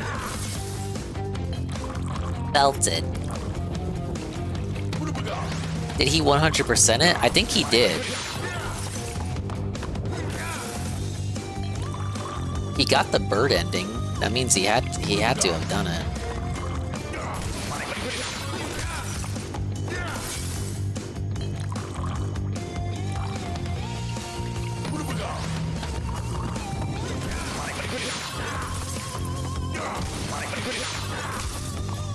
Wait, no, I don't think he did. No, he just got the standard ending. This dude sucks. Ladies and gentlemen, 220 deaths. 220 deaths. Holy moly. Don't ask me for anything ever again. Let's get that on the board.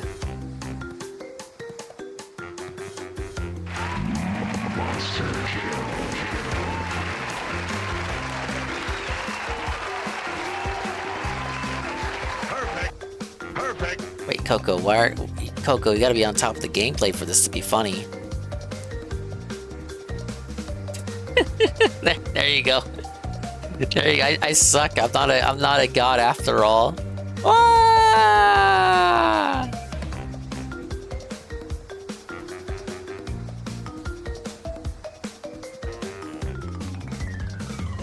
It's time for a celebratory bubble blow. Oh, thank you everyone for that. Thank you for the bubble blow. I'm glad I found the Coco Sea face. I had to go hunting for it.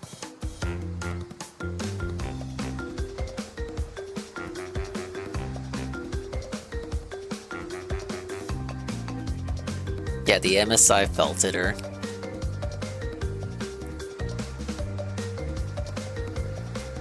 Okay, I'm zonked. Don't do the GPM shuffle, this lady's not even here.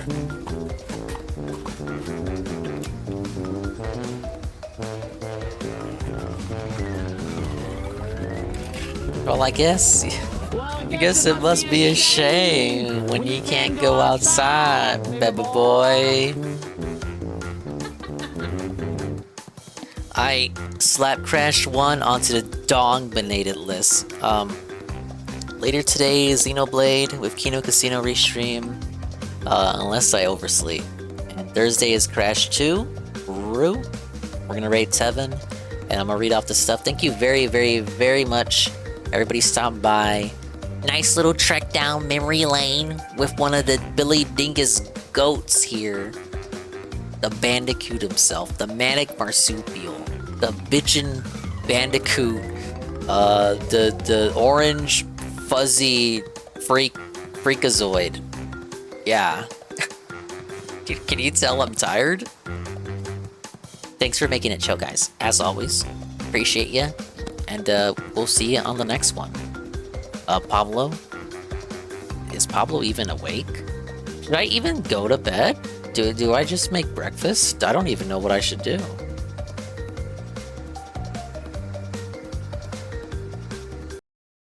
Look, I was harsh on the... I feel like I was harsh on the remixed music for the remixed music for the remake, but the main theme is pretty good.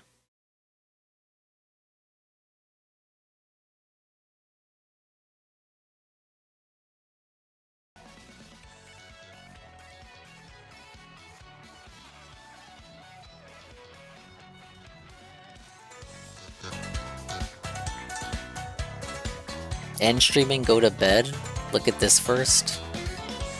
it's Spyra doing a little flip. What are you doing that? You can't do that flip consistently.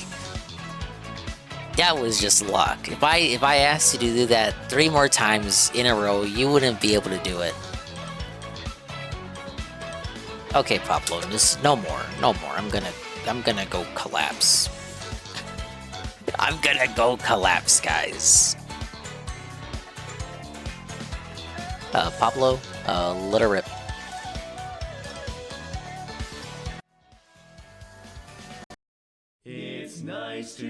Thanks for stopping by. We did it. The game's over. I just gotta figure out, like, how the fuck do I get Stormy Ascent? And then I'll do that on, probably the stream where I do the Crash 3 DLC. Big ups. Thank you everybody for stopping by for this nostalgic nonsense situation. 1 game down, 2 more games in the trilogy to go. So tune in Thursday for Crash 2.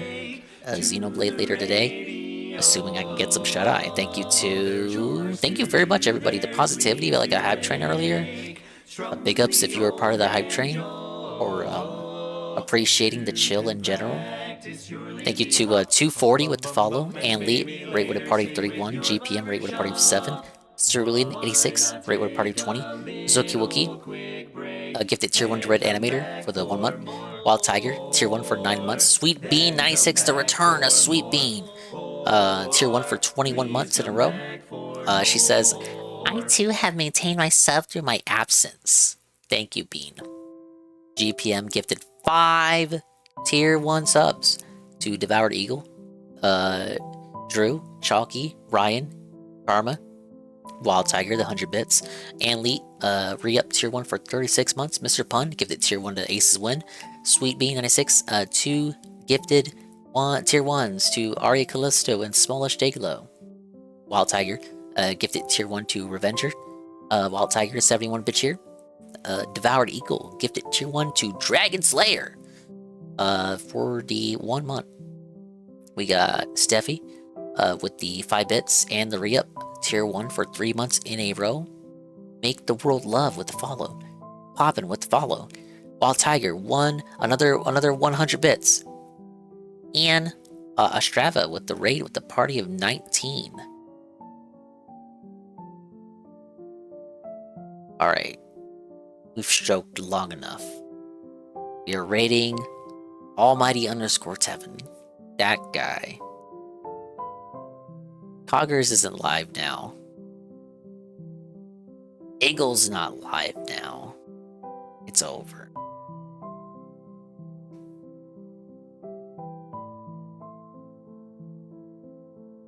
I've done what long enough? I've done stroking.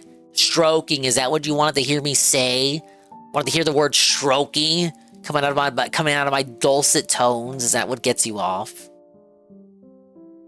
At least wait till I'm not like 8 hours sleep deprived.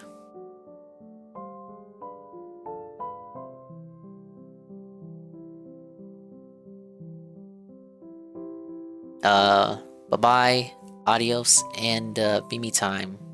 We will see you when we see you. And if we didn't see you, then we didn't see you. But if we did see you, then we saw you. And if we didn't see you, hopefully we will see you next time. If I can see myself in the mirror each and every single day, hopefully I can inspire viewers like you, Rue, too, to see themselves in their mirrors each and every single day.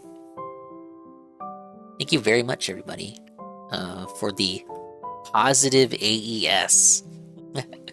It means the world, man, to know that you love and appreciate the content, even if it comes at the cost of me dying 220 times. That'll be the raid message. Tevin has crash emotes, right? Oh, he does. He has okay, he has some of the ones that I have.